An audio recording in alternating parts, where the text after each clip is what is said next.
He has played a pivotal role in revolutionizing the fashion industry by introducing cutting-edge technology into the creative process. With over a decade of industry experience, Krishna has been at the forefront of developing innovative solutions that empower designers and brands to harness the power of generative AI. Through Zapier, AI's platform, he has enabled designers to seamlessly create custom products and models, ushering in a new era of creative and efficiency in the fashion and lifestyle sectors. Krishna's passion for technology and his commitment to driving change within the industry make him a true visionary in the field of AI-powered AI-powered fashion management solutions. We welcome you, Krishna Chaitanya. Dr. Venugopal, our second panelist, is DGM AI/ML and working with ZF Group. Dr. Venugopal is a seasoned advanced analytics evangelist with over 18 years of experience in various industries. He's a data scientist, economist, and techno-functional consultant, known for covering business problems into analytic solutions. He specializes in manufacturing and market intelligence. Enabling organizations to excel with analytics, driven by his passion, he's established centers for excellence in disruptive technologies like AI and ML and blockchain. His expertise includes generalized linear modeling, time series modeling, and deep learning. And he's a proficient in various data science and engineering tools, including SAS, Python, big data tools like Hadoop and Hive. Currently, he serves as DGM AI/ML with ZF Group. We welcome you, Dr. Venugopal. Som Sundar, our third panelist, Som Sundar Konduri, is working as a senior director HR BP lead. Som Sundar, you come on. You and I work in the same HR space. He works with ADP. Som Sundar holds the esteemed position of Senior Director and India in HR Business and Business Partnering, HR BP, and a lead at ADP. With an extensive background in HR, Som Sundar brings a wealth of experience in his role. He is instrumental in guiding ADP's HR strategies and initiatives in India, ensuring that they are closely aligned with the company's overpowering objectives. Som Sundar's leadership and dedication is elevating HR process to make HR practices make him a key contributor to ADP's continued success in the ADP market in India and abroad.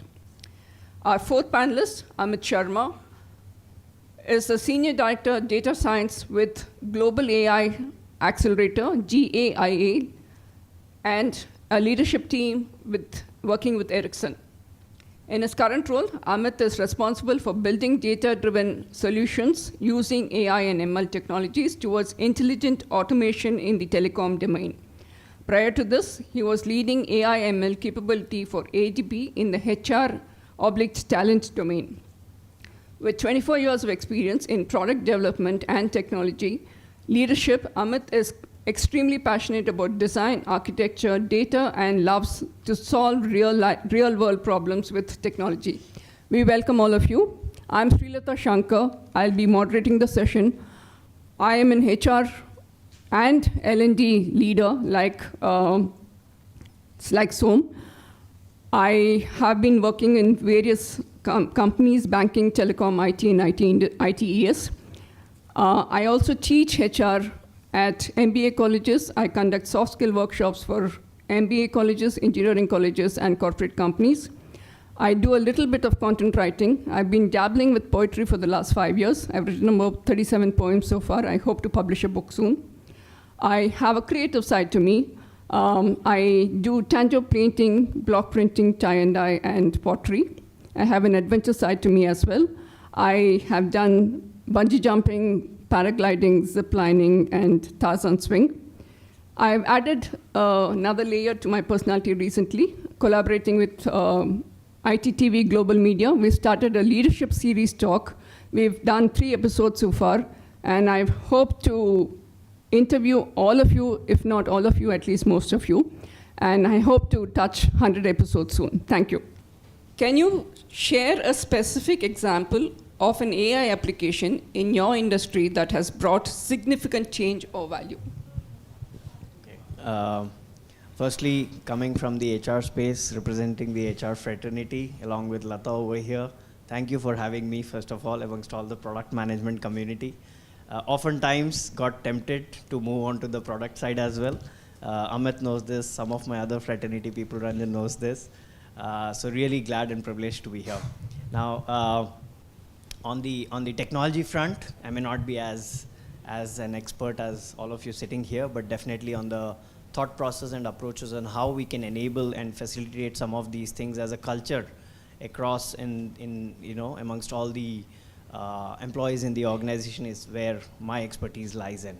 So coming to the question on what we have done in the space, it's the buzzword right now. But first and foremost, I want to give the context again is we may have a lot of knowledge and expertise with us, each one of us brings to the table, but do we showcase all of it for the reason of showing it, or to really solve some real problems? So for us at ADP, it's majorly the whole strategy is towards client being a North Star for us. As you know, how do we look at the experiences itself for that matter? What are we delivering for them, right? Ramesh spoke about the experiences of Apple, etc. That was the North Star for them. Functionality, capabilities, we may have all of that, but what are we trying to address? So in that light, keeping that particular aspect in mind, how can we enable and provide better experience for your clients? One of the examples I can share is we have something called as chat summarization. This is something that in one of the products, a lot of our client service reps receive calls, they have to take case notes. It's a manual, tedious process. However, we have lately integrated that. We have integrated the Gen AI into the systems wherein they can focus taking the calls and provide those insightful expertise while addressing their problems and not worry about taking notes, right? The Gen AI tool just captures all the information, summarizes, and it's bye-bye case notes.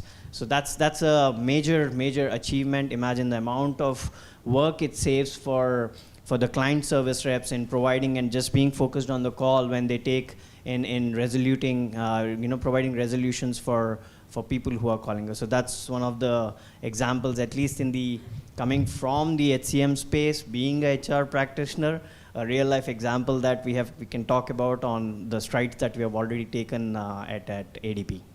Right. I move on to you. What are some unique challenges your industry faces when implementing AI, and how are these being addressed? Sure, thanks Lata, and thanks for having me, guys. I've worked with ADP for so long that each one of you, I think I can connect with most of you anyways, and happy to be here, so thanks for that.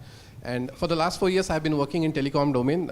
Since you guys are abundantly aware of the problems in HR, I'll talk about the telecom domain where we have been trying to and been successful at applying some of the AI solutions. But to her question about what are the challenges faced, let me tell you the problem in the first place, because otherwise I cannot express the challenge contextually. So the problem we are solving are in the sense energy and sustainability. Energy management is a big deal. Nowadays, as we roll out 5G, the problem is these are power hungry devices. To serve better, to give you the bandwidth, like 1 Gbps per user kind of a bandwidth throughput, all of it requires a lot of power consumption. And those cell towers you see and those rectangular antennas tilting like a 120-degree angle, those are actually today the ones that connect to you, talk to you like several times in a single millisecond. To be able to do that, it hogs a lot of energy. And to be able to manage that energy, they have these things called sleep modes. So to be able to turn on the sleep mode or turn it off at the right time, depending on the expected traffic or the current traffic, in a way that reduces the energy footprint, but at the same time does not take away the optimal delivery of quality of service should there be a change in the frequency of people, number of people. So all of this takes a lot of computing, and that's what AI is there to solve. Now, in solving this, coming to her question about what are the challenges faced, the challenges are along, again, this is the engineering domain. You know, you're solving telecom problems. So the problems are also that you have to solve them on the edge. If you want to use AI, here you have to have AI kind of a capability. It's far more easier if you have a SaaS-based hosting where you can also deploy your heavy lifting on the SaaS side and have the solutions, the smarts delivered on the edge. But here you have to make a millisecond, microsecond-based decision. So putting it all on the embedded, space is where the challenges lie from a hardware and, point of view. From a software and the compute point of view, the amount of data is humongous. And with 5G, as you know, is a higher, a millimeter wave, so a higher frequency kind of a communication carrier. So what happens is with higher frequency, the kind of range that gets reduced. You all know the AM radios used to have like countrywide ranges, while FMs have citywide.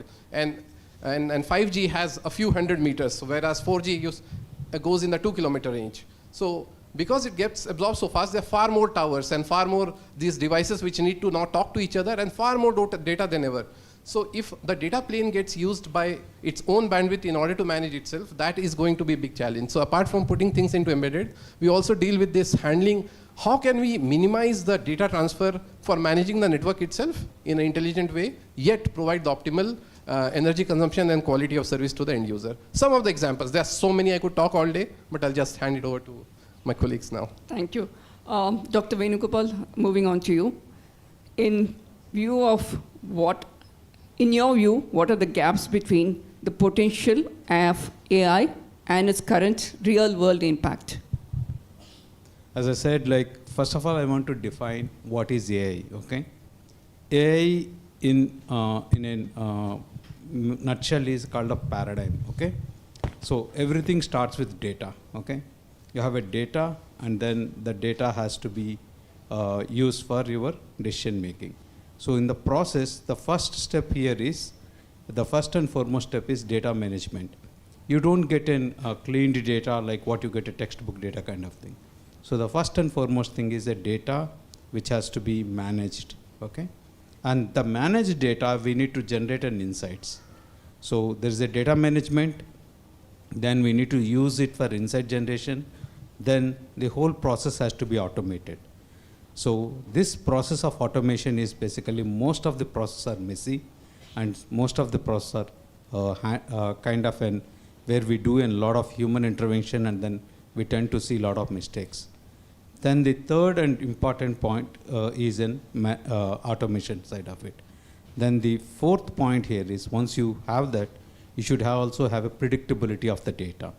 The data what you have should able to predict something in the future, or it can predict if it is a time series kind of thing, we can predict a future, or if it is a cross-sectional kind of thing, we can use the next happening event across the similarity kind of stuff.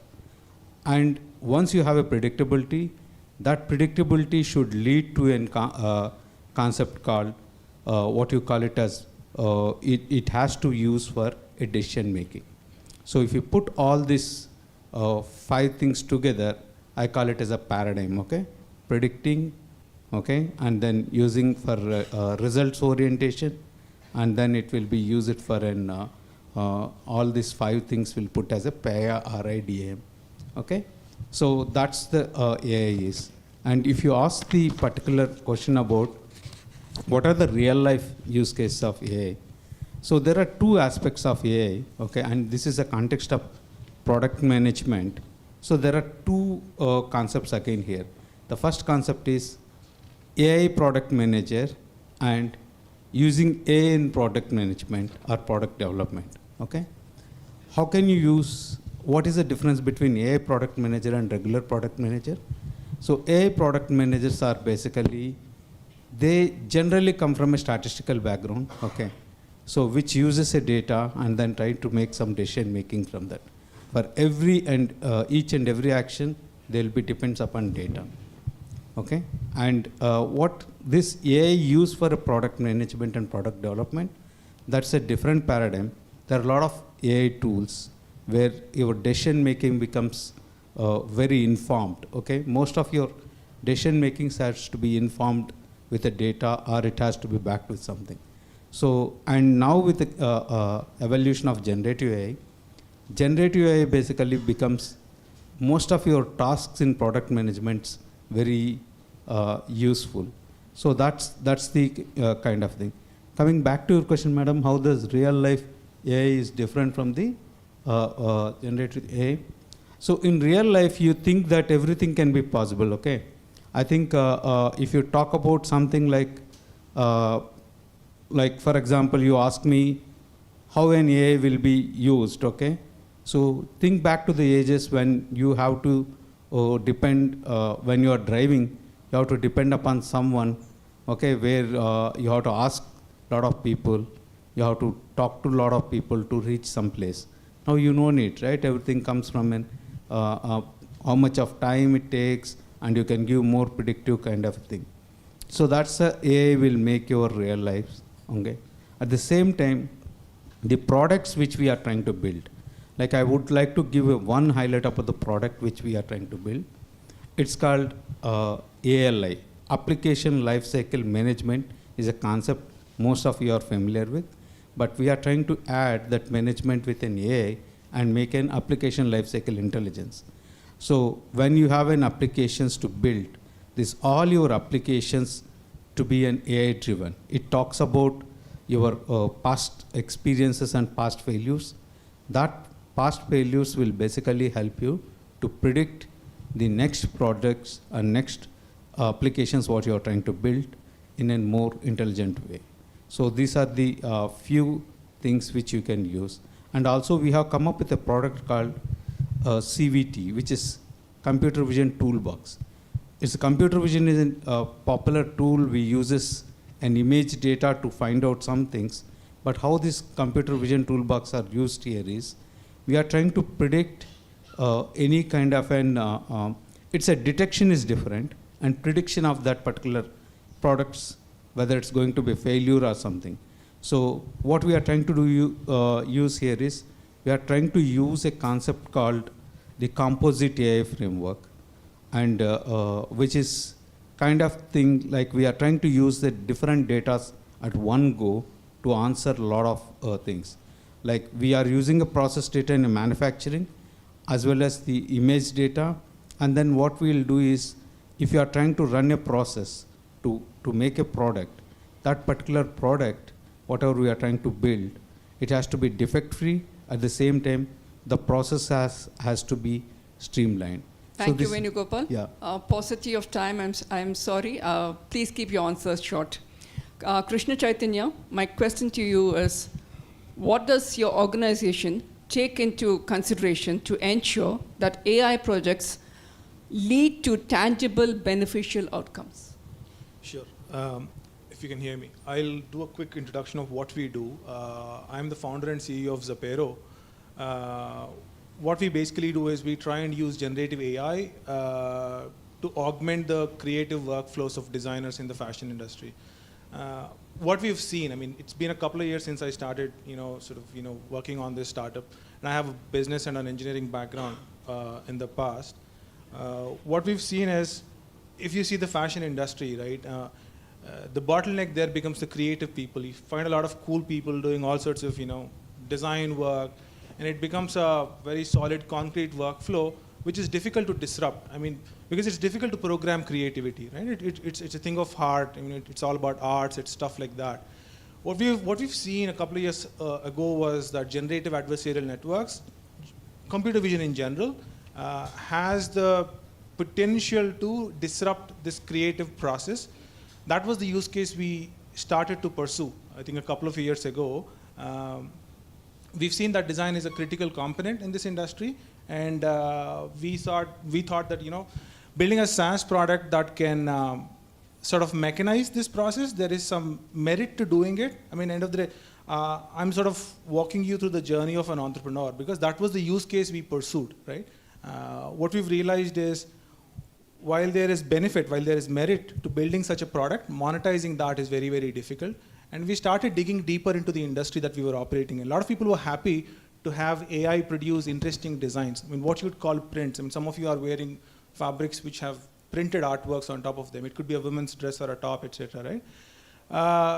The industry in general sort of took that with a lot of excitement when we pushed forward, let's say, generative AI solutions as services, but monetizing it was difficult.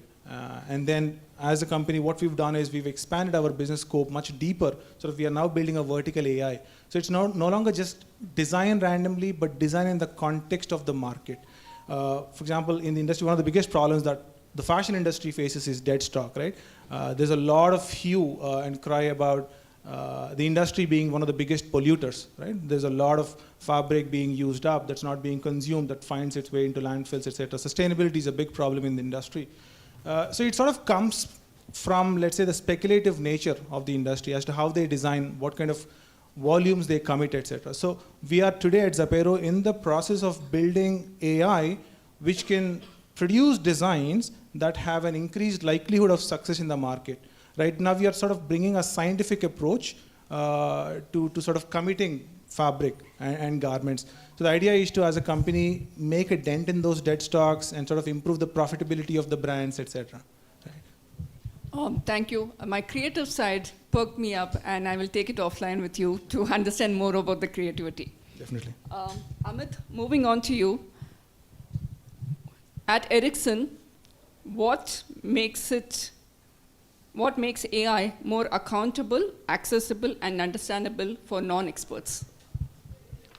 Oh, yeah, so that's actually, that question can be taken up in two ways. One is, how does AI become all of that for people who want to use AI to build solutions? And the other is, how do we make it trustable and explainable to the end users? And both of them are pertinent. To the first question, there has to be an AI literacy in the org. And since you ask about Ericsson, I have seen there's a huge investment in bringing everyone up to a certain level of the AI understanding, its utility, application.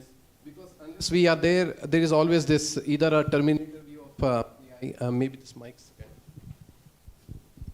waxing and waning, as they call it in telecom. Yeah. So basically, training and a lot of this workshops to be able to lift off the entire Ericsson as an organization to a level where everyone gets it. But now the people who solve it definitely go through the next level of understanding, and there's a constant learning in today's world that has to be there to make such things feasible. And obviously there has to be a research angle to everything an organization does, in AI at least, one who's figuring out what is possible, and the other who's actually doing it there and now. So the engineering part, where me and my team are. So we have a huge research team, and then we have this Gaia team, the Global AI Accelerator team, a bunch of data scientists, engineers, and product managers who work together to realize those AI visions from a feasibility study into the production view.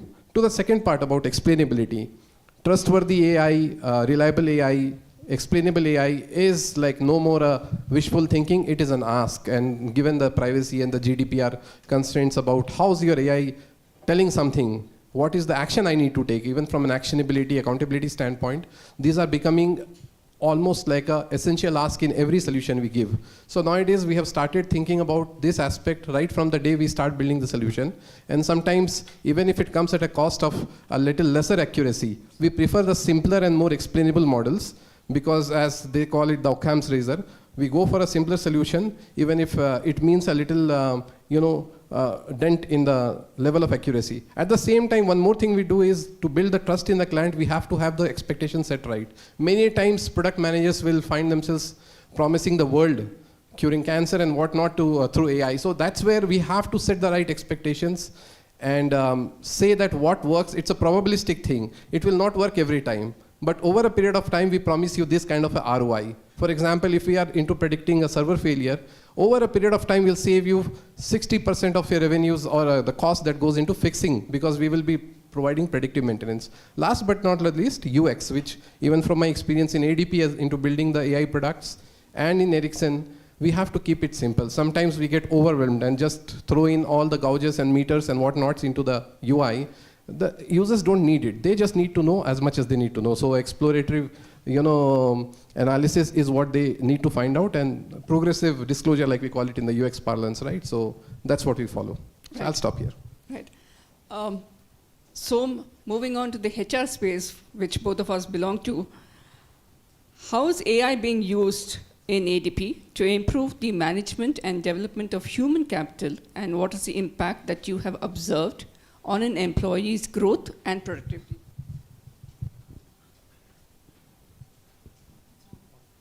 Okay.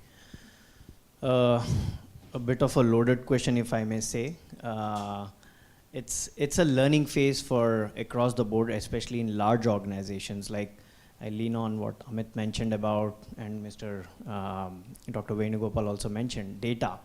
Like we deal with huge, massive amounts of data. The first thing that comes to mind is, how do we have a governance model around this whole, it's definitely got everybody excited. But how can we build a governance model where we have, certain regulations to be taken care of so that we don't mess around with the data. There are data privacy laws we have to be extremely cognizant about, more from the state laws and the country laws. Then come in the client side as well. Like, privacy is very critical, and that's where we thrive on as most of the organizations thrive on that aspect. It's confidential, and you don't want to give out data. So how do we protect some of those aspects? That becomes the base foundational elements as an organization. But how do we then translate that back to the employees on the ground? How do they understand about it? One is educating them. We are telling them that yes, we all are excited about this. We want to dip our hands into this. We want this to be enabling our products and solutions to give a better experience for the clients. But at the same time, we need to do it in a measured approach, in a thoughtful approach. So how do we build that ecosystem, the safe space where we can experiment, where we can fail fast, but at the same time not at the cost of data privacy and confidentiality. So we conduct a lot of these forums, like Ranjan and his team have a lot of conversations. We want to encourage and bubble up the information, speak it up. We want people to talk about it and not be hush-hush about it. That's when most of these things can come up. It also helps us understand what the expectations are. How is it that we can enable those forums where people can speak up about some of these things, come up with their ideas, how is it that they can implement, etc., right? Again, I'll go back to the initial point that I had mentioned. It's exciting, you want to use it to the best possible extent, showcase your talent, everything is fine. But what is it solving for you? What is the problem? Fall in love with the problem, take it step by step, and that's where we have to inculcate these habits within the employees as well and ensure them, empower them, and that's the approach that we have taken. So far it's working well, and we are extremely transparent about some of these things and communicating to them as well. So somewhere it's the faith we have in them, and the employees also trust the management in turn that they will be enabling as we move forward on that. So that's how has productivity improved or changed? Productivity improved or changed. One of the, I would say, examples that I can talk about is going back to the example that I mentioned about how we did away with case notes, right? I mean, imagine the time you are listening into a call, trying to jot down while, taking the call, and then after keeping the call, you again jot down. The amount of time it takes, right? Massive improvements in productivity. I mean, it's already coming summarized. All you have to do is just look at it. At the end of the day, it doesn't take away your job. It's at the end of the day, there is human intervention always that will come into place to validate what the Gen AI is doing as well. So that's where productivity definitely gains, at least what we are taking feedback from our own associates on how they are finding this experience for themselves, apart from what we are giving to the clients. So massive improvements on that front as well. Krishna Chaitanya, can you share an example of a product or initiative that has successfully demonstrated AI? What we do, right? I mean, generative AI, it's probably the coolest thing because... I like the way he said coolest. No, it is, right? Otherwise, most of the other things are enterprise solutions, but I think what we are doing is really creative AI, less generative AI, more creative AI. I'm sorry, what was your question again? I'll read it out for you. Can you share an example of a product or initiative that has successfully demonstrated or democratized AI? Maybe my answer or my context is not very pertinent to this particular question, but what we've done, the fact that at least in a sufficiently long term, we want to get to a point where consumers can design for themselves, right? We are, in fact, when we started out as a company, our solution was primarily for the large apparel brands. We were working with the likes of H&M, Myntra. The idea was to become a SaaS AI for their design teams. Now we've sort of pivoted away from that, and we are now targeting, what we are witnessing is young consumers, particularly Gen Z, Gen Alpha, their shopping preferences are changing, and they're now no longer buying from these large brands, but they're buying from these influencer-led brands. Like they're shopping a lot on TikTok or places like Instagram. In fact, there's a cool stat. In the first 3 months of this year, in Indonesia alone, TikTok did a commerce of around $3 billion. So the places that we believe people shop, they are moving away. The loyalty that people have for brands is shifting to smaller brands. In the past, we probably had 1,000 brands. We are getting to a point in the future where people are going to shop from 100,000 brands, right? Which means you have smaller and smaller brands catering to smaller and smaller customer, demographics, right? So the reason we exist, the reason a tech company should operate in an industry like apparel is because of this democratization, right? Is because of this creator economy that's coming up, and we are trying to build tools for those creators. And it's conceivable that in the near future, that consumers can start designing for themselves. I mean, if a woman wants to design an evening dress for herself, it's conceivable that she can actually get on top of, on this platform and sort of input her needs, her context, and AI is going to start giving options. So you're no longer bound by somebody else's creativity. So it's truly opening up creativity in a very commercial space like apparel. So even if I don't know sea of creativity, I can design a dress for myself? Precisely. All you need is a vision for what you want, and the idea. So obviously, AI is not going to do all of it, right? And there's a lot of work that needs to be done around it, which is the vertical AI that we are building. The idea is to convert every individual into a creator, at least for themselves. Wonderful. Wonderful. Dr. Venugopal, as a product leader, what top trends do you foresee in the AI domain, and how are you preparing your team for these changes? Yeah. See, first of all, the organization has we started to change ourselves to a data-driven organization. So obviously, there is a lot of changes of trends and patterns in terms of this. So now, one thing which Krishna Chaitanya is trying to tell, a new trend is emerging called prompt engineering. Okay, so I think in future it's going to be more prompt engineers, and then most of the people, we have a different challenges. The first challenge is people coming from a software engineering background to an AI domain. So that's one challenge which we have to address. So what happens there is they use a different process at all. Like they use a process called DevOps kind of a thing, where they want to make their product into the existing. So the second change here is, if you are coming from a DevOps side of things, it never works in an AI kind of thing. It's going to be, you have to use at one point of an ML. So the first and foremost thing here is, we have to develop engineers, which are basically an AI engineers, and it is very difficult to find at the context.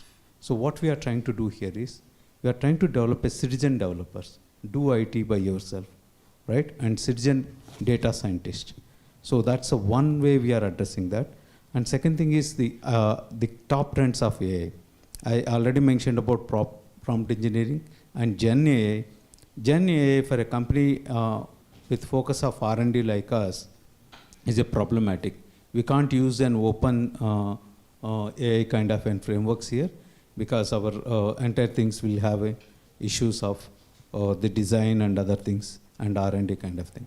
So we have to put a lot of governance on the cyber security, as well as the governance on people try to use that open AI kind of thing. So there is a lot of baggage. And then it also should facilitate the people, they have to use it. Like otherwise we will be a back trend, like what Ramesh was mentioning about Nokia was not able to innovate, or Nokia was not able to ready for a disruptive technology and design technology, right? So we also need to be there. So what we are trying to do is we are trying to use and use cases which we have developed, and then we are trying to use the use cases which we are trying to use for our own purpose. So the top trends of AIs are, like I already mentioned, something called composite AI. Composite AI is one fascinating stuff. Like now, for example, it's not one-dimensional way you can get a data for one problem. Like for example, talk about a problem like warranty, right? Earlier, warranty used to be driven only through the data of like claims and other stuff. Now you have to use an images and other stuff to be used here. And also we have to get from an, and our company, we have a production to end product. And we deal with a lot of technologies. We build in products which are basically manufacturing and hardware side of it, and also we build in software side of a products. So there's a fusion which is required here. So there will be a transition kind of thing. And I already mentioned about citizen data scientist, which we are trying to build with a lot of coaching and all. The other trend of AI here is Gen AI. I already mentioned about Gen AI and then the open AI kind of a platforms, which we have to be little very, very cognizant. And then trust, and then value centers. So these are some of the things which we keep in this. And future AI trends is it's going to be not with an unidimensional analysis. It will be a multi-factored and multi-dimensional ways. So you have to be ready, and at one point of time, we have to make our workforce ready to change. So the digital transformation is one of the biggest thing, and change management is the things which we have to be ready for the future. Yeah. So I'm coming back to you. In ADP,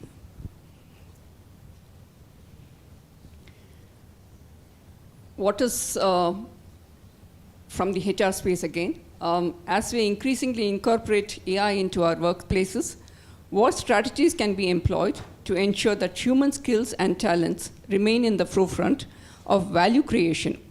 My second question is, how can AI be used to augment rather than replace human capabilities?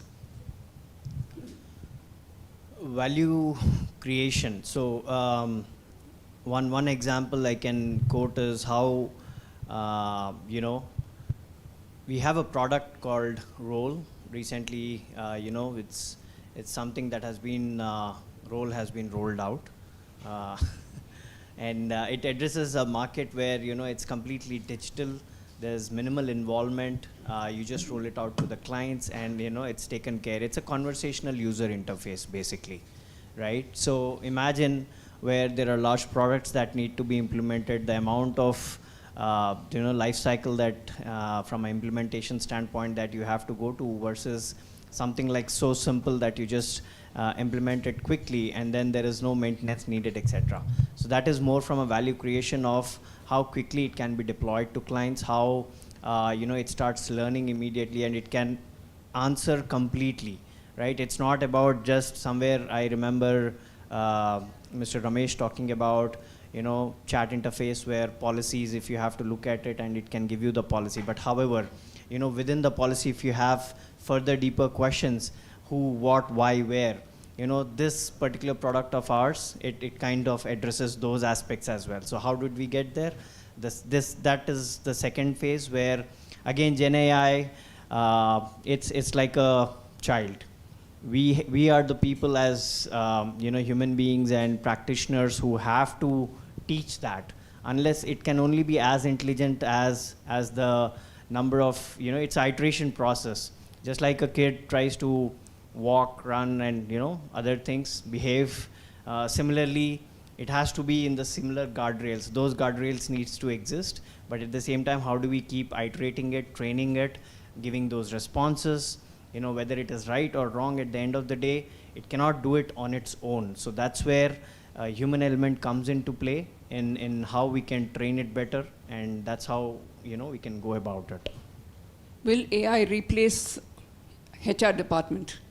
I wouldn't be sitting here if that was the case, because long back I recollect, where a lot of HCM systems came into place, and I remember I started my career long back 17 years ago, where I was filing documents, and now it's completely digital. You hardly have to file any of the employee records. Does that mean that my job has gone away? No, it's become much more meatier actually, because I can spend that time in other things, right? We become creators, we become designers, developers, more strategic. We become product managers. Everything that we do when we interface with the business leaders on strategy, how do we go about it? It becomes more thinking game rather than operational and transactional stuff. So my job is safe. I'm sorry, as an HR person, I'm a little more partial to Som. Som, I have another question for you. As in the recruitment space, how's it helping? How's it getting people on board much faster? Yeah, that's one of the hot spaces right now. In fact, a lot of the studies and articles, in case if some of you have already gone through it, you will see that is one of the spaces. Two spaces where Gen AI, especially on the HCM side for HR practitioners, where it has the maximum impact would be on the hiring side, the talent acquisition space, and the second one is the L&D space. The first one, of course, the talent acquisition. Especially talent acquisition. Yeah, a lot of churn goes in on, you have to sift through so many profiles. How do you create good job descriptions? How do you ensure that you get the right set of resumes for the right roles, what you're looking at? From the amount of screening that a person might have to do, how can you leverage that, the Gen AI into doing that for you? And rather than sifting, individually going through as a person hundreds of resumes, how can you get those top 20, 25 from Gen AI and then look at it to see the relevance and quickly take it forward from there? So that is one example I can quote. Thank you. Krishna Chaitanya, can you share an example of a potential risk or challenge you encountered in an AI project, and how is it mitigated? People talk about the risk AI poses to humanity, and I suppose most of the imagery is around nuclear war, or it's gonna weaponized AI sort of killing people and stuff like that, all that dystopian future. I suppose it is much simpler. AI's risks or to the society are probably more around manipulation of information. For example, it's easy to now create new content, new imagery of things that have not happened, right? It's on places like Twitter, you could post an image that is generated by AI, which actually of an event that hasn't happened, which can trigger a lot of conflict in society. I think the risks posed are probably more around creation of information, which is really generative AI. We're talking about content being created by AI, which is, it's difficult to recognize that it is machine made. And this is still early days. When you go to ChatGPT today, it's going to give you a few answers which sort of look real but are not real. An expert can easily distinguish and say, hey, it's machine made versus human made. If we continue down the path that we are going down, in a few years from now, content generated by AI will be indistinguishable from human generated information, and that has serious societal implications. I suppose that is really the serious risk. And yeah, it's really around generative AI, right? That's a big problem. Sure. Dr. Venugopal, how does your organization ensure transparency and accountability in its AI implementations? Yeah, see, first of all, we have one way of working, okay? One of the thing is we'll make accountable, okay? And then the second way is we also ask people to be more innovative, and we provide an equal opportunities and then democratization of things, okay? At the same time, we have a very, we have also in this security aspects like cyber security, and also our communications are more direct. And then we have an comms team which basically works with us to make sure that all the things should be there. And then, as I said, ours is an R&D organization, so all the people knows what is happening there, but we'll also ensure that that information won't get leaked to any other external parties. So to be frank, you'll all get surprised. We are not supposed to use Google in our, okay? All So, right. yeah, no, nothing. But we are more innovative, and we actually work for all the cars, like connected cars, and we also work something like we use in ADAS, which is basically for the cars which goes, and then driverless cars is a future of mobility. But we have a very strong team on generative AI. Okay, we built our own systems, own designs, and everything. But everything will be developed within ourselves. Okay. Sure. Amit, what skills do you believe will be critical for future product leaders in the era of AI? Yeah, one of them will be constant learning. I think that's given because the world's changing too fast. So to be able to figure what's out there as a capability, but at the same time not getting too hyped up is I would say is a very important thing, because like Ramesh also put it, putting the horse behind the cart before the horse. You are trying to, given Gen AI, what can I do with it is the question to ask, still okay, but I have to use Gen AI and do something with it, can be a very misleading attitude to have, and sometimes leads to failure. So in my mind, constant learning and being even more innovative than ever, because the way AI has cut through jobs is no more in order of their being labor intensive and so on. It has cut through the creative aspects, and maybe Gen AI will also solve the problem of data scarcity, which was another thing which probably held up many AI prospects. So I would say all of this put together, but the basics of product management, the product management 101 doesn't change. Knowing the problem, finding the right problem to solve, figuring out, understanding the user. With those in mind, I think we have a bunch of rock stars here, so they'll go all the way into building great products. All right, we're really running out of time. I want one-line answer from all of you. On a lighter note, if you could have an AI system perfectly perform one task for you in your personal life, what would it be and why? I have the mic, I could start. Depends on if that AI was like capable in a physical way, then I would use it to keep my room in order, which is actually a mess. If it had an emotional capabilities, surpassing human ones, I would use it to maybe understand what my wife means when she says something. I think it's typical husband problem. I don't think Very, I'm very just representing myself. Very, very man answer. I'll hand it over to Chaitanya. No, personally, I hate driving, so I hope that we'll get to a point soon enough where sort of AI can take over driving, especially at least when you get on a highway, right? But now that I'm here, I just wanted to take a quick minute, and for any aspiring entrepreneurs, there's a lot of product managers here, and I think one logical extension for any product manager is to want to go out into the real world and actually build your own solutions. I just wanted to sort of summarize my own journey over the last 2.5 years as to what we started doing. And to borrow from Ramesh's comments earlier, technology is a necessary condition but not a sufficient condition for building products. And I would take one step further and say product itself is a necessary condition but not a sufficient condition to building a business in the real world, right? You may have a fully, a fluently functioning product, but if you can't monetize it, there's just no sense in doing it.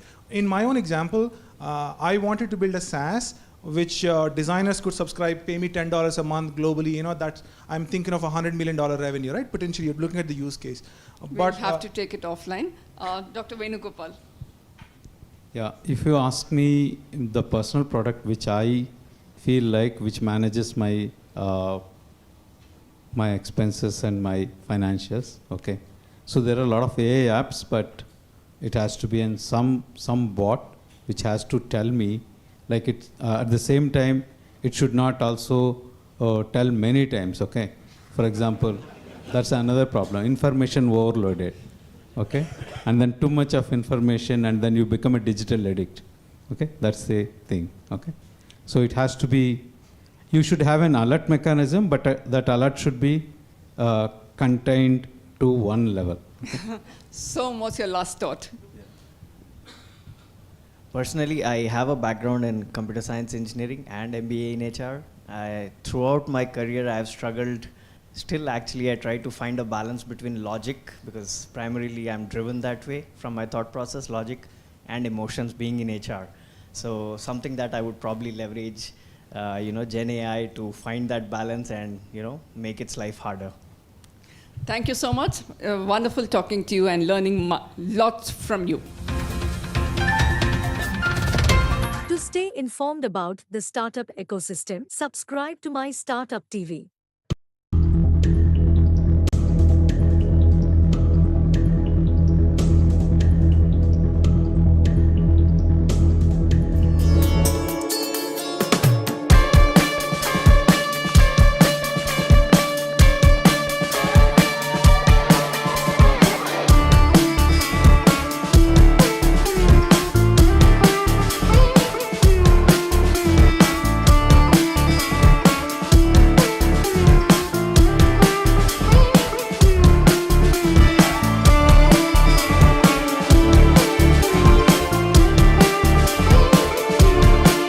Our next item of the agenda is an expert talk, Building a Product Management Community. Chandrasekhar is a distinguished Senior Director of Product Management at ADP, with over 17 years of expertise in product management. With previous roles in NCR, Adobe, and Avaya, he's a seasoned leader known for successfully launching new products, achieving product market fit, and driving imperative growth for Fortune 500 companies. Proficient in Agile and SAFE technologies, Chandra excels in product strategy, lifecycle management, and leading cross-functional teams. His skills in competitive analysis and market research further enhance his value in the field, making a career characterized by innovation and product excellence. I invite Chandrasekhar onto the stage, please. ADP is always designing for people. As you heard from Ranjan in the morning, we are 18 billion plus in revenue, number one HCM company globally. We have clients across 140 different countries, 1 million plus clients. I don't think many of the companies can say that. Remember, our clients are pretty large. We have clients like Amazon, Sodexo, and so on, all the way from small business. Recently, when it comes to Gen AI, we have been following a principle of make it easy, smart, and human. You would have heard that in the morning. So you will see a lot of reference to the content that I've got in here today is going to be in the backdrop of that this is potentially very specific to a B2B setup, a large company like ADP with a big product organization based out of India. So we have talked about Gen AI since morning. So this is all being future ready. So we would like to have our product leaders, especially for a lot of large companies based out of India. We have seen a good number of product managers being recruited, hired, groomed internally in the recent past, in the last 5 to 10 years. So what does this really mean for all of us sitting in this hall here? So that's really the topic. I've got a few slides to take the conversation forward, but we'll try to keep it very interactive. I'll try to make some logical pauses in between a few slides, and feel free to ask questions. This is me sharing some of the learning from my side, but I'm sure collectively we can share a little bit more. Okay? So with that, we'll get started. And hopefully this will work. Yes. So that's the agenda. We'll start with a quick recap of what we have been hearing since morning. What does Gen AI really mean for product managers and product leaders? So Gen AI really brings in, I think we have heard since morning that a lot of new evolving use cases, right? And interestingly, I think we as product managers, we have got enough use cases in our backlog, right? As if we didn't have enough. We have use cases coming all the way from senior executives, from customers, from everywhere. So Gen AI is just adding to it, right? So, however, this creates an opportunity in terms of use cases. Like one of the examples which was talked in the morning was the concept of creating job descriptions.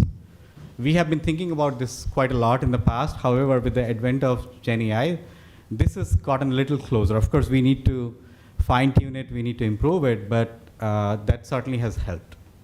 Second, in terms of changing market landscape, in the last like 9 months or so, we have heard of many startups which have come in, and every large company is trying to play a role in Gen AI, right? So that certainly has a dynamics in terms of what we do as a product manager day in, day out. We have seen a lot of companies talk about Copilot in their respective space. Today, in the panel discussion also, we heard that. Third, embracing a lot of regulatory compliances. I think in the morning, we heard about scenarios or use cases around candidate relevancy, where I'm trying to stack rank candidates based on the resume versus the fitment with the job description and so on. However, we have got a few states in the US who are basically saying that you actually need to give that option to the candidate whether they want to opt out from their resume being screened by AI. So that's a new regulation which is coming in. And many states are actually trying to get that in front of their population. So as product managers, we had to react quickly to those regulations. So that certainly is one of those things. Being ethical, we as ADP, as an example, we have data for 1 million plus clients, and that data is a goldmine of information. However, we want to be very careful in terms of how do we use that data, right? So being ethical in terms of how we use the data becomes critical. Finally, for a large company like ADP, and I think most of I've seen folks from ServiceNow, Pega, and so on, so these are fairly large companies. And for many of these large companies, we typically have a large suite of products, a large portfolio. And when GenAI comes in, it is not just, I'm not trying to solve one specific use cases, we have to solve the use case across these products. And managing that scale of innovation for a large company, potentially a company which has evolved over years, is not that easy. Right? So that's another additional challenge. So how do we manage these challenges as we go forward? I think we try to answer that. Is it me or something? Okay. Thank you. How do we manage this? So the first thing is, we in ADP, we have been investing in continuous learning. And this continuous learning is very specific to product management 101. I think we heard enough in the morning that whatever be the case, Gen AI or something else, knowing the customer, the product management 101 goes nowhere. So we need to keep learning and making sure that as we hire more product managers, as we get more product managers into our organization internally, we want to make sure we are giving them enough tools and frameworks from a product management fundamental perspective. And that is what we have been doing in ADP in the recent past. Now, it's equally important that these trainings and these boot camps are practitioner-led, because we do want to make sure that anything that is shared with the product managers, new product managers, are based on the experience of the practitioners. So that's been one of the focus, and I think that would apply to any other company. Solving real-life problems goes without saying. I think we had multiple boot camps where we talked about specific use cases in the area of talent acquisition, talent management, where we were trying to throw those problems at the new product managers and solve them using these frameworks that they may have learned in the classroom. We partnered with a good number of B schools as well to bring in some fresh new ideas, right? And I think the last point is very important. We heard that during the conversation. We as product managers, especially, I think most of the product management organization in India has been built with the advent of agile, safe, whatever you call it, right? Starting with the product owners. And we are pretty good in terms of execution and the solution space. But what's equally important for us to innovate is we become comfortable with the problem space. And that's been the focus for us. Okay?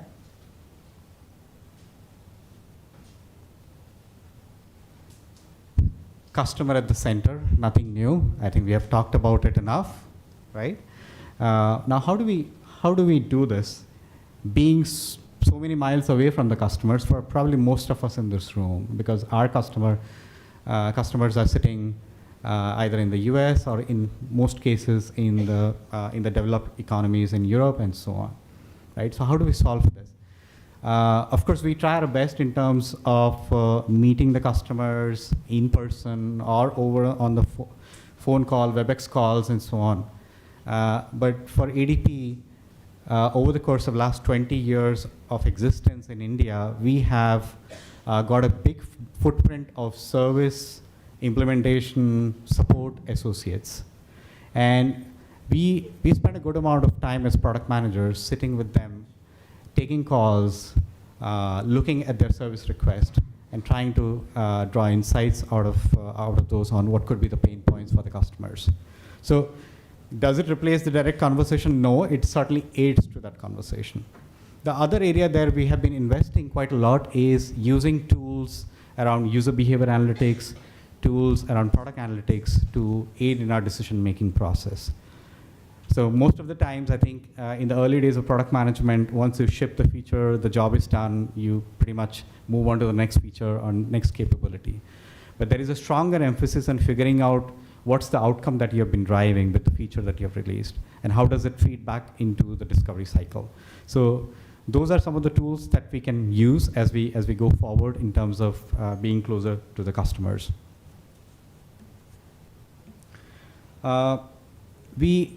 Some of the other things that you could potentially do is being part of the sales process. Let's say you have got a new product being launched, and sales team typically looks for support from product folks.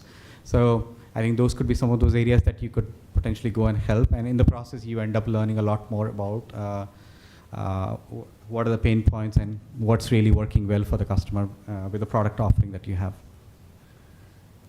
The third element that we have been focusing on is product community.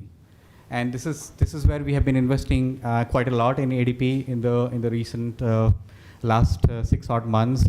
So ADP grew from 50 odd product managers.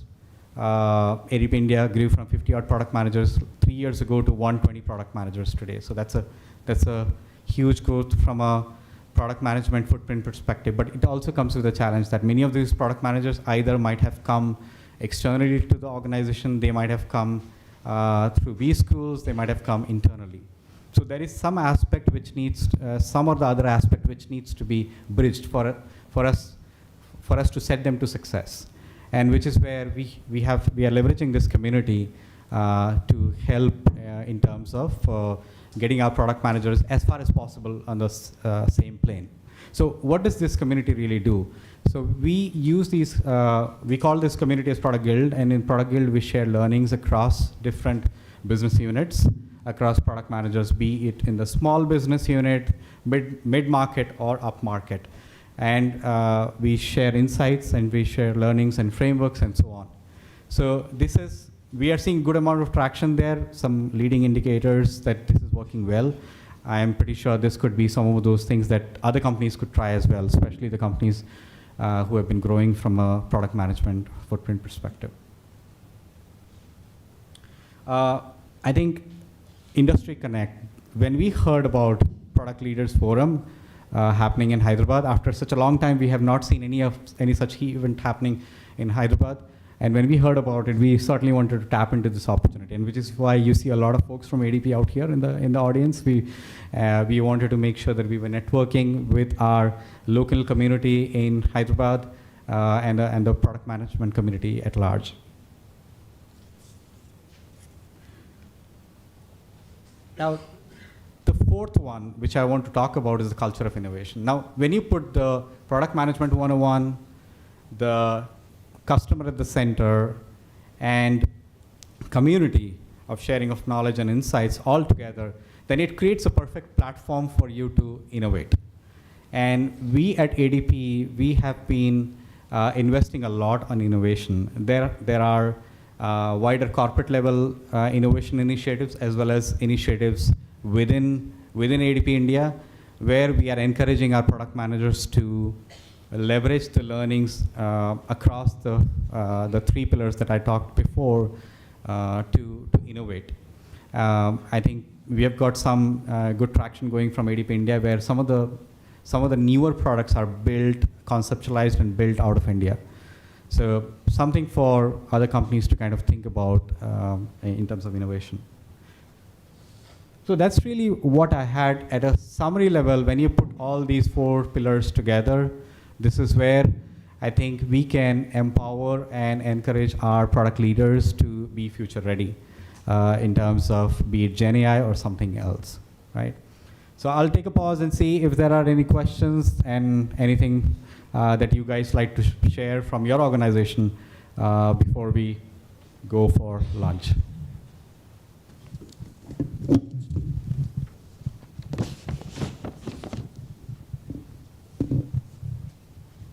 Yep.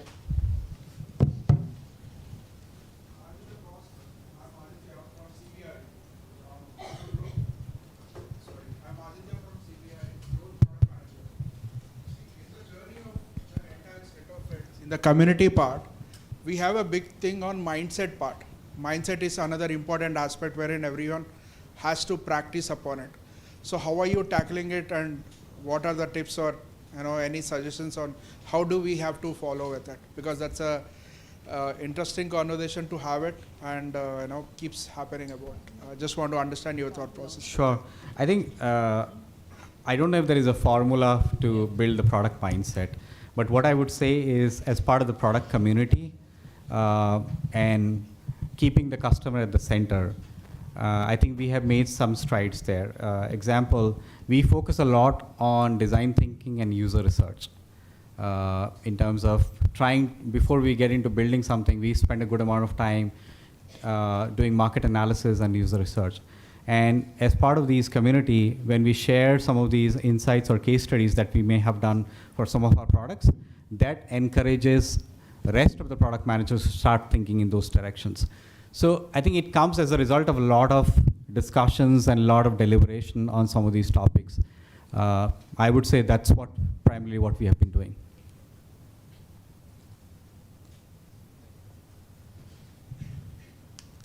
So I have a question about how do you apply Gen AI, which basically helps a reduction in product leaders kind of a work. Do you have any use cases which you practice? Yeah. So I think we have heard of some use cases.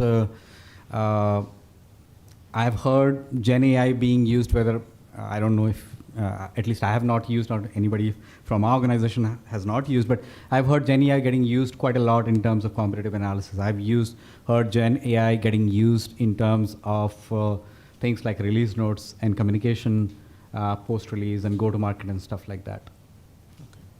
Do you mean like in the development cycles, like for example, Yeah. when you're developing a product, the Gen in the AI development cycle? I thought you were talking purely from product. In the development cycle, I think we are exploring some ideas about how do we increase the productivity of our engineers. So in ADP, we have a platform, HCM platform, using which we can build apps.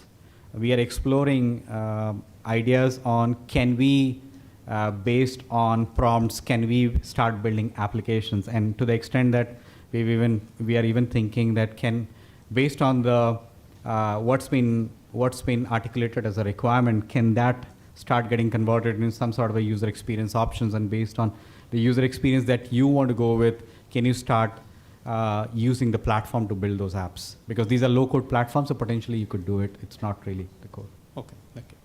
Yeah. Sir, I have a question. Yeah.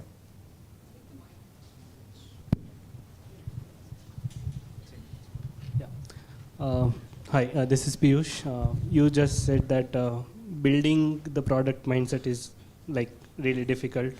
One of the thing is on the topic building product community, right?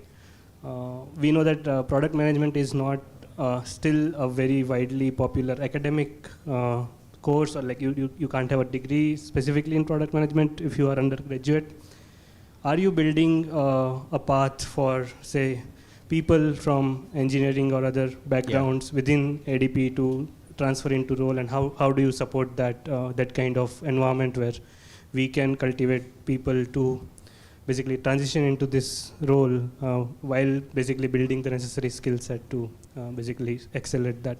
Yeah, I think that's a great question. So, one of the things that we want to index quite heavily on in ADP, as an example, is the domain knowledge. Like, we have been a big payroll player for a long, long time. So there is a good amount of domain knowledge which resides within the company. So which is where it becomes important for us to encourage our internal engineers as well as service associates to move into product management should they want to. So we do create learning paths for them.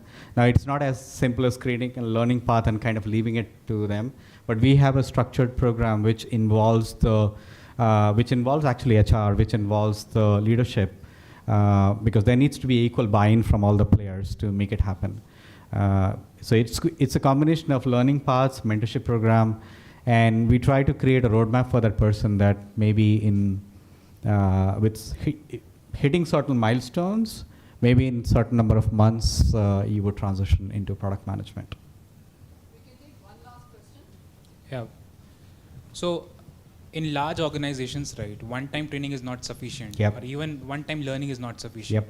How can Gen AI help in, improving the knowledge retention rates? To the same thing, one more question I have. As an employee, I might be, super knowledgeable, but I might be super inconfident. Okay. Very good question. I could be, I could be, very fast, but very inaccurate. There are multiple combinations. How can Gen AI solve this problem and improve the efficiency overall of a company?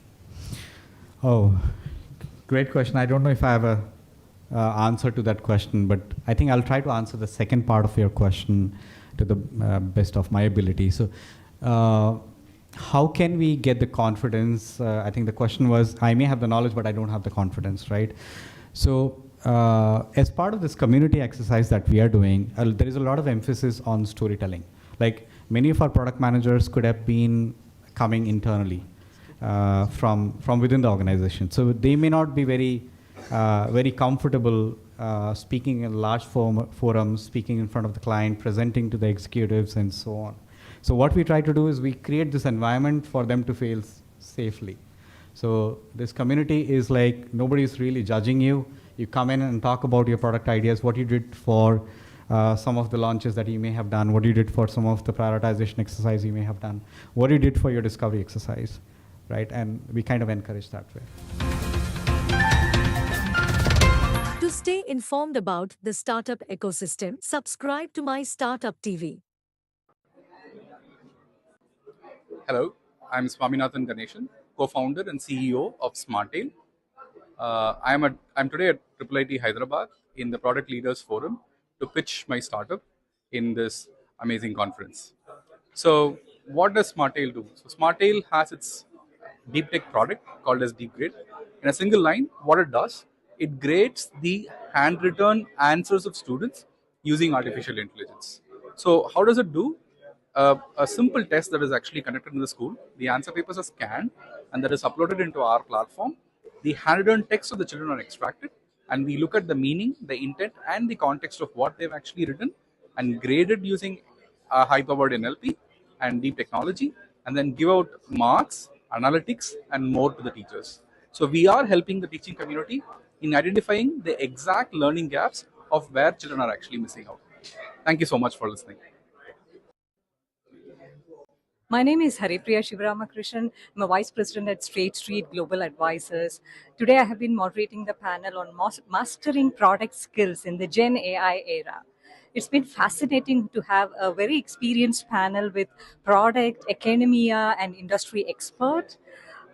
Great forum to represent as well.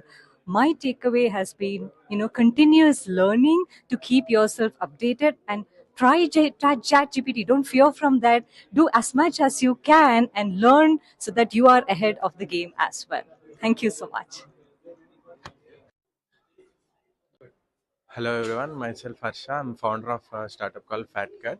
So we are incubating right now in CIE IIIT Hyderabad. I came here to pitch the startup idea. So my startup is about serving the analytics for higher education institutions. Like most of the colleges and schools are using ERPs and LMS for the data management.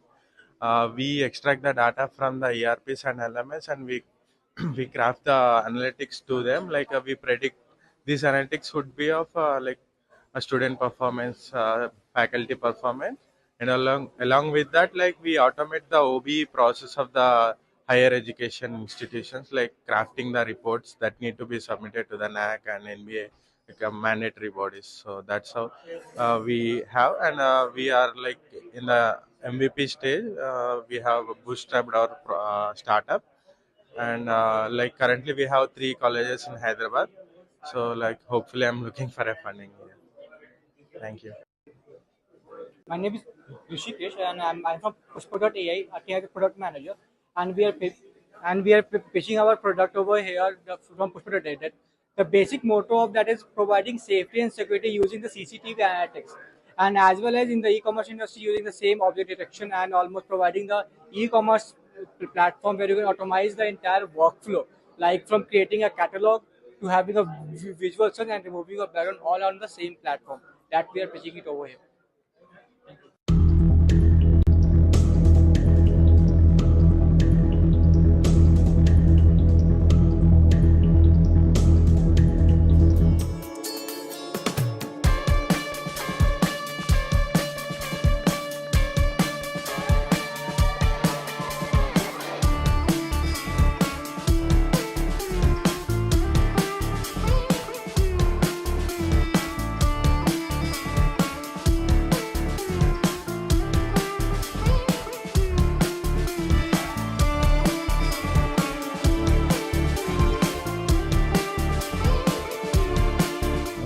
I keep telling people, getting a 9 a.m. start in Hyderabad is like the promise of AI.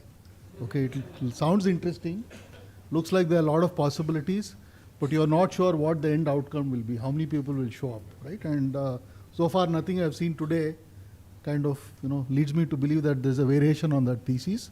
So next time, maybe Arun and team, think about a 9 a.m. start, particularly on a nice Friday morning.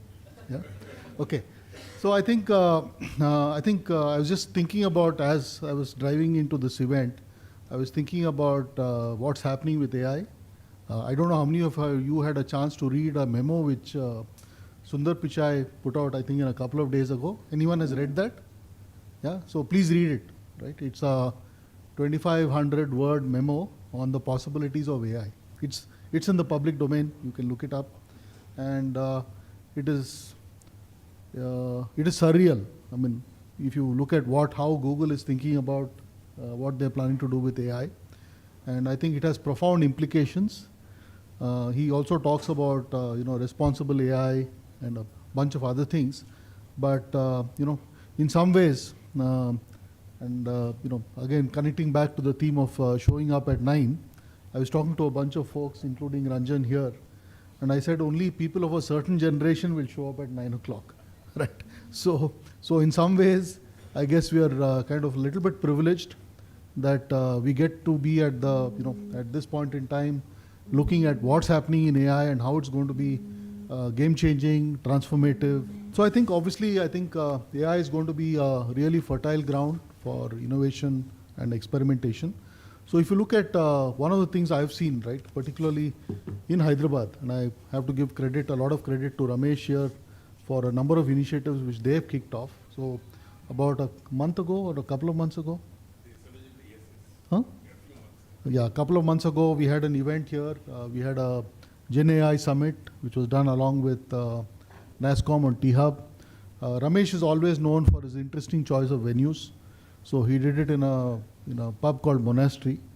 So we had about 16 Gen AI startups. There was a nice dictionary of there's a nice compilation directory of about 40 plus AI startups.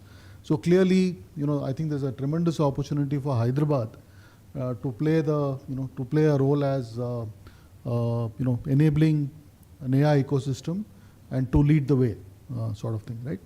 So as I was driving up here, I was thinking about, how we've already seen, for example, I had to resist the temptation as I was coming in here to go to ChatGPT and say, okay, tell me about the role of AI in product management, because that would be outright plagiarism. So I said we shouldn't do that. So I think you can see already it is affecting the way you think, you talk, you read, you learn, and so on. So tremendous implications for people who are building products and consequently, obviously, product managers, right? I was looking at a report from Gartner, and Gartner, publishes all these nice reports. Some of them have to be taken with a large pinch of salt, sometimes with a large barrel of salt. But I think clearly Gen AI is something where the time has come, and I think it will accelerate the innovation process. It will accelerate the quality of what is getting built, the diversity of ideas, and clearly create many more robust and differentiated products. Right. So there were some numbers I was looking at. Another report from McKinsey, right? And I do know sometimes they get some of their predictions wrong, but they tend to be more right than wrong. So they came up with a report where they said the potential of product and business opportunities with Gen AI is somewhere in the tune of between 2.6 million to 4.4 trillion in terms of this thing, right? And clearly this is an area where I think as we have a unique opportunity in India, okay, we have a large workforce, okay, we have high quality academic institutions. There's a lot of collaboration happening between industry, academia, right, and the startup ecosystem, right? So there's a tremendous opportunity to help businesses to innovate, to streamline, and then to launch new products, right? So if you look at funding, right, which is something which we track closely, in 2022, Gen AI generated about 2.1 billion of funding was raised in 1 year. And I don't think there's been any other stream of work in over the last 40 plus years of venture investing where so much capital has been raised, focused on one theme. Part of my job, I have to travel quite a bit. And I was in the Valley, I've been to the Valley twice in the last 3 months. And every time we go and meet a VC and talk to them, the only thing they say is, if you're talking Gen AI, come and talk to us. Otherwise, go and meet someone else. Right? So clearly, the opportunity I think is huge, and I think when you think about it in terms of what I think the impact is going to be, right? It's huge. I think it's going to impact everything which classic product management requires you to look at. I think AI will help you make more data-driven decisions, right? Obviously, because now you have access to large, to looking at large data sets, crunching and finding patterns which otherwise would be hard to do. Obviously, there's a significant scope for personalization, okay, being able to deliver specific content, specific messaging, etc. And then obviously many other things around risk management, around automation, around NLP, and so on, right? So I think this is a great forum. I was looking at the list of people who are going to be here, and kudos to the organizers for putting together a high quality list of speakers. I'm sure the deliberations will lead to a lot of discussion, lots of new ideas will get generated, and hopefully this is another step in our collective endeavor here to make both Hyderabad, Telangana, and obviously India the place to be in. There's no reason why, everyone knows about the Sam Altman thing, right? You can't build something with 10 million. I think we'll prove him wrong, right? And hopefully whatever we are doing here today would be a good next step in that process. Okay, so thank you for having me here, and I do hope you'll have some really interesting, you'll get to hear to some really interesting folks. But more than that, I think the conversations you'll have during the breaks is what will really enrich a meeting of this type. Thank you. To stay informed about the startup ecosystem, subscribe to MyStartupTV.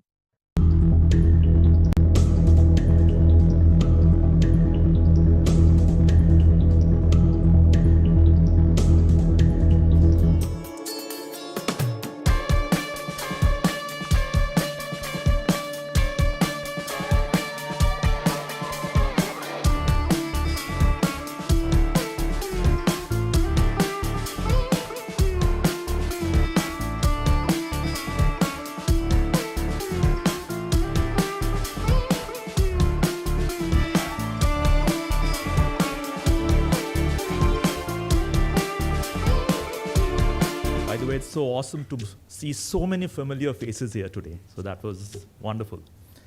Thank you for having me here. So as we kick off this Product Leaders Forum, I'd like to share some thoughts on the exciting future of product management and transformative impact of Gen AI. Additionally, I'd like to highlight the growth of product management in India and discuss our vision for the future.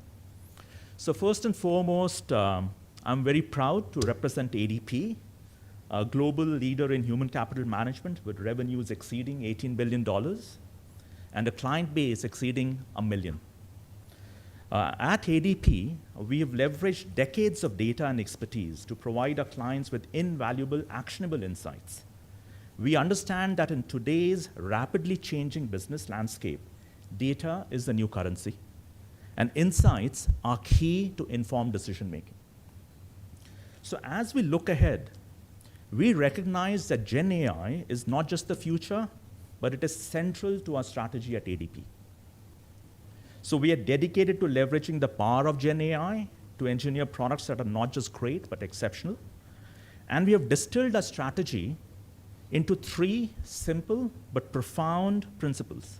Make it easy, make it smart, and make it human. So first, make it easy. In an increasingly complex world, simplicity is the ultimate sophistication. So we recognize that our clients want solutions that are intuitive, user-friendly, accessible. And Gen AI allows us to reimagine user experiences. We've already actually released some versions of Gen AI integration which enables that and makes complex processes feel effortless and empowers our clients to focus on what matters most, which is their people and their business.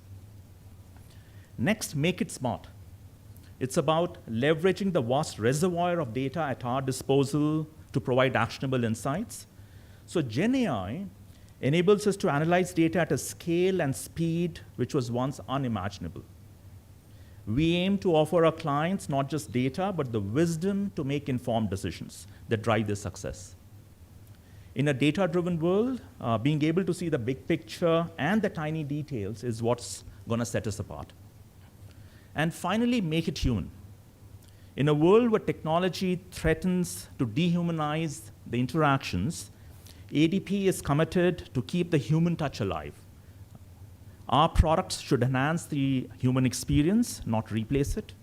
And Gen AI should help enable better human connections, support meaningful interactions, and foster a sense of community. So what does it mean for the future of product management in India? It means that we are at the forefront of transformative journey. Our country has evolved from being a service provider to a global hub of innovation. And MSR is a classic example. We are witnessing a surge in talent and capabilities, making India a force to be reckoned with in the tech world. As product management leaders, it's our responsibility to nurture talent, mentor the next generation, and continue to raise the bar for excellence in product development. It is forums like this one that play a pivotal role in bringing product people together. They provide a platform for collaboration, knowledge sharing, challenging conventions, and networking. As we move forward, let's consider how we can strengthen these communities, foster innovation, and collectively shape the future of product management. In conclusion, I do believe we stand at the threshold of an exciting era of product management driven by the power of Gen AI. ADP is committed to leading the way by making our products easy, insightful, and human-centric. Together, as a community of product management leaders, we have the opportunity to drive innovation, mentor future talent, and shape the future of our industry in India. Thank you.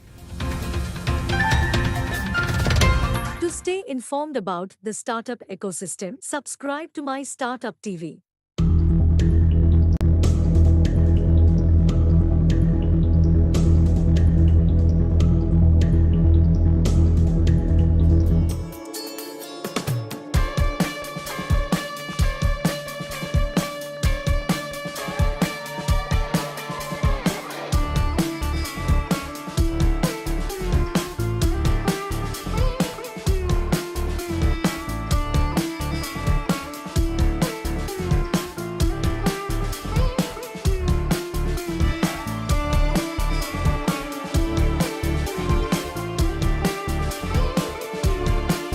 it's so awesome to see so many familiar faces here today. So that was wonderful. Thank you for having me here. So as we kick off this Product Leaders Forum, I'd like to share some thoughts on the exciting future of product management and transformative impact of Gen AI. Additionally, I'd like to highlight the growth of product management in India and discuss our vision for the future. So first and foremost, I'm very proud to represent ADP, a global leader in human capital management with revenues exceeding $18 billion and a client base exceeding 1 million. At ADP, we have leveraged decades of data and expertise to provide our clients with invaluable, actionable insights. We understand that in today's rapidly changing business landscape, data is the new currency, and insights are key to informed decision-making. So as we look ahead, we recognize that Gen AI is not just the future, but it is central to our strategy at ADP. So we are dedicated to leveraging the power of Gen AI to engineer products that are not just great, but exceptional. And we have distilled our strategy into 3 simple but profound principles. Make it easy, make it smart, and make it human. So first, make it easy. In an increasingly complex world, simplicity is the ultimate sophistication. So we recognize that our clients want solutions that are intuitive, user-friendly, accessible. And Gen AI allows us to reimagine user experiences. We've already actually released some versions of Gen AI integration which enables that and makes complex processes feel effortless and empowers our clients to focus on what matters most, which is their people and their business. Next, make it smart. It's about leveraging the vast reservoir of data at our disposal to provide actionable insights. So Gen AI enables us to analyze data at a scale and speed which was once unimaginable. We aim to offer our clients not just data, but the wisdom to make informed decisions that drive their success. In a data-driven world, being able to see the big picture and the tiny details is what's going to set us apart. And finally, make it human. In a world where technology threatens to dehumanize the interactions, ADP is committed to keep the human touch alive. Our products should enhance the human experience, not replace it. And Gen AI should help enable better human connections, support meaningful interactions, and foster a sense of community. So what does it mean for the future of product management in India? It means that we are at the forefront of transformative journey. Our country has evolved from being a service provider to a global hub of innovation. And MSR is a classic example. We are witnessing a surge in talent and capabilities, making India a force to be reckoned with in the tech world. As product management leaders, it's our responsibility to nurture talent, mentor the next generation, and continue to raise the bar for excellence in product development. It is forums like this one that play a pivotal role in bringing product people together. They provide a platform for collaboration, knowledge sharing, challenging conventions, and networking. As we move forward, let's consider how we can strengthen these communities, foster innovation, and collectively shape the future of product management. In conclusion, I do believe we stand at the threshold of an exciting era of product management driven by the power of Gen AI. ADP is committed to leading the way by making our products easy, insightful, and human-centric. Together, as a community of product management leaders, we have the opportunity to drive innovation, mentor future talent, and shape the future of our industry in India. Thank you. To stay informed about the startup ecosystem, subscribe to MyStartupTV. Hi, my name is Jeva. I'm part of ServiceNow. I work at Hyderabad office, and I got invited to this product leadership forum where I had to talk about generative AI and all the use cases and how it's going to be useful for PMs. So generative AI is a very nascent technology. It's very new. It's just coming up. And it is important for everyone to use that technology. But most importantly, the product managers have to know how to use the technology and how to define it and how to create end user experiences out of it. And this is where this talk I thought will be helpful for all the product managers who attended this product leadership forum. Thank you.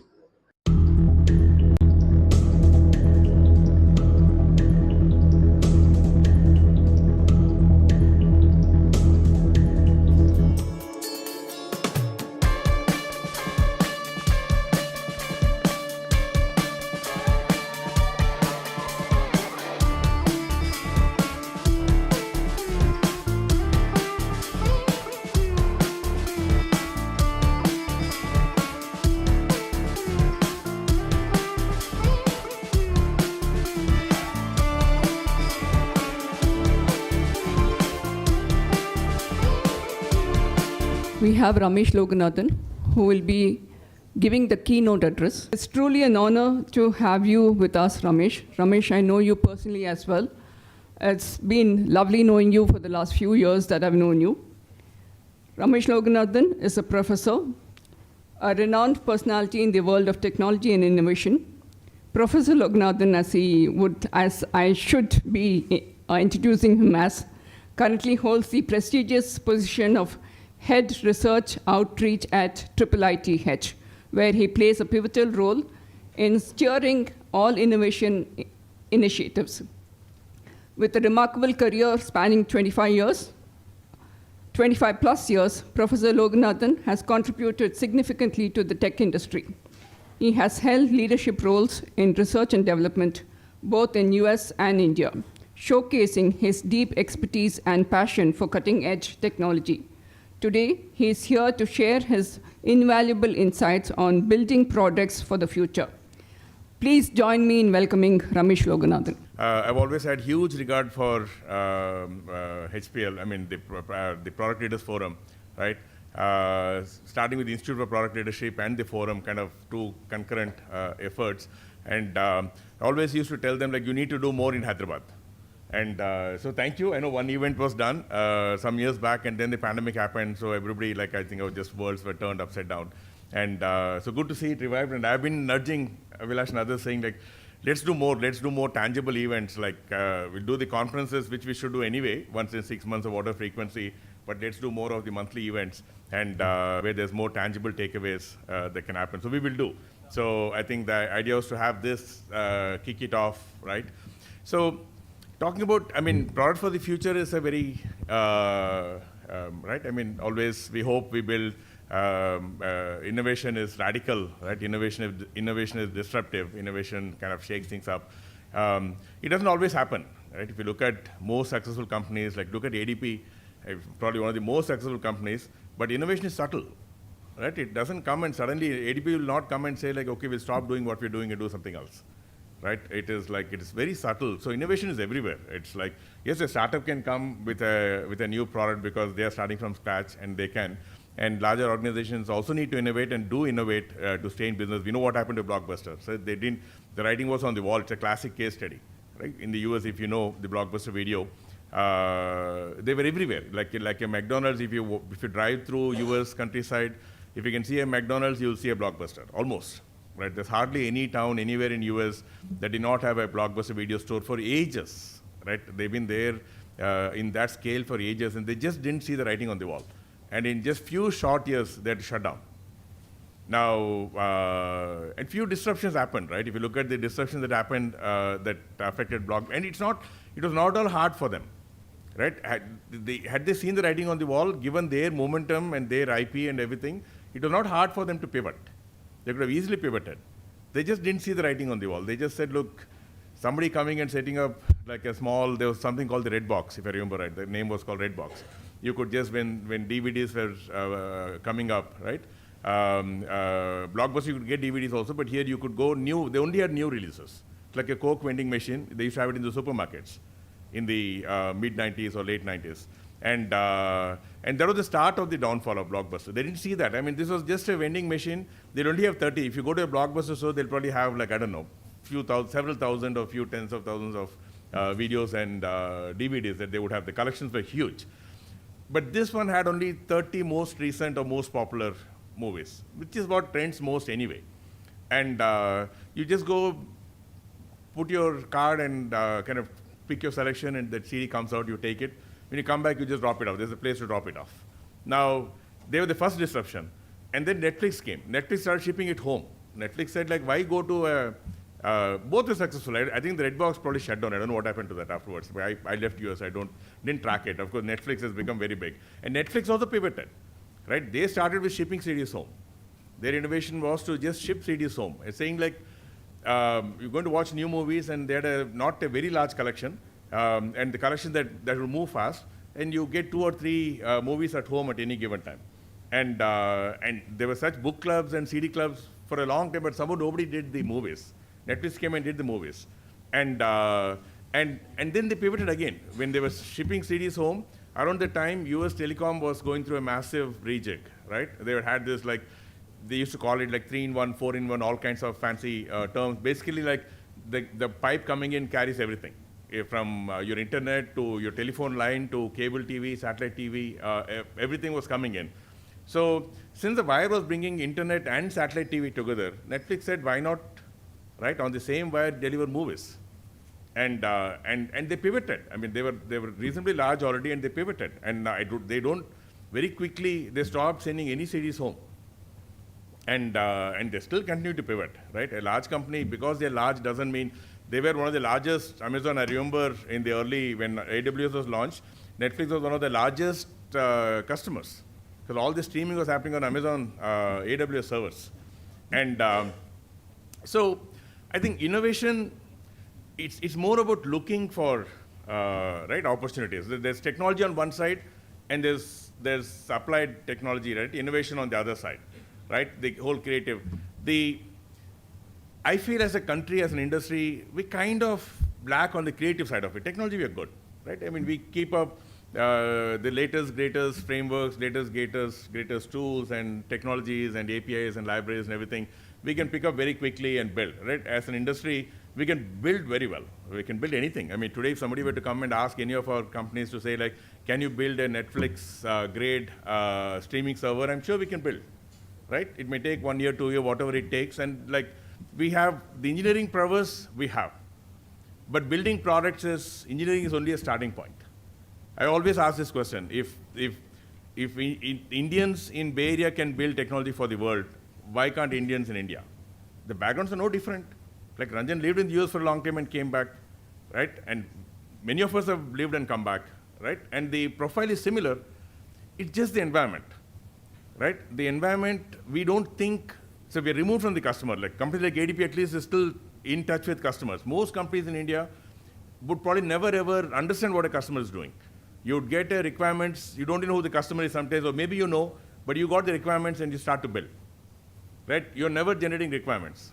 And that's a big part of product management, big part of creative thinking. If you want good products, great products, we have to first define great products. It starts with understanding what the customers are doing today, what they need, where the gaps are, right? And coming up with some, and that's a very creative process. I always say there are 2 types of product managers, right? I don't want to slot any of you, neither of those 2 types. Both are good. As an industry, we need both, but there are 2 types of product managers, right? One that I call them, again, pardon me for saying this to a room full of product managers, but I call them glorified clerks, right? They're bookkeepers. If you look at, like, the inputs keep coming in from field, from support, like engineering also gives a lot of inputs. I remember when I was in the Bay Area, product management was so weak. They could not say no. I mean, like, if a senior director or senior architect, especially architects, like technology companies, architects have a huge say in very strong tech companies. If an architect comes in and says, look, this is the latest communication, actually was there, one such initiative. This is the latest communication framework. We have to adopt.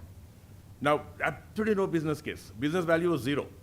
The communication framework we had was good enough for servicing everything Inform is needed as a database server. And they still said, like, we have to build this, and the product management organization could not say no. 1.5 years, like almost 25% of engineering time was used to build it for 0 market value. No wonder Inform is shut down in a few years, right? I mean, you can't spend that kind of resources on things that don't have market value. So the understanding, but then we need that also. We need to keep track of all things coming in. There's some minimal value addition that happens in terms of prioritizing and such. But the bigger part is, like, the creative process. That's why great products happen. Right? If Apple came and said, let's build another mobile phone, they would have been just that, right? Another mobile phone. But that's not what they came and said. So they said, like, let's disrupt. Let's completely reimagine mobile phones. And of course, not that everything Apple has done has become successful. There are many things Apple tried that failed also. But look at the successful products. It's a super creative process. They said, like, it's not just technology. Technology was a very important part of it, but technology was only a necessary condition. The sufficiency was something completely different. Right? The sufficiency was to completely disrupt the thinking. Like, I mean, you hear this often said in the Apple context, but it's true in most contexts. Some things you can't get from your customer. If you ask the customer, tell me what the next new big phone could have been, I don't think anybody would have described Apple phone. Right? They may at most talk about some pains that they're having today. Or they may talk about some things that will be nice. It'd be nice if I can do this also. Like, it would be nice if I can take pictures in the night. It could be nice if I can, some small incremental things might come. But nobody's going to come and say, like, can you think of a phone with a single button? Right? Can you think of a phone with no manual? Can you think of a phone that just feels so different and fresh to the hand? Like, I mean, every aspect, they said, like, let's make it a piece of art, right? And like that, and that wow factor, there are very few phones in the market that came before or after that just wowed the audience, wowed the customers, right? Like Apple iPhone did. Like iPod did some of it, but iPhone just blew like in the US, I remember, by then I'd moved here, but I used to travel a lot. I mean, like, I used to travel at least once every 6 to 8 weeks. And I would see few iPhones. The next travel, I will see more. In no time, in less than 2-3 years, 9 out of 10 phones are iPhones. That's how much of the market they captured. Like, I mean, it went crazy. And that's because everybody was so impressed, right? The wow factor, that's what makes delightful products. The wow factor is so strong. Everybody, you want to tell somebody, you know what? iPhone, did you get it? I got one. Like, I mean, that whole thing, it impressed the customers so much that they became the most vocal champions. I don't think Apple even needed to advertise. And they made sure it's not just the technology. Technology is only one small part of it. Very important part, yes. But not that other leading players had any less technology in their phones. Right? So technology was not the differentiator. How they packaged it, right? How they conceptualized what the phone should be, how the phone should be. Thinking of a phone with one button, thinking of a phone with one button would mean, like all of you know, you all understand UI, right? Thinking of a phone with one button could have been a UI disaster. Right? People have said, like, I just want to make a call. I don't know where to press. How do I make the call? You could have just taken the user into a jungle and then just let the user loose, not being able to figure out where to go next and what to do. But that's not what happened. They designed it so well, you don't need to know anything. You just go, it's very intuitive. How do you make a phone intuitive with a single button? And not have too many buttons. See, they didn't even trick the system. See, today, if you look at most phones, there are 3 buttons, 5 buttons on the screen always. Right? Though they say like there's one button, but Apple didn't even have that. Almost never even had a back button. Today they have, but early days, with that single button, it was intuitive. Right? You could figure out that you can always go back to the home screen. I remember my nephew when he's now 11, when he was just about maybe 12 to 15 months old. He figured out Apple phone. I was amazed. Like I said, I used to travel a lot. So I used to go there to visit him when he was growing up. And he would play a video when he was not even max 15 months, right? He could play the cartoon video he wanted. I was shocked. I just said, like, I want to see it. So I just took the phone, put some random thing, gave it to him. He was sitting on his high chair. He figured out that, like, he keeps pressing that single button, it goes back to the home screen. And he keeps doing it until it goes to home screen. It doesn't matter where what you're doing, and it will take you to the home screen. The moment he goes to home screen, he recognizes the YouTube icon. The moment he goes to YouTube icon, he knows that, like, if he scrolls once or twice, he will see the cartoon icon that he wants. Using 3 images, the home screen, YouTube icon, and the cartoon he wants. Every single time, I moved the cartoon around. I moved that icon around, and I gave it back to him. He could figure it out. Because he knew that, like, if it's not there, he does this, it goes up, he sees some more pictures. And he needs to do it until he finds the picture. And that's how intuitive. If a 13, 14-month-old can play the video he wants, you can imagine. I mean, it is remarkable. Of course, no, everybody follows that paradigm. But coming up with it when phones had big keyboards, like you remember Nokia came around that time, the Nokia brick. You slide it up like it is 4 mobile phones in one, right? And very kludgy. Of course, it caught everybody's attention because like now, when you walk around, one of the most expensive phones in the market. But imagine Nokia brick came at the same time as, around the same time as Apple phone came. Just look at the difference. No wonder Nokia doesn't exist anymore. They just lost it. I mean, a company, can you believe, 100-year-old company that has over the years innovated, kind of reimagined, pivoted, just lost it somehow, right? I don't know how it happened. That country is still a very, very creative country. It's one of the most creative countries in the world today, right? In terms of innovative thinking and creative. But somewhere it got lost, right? But so it is just, and their whole thinking of a product was that like I said, technology is necessary, but only a small part. It's not the sufficient condition for successful products. Technology is only a starting point. Now, from the single button, right, the few mandates, it should look good, so the way they packaged it, they said they were the first ones to come with a small, tiny box. Right? Mobile phones used to come in big boxes with some of them used to have manuals. They definitely have small instruction books. They definitely have fold-out instructions. Right? This comes with nothing, almost nothing. Right? And with a pin, it comes just to put the SIM. And like almost no instruction. They were so confident. It doesn't matter who it is. They can use the phone. Right? When you start the phone the first time, it asks for a few things. And once you do that, that's it. It is set up. Now, today everybody follows the model. So they said like, and the unboxing, the box packaging, the attention to detail that Apple had, right? The box was like from the color to the shape to the texture to the edges, how it feels in your hand. It was not like any other box. Right? Anybody could have done it. They didn't invent any of that paper or cardboard or right anything. They didn't invent it. It's all existing. It's just designing it, right? Putting it in that shape, in that size. When you open it, the way it looks, the way the phone's laid out. So the whole unboxing was like, it starts from there. You're wowed. Every step you're wowed. Right? It's not just that once you access the single button intuitiveness, you're not going to be wowed when you play with it. You'll only be wowed like several days later saying like, God, with single button I could manage to do all this. You can't, that's not something you can communicate, that you'll experience, right? You'll experience the lack of it. With single button, things didn't work. The second minute you would have said like, this is crazy. But when it's working, it'll take a long time to figure out that like, with single button I can do everything that needed like some 8 buttons in my previous phone. It takes some time to realize that like, I could do so much with just a single button. But the whole thing, the wow factor started from the box, unboxing, the phone, the way the phone looked, the way the phone felt, right? You turn it on, the UI, the icons, they came up with the tray of icons. I'm sure they didn't invent it. I'm sure somebody else must have had it by then. But they were the ones that first made it so neat. They said, since it's a single button phone, there had to be pre-packaged apps. Things that you may normally want to do should all be there out of the box, right? Well, they went and pushed the store a lot later, but they didn't start with the store. When you open the box, most essential utilities are already there. It's not just a phone.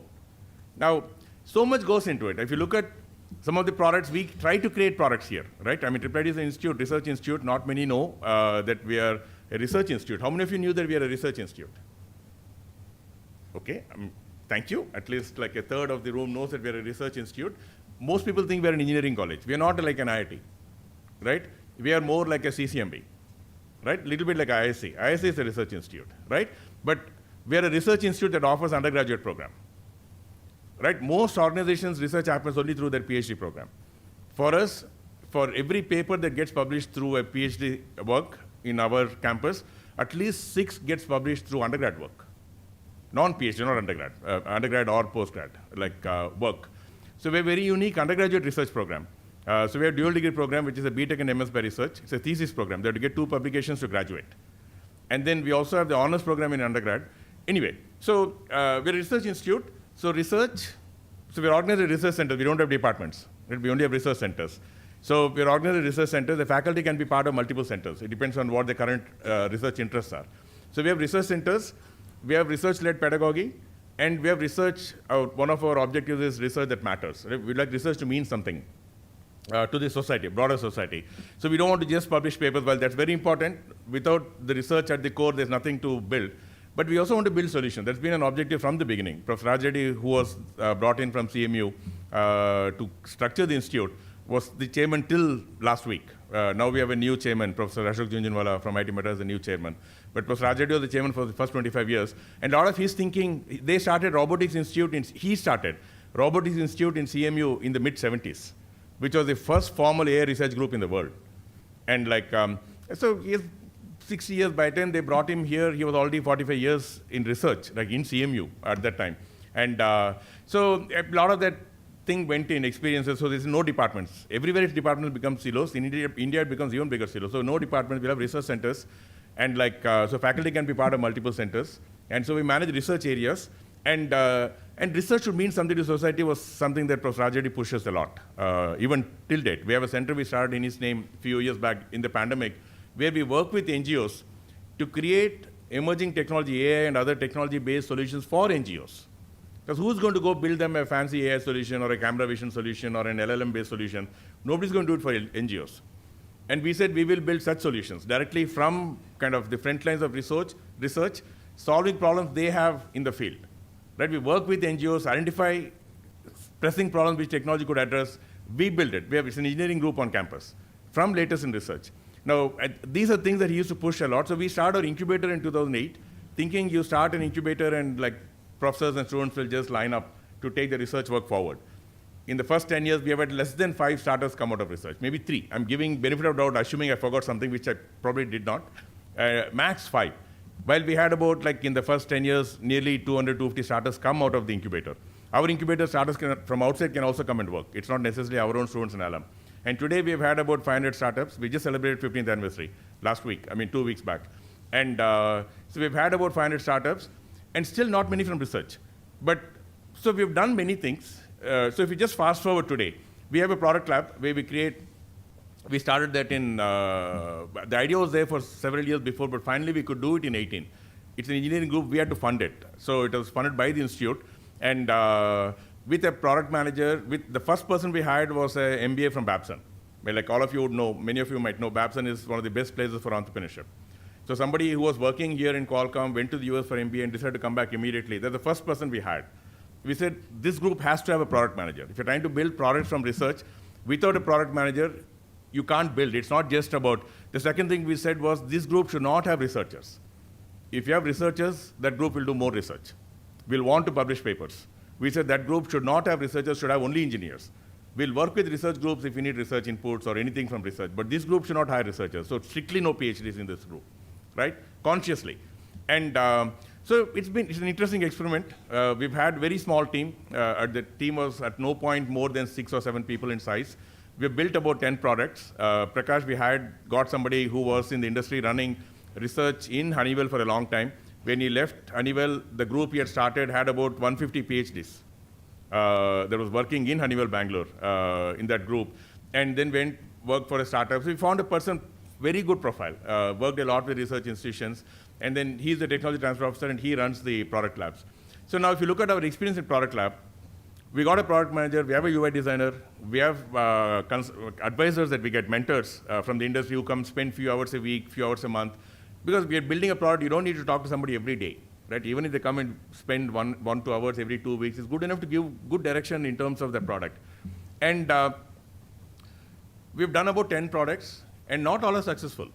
But these are all, we said this group will only work on products centrally based on research. Some seminal work or research work published, and that should be at the core. If you look at, going back to my earlier point, if Bay Area can make products for the world, why can't India? One of the key reasons is our connect with academia is very weak. The industry and research don't forget talking to each other. They're just miles apart. You can't even by mistake, you can't touch the other. It is you have to make serious effort, either the research to come into industry or industry to come into research. They're completely immiscible worlds today. So we said we need to create this, since it won't happen organically, let's do this inorganically. Let's create this, right? Put in cart before the horse.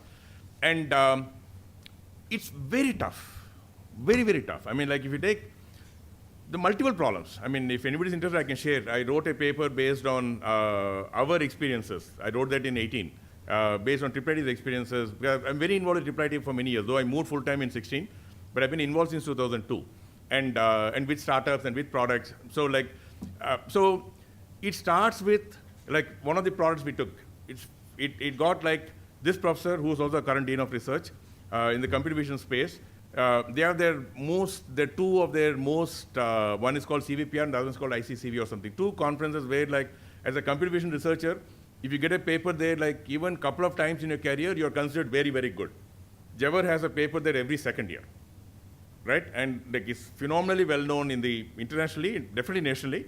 And so his work on badminton, they went and took broadcast badminton, a lot of broadcast videos available on the internet. So they took broadcast video and built this model to recognize, like, after the game, it will give a kind of the analysis that maybe a coach would give the player. If the coach had observed the game for an hour, right?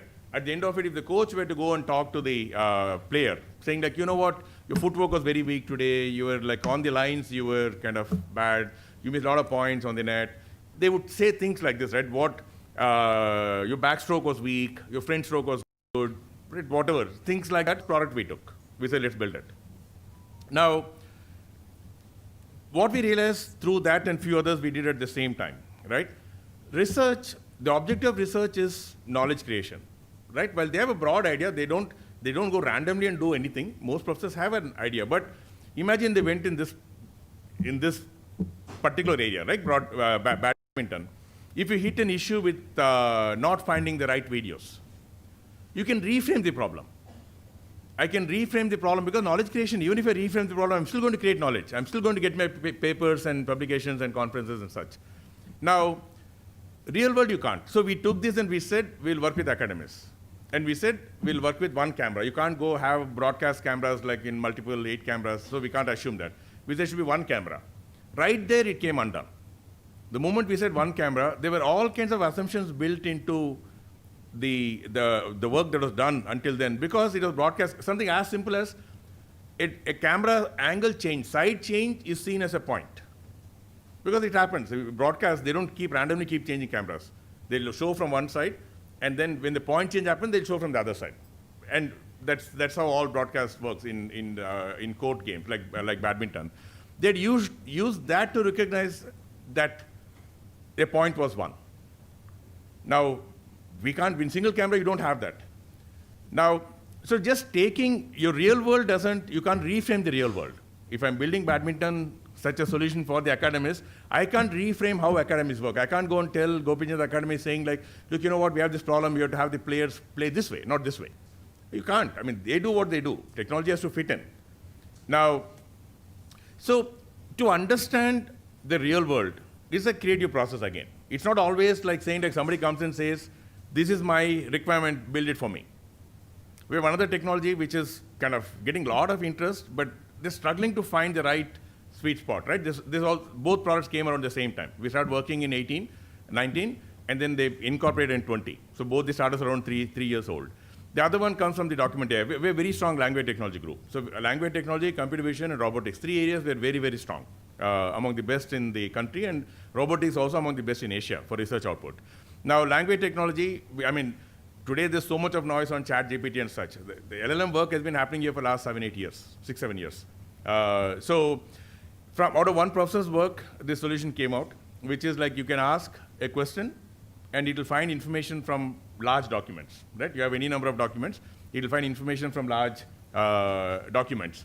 Now, this is like they say in the product world, like they say in the product world, you have a hammer and you have to find the nail to bang. Now, this is a hammer, it's a tool, right? A hammer doesn't do anything. Unless I find the right nail, I can't just go keep banging everything. I have to find the right nail, right? They say like the silver nail or the golden nail.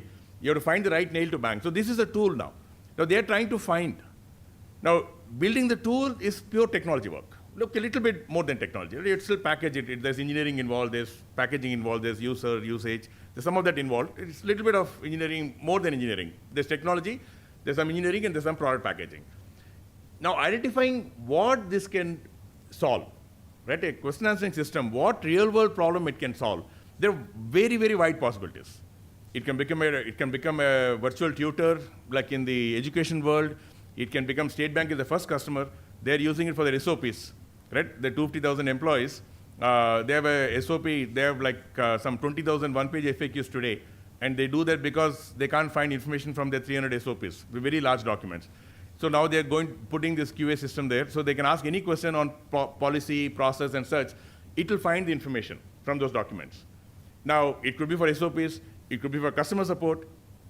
Now, they tried customer support. The problem with customer support was, if I just find the information from my existing knowledge base, that's not answering the question.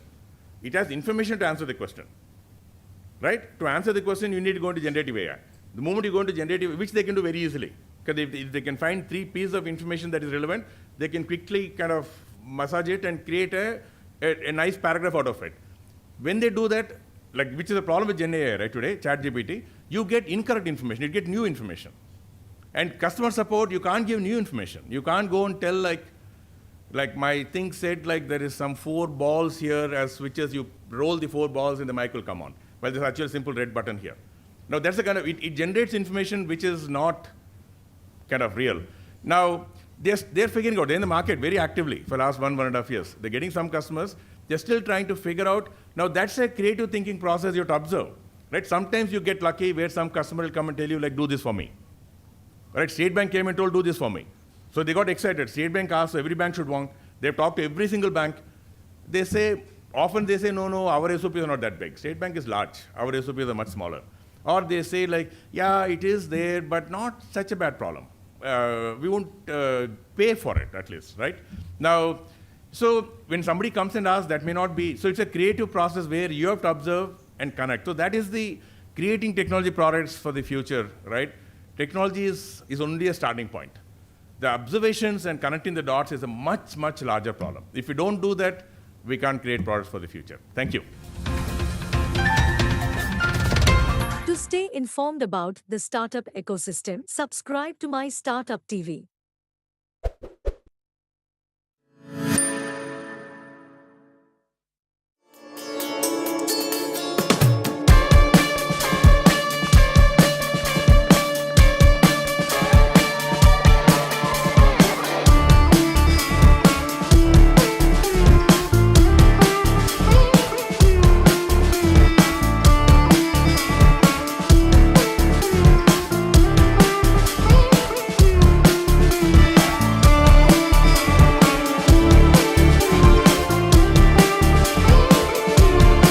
Have a second panel discussion, the topic being mastering product skills in Gen AI era. I invite Haripriya Shivaram-Krishnan, who's the moderator for this session. Haripriya, welcome. She currently is serving as a vice president at State Street Global Advisors. Prior to her role at State Street, Haripriya held key positions in prominent organizations including Citi, JP Morgan Chase and Company. Extensive experience also includes roles at Sun Microsystems, TCS, ABN AMRO Bank, NV, where she honed her skills in areas such as trade, operations, GIS analysis, and quality leadership.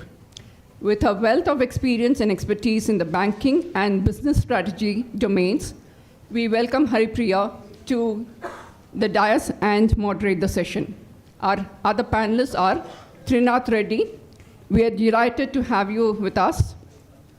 Trinath Reddy, a dynamic, multi-skilled individual and head of technology at KK HR.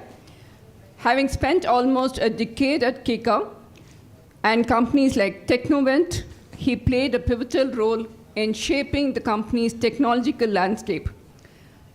Our second panelist is Ashish Mittal. Ashish, I know you personally as well. It's wonderful to have you here.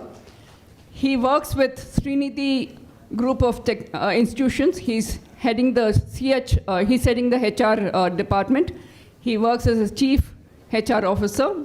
Ashish is a renowned figure in the HR industry, having earned recognition as one of Asia's 100 power leaders in HR and securing a spot in the prestigious Forbes India top 50 leaders. I think we need to give him a good applause.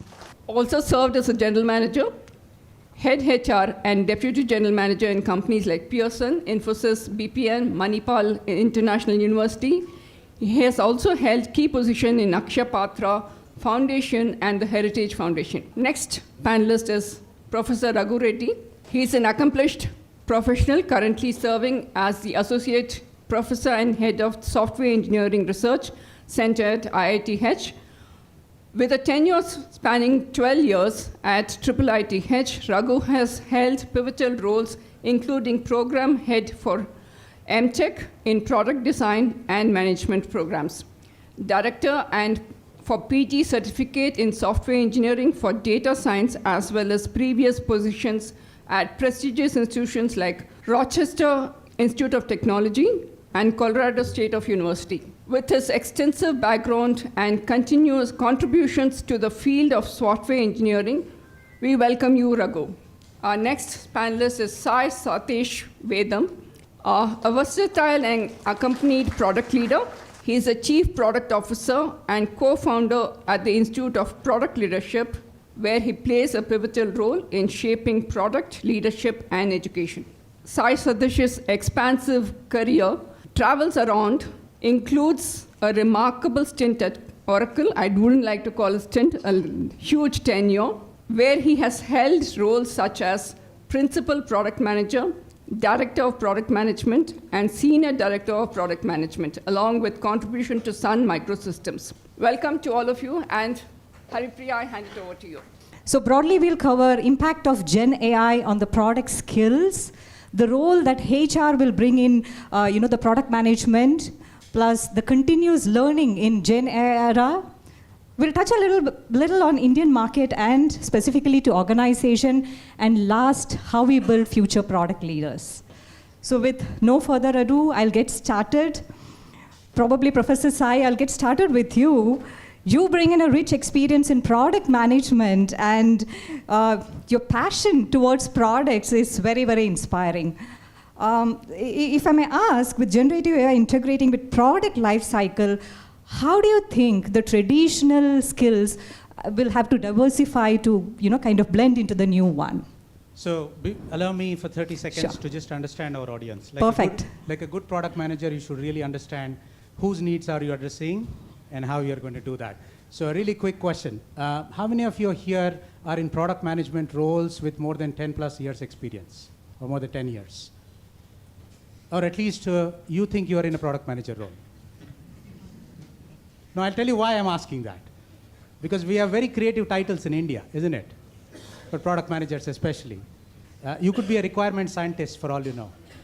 This is an emerging title in many companies that I see, right? So, good. So about 30% of you are in product roles with at least 10 plus years experience. The remaining ones either are aspiring to get into that role or you are curious about that. That's my assumption, right? Aspiring to and do that. Okay, so now before I jump into and answer that generative AI thing specifically, let me here is the perspectives that I will bring in. There are 3 points of view that I will bring in, right?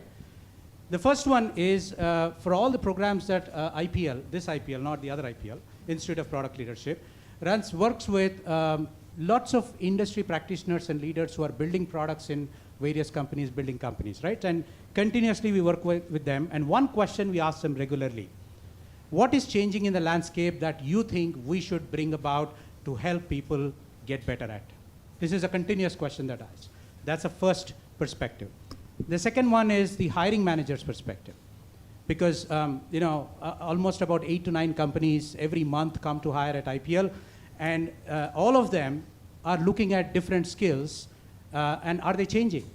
So how important is generative AI?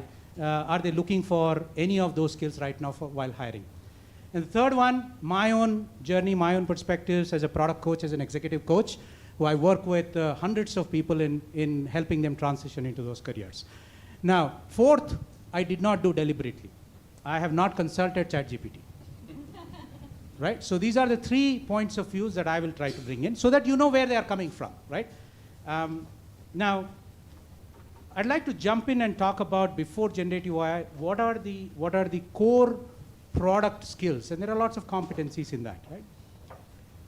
And just to level set everybody's understanding, at least for the purpose of this discussion, I want to frame what product management is. As I said, there is lots and lots of definitions, lots of misunderstanding in the industry. I spent 25 years working as an engineer, 14 years as a product manager and product leader, and I work with hundreds of companies which are trying to hire, right? So when I say product management, I'm referring to role, not a title. And so what is that role? That role is very simple, very difficult to achieve, but very simple. It's an art and science of identifying the market needs and driving the team towards creating compelling, profitable, and competitive products. Now there are a few key words here. The art and science. Second one is driving the team. Now if you're a product owner, you might be thinking you own the product. And a lot of you may have heard of this cliches that product manager is the CEO of the product. Right?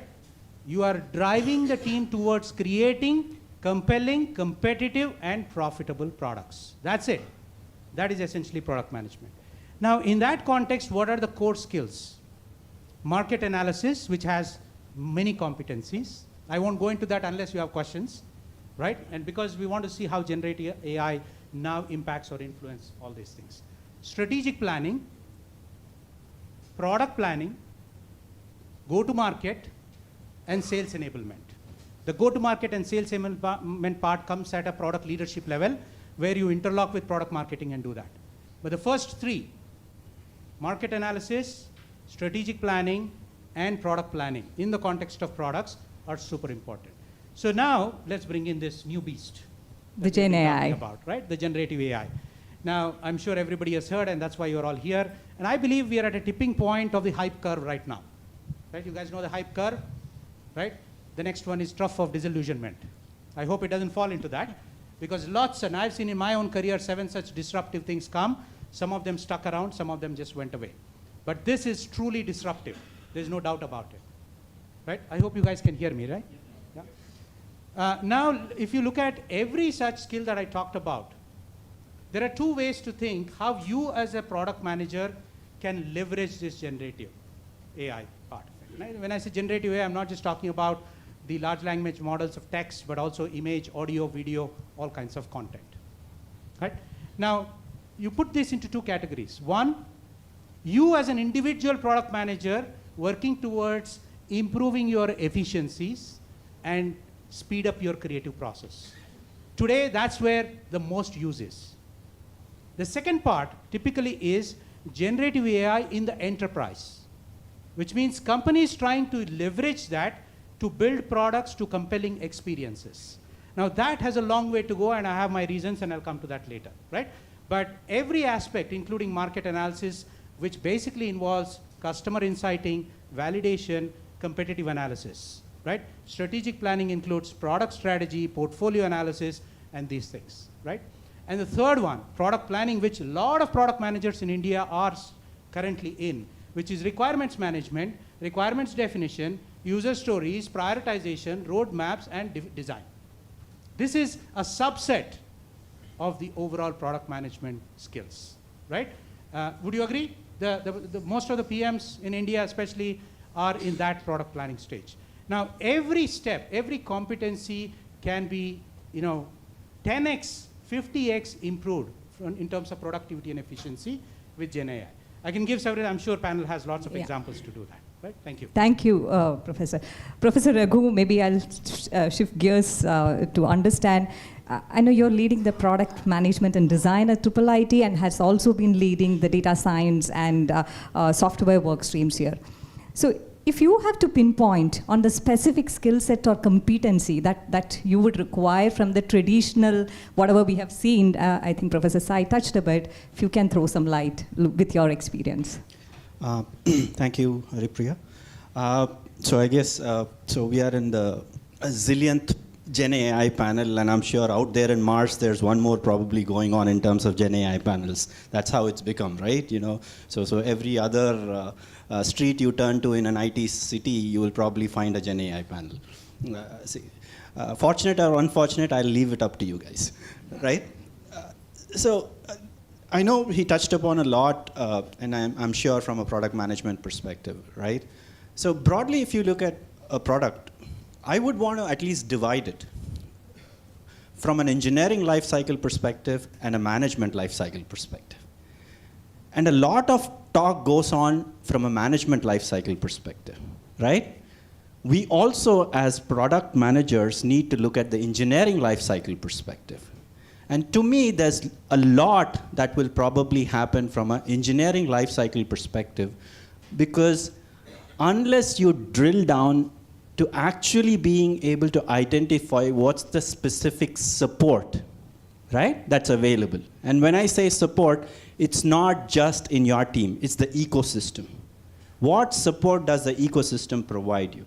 If you don't have it, your product is bound to fail. No matter how complex your algorithm is, or how exaggerant or fantastic your actual management life cycle is. It does not matter, right? Ultimately, you have to have the supporting ecosystem. And that requires a lot of tool support, right?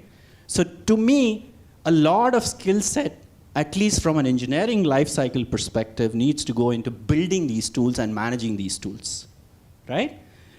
Don't look at it as a large product, right? Small products, whatever that might be, that's going to support. Because you have a life cycle where you're looking at a traditional engineering life cycle going from requirements all the way to maintenance, right? And of course, at some point, end of life. And everywhere at this point, you'll have to look at what's the skill set needed to develop these tools and manage these tools. That, to me, is more important. Whether it be, let's say, I'm building a tool set for math, right? What's the mathematical knowledge that I need to build this tool set and use Gen AI to generate maybe a step-by-step solution for a particular math problem, right? Whether it's a SciMath or a Wolfram Alpha type tool, for example. Or maybe you're developing a product, I need to create design prototypes, right? What's the specific tool set that's needed? Because it's not just plug and play. You're typically looking at tailoring a particular solution, because it's not as if you're going to use ChatGPT as it is. It's not as if you're going to use Llama 2 as it is, right? Your large brain, which are the large LLMs, have to be transferred into a small brain. That's the skill set that's needed. How do I transfer them and apply it in the context of your particular solution? Generics, yeah, well and good, that ChatGPT can provide, right? But as managers, how do we bring that value? The additional add-on values is that transfer of knowledge to your problem, your product, your organization. Absolutely. And in the tea break, he also touched upon how engineering is one of the key streams. And it was good to know the statistics, 68% research still happening on computer. Thanks for that. I'll move into understanding the HR role. Mr. Ashish, your experience in HR spans across corporates, NGOs, which is very interesting, and also academia. And you stress a lot upon work-life balance too, so it's interesting. Could you share insights on how HR practices and talent acquisition strategies have adapted in response to the changing technologies? Sure, thank you so much. So I'm going to start actually, I would say I would like to, with the Gen AI, I would like to focus on 3 key areas. Okay, we're looking because as the HR leaders, we are bombarded day and night. Every day is a different day for HR leaders. You can ask anybody, and nobody knows where we are going to be for the next 15 minutes. So 3 main areas where you're looking is, first is improved efficiency. Okay, so point over here is, since there's a lot of data and we want quick analysis, and so we want generative AI to help HR leaders to take better informed decisions.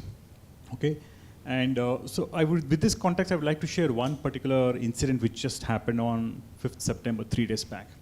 I'm just linking that, it just struck me just a few seconds back, and I thought this is the best place. 5th September, I kind of reached home around 6 p.m. I was completely exhausted. Last 3 days were kind of roller coaster ride. And I was about to hit the sack. And just when I got a call from one of the senior academicians, I do not know why he called me, probably, yes, he knows me pretty well. He said, Ashish, I have decided that I want to commit suicide in the next 15 minutes. Of all the blues, I received this call. I was zapped. And I said, yes, this person definitely needs my help. And I said, just give me 20 seconds. I just had 20 seconds to take a decision.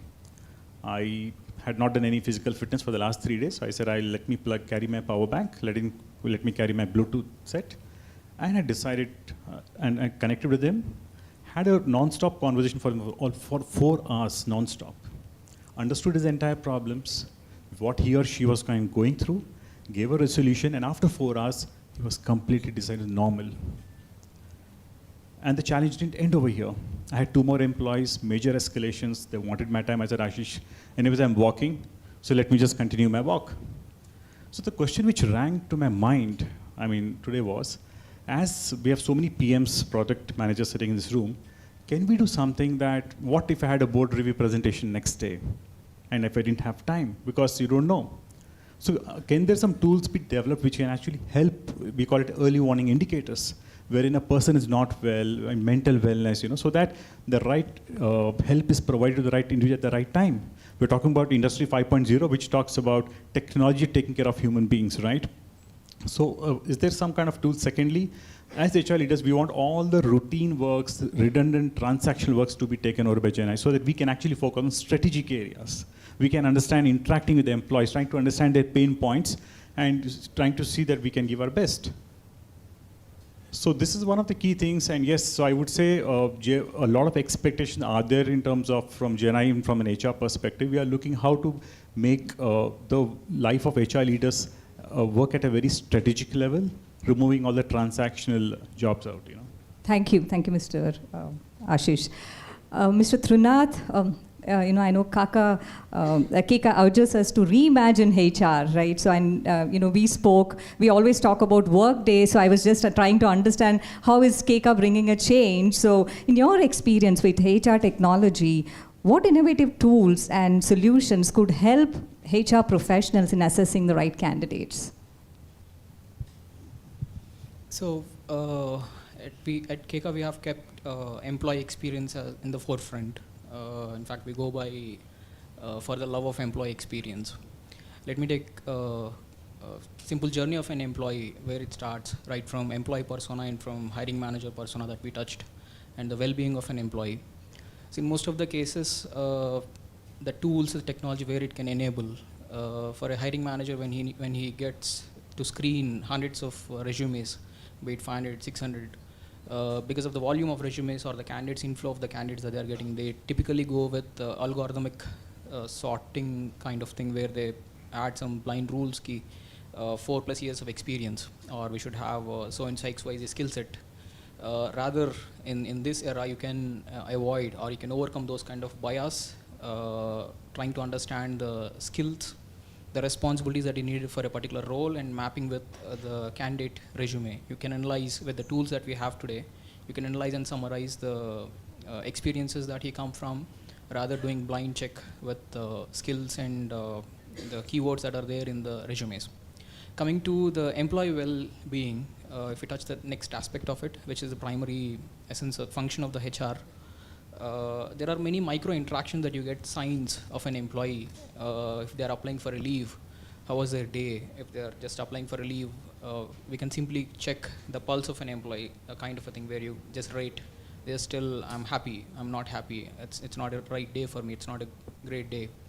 With these indications, over time, it will be able to tell you the pulse of an employee, how they are feeling in an organization, overall, what's the happiness indicator in the organization, which will greatly help the HR personals to gauge the mood in the organization or the teams. Or if you further drill down, you get to know which teams are having more sort of issues, or which teams are not feeling great at work, and how you can connect or align with your organization goal. So these are few factors where technology can enable and bridge the gap between the HR personals and the employees. Very interesting. I think a lot of personalization, we try and do that as well to get into candidates. Before we switch gears to understanding about the continuous learning, let me pause to see if any questions from audience. We can take one question from audience. Please go ahead. Why don't you call out your name and then ask your question?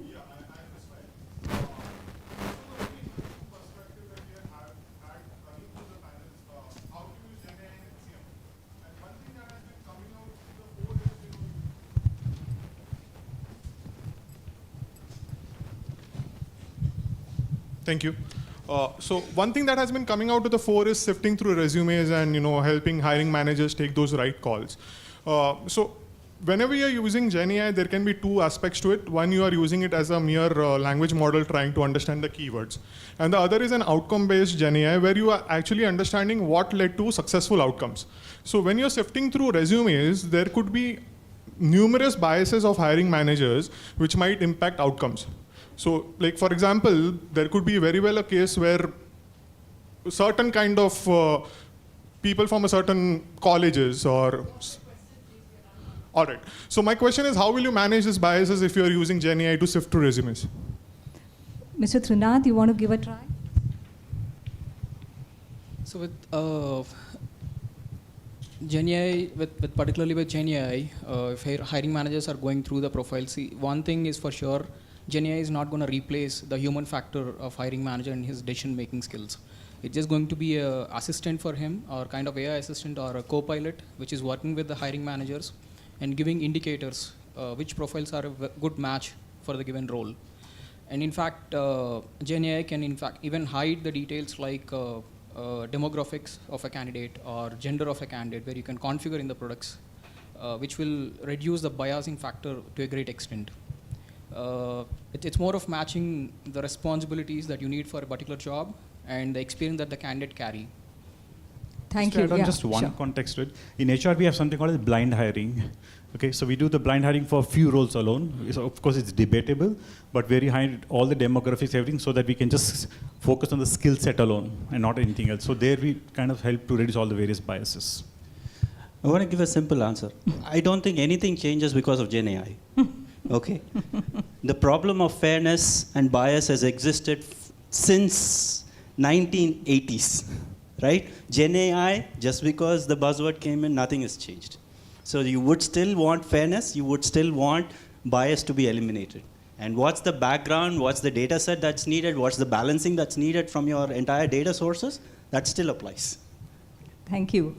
We'll try and understand right now about a little on continuous learning. Professor Sai, you have played the role of product management, a coach, been a co-founder as well, I think, and been in academia. So you bring in all together, right? So in this evolving Gen AI landscape, how crucial is continuous learning, and what is your suggestion for individual learning as well? Well, I think there's no debate about continuous learning irrespective of generative AI, yeah. right? But here's a slight difference that I'm at least viewing it as. I believe that we are kind of at a tipping point of what was called as a knowledge era for a long time, which means the intent of accumulating knowledge through a learning continuous habit. It's a habit, right? Some people have developed that habit because I want to accumulate knowledge. I don't know when it'll come to use. Whenever it comes to use, and I have a phrase for this, it's called inventory of skills. Right? So a lot of people have that, and it served well for a while. I believe now, because a lot of things are very dynamic and complex, we are shifting to what I call as a single loop and double loop based learning.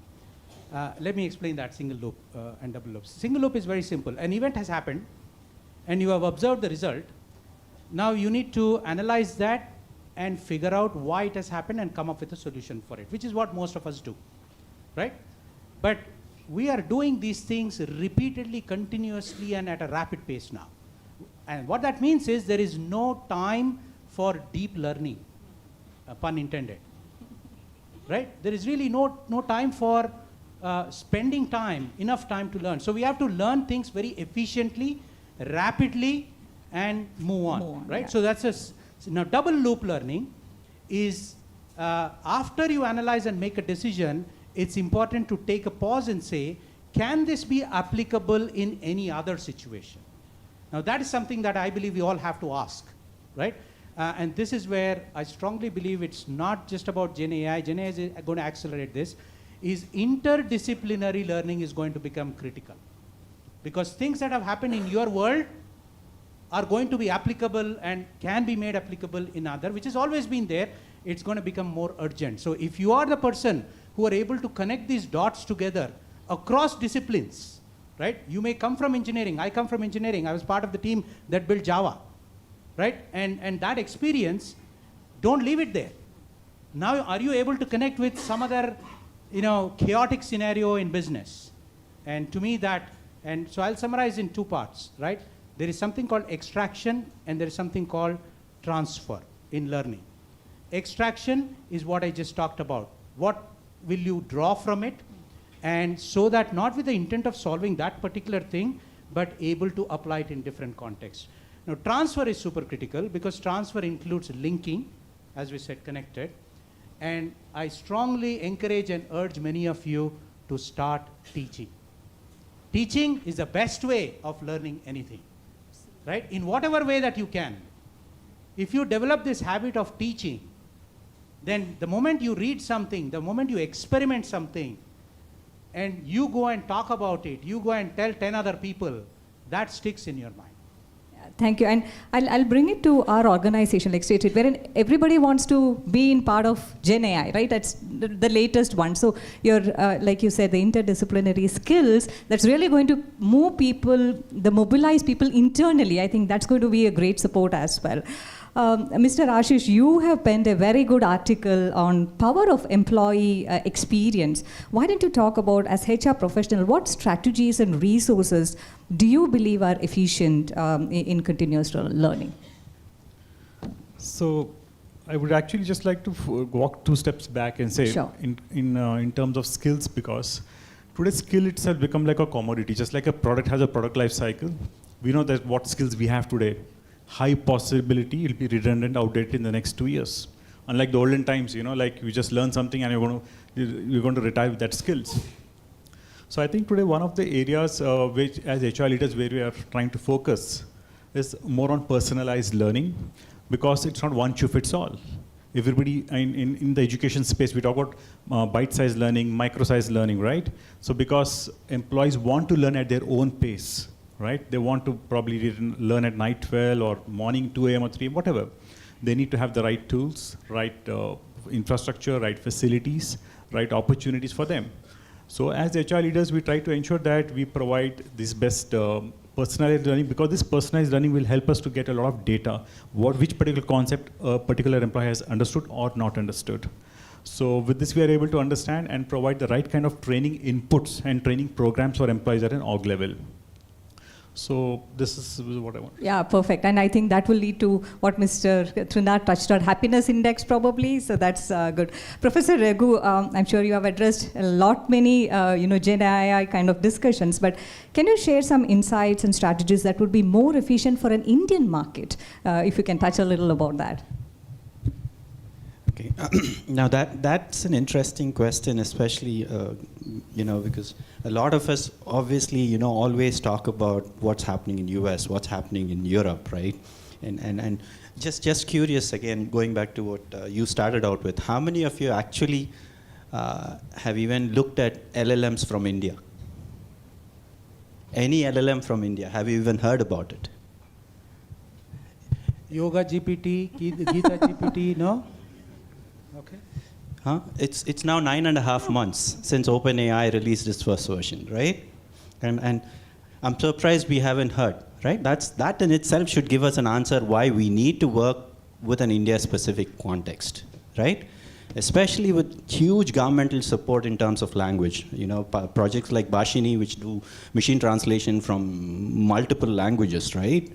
So you start looking at it, you want to build data sets which are India specific, whatever be the case. Forget about LLMs. Start off by looking at data sets that are India specific.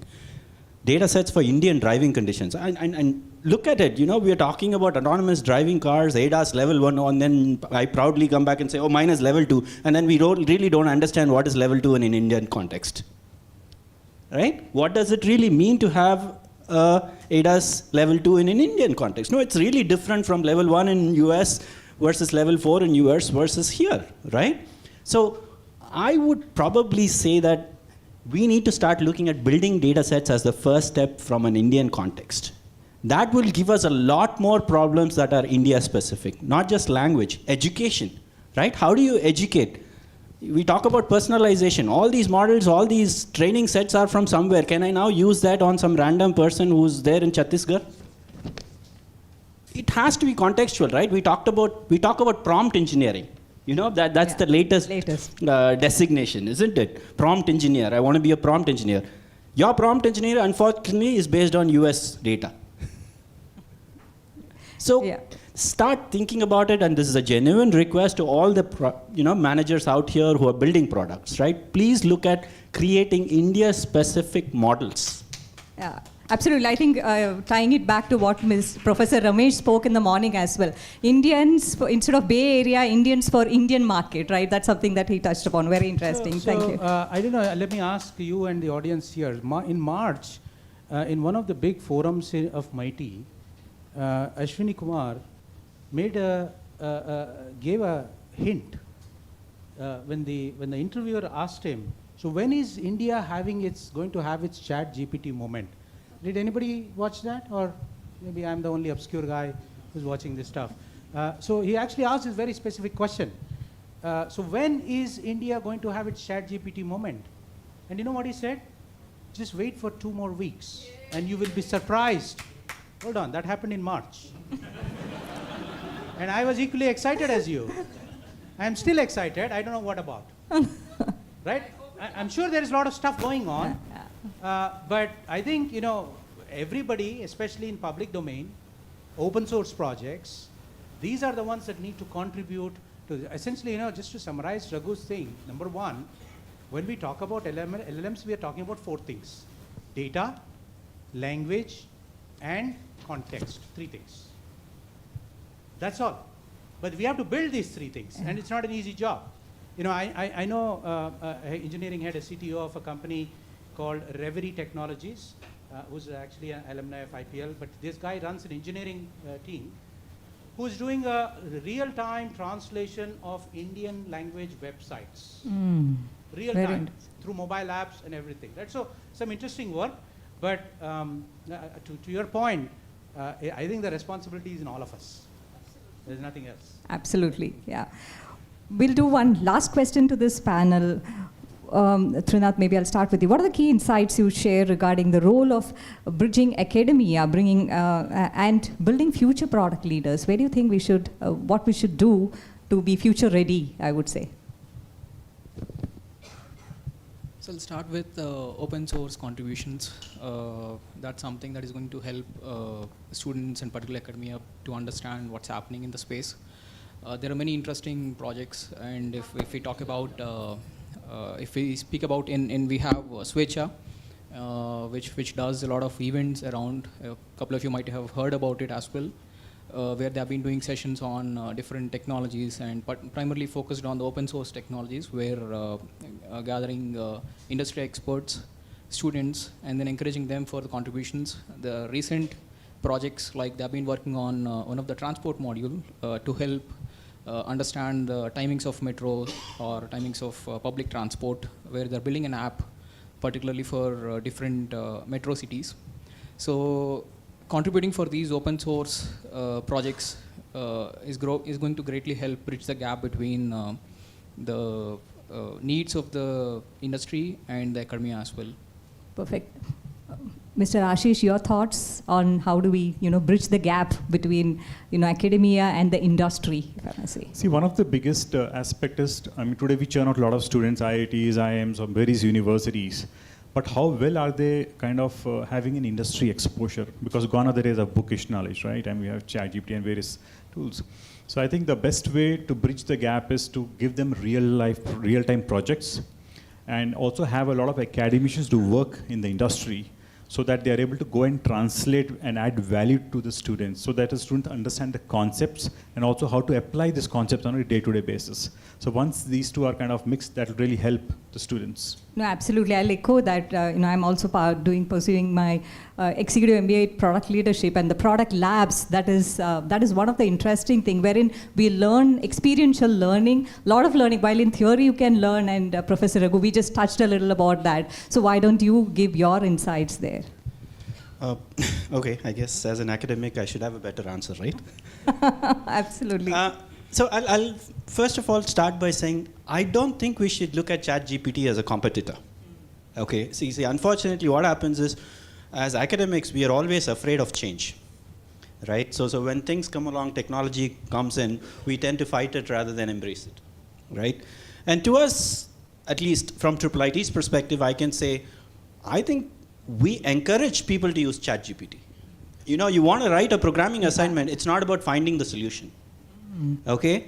In fact, a lot of instructors I know, for example, if you create a programming assignment, they would start off with ChatGPT and create the programming assignment, and then tweak it, because ChatGPT can't act on it anymore.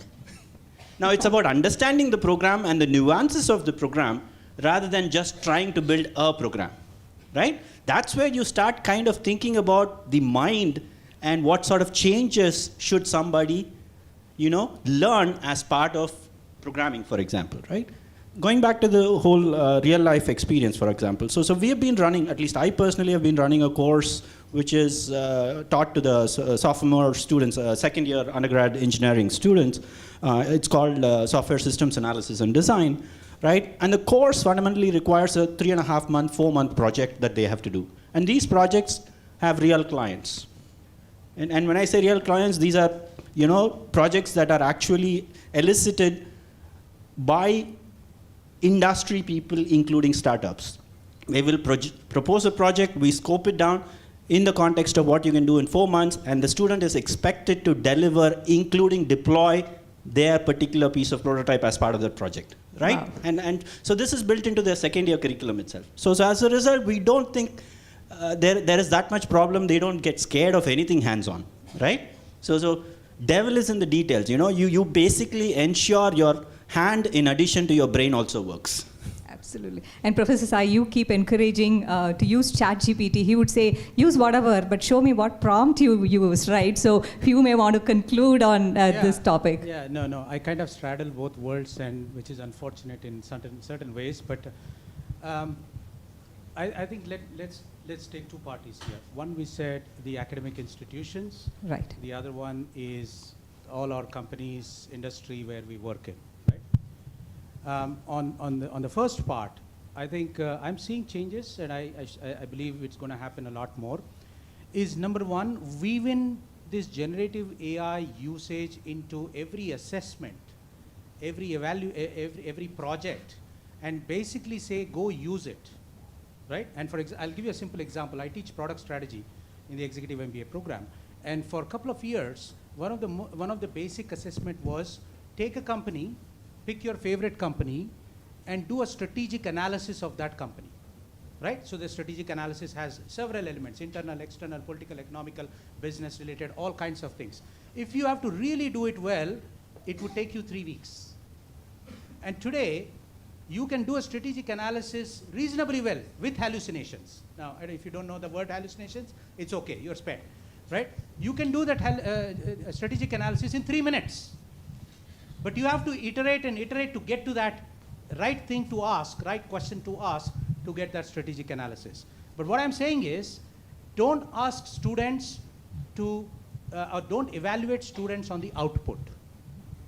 Evaluate students on the critical thinking, right? Which means, how did you get this, and why did you consider not? And several institutes that I'm seeing are changing that part. So that's on the participants, students part. Students doesn't mean just college students, right? Anybody who's learning. Yeah.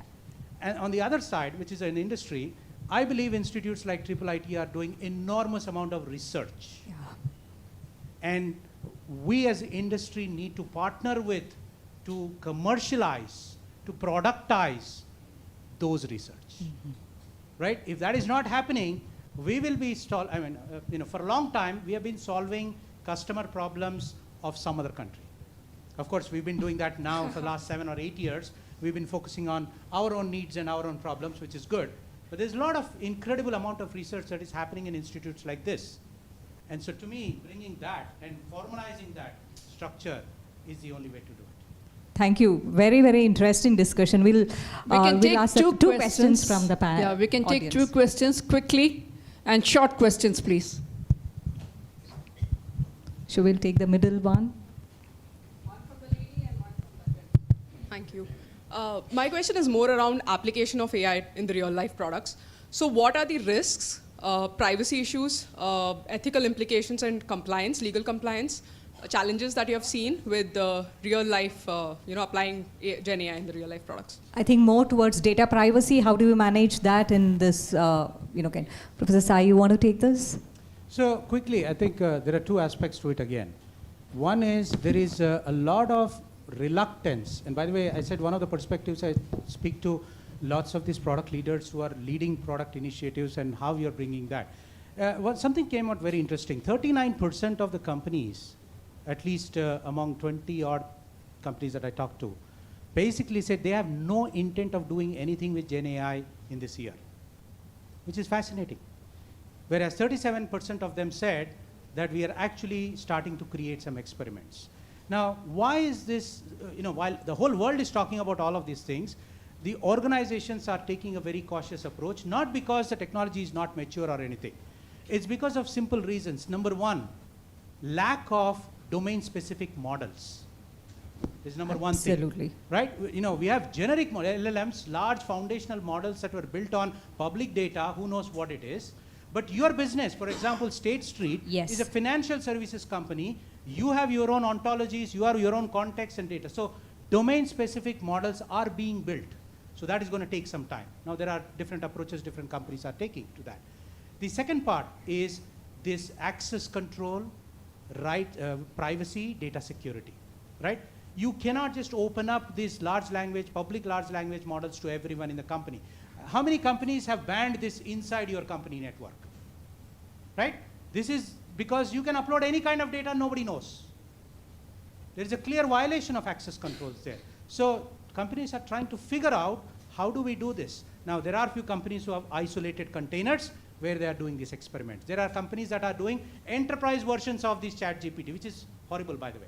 It's very expensive and all Very of that, the right? cost, yeah. So a lot of things. Now, the other side of your question, which is from a customer experience standpoint, there is, as Professor Raghu said, there is going to be an inevitable and there is already inevitable bias.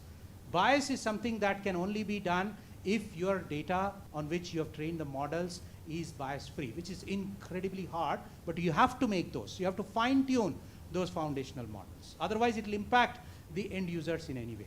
But in other cases, personalization is superb. Now, data privacy, I work for a company whose CEO said 25 years ago, there is no privacy, get over it. I will stick by it.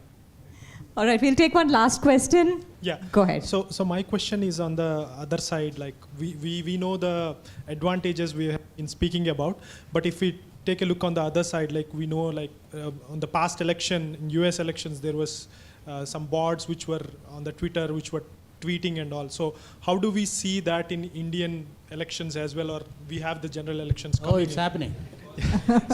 So Professor Raghu, Yeah, I like that question. See, I think if you want a managerial perspective, you do a SWOT analysis, right?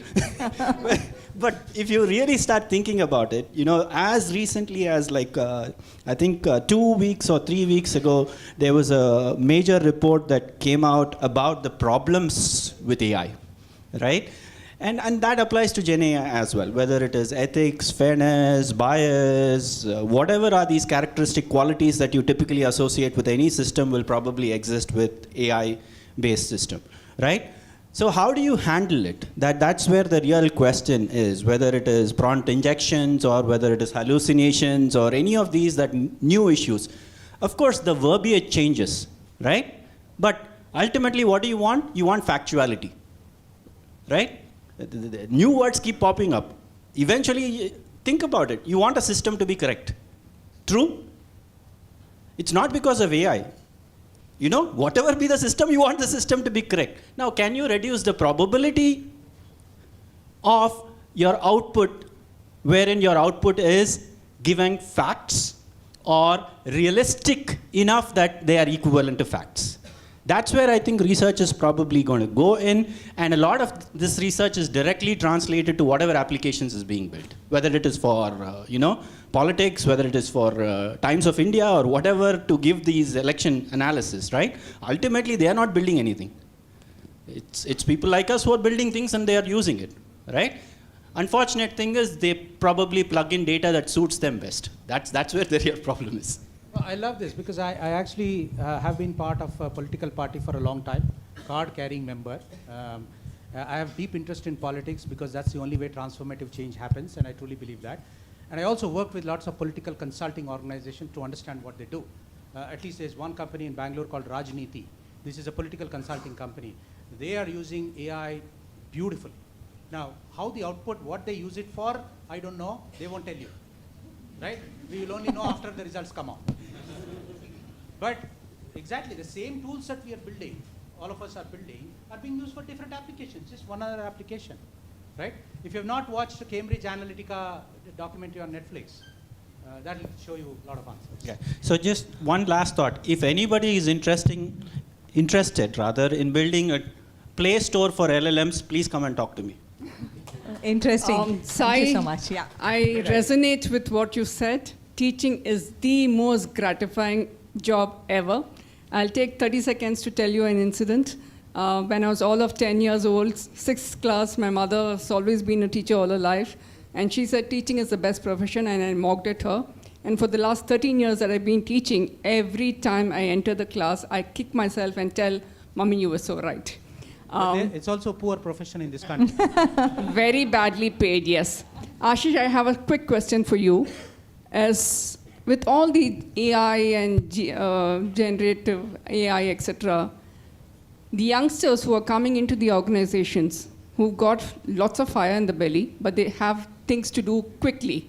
So is it going to help them not do their jobs correctly?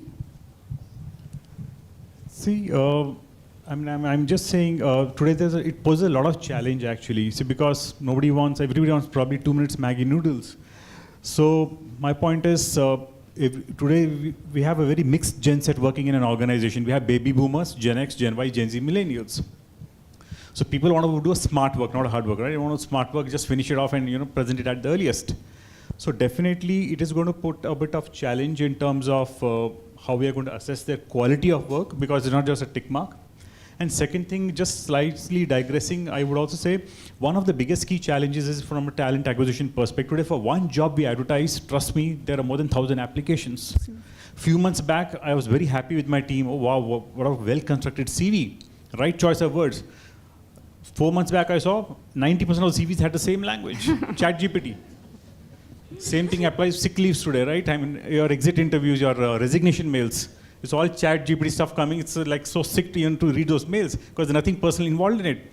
So I'm actually questioning myself as so many product managers.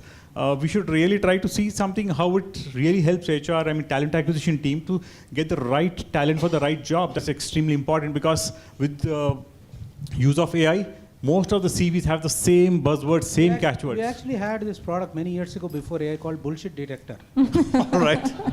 I don't know if you know this, but I'll tell you. To stay informed about the startup ecosystem, subscribe to MyStartupTV. Hi, my name is Nakul Raut, and I'm a senior product manager at Pegasystem Hyderabad. Today I attended a session here in the forum, and we talked about how GenAI can bring new opportunities and challenges, and how the product manager can use the GenAI for solving the bigger challenges for business in the market. So the one takeaway, what I would say is, I will encourage all project managers out there to get in the community, share and connect your thoughts so that we together can build a better community for product managers.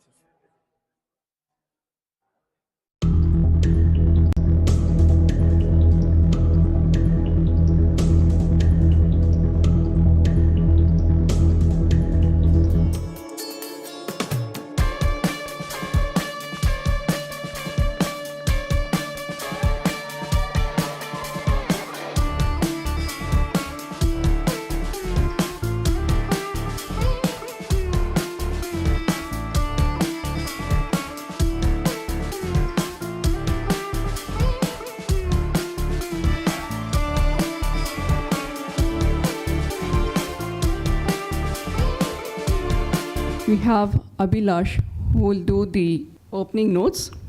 Abhilash is a seasoned product management professional with over 18 plus years of experience, worked in startup to MNCs over these years. He's a patent holder and passionate about solving people's problems and creating great product and product communities for people. Abhilash, we welcome you. One of the product management professional with ADP. I'm also the co-chair of this event. We gathered here today for discussing, there's a lot of talk about AI and we wanted to talk about how AI impacts the product management professionals. So that's what this conference, why we started off here. I will brief about what is this Product Leaders Forum. Product Leaders Forum is a non-profit, volunteer-driven organization where we have thought leaders coming together from different areas, whether you are a developer or a product professional or an architect or any streams of your careers. We come together and become the melting pot of ideas. So we bring up something out of it, get together and grow as a group and as a community. So we become global leaders for global companies. It's our responsibility here, while we have ecosystem like ADP and T-Hub and our ministers who are supporting us in every way to get as many opportunities as they can for us, and it's equally our responsibility to make sure that we up our skills, up our levels, so we deliver greater products, greater value to the world, right? So Product Leaders Forum, the sole purpose is to cultivate this environment and where product professionals come together and grow together, right? And especially today, what we gathered here is we're seeing AI is taking over, right? AI is everywhere in our pockets, in our laptops, and everywhere. And while everything around is growing, and it's our dire need, and it's our responsibility also to see that we also grow it and see how we apply AI, not just in our lives, but also in our products that we build and the services that we provide, right? So today in this event, we are going to discuss a lot more about how are these trends shaping the industry.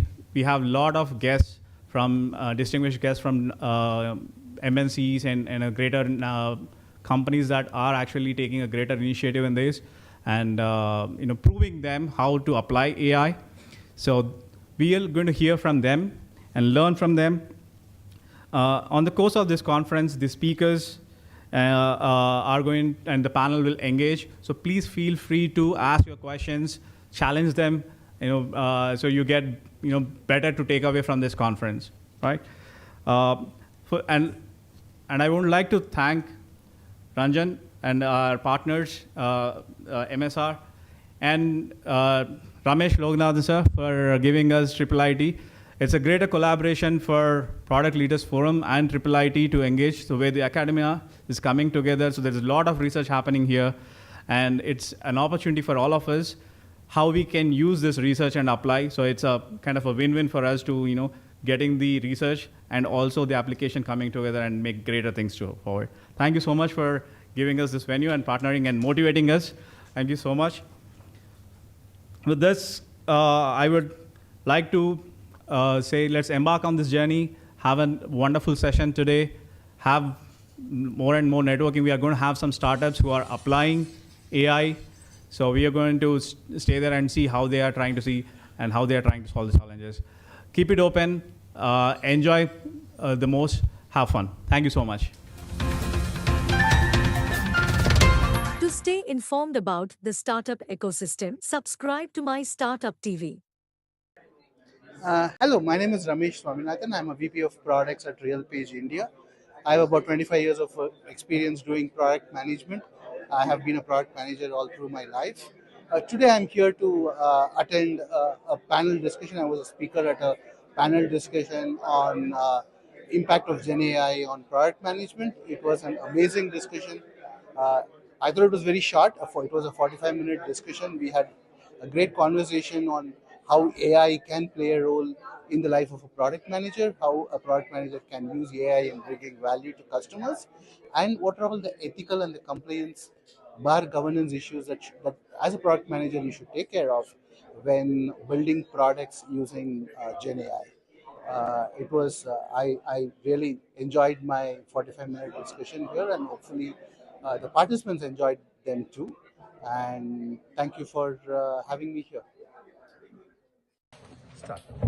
Hi, my name is Chandra Pakala. I am one of the founders at Subtle.ai. At Subtle.ai, we are trying to build a private Google for enterprise, where specifically around banking and insurance industries, where the applications have to be very secure and have to be able to work on offline. So, which is what we did in case of SBI, where State Bank of India is our first market success, where they said, look, our employees are losing around 30 lakh hours annually just searching for information which is there in the documents, which is already there. So we said, okay, how about ask an AI expert that would kind of understand all of that data for you, and all you have to do is ask the AI expert like you would ask any subject matter expert and say, okay, hey, this is my question, what do I do? And the AI would then give you the answer within a second on what exactly you're looking for. And I'm very happy that I won the second place here at PLF. Thank you. Hi, my name is Shravanti Upadrashta. I am founder and CEO of Gen Z Technologies, and I'm here to represent my company in the AI pitch competition at the Product Leadership Forum being held at IIIT Hyderabad. And my startup is about enterprise knowledge search, and we help enterprises improve productivity and efficiency by enabling the information access, their internal information access to all their employees. Anything else? Thank you so much.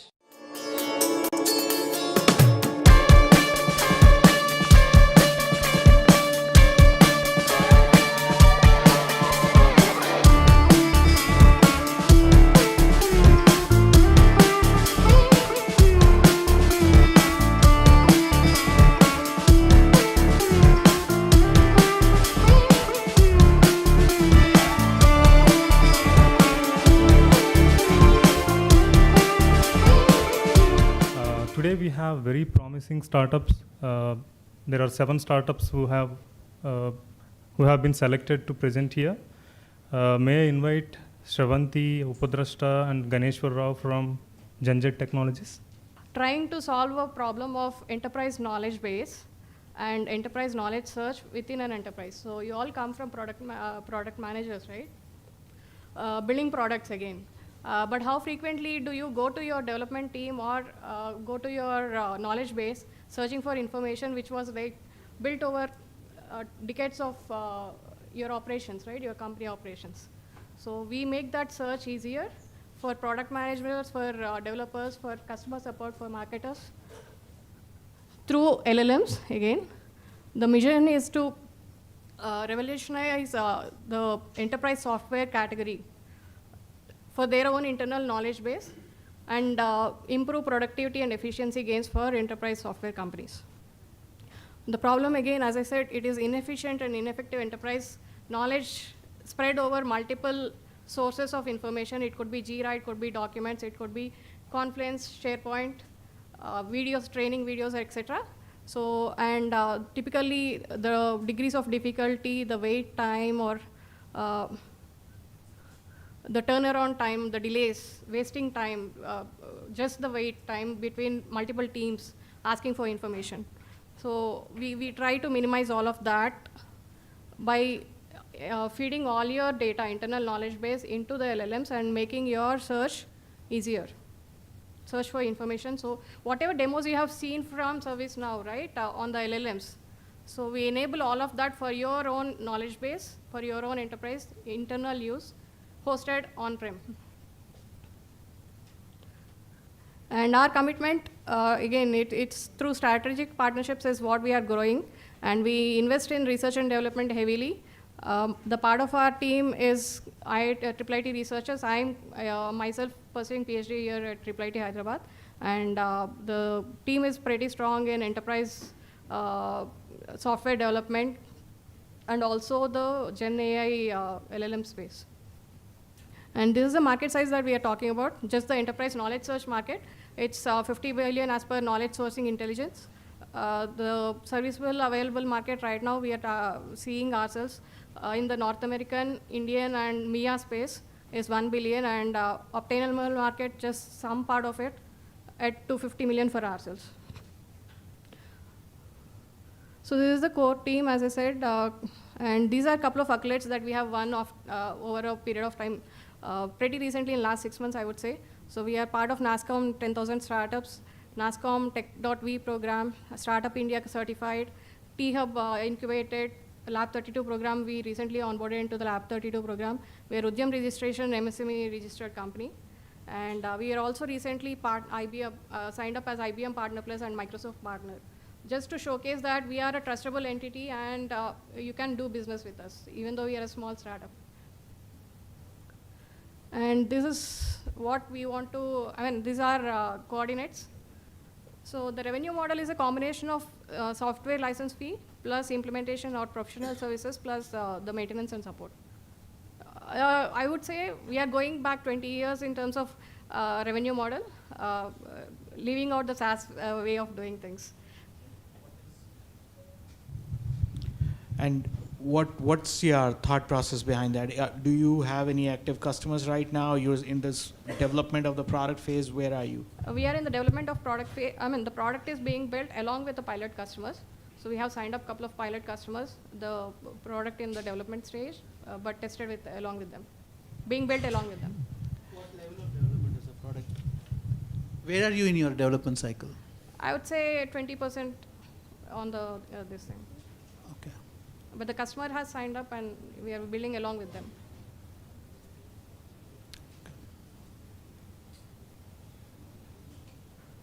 And how are you funded right now? We are right now bootstrapped. Bootstrap.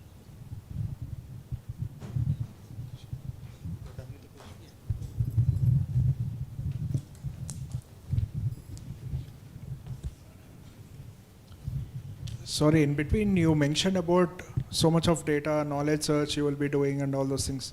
In ServiceNow, we have something called as CMDB, Configuration Management Database, I think, if I remember the name, full form correctly. In that, it gives a specific ID. With that ID, CI tag is what they refer it as. And it provides a complete, past 20 or 30 years of information completely.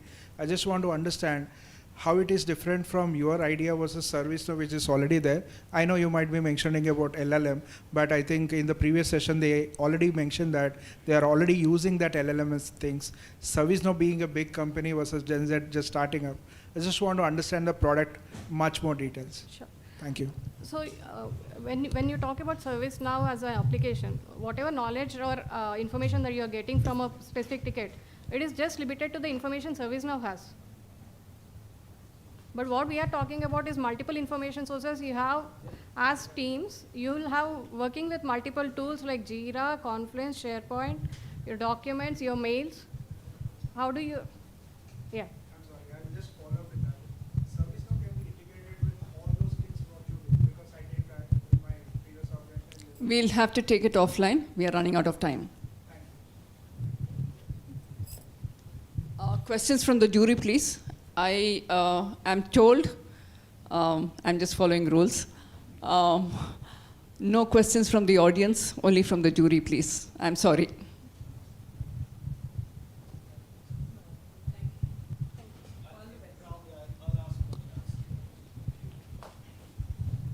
So, you're basing your solution on LLMs, and you're probably some algorithm you're using at the back end, OpenAI, or I don't know what you're using. It's private LLMs pre-trained just on the private data. So we are not using OpenAI, Azure, or any of the readily available. All right.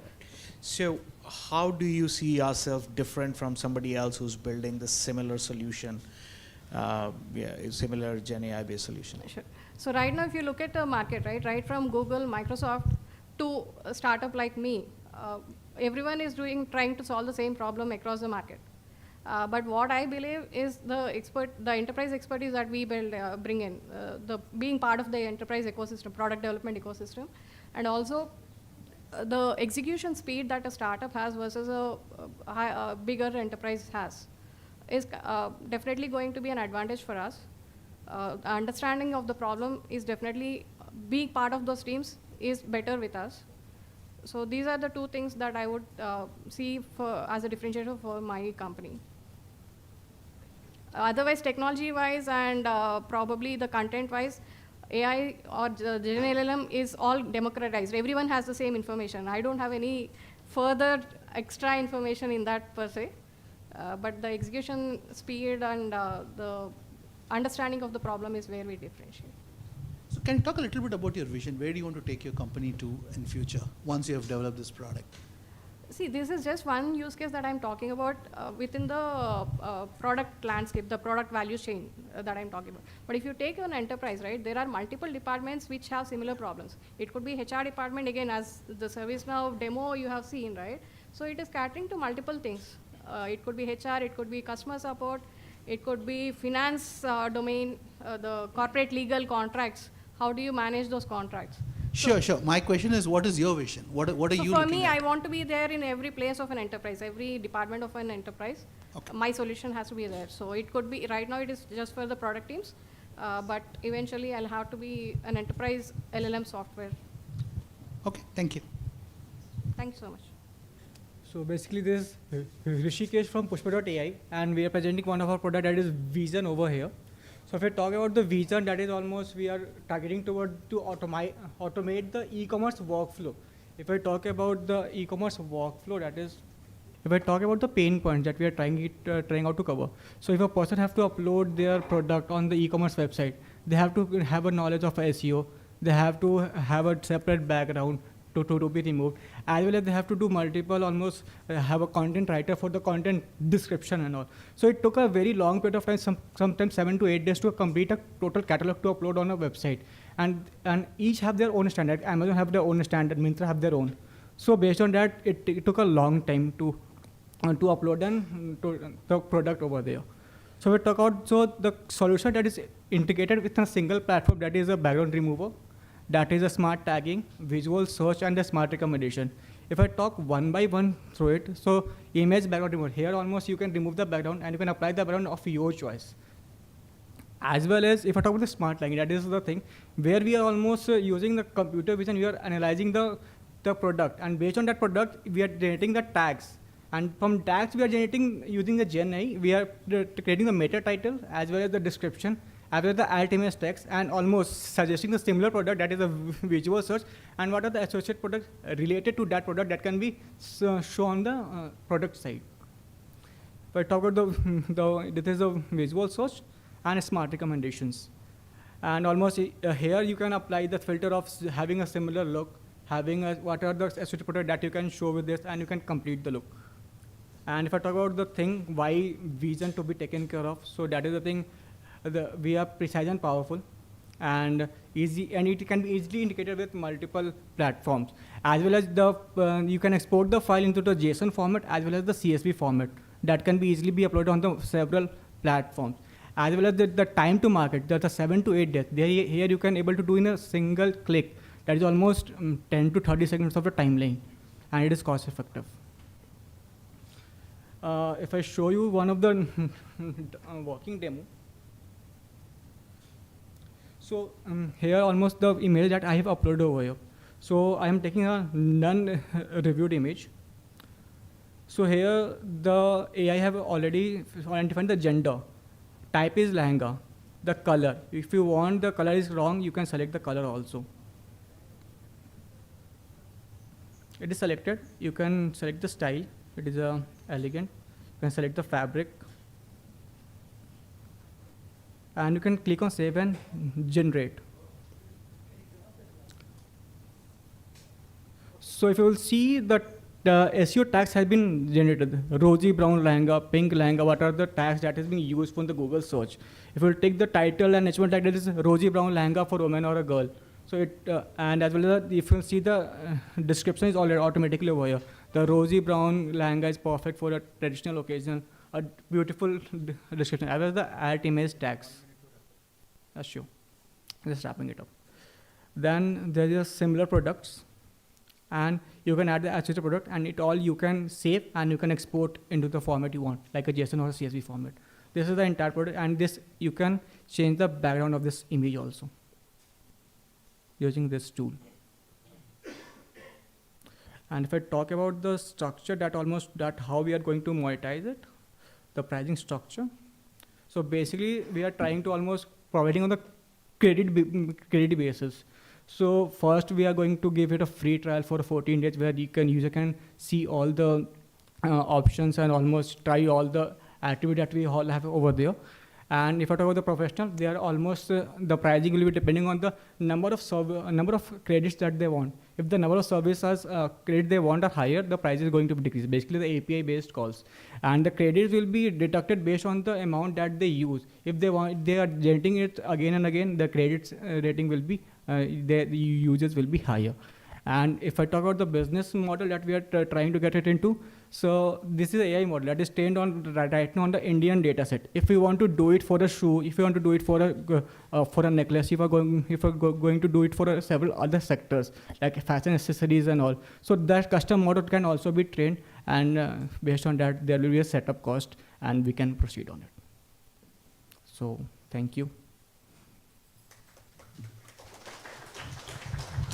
What's your go-to-market plan? So the go-to-market plan is almost right now. Almost we have launched this product, and we are almost working with some of the small scale who uses to upload their products on Myntra and all. So if I talk about them, we are still trying to understand what are their problem pain points, and we have asked them to use our product and send their feedback to us. How are you reaching them? How are you reaching those people? We are reaching through Instagrams and Facebook, because they have their own Facebook page also and the Instagram page also.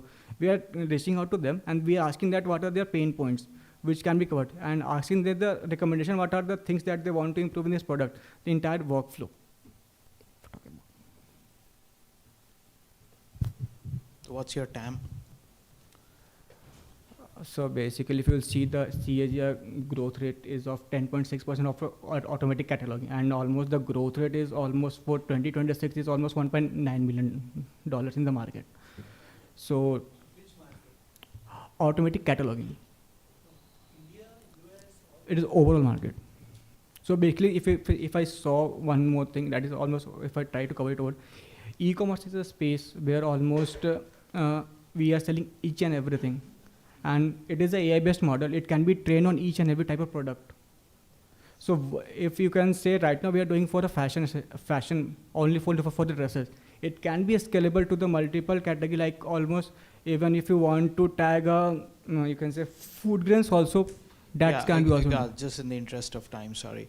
So who are your target e-com platforms? Amazon, Flipkart, who are these? So the target, they are not we are not targeting the platforms. We are targeting the sellers who are uploading their product on this platform. Which platforms? Myntra, Amazon, and as well as you can say Myntra, Amazon, and Meesho. Okay. And so it is not only for a single platform. The CSV format and the JSON, that can be also used to upload on your own website that you are hosting on different like Wix and Shopify.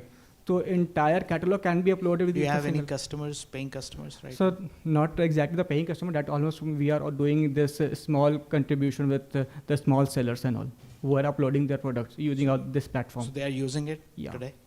What's the feedback? So feedback almost based on that, almost they are getting almost 80% accuracy in the Indian dresses, and in the Western dresses they are getting almost 75% accuracy. Then why are they not paying you? Why are they not paying you? Sir, we have just started. We have just launched this product, not the thing. We have just started this product. Okay. Can you run us through the competitive landscape? No, we have not presented over here. If we are talking about the competitive landscape, so Streamard is our competitor in India, if you are talking about. But the thing is that they only provide the tags. Okay. But if they here almost not we are providing the tags, we are almost having a Gen AI which is providing the entire solution, the recommended product as well as the associated product, and as well as you can say the main thing that is most of them have faced while we are doing the primary research over there. That is almost they don't know how to write a SEO friendly content. And a beautiful description. When you say you just launched, how long have you been in the market? So for this product, almost it has been 2 months of time. Okay. And how many customers are using it? Right now, 10 of them are using it. Team? Team is of 13. 1-3. Okay. You have a background, team background? No. Rohit Jain, Anurag Kushwaha. So if I talk about Rohit Jain, he is almost having 20 years of experience in marketing and operations. If I talk about Anurag, almost he is almost having a building a scalable solution with the meaty and all, and he in the IIT Guwahati. Okay. And right now this is bootstrap time. You Yeah, have it got is any bootstrap. grants or Basically, anything? this is we are pushback.ai. Almost we have a running revenue stream from Pushback where we are providing the security and surveillance solutions, and this is the product that we have come up with almost using the same technology for the e-commerce market. Okay, so there's a parent company. Yeah. Oh, okay. Got it. Thank you. Thank you. Good evening, everyone. I'm Venkat. I'm the co-founder and the CEO of the organization. I'm from Adam State Technologies, a deep tech startup. A deep tech startup focusing on providing solutions. Focusing on providing solutions based on use cases and problem statements. That's our USP, because we want to be in enterprise space. So we have very strong background. As I have already told you, we are AI, ML based solutions we are providing to the customers. And we have a strong team of about 46 based out of Hyderabad. We are incubated at T-Hub. And also having our on-site bench in Mumbai. We have strong partnerships with CII, Center of Excellence, NASCOM, TAIM, and of course, T-Hub is our, I can say, pillar of strength, because that is where we have got the recognition. Why I'm starting with recognitions? Because I believe in stitching the alliances and relationships before really getting into deep-rooted presentation. Here, I'm not doing any presentation, but I'm just playing a small video clip, what exactly we do. One sec. And these are the use cases. And this we have done a live pilot for ICICI Bank. They're aligning with us as their marketing and branding partner. And these are all the real-time minutes of the meeting, which we have tested with live customers, live meetings. One particular meeting is almost attended by 600 people from different parts of the country. And these are all the generated generative AI images which we have created using our own modules. And we are quite strong in LLM building. We do the pre-training and train based on the use case and integrate without touching the data through APIs. And we are quite strong in data platform, data engineering. This is where our main customers like Skoda. In fact, Skoda is white labeling our product to monetize across the globe to their other organizations like Audi, Porsche, and all those people. Then another customer recently we have acquired is Honeywell. For the first time in the world, we will be providing them the cockpit management real time, so that even before black box provides you information, our model will provide the first-hand information. As I have already told you, we are completely based, we provide solutions completely based on use cases and problem statements. And we don't want to confine with one particular domain or one particular industry. So we are working with multiple diversified industries like automobiles in the form of Skoda, aviation, Honeywell, retail, and FMGC basically with Kevin Care. In fact, only yesterday we have signed the first contract. Our model is very simple business model. First we do the pilot in the form of POC, that's a free, just to gain the acceptance. During this particular phase, we do the discovery phase and understand and assess the gaps which they are having or the pain points which they have. Then we do the pilot. Once the pilot is successful, then the paid pilot, and after that, across organization implementation. This is the model which really works for every large enterprise organizations. How many customers do you have right now? Yeah, we have 6 paid customers. 6 paid customers. And any competition that you have in this particular space? These days, everyone talks about their AI-based, Gen AI-based. So without getting into those competitions, we just want to create our own space. That's the best. And how do you plan to go about doing that? See, I come from 35 years of sales, marketing, global business development background. So I know the value of partnerships. I align partnerships, permanent marriages. So that is what exactly happened with first it started with T-Hub, then CIA Center of Excellence, because they receive a lot of problem statements from their members, and we are also a member, and we are their most recognized deep tech partner. So that is how we get a lot of inquiries, opportunities, pitching opportunities, and we compete with lots of other competitors, and we won the contracts. Yeah, so what's the plan? Where do you want to take it with this approach? Yeah, this approach is already taking us. We are entering global market also now. Our first customer, we have already signed the MSA. Still, we have to receive the contract. That is Health Ministry, UAE. So there we have done, in fact, we have addressed their last 2 years problem. That is conversation between Arabic doctor and patients from multi-Asian countries. So we have done the live speech-to-speech recognition, then translate into multiple languages. And it's auto. The moment I talk in Telugu, it detects in Telugu, and if the other person is Arabic, it translates into Arabic. How big is your team? 46 we are at this point of time. And founding team? Founding team 3. 3. I'm the one. I have retired actually, but my son pulled me here. So he's the co-founder, he's the CTO.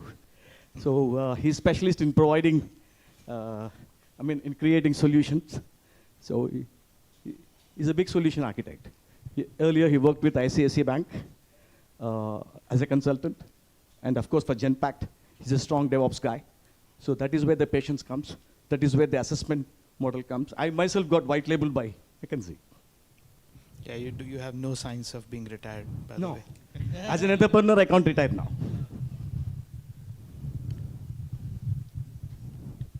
See, you asked your question. We are already started investing in, participating in events like GTEx Dubai, because that's the place where we need to really showcase. And next is US FinTech. There we will be launching our AI-enabled secure computing. So only one question I had. What would you say is your core IP, if I have to say, in this organization that you have built over the past, how many years you have this company in? Core IP? IP, yeah. Yeah. Atomax, that's our core IP. Mm-hmm. Everyone says, yes, they have developed AI platform, but we have different. Like me, I'm a mad guy. So I want my team also to be mad. We believe in chaos engineering. So the core IP is Atomax, that's AI, NL, EU engine. That's our core IP. And the certification process is on. And we are getting almost HIPAA and all those compliances also we have been working. So a lot of investment has gone in. We are 100% bootstrapped till now. Thanks to our paid customers, L&T Finance, Tata Insurance.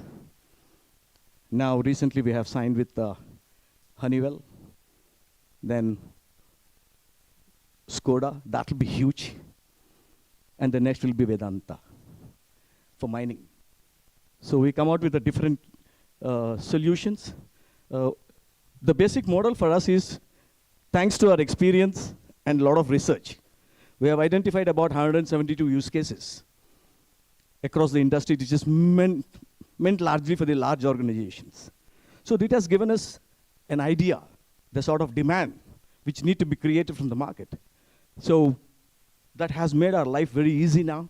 So pre-trained models are ready. That itself, it comes with 60% of the solution. The remaining 40% during the training, while doing the model training. So we complete each and every implementation in maximum 3 months. Very good evening, everyone. Thank you, Pilaf, for the opportunity. I'm Swaminathan. I'm the co-founder and CEO of SmartTail. what we kind of do, we're a deep tech organization again, and what we kind of do is we deliver decision science very specifically to educators. Couple of accolades. We were awarded by NASSCOM's AI Game Changers in the category for education last year, 2022. And then also part of TAM, T-Hub, Karnataka's tech ecosystem, Startup TN, so on and so forth. So the beauty was, we are incorporated in Bangalore. We have the corporate office in Chennai. And though we were picked up by TAM in their second cohort, and then we are here. So a little bit of background about the founders. So I'm Swami. I'm engineer again. Did my master's in bits. Worked with Wipro for about 11 years, of which spent about 8 years in Japan. Mainly enterprise solution architect. That was my predominant role. And building solutions. That was the thing that I was actually doing for quite some time. The other co-founder is Mr. Aslam. So he was again part of HCL and then on to US and then again handling big engineering teams. So in the interest of time, I'll jump right in. In what we do in very simple terms, we mainly work with schools, K-12 to start with. Right now we've started working with higher ed as well. In a single line, we grade the handwritten answer papers of students using artificial intelligence. So if you have a paper, if you have the test paper that is actually written in the class, say unit test, term test, all of the tests that, so I mean, at least the first few rows you will have kids for sure. The last few rows, I don't know. So all those exam papers of what your children are actually writing, that is actually now graded using AI. That's the solution that we have actually developed. So we have our own proprietary model for the handwriting recognition and as well as for the grading engine as well. So this is what we have actually developed. Right now, we are in about 78 schools, 78 paying customers, including DPS Hyderabad, in Hyderabad, DAV Chennai, Doon Public School in Delhi, and so on and so forth. So we expanded all across India, right now venturing into markets like Singapore and as well as the Middle East too. So that's the solution. The core engine or the core entity of the solution is that when you give a simple sentence to a kid and then say, okay, write in your own words ABC, then he's going to use his own words and then write the same sentence. Now, how are you going to gauge like, okay, this is what I'm expecting and this is for which I have to give a mark or a grade. Now, how accurately can you actually give it? So that's the solution. And school is one of the most challenging sector. Very simple. If you do a mistake, the parent will come with the paper and ask for half mark more for their kid. So which means if schools are paying us, which means we are already accurate. As simple as that. And we are scaling pretty well. Recently, we opened a 30-seater office in Siddipet, the Siddipet IT Tower. We didn't come to T-Hub. Siddipet was a little cheaper, so we went there. And yeah, note to T-Hub team to make it a little cheaper for us. and that's whom we are. And I'll stop now. The business model as such, we charge the school directly. It's more on per student per year pricing. The pricing will vary depending on the number of tests. There are different models. One is for all the exams, another is for only chapter-wise tests and so on and so forth. This will all vary depending on what they actually taken. It's more of quantity driven. And then we charge them. Anywhere ranging from 800 rupees per student per year to about 1,600 rupees per student per year. That's the pricing model. We crossed about 1.25 crores of revenue from the time the product has been in the market. That's exactly around 16 to 18 months right now. And then looking at very positive growth and scale. So I'll stop right now. Any questions? Happy to answer.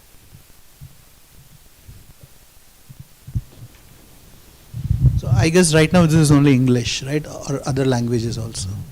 Okay, so yes, it's only for English-based subjects and for mathematics. So all the subjects like you take your physics, chemistry, mathematics, all of that.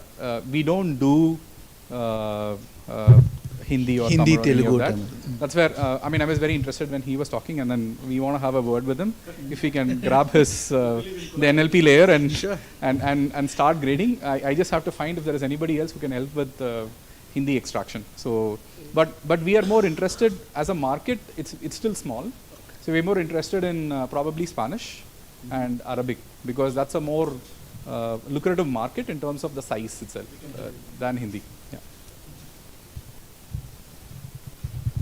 And what is the accuracy that you get with? So from the handwriting standpoint, we're about 98% and growing strong. From the grading itself, we're about 95% and moving on. So I think only with time it's going to improve. The good part is nobody has the data that we actually have. So we have a few million answer papers of students from different schools. So we exactly know what they've actually written, and that's my data mine. So even if somebody wants to build, they have to still go and collect all the answer papers and then start understanding how children even write. So a simple example I'll tell you, which war happened between 1924 and 1930? Any guesses? Something like that? World War I? Yeah, great. So if you ask the children to write, this is the answer. One guy will write FIRST World War. Another guy will write 1ST World War. Another guy will write WW1. Another guy will write 1-WW1. Right? So I'm saying just with one single phrase, they will kill you. So I jokingly say this to all the teachers when I address them. In very simple terms, when we started working on this, we thought this is like an apple. What can children write? This is not a big deal. And we will just cut it open and eat it. And we will all be millionaires in the second year. Then is what we actually realized, that we were actually peeling onions. And literally it makes us cry every single day.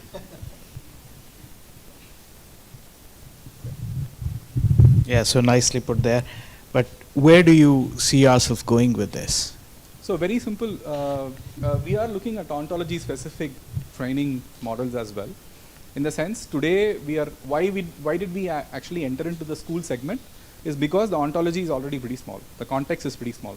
So now we are also working with grading the MBBS answer papers. That's a pilot that's actually going on. So, and where this is a new ontology altogether. The normal ontology that you actually have trained will not work for this. So that is a special training that we have to do. We can get into law, we can get into all of these places. So one is the grading engine itself. The other is how can we get into any sort of assessment. Sorry to interrupt you. Just in the interest of time, can you also talk about the revenue projections? When you say where are you going with that, what do you see, how you see yourself scaling up? I think we should be able to do about $4 million in the next 2.5 years' time. $4 million. Yeah. Okay. And so who all are the founders?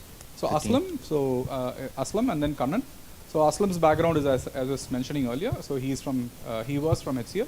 We both worked together in our previous organization for about 8 years together. So we were colleagues, then friends. Then we started this together. Then Kannan is another co-founder. So he's from JP Morgan. So he was a senior VP at JP Morgan. So he takes care of the technology. I take care of the product. Aslam takes care of strategy and stuff. So apart from the availability of the answer papers with you, what else is your differentiation? So I'm sorry, I didn't get this. So apart from that, what's your USP apart from that differentiates you from anybody who decides to build this solution? So today I am looking at the answer papers because that's the input mechanism that is actually there. Tomorrow it could be video, tomorrow it could be audio, tomorrow the input mechanism can still change. So the USP is the grading engine itself. So that's where we have filed for a patent as well. Just waiting for it. So I will also make a pitch before, so to reply to your comment that you made, okay. First of all, there is a lot of difference between Siddipet and Knowledge City, considering the area. And T-Hub is not a co-working space, it is an ecosystem. There's a lot more that we bring to the table, just than offering space. That was a joke. No, but I'm I'm a representative of T-Hub and I need to make sure in the benefit of the audience. So, you get amazing mentors in T-Hub. Yes, 2 of them are sitting right here. So, okay. Just to make the mood light. Just to make it very clear, nothing against T-Hub. I love T-Hub. Thank you. All go for T-Hub, please. Okay. It will not affect the rating for sure, but it was important for me to respond. Couple of questions. You mentioned about the handwriting. You have 1 million papers. So to do that, how many pilots did you have to? 140 pilots. So since when? We started in 2019 November, just before COVID. So the first couple of years, we were just collecting papers. Got it. So if we all remember, so 2020 Feb was when we all went into lockdown. So this was just before lockdown. We were 4 months early to lockdown, and And I think by then we had collected about 50,000 papers, 50,000, about 10 MOUs that were signed, and we just had a presentation. We went to the schools and said, hey, we will do this, but we want all your papers, and so on and so forth. So after the schools opened up, once the curbs were all out, we went and collected all the previous year's answer papers. So now, then we started understanding how children write, what's the sequence, and so on and so forth, what's the different ink patterns that they use, paper quality, which GSM. So there's a lot of analysis that was actually done based on these papers. And then right now where we stand is that, I mean, on an average, last month we graded over 1 million answers, individual answers. So about 40,000 different answer papers. So in simple terms. Okay, a very fundamental one, a basic question. So how does the process of a school putting up on your platform, like how does it work and how simple is it? So in terms of the sales cycle or in terms of not implementation the implementation. So the exam is conducted right now. So yeah, and so, then so how very simple. First is the question paper itself, the questions. And then if we are giving the questions, and we also give the answers saying this is the answers that we are expecting.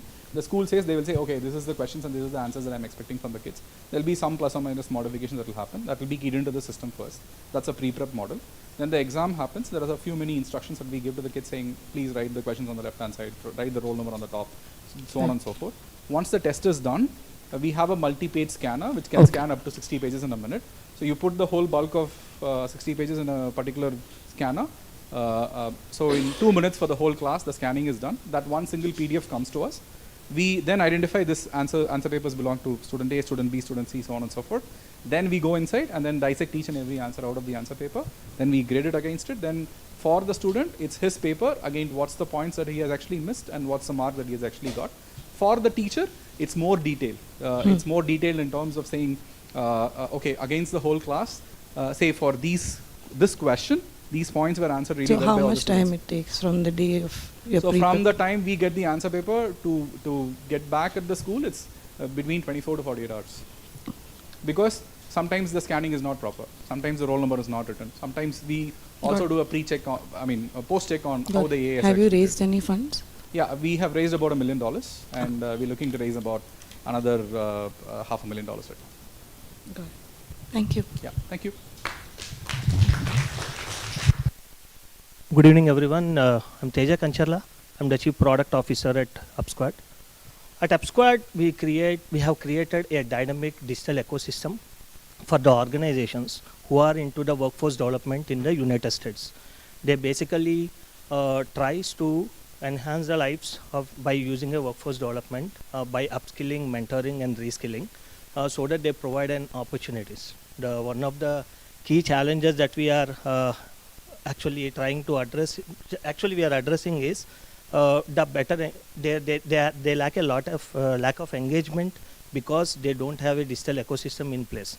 That's where we came into picture. We created a digital ecosystem for them, usually for the organizations who are into mentoring, upskilling, and reskilling in the United States.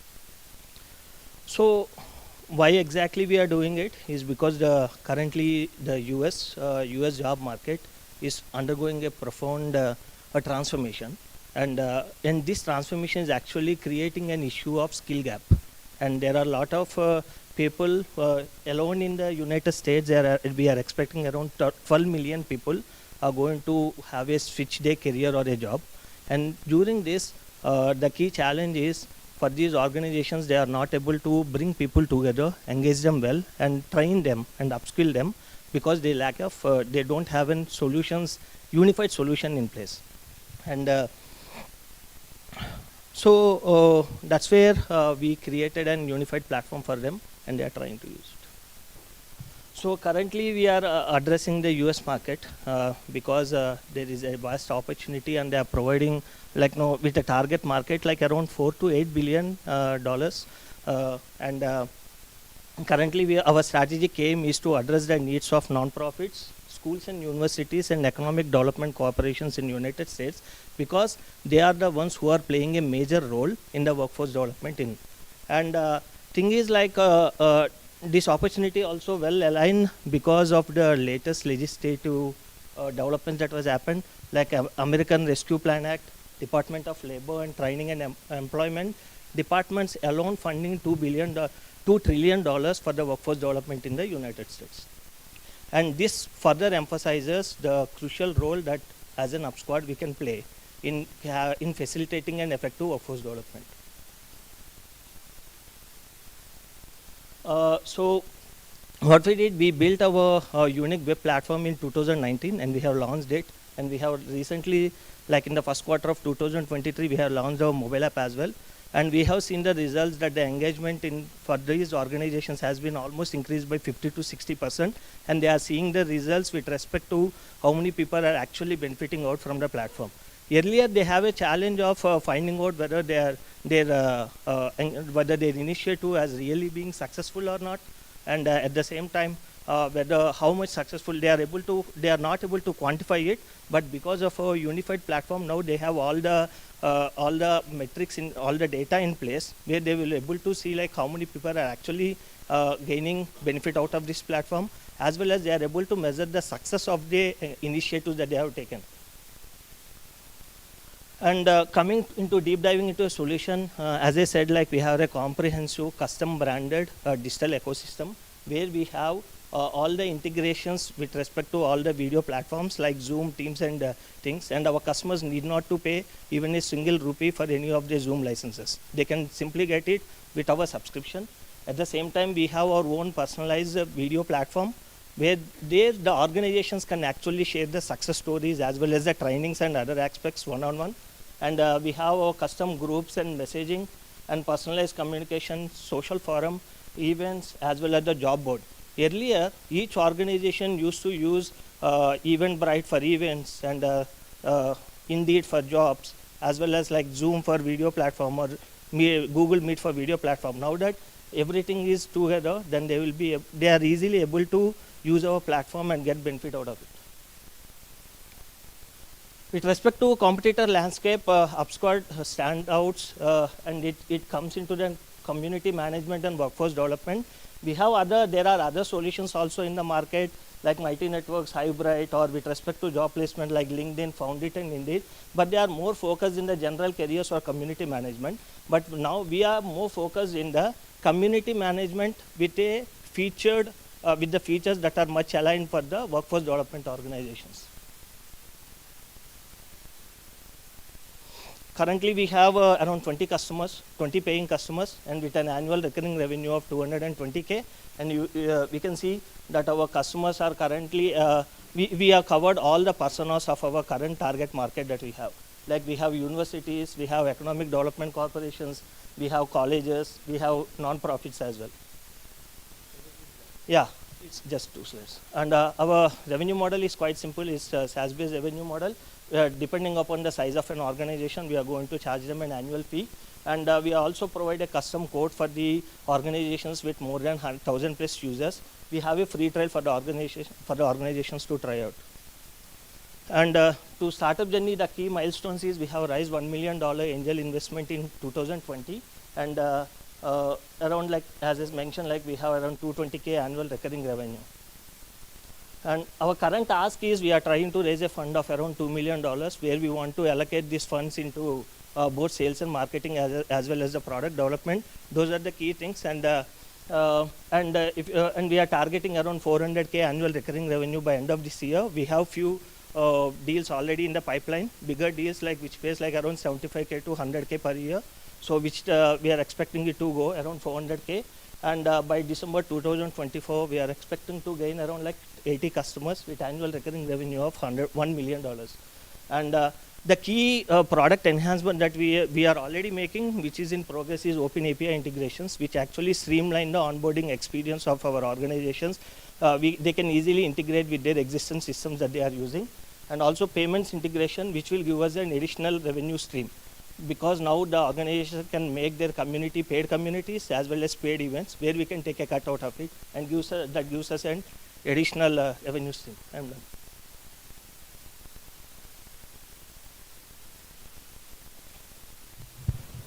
Currently, we are a team of 7, 3 founders in US and 1 I am here. I'm taking care of product design and engineering from India.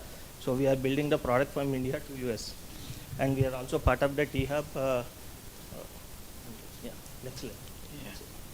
So this is our team. We have the people from product background, as well as data and analytics, finance, as well as engineering and sales. That's all. Yeah, I got stuck on 60% of your ask on sales and marketing. Why is that? Why? Because as we said, like our focus is into non-profits, universities, and where they are mostly dependent upon the funding from the government organizations as well as others. Usually currently now our closing cycle is like around 30 to 45 days. And also going into a lead and finding out the right contacts and the needs is actually taking time. So with respect to the sales people as well as with respect to finding out the leads and time, it takes time. And also we have our product was almost well matured. So now we see with respect to the current needs of our customers, we see very less, but acquiring the customers is now key focus for us to raise additional funding and grow. So I'm a bit confused. Are you looking for working capital, or are you looking to spend that money on sales and marketing?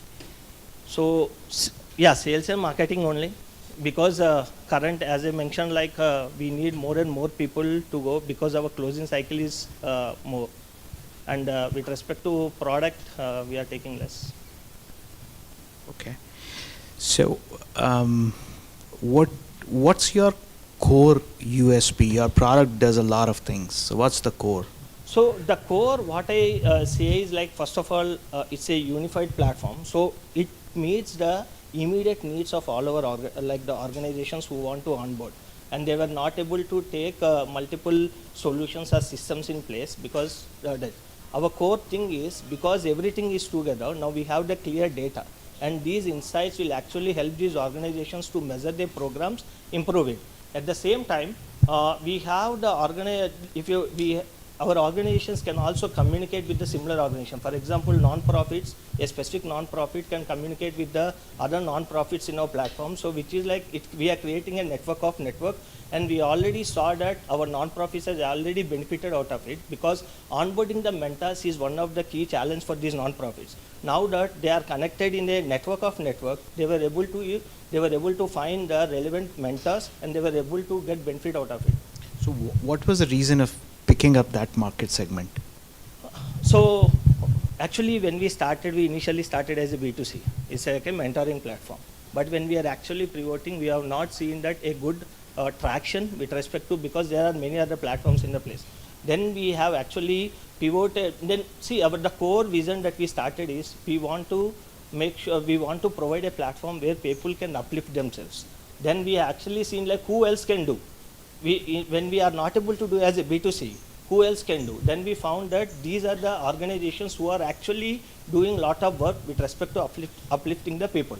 That's when then we pivoted into schools, non-profits. And when we are actually doing, we have one of our customer who is like Arkansas Economic Development Corporation, and they actually, when they're actually one of our paying customer, and they have opened up our connects with similar economic development corporations, and there were around like 9,800 economic development corporations in US, and they are very big, and the amount that they are going to pay will also be high when we compare to a smaller non-profits where we were not able to get the much revenue.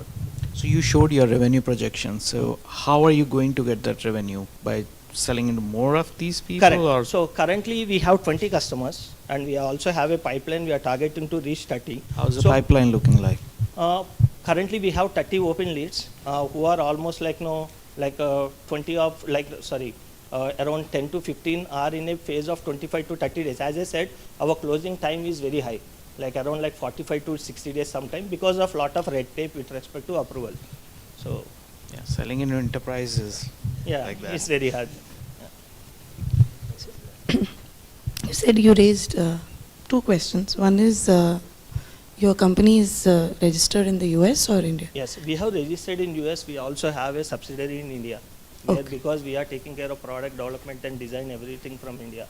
So we registered in India as well, but our core company is in United States. Got it. And that 1 million that you raised was from whom? Hillett Cruz, angel investor. Okay, it's one person. Correct.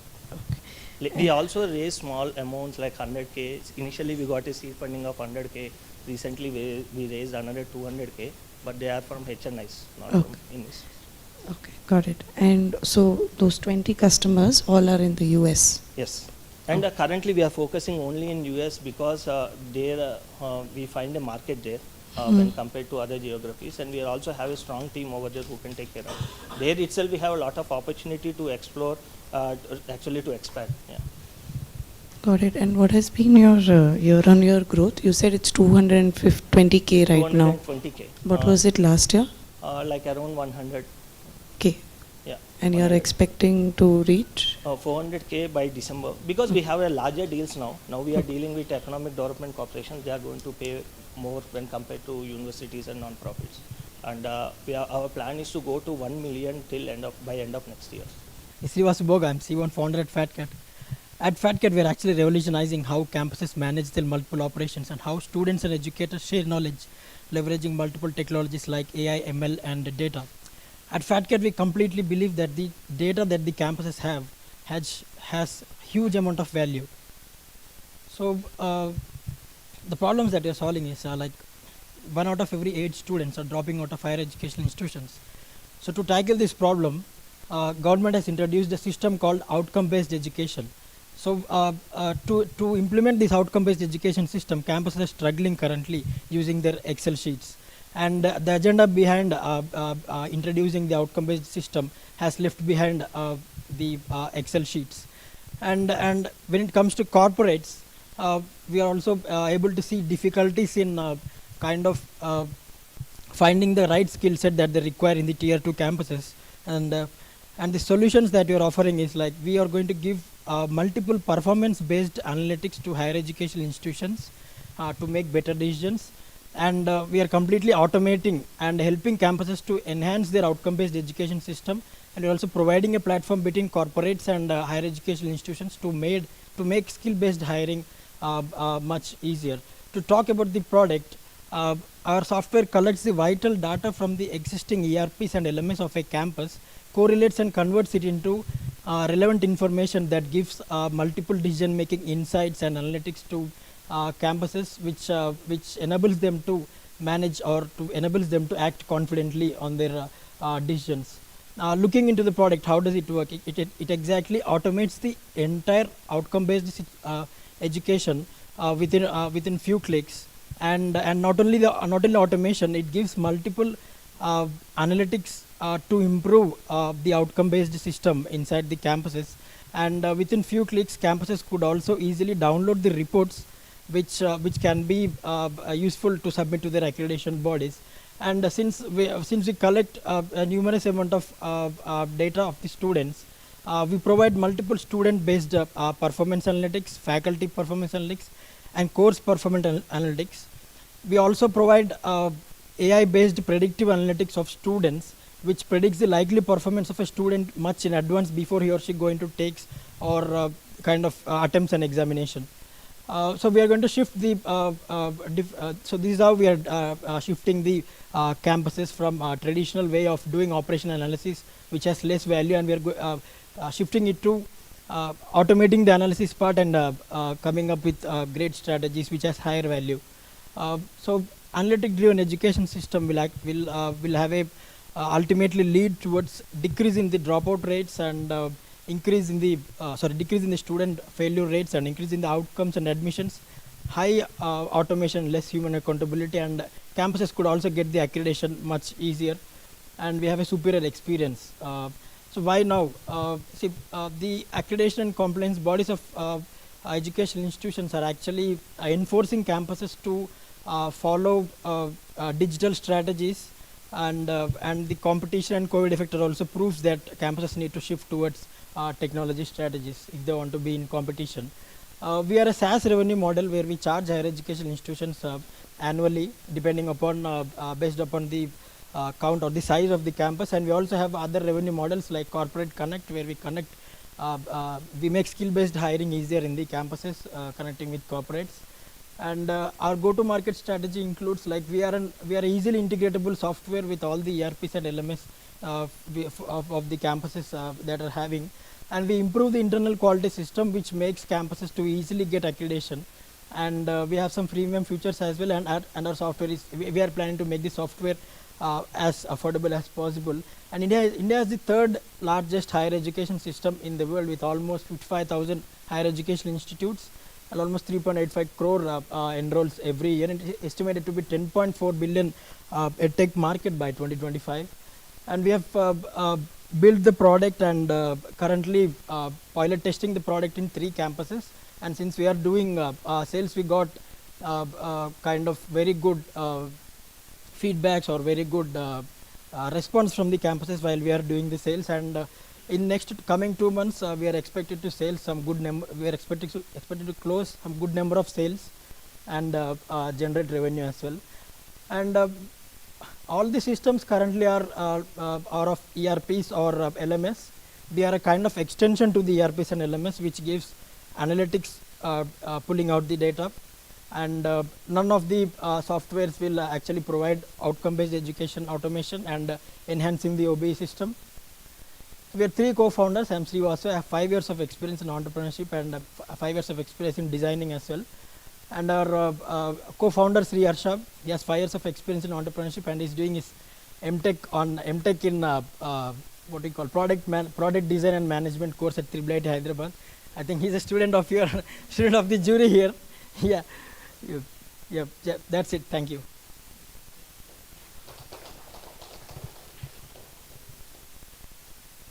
So you're still building the product? Yeah, we have built the pilot and testing it in the campuses. So you started off with the problem statement Yep. about the students dropping off. So Yep. how does your solution, your product, solve that problem? So this outcome-based education, it has been implemented to enhance the performance of students. So since they are doing it in a wrong way, or since the campuses are doing it on Excel sheets to tackle this outcome-based education system, the performance of students is still there, and there has to be continuous enhancement in OBE, and also giving multiple performance analysis of each course, each faculty and student will ultimately lead to enhancing the system of education and decreasing the dropout rates. Who are you going to sell to?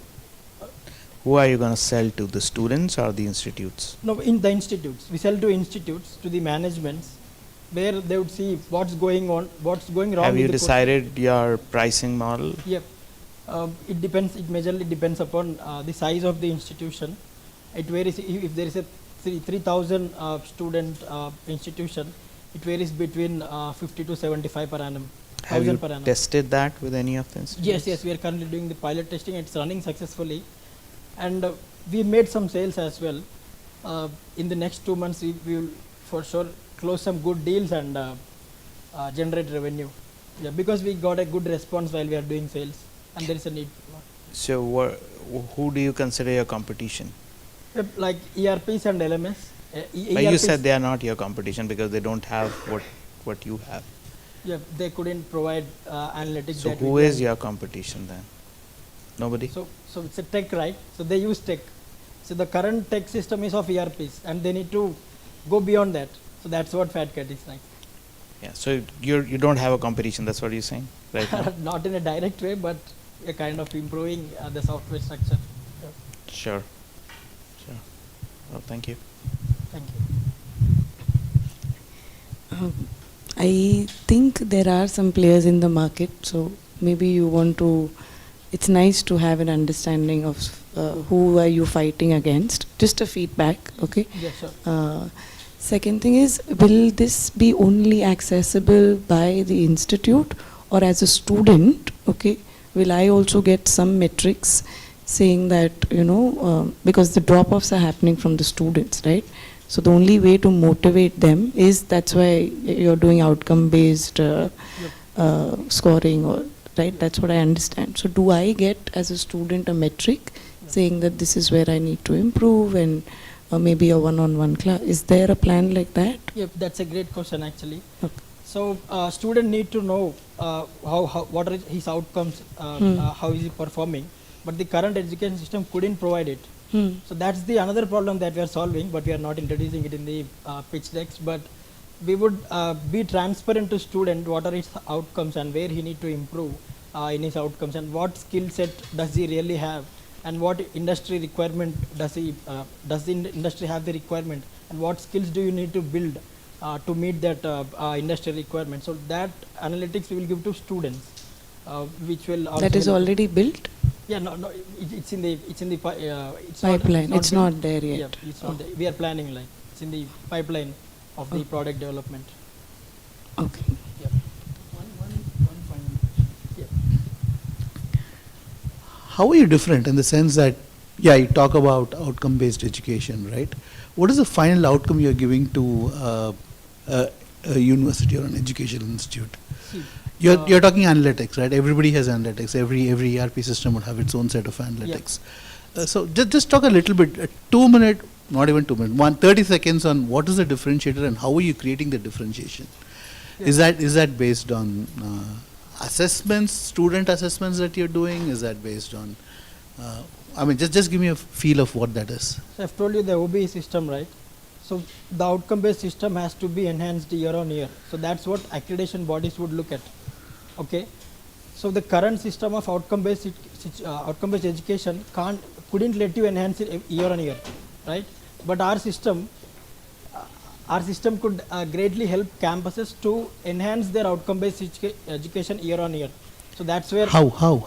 With the analytics that we provide, like where does the course structure went wrong, or what's the skill set of the faculty. And what's the input that you're taking? That's your student assessments? Is that your student assessments? Yeah, of course, students assessments, and based on. And you're getting the student assessments from existing systems. Existing systems. Of ERPs. Yeah. Okay. Okay. Thank you. Yeah. Thank you so much. Thank you so much. Sorry, and then Hi, so I am Sharath. I am one of the two founders at Subtle.ai. So at Subtle.ai, what we want to do is basically build or be a private Google for enterprises, specifically in banking and insurance sectors, where the application has to be very secure and has to work offline, which is what we've been able to do with State Bank of India, where State Bank of India is our first market success. So the problem that SBI had when they spoke about internally was, on an average, every year they waste about 32 lakh hours in finding information which is already there in the documents, or let's say in a video or websites. So, I mean, to explain more using an example, now let's take this case where Pooja is a branch officer and then a user says that, hey, I submitted a check, but I don't think so the transaction went through. Now, Pooja does know that, okay, there is something called shadow credit that she can use, but she isn't sure if it can be used for this particular user and for the amount of the check. So now Pooja has two ways to solve this. One, she has to ask a subject matter expert and be like, okay, what do I do in this situation? But the problem is the entire workforce of SBI is 250,000 and the number of subject matter experts are 350. So it'll at least take a week for, to have that fixed. The other solution is they have these manuals that she would then have to open, go page by page, and then basically retrieve the information from that, which is around 1500 pages, which also takes time. So when SBI came to this institute with this statement, so institute told, okay, we have a startup that does this, and which is us basically. And so we said, okay, why don't we have an AI expert which can understand all the documents and then answer based on what the officer is looking for. So maybe I'll just show the product, if I may. I'll just show the product. Now, like the same example, right? Where, if, so she isn't sure if she can use shadow credit. Now, on our platform, on our platform, basically the branch officer has to log in, and she can just ask something like, can shadow credit be used for local checks? And then as soon as you hit the question, we get few answers within 0.6 seconds that basically went through all of your data And then you see this button called summarize this. When you on-click that, we basically make a smart answer based on the retrieved results and not the data. So now this way, Pooja exactly has the information, okay, this is what I have to do in this case. So thereby solving the problem. Now, yeah, I mean, so this is the thing about the product. We can also take in video searches, like you can upload YouTube videos and make them searchable as well.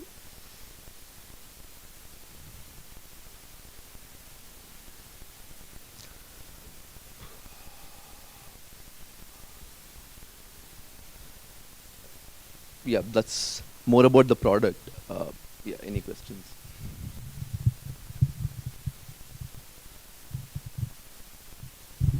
So what's the reliability of this summarization? So we have the lowest hallucination rates in the market, less than 1%, because we are yet to see a wrong answer. The reason why I say that is we follow a principle called RAG. First, retrieve the documents or the sections in the document which are relevant, and then make an answer from these texts. So which means it is an extractive way of saying, okay, from your data, this is what I think it is.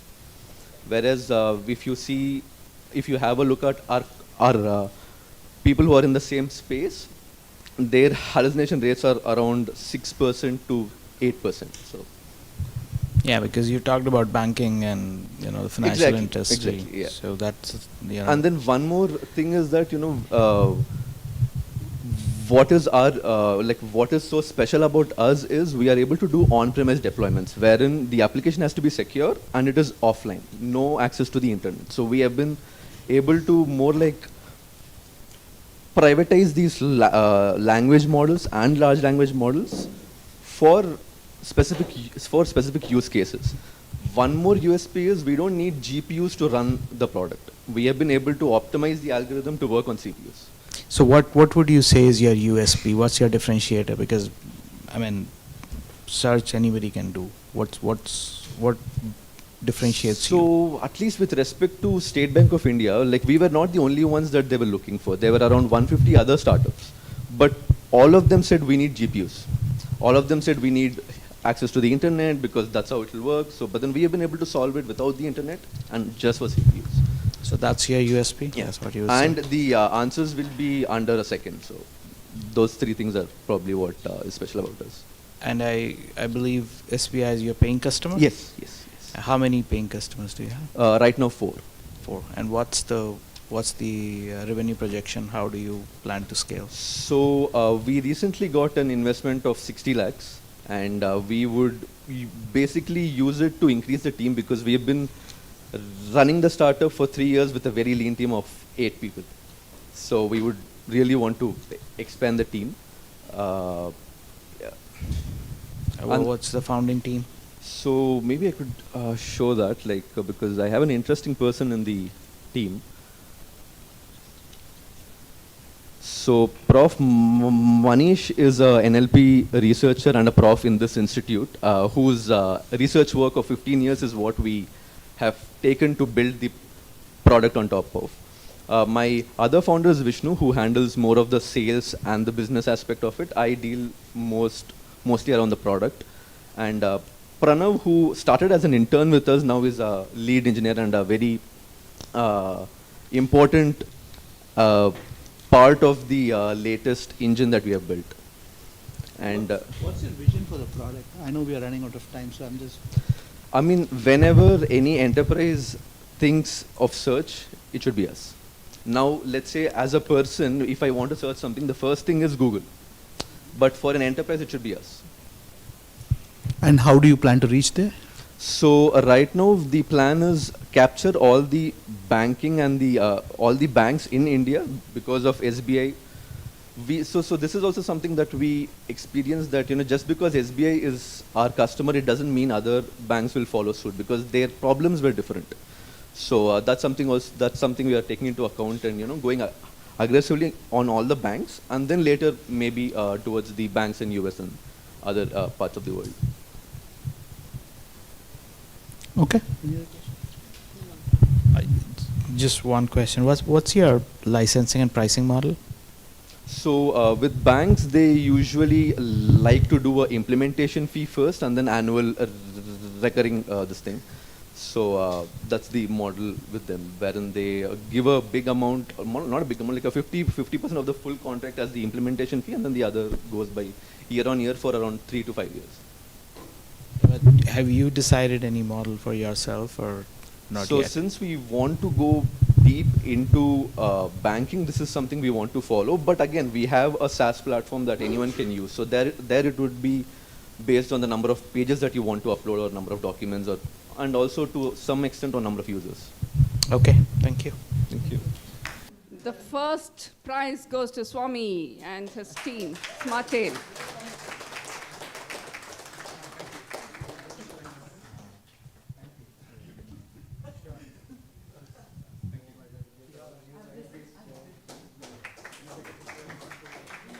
You can also hold it.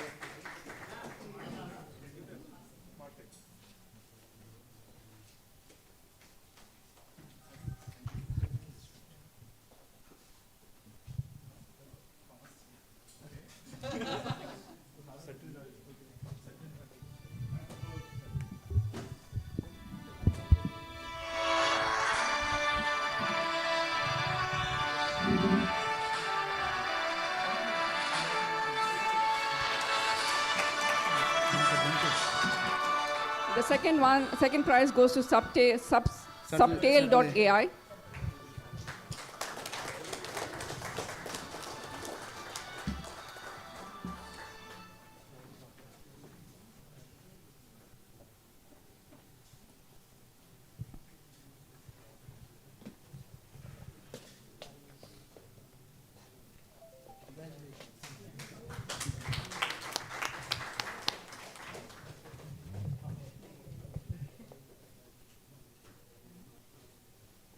Thank you.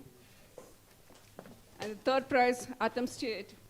I'm sorry for the faux pas.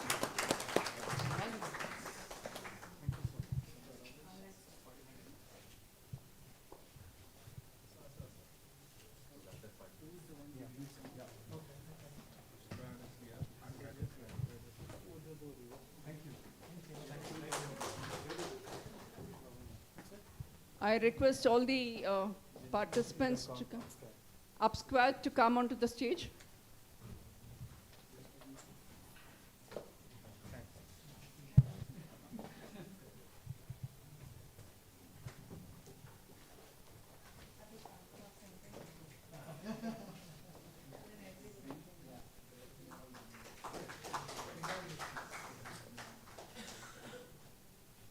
I invite Fat Cat to come onto the dais, please.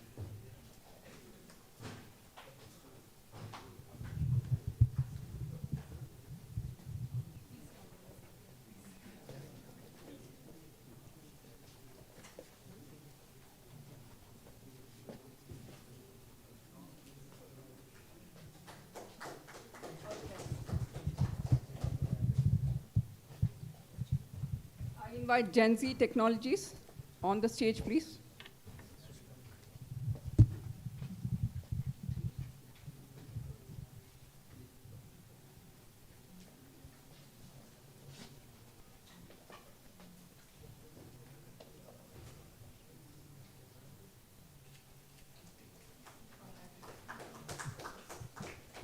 And I invite Pushpak AI, our last startup inventor.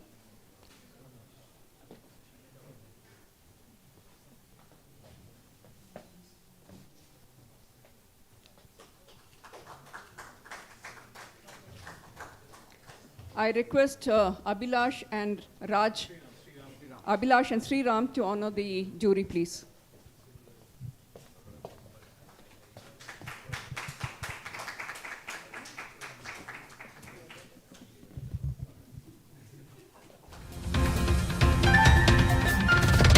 To stay informed about the startup ecosystem, subscribe to MyStartupTV. Hello, good afternoon. This is Surendra Tiparaju. I am a senior director with Microsoft. heading data and AI practice. Today I'm here with Product Leaders Forum, a fantastic event organized, bringing different product leaders from across the industry. I'm just coming out of a very interesting panel discussion about challenges with respect to developing products using AI and what are the product managers should look like, what should be the ethical framework in order to develop solutions using AI. And my take on that is AI is not a typical software application. It has to be an experiential learning, and it has to be an experiential development. Especially product managers play a major role here. As I was sharing the panel as well, typically AI is related to data science, which is one of the wrong notions. I think it should start with the product managers who have the ability to imagine and innovate. So it is kind of an art and engineering coming together. So product managers have a lot of capability to really innovate and imagine what is possibility. And AI is a tool which they have today to validate their ideas before making it to a reality.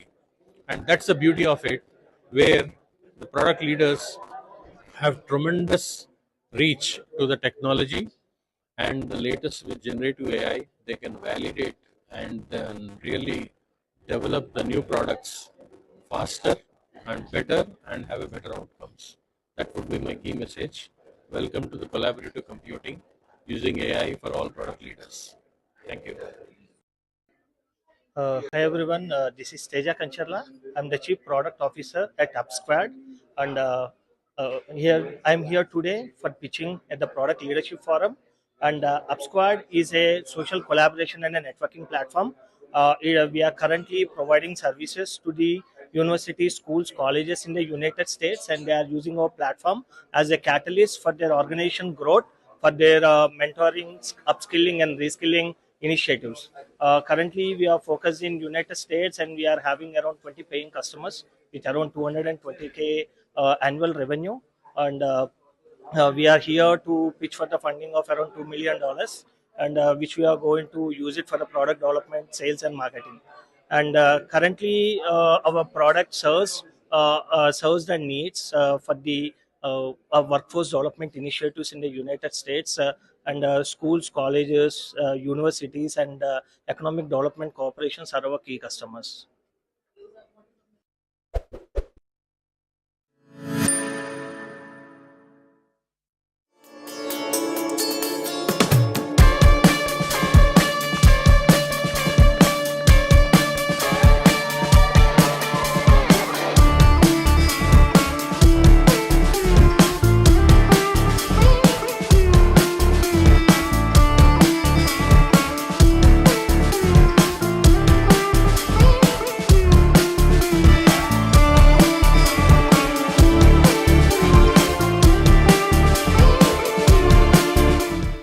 Our third panel discussion is understanding and overcoming AI challenges. Abhilash is a seasoned product management professional with over 18 plus years of experience, worked in startups to MNCs over these years. He is a patent holder and passionate about solving people's problems and creating great product and product communities for the people. We welcome you, Abhilash. Surendra is a seasoned professional with over 25 years of experience, including an impressive 17-year tenure with Microsoft. His dedication to fostering innovation extends beyond the workplace. As an active volunteer for prestigious organizations such as IEEE Society, iFocus, and Colosseum. Through mentoring and his global outreach, Surendra has become a recognized figure in the industry. He is also the author of the book 7th Series AI and is on a mission to empower more than 1 lakh AI professionals. Welcome, Surendra. Nakul is an experienced professional with 18 years of diverse expertise, notably an outstanding 15-year history in product management roles. He directs his passion towards enhancing decision-making, use causes by utilizing AI capabilities within the marketing and debt collections realms to deliver personalized and relevant messaging. We welcome you. Our third panelist, Ramesh Swaminathan, comes with over 2 decades of unparalleled experience in product management. Ramesh currently holds the position of Vice President of Products at RealPage, showcasing a remarkable talent for effectively managing a diverse portfolio of enterprise products. Ramesh is a startup mentor and is a guest faculty at IIITH, teaching product management for the last 3 years. Our fourth panelist, Vijaya Anupama.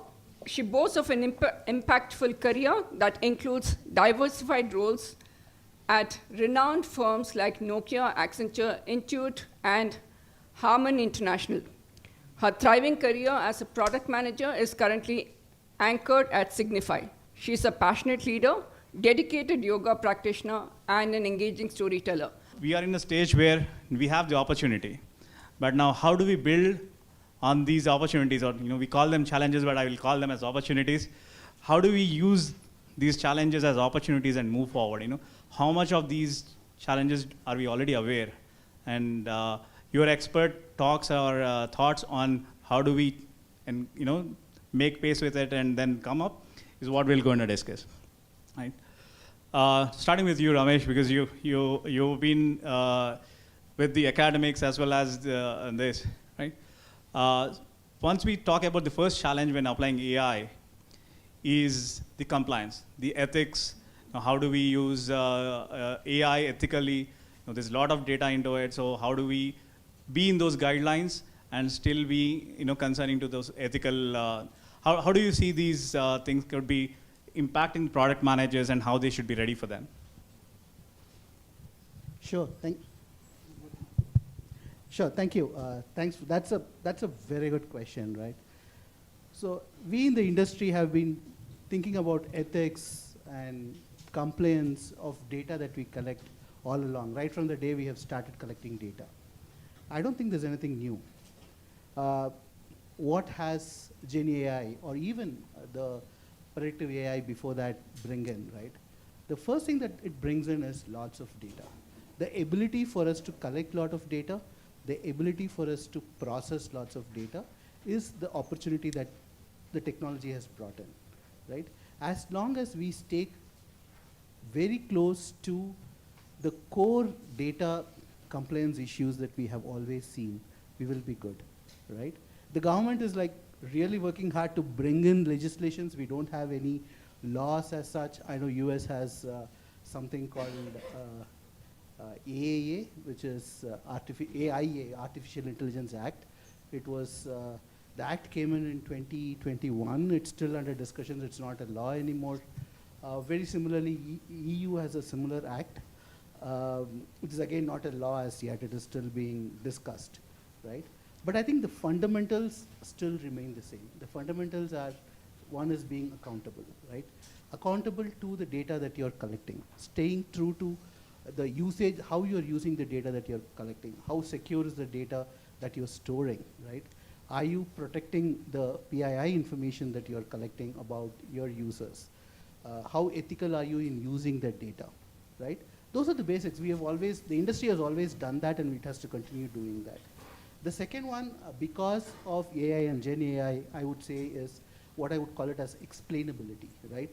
If you are using data, if you are using transactional data, if you're using PII data for Gen AI purposes, you should be able to explain how you are using it, right? If you have collected data, you have used data, you have models that you have created, which is consuming the data, you should be able to explain how the data is being used, how you're using the data. The third one is all the consumer protection acts across the world, right? There could be new names that could come in at different points in time. You should be able to protect your consumers. The consumers of the data should be, the data collection part, the data storage part, the data processing part is something that you should be very clear on how you are protecting your consumers, right? The fourth one is auditing. Right? How can you create mechanisms in place that you can enable audit of how you're using the data, how your models are using the data. The fifth one is bias, right? If the systems can create biases on its own. Your AI models will create biases. The AI models will drift. You being able to audit that, stay true to what you are trying to do, and ensure that you are clearing out those biases as the systems create those biases and start drifting towards certain biases is something that you should be clear about. As product managers, as you're creating products, as you're creating services for your customers, I would say these are the few fundamental things that you should be very clear about, irrespective of all the governing laws that's come up, right? Laws are there to create, guidelines for us, to guard us against all those issues that will come up, right? But as organizations creating solutions and services for our customers, these are things that we should be clear about. I'll end there and take questions. Thank you. Vijay, I'll just build up on that. So you mentioned about PII and how we need to be cautious about protecting personal information. As a product manager, so now if I'm trying to build a system that is going to collect a lot of personal information, right, and I'm trying to build a product that is intended to actually solve the customer's problems, the user problems, I as a product manager, right, what are some tools or some of those aspects that that's already available for me if I can do this lot, so when I'm building them, I can just go, I'm not doing and then failing, then learning it. Rather, I go prepared and then share your thoughts on how we can be cautious about this personal identifiable information. Okay, so good afternoon, everybody, and thank you so much for being here, taking time from your professional, personal time and being with us. If you look at the privacy part of it, you all are familiar with the security statements, right? It's mandatory, irrespective whether the government is asking you to have a policy in place or not. A security statement is a mandatory compliance document that you, as a person responsible for delivering a product in your organization, is responsible for. That comes from your business teams, which is from R&D. You all come together to have the documentation ready. Even if you're going to go and prepare and submit a tenders, unless your security champion comes and gives a go-ahead saying that, yes, the product I'm going to sell now is security compliant, and it's taking care of all that is needed to protect the data that's coming into your systems, your tenders will not go through. So whether government is implementing it or not, we already are familiar with the delicacy that is involved in storing the personal data, correct? Now, last month, the Government of India also proposed the Data Protection Act, which was signed off on 11th of August. Okay, and all the interesting part is it's not covered the AA aspects of it.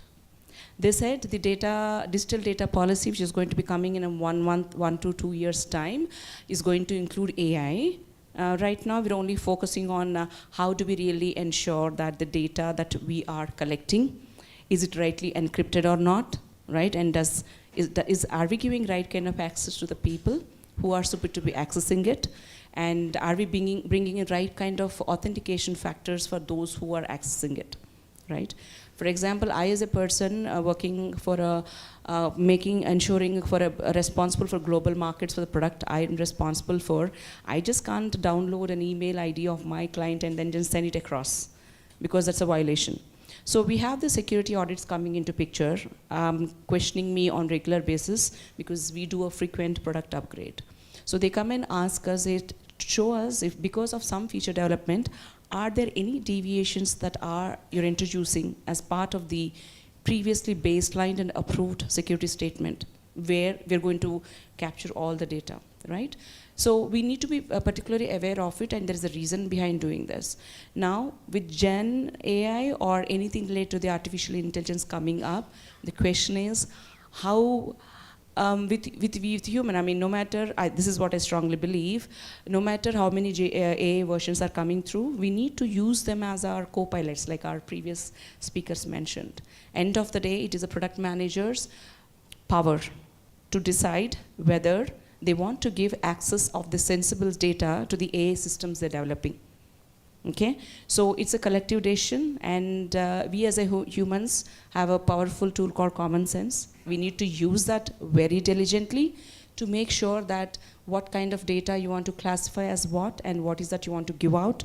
Make sure it's your responsibility to see that right kind of access are there, you're retaining it as per the requirements of your customer, and right access controls are in place, encryptions are in place, both in static and in transit as well. And everything, and every company come up with their own ways of how they want to manage these tools. For example, in Signify, we have our own tools, but I won't be able to reveal the names of it right now.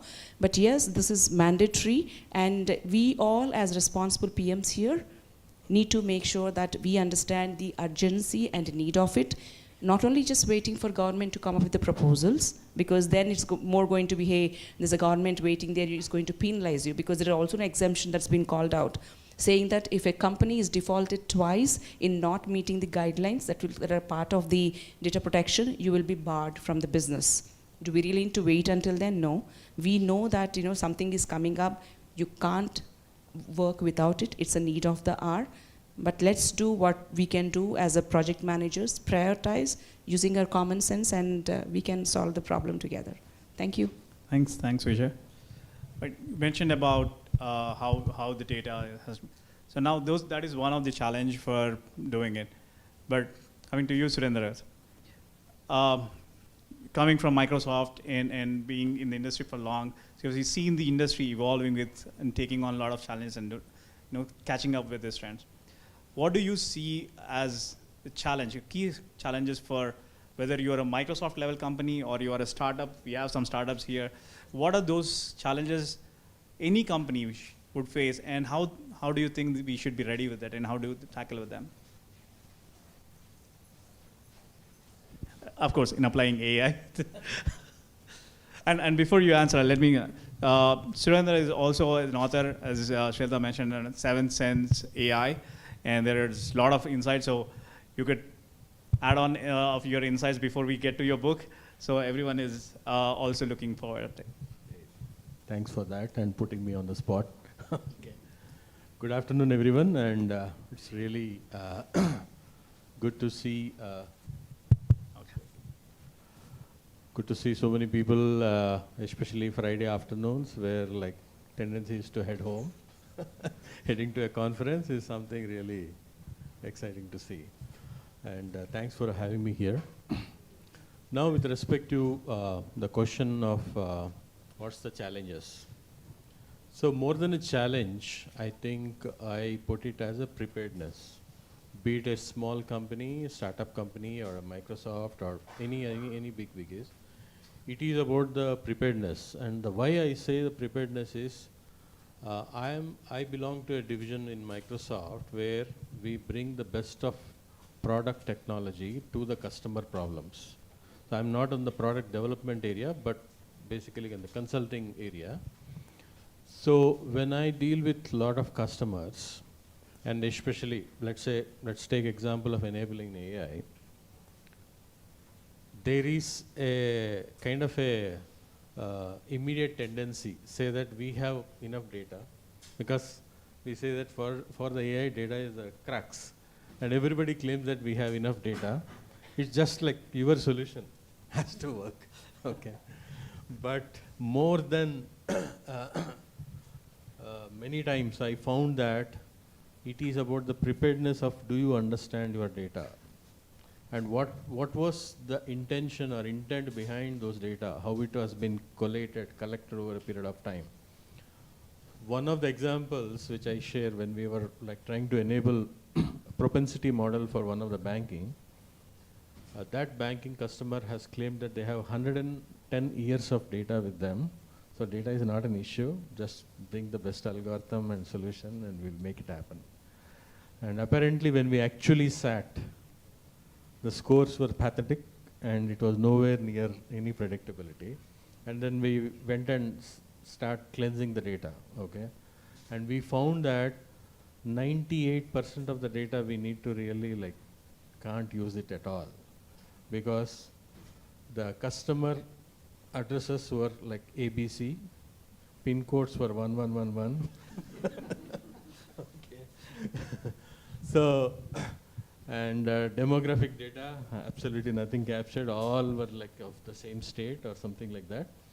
So that's the thing. So fundamentally, whenever somebody is marching into this evolution or adoption of the technology, one has to assess the readiness and preparedness of the organization. And if I would basically say that that is precisely been my experience, where I captured as a part of my book as well, where based on whether the company is, you have to ask yourself, is it an on-prem centric company? Are you a cloud native company? Are you into a digital native kind of an organization, being a startup? Okay. And based on that preparedness, you can define your milestone. If you are very, very on-prem centric company, very much operating on API data and very, very huge landscape of data assets, start with actually collating the data, identify data as your new revenue, new model. And one of the first steps is to identify the data and then identify the person and personnel who are actually operating with data. So I would basically recommend start with your operations teams, okay, and the customer-centric teams, and create your data platform. That itself is a big milestone, okay. And once you know that you have the data and the knowledge about the data, which is the metadata, that's where you can do wonders of actually going through them, enabling the search, getting the insights of past history, what has happened, enabling the BI. So I always call this as, like, first enable your BI, run the enterprise with BI, and then you evolve into AI, okay, BI to AI. Because as much as you want to run your entire organization with an intelligent driven organization, but AI always have one or two those hero use cases, which we call it. But first thing is need to be a data centric organization. That's where like you start your journey.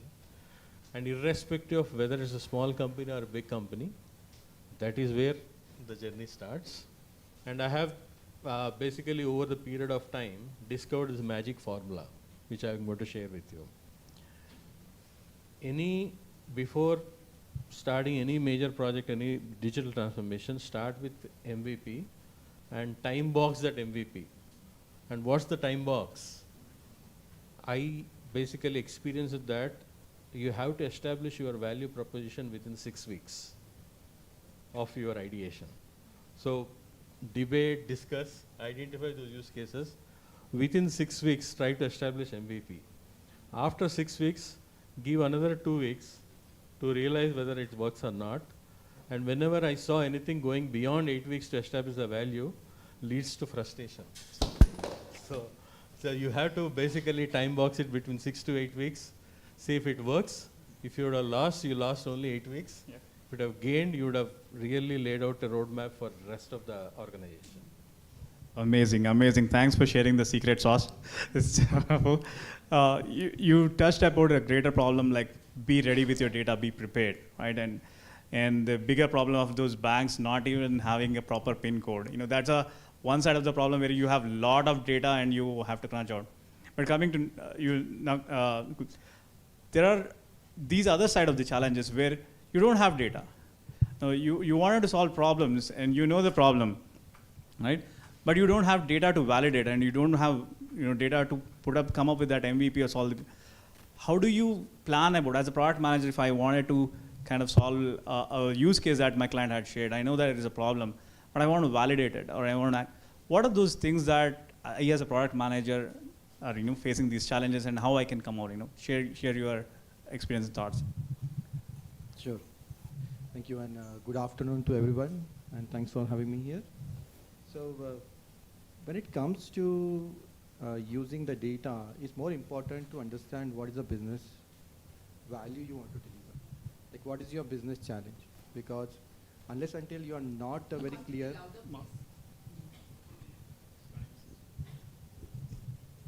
Hello? Yeah, it's far better. So unless and until you are not clear with the value that you want to put upfront for a business, or if you are not sure about the problem area that you're going to solve, you cannot narrow down on the quality of the data or data set that you want to use, or how that insight should be.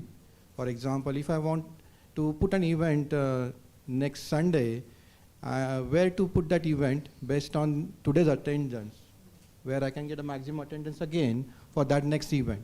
So that kind of insight can be only built if I know what is my next move, what I want to achieve. And for that outcome, what are the data elements I want to identify? Now, if you do not have this data set, then you need to work on it. And in today's world, you also have some predefined models for startups to use those data sets. I bring that analogy of a student who is getting graduate in college, who gets trained on a particular domain. By going to an academics, he learns some topics, and he gets some domain experience. But consider fine-tuning at the next level where he is getting postgraduate, wherein you already have a pre-trained model, in case a scenario is where you do not have a data set, but you know the problem area, what you want to solve.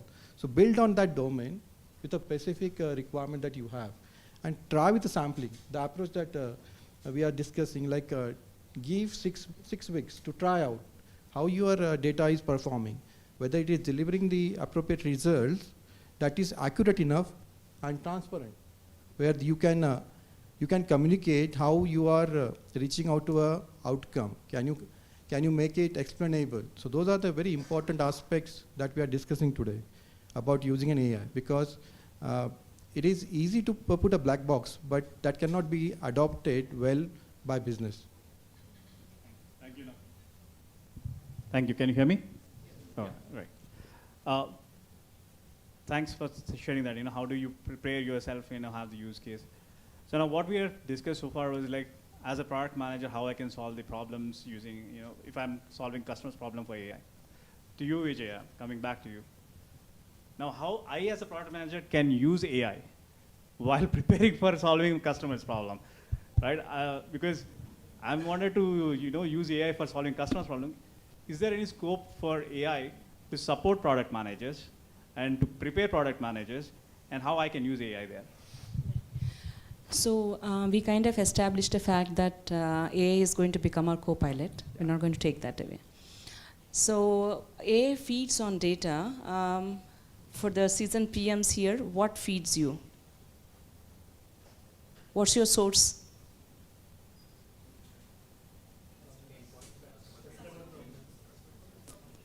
Right. So we're basically talking about market analysis, right? So AI is going to help you to capture the data. So we can start from there.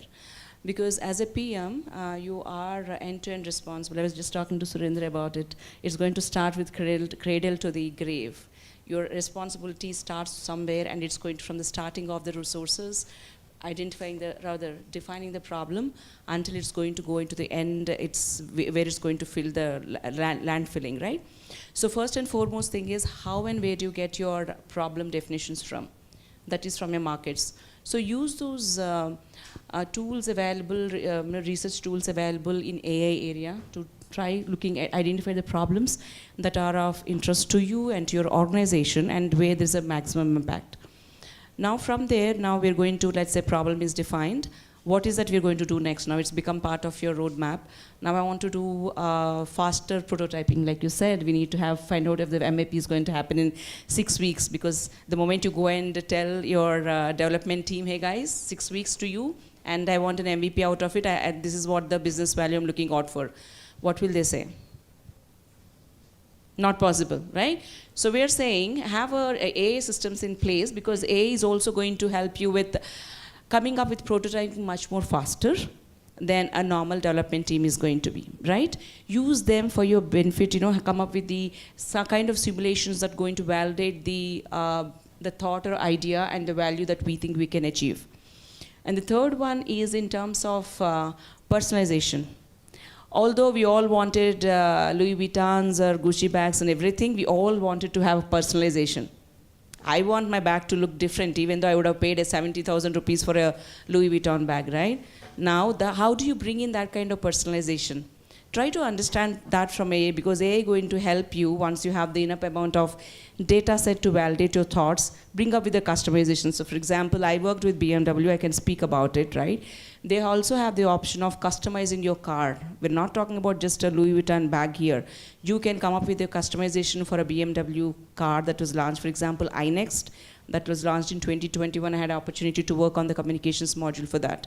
You can go and personalize that car for you. So that amount of personalization is possible, and end of the day, your NPS is going to be high, you have a smiley, happy, and a customer who's going to come back to you. The fourth one is about preventive analysis. I was just talking to Priyanka here. Hey Priyanka, we can predict anything and everything, not the traffic on the roads.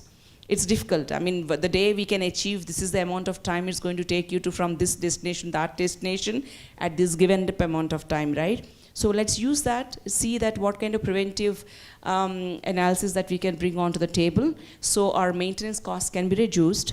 We know the problems first, then the customers are reporting it, and then go about giving them a value, saying that, hey, we have a fix available, we do a OTA, it's going to be taken care. So that's a happy customer for you. And then last one is about major of the companies, especially in the semiconductors, have faced is the chipset shortage. It's still ongoing, started during the COVID, and it's still continuing, right? So this is basically about how do you identify your supply chain? Okay, what alternate sources are available for you? How can you support your supply chains with different AI modeling techniques? So, they can look out options and then make sure that even if there is a delay, but we're still going to meet our extended and stretched deadlines, that we can do that, right? Before I end that, I strongly believe in sustainability, okay? And then what I think is that we as a responsible PMs who are going to use AI to the benefit also need to make sure that the solutions that we are proposing are also sustainable.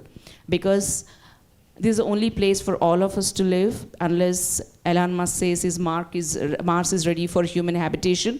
We're going to come back here in some form or the other in the upcoming days. So for the people who are here today and those we're going to come back and later, have our AI solutions that's going to give us systems that are going to give us sustainable solutions. And I think that's where AI is going to help us. Thank you. Thank you, Vijay. We were just talking, we were both part of Harman before. We were building connected cars, but we are living in connected everything. Connected ecosystem, connected environment, connected people and everything, right? So we'll build more on that, right? Coming to you, Nakul. So there's a lot of future towards AI. Now, how do you vision this is evolving? We've been talking from morning, that's the future, that's how it. So now, while this is evolving, how do you suggest the product managers keep up? What should product managers look out for? Product managers, what is their roadmap should look like? Yeah, very good question. So what we have seen so far is the initial phase where the models are getting used to deliver some decisioning, we done without much supervision by the humans. So what we want to see is right now the models and the data is used where these models are delivering maximum value. So that value is in terms of which ad to show, which search results to present. We want that to be democratized to a level where if I go to a local grocery store or a local paint shop, that guy should be able to use their customer base to build a good inventory system or to build a good recommendation, wherein he can say, hey, you are a regular user of this product, you might be getting, it might be getting over at your end, I have it in my shelf, shall I deliver it to you? Can he promptly come and solve that use case? So we want to make sure that that level of simplification should happen, and I feel like that will happen not very soon, but by 2030. Thank you.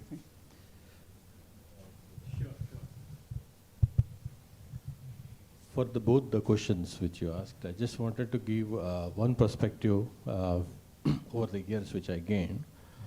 The product leader or product manager, it's a very, very unique role. It's not engineering. It's not purely imagination. It's an art and engineering coming to the picture. And most of the time, whenever we say AI or machine learning, they just basically immediately struck to that, go to a data science. Okay. Right. which is one of the most wrong notions to start with. It is not about the AI which is going to solve the problem. It is about what we want to achieve and what is the purpose it's going to meet. AI is just an enabler or a tool. And that's where the product manager can have his imagination and intuition to be bought in first, use AI to validate whether that intuition or the imagination which he or she is putting together is relevant or not. And today's AI systems, be it generative AI or any of those evolutions, can really play a major role in helping that validation. Okay, you can basically design something and put it through generative AI and then relatively say, okay, such a model already exists, such a design already exists, here is some things which you can assemble and improve upon it. Okay, that's the beauty of it. Okay. Thank you for jumping in on that. It's amazing insight. Ramesh, back to you. I don't want you to fall asleep. All right. So, what are the support systems you think? Now we are at IIIT Edge, it's a house of research and a lot of think tanks here. What are the support systems that we can enable product managers with? So to make them better at their job, to make them better as humans, to make them better at creativity. So what is the role of academia plays in them, and what can we look out for support? Oh, sure, absolutely, right. So to concur with what Surendra said, right? So product managers is in the cusp of, between engineering and business. And I mean, I have a diagram in my class. Students who have been in my class would see. There are like hundreds of things and you are in between all those 100 different things, right? And sometimes we as product managers feel lost. I have felt lost multiple times in my 25 years career as a product manager. I didn't know where to go to. I didn't know who can help me get through some of this, because the other functions in an organization do not understand my problem, right? Because engineering always has engineering focus to the problem that we get them to. My business folks have, when I say my sales folks have their own set of problems that they are looking at. And my set of problems are very different from what everybody else says, right?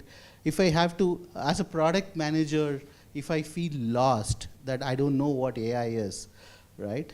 I don't know where to go to. There are courses all across the world, but for every course that you go to, you need to know Python, you need to know data science. I'm not a technologist, right? I don't know what to do with it. I'm not a technologist. Is it like, do I have to go in and learn technology first for me to learn AI? That's the question everybody asks. I know all of you have, some of you must have had those questions before. Some of you must get this question today, hearing AI every 5 minutes, during the course of the day. But what I would say, don't worry guys, right? I have seen this happen. All of us here have seen multiple technology disruptions happen. AI is one of them, right? That's why I keep telling AI is one of the disruptions. Very rightly so, AI is a tool, right? Surendra was very apt when he said, guys, AI is a tool, trying to solve a problem. Are you clear on, have you defined the problem correctly? Have you defined what is the customer value correctly? That's what matters, right? And there is a lot of support systems available today. There are, I would definitely say, look for courses, AI courses that is non-tech, right? AI for, there's lots of AI for business courses. There's a lot of free small modules that's available on YouTube. That's how I learned. I didn't do a proper course to learn AI or what AI can do, right? I learned on the job. I learned talking to my engineering teams. I learned doing things on the job. So when you're defining requirements, you're not defining an AI requirement. Please, that's not what you're doing. You are defining a requirement that's solving a customer problem and creating customer value. AI, or whatever it is, are tools. Every technology you use is a tool. And that should be very clear in your minds when you're working through your day-to-day jobs, right? Use technology as tools, and tools are to enable you to complete a business function, and your role as product managers is define what that business function is, right? And there are AI tools available out there. There are ChatGPT is going to help you a lot. There are lots of those ChatGPT tools built today, which is going to help product managers. One of my product manager, I have a big product management team at RealPage. A couple of them are sitting here, right? They have shown me that they can write user stories using ChatGPT. They can give a requirements to ChatGPT, and ChatGPT gives you a user story. Perfect, great, right? Makes my job easier. Maybe as a leader, I can hire 2 less product managers now. Putting jobs at stake. So to get back, is that going to take away a job of a product manager? I don't think so, right? Because again, AI needs people to actually work with, right?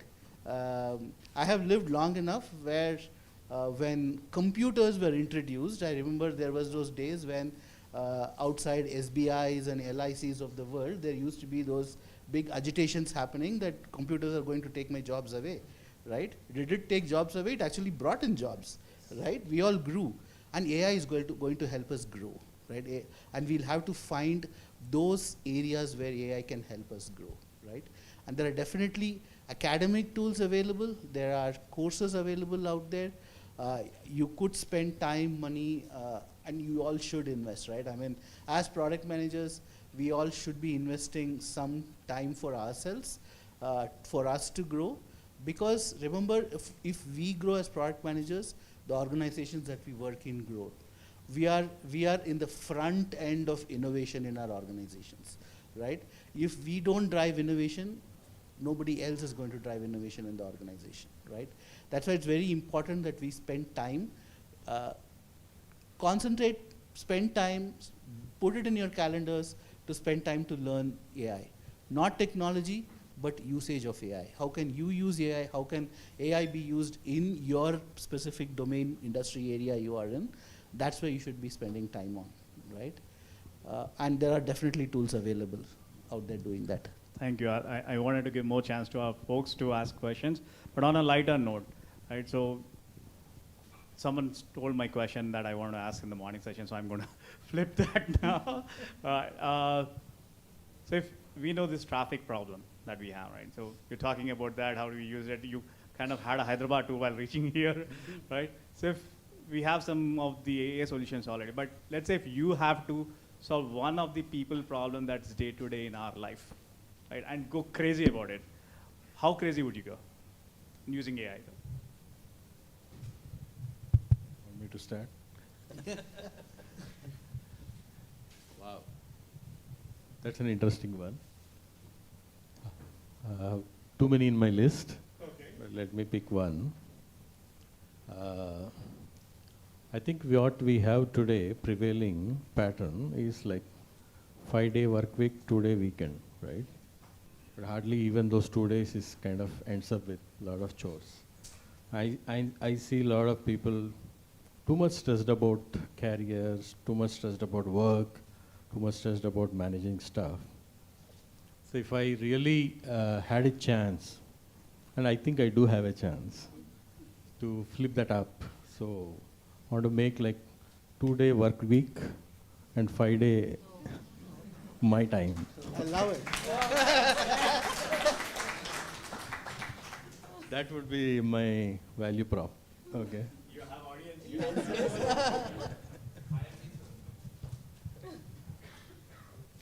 If I want to give it a try, it's like what you learn always, like when the things are not in abundance, you should use it wisely. So when we see like people are adding to congestion, it's mostly because sometimes you see people breaking the lanes or honking a lot or not following the best practices for driving. So if you can use AI, IoTs, everything together to identify potential candidates, to train them better, to follow the best traffic rules, and incentivize people who are doing in the right way, so that you can get people use and avoid congestion. I want to go crazier than Surendra. Surendra wants to go to office, wants to work 2 days a week. I don't want to work at all. Why? So I really want to create a digital virtual twin that can work for me. Why am I working, right? My digital twin will go to office virtually, sit in my chair, do my work, and finish work, and I switch it off, right? I hope he will not spend money on your house. That's a risk that's always there. That's where I should, innovatively give him access. All those access management should get it to work. Yeah. I will not give him access to my credit card. Vidya, you'll. Yes. So let's say all of us drive to work. It's in a car, let's say. And stress is a part and parcel of our life, right? So the moment I get into my car, mirror, right? We'll check the first thing, how am I looking, how things are, etc.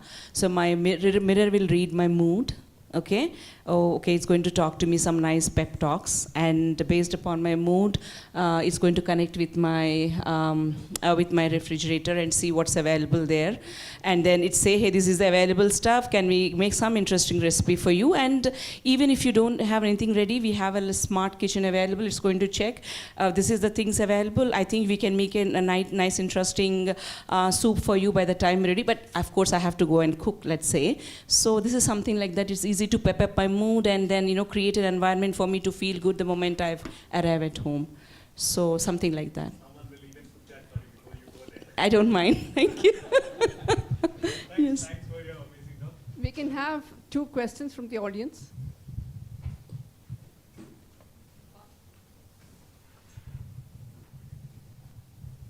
Hello everyone, this is Ananya. I'm from ADP, lead product managers.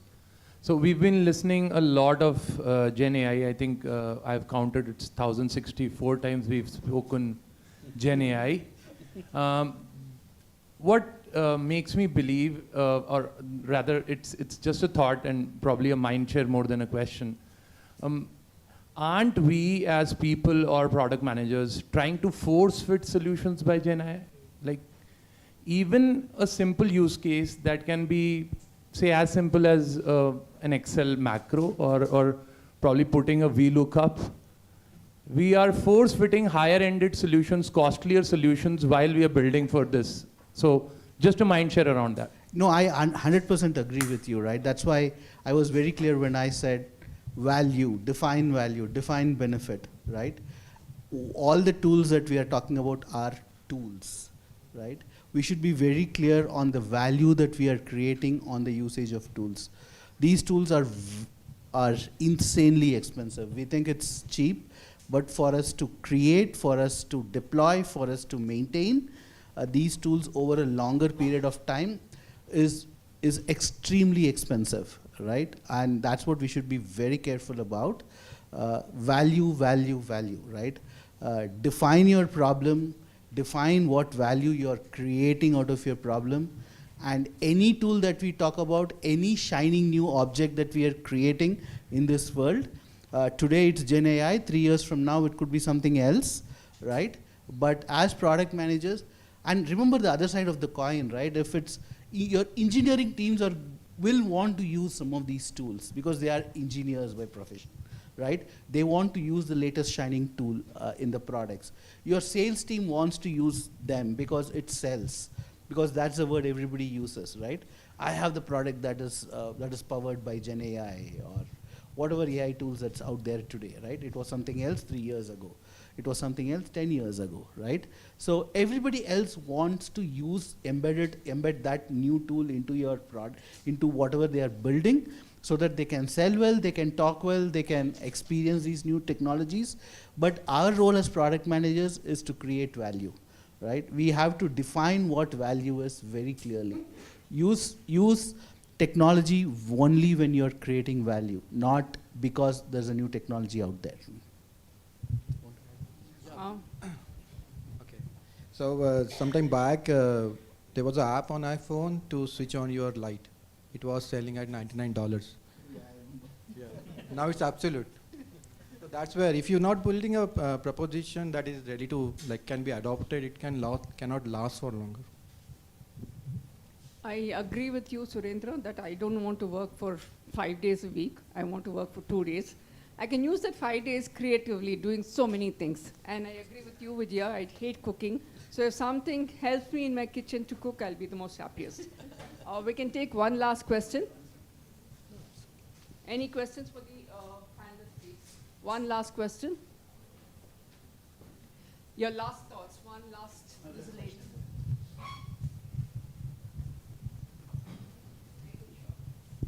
Hi everyone. I would use ChatGPT for make it short. So, what kind of relationship do you think we should have between data scientist and AI product manager? Let me take a shot at it. Yeah. It's a very important question, and it's very essential to understand where the data science fits in on overall game of things. So I was actually debating on this and did a lot of kind of brainstorming with a couple of folks. There are, if I would say, there are like 4 segments. And those 4 segments are actually influenced by different people in the organization. One set basically are the market researchers, stakeholders, management team. I call them as decision science team. They are the ones who make the decisions, help us make decisions. Once those decision science team comes back with what's the right thing to do based on the competition, based on what's the sentiment in the market, what the product people are looking for, you start collecting the data relevant to that value prop, and then that's where you give it to data science team. So data science team will basically take the subset of all that market research that has been done and simulate a product, simulate a forecast of what is possibility. And story doesn't end there. Then comes the engineering team, the architects, developers, consultants, who I call it as like data engineering team, which basically takes what data science has created and really bring it to the life, which gets into production. And that's where the operations team comes into the picture. So now you see like where the data science fits in the overall game of things. So it is the decision science team who basically defines the North Star. It is a data science team who gives what is a possibility. It is the engineering team which makes it a reality. It's the operations team which basically sustains the life of that of the system. Very well explained, right? Because we are grappling with this problem today. I think every large company is grappling with this problem where the data science team should be placed, right? Is it an engineering function? Is it a research function? Is it a innovation function? Is it a operation function, right? We don't know yet. I mean, we haven't solved it in our company yet, right? But then it's a very important function. We know that, right? And every part of the organization need to transact with that function, right? There have been instances where our data science team have come up with an innovative idea that has become a product, right? While there are cases where our data science team has been a solution provider for a problem that we have created, right? So it's a mix of all, but I like the approach that Surendra mentioned. There is a structure to it, right? I think that's really amazing. Thank you, Surendra, for that.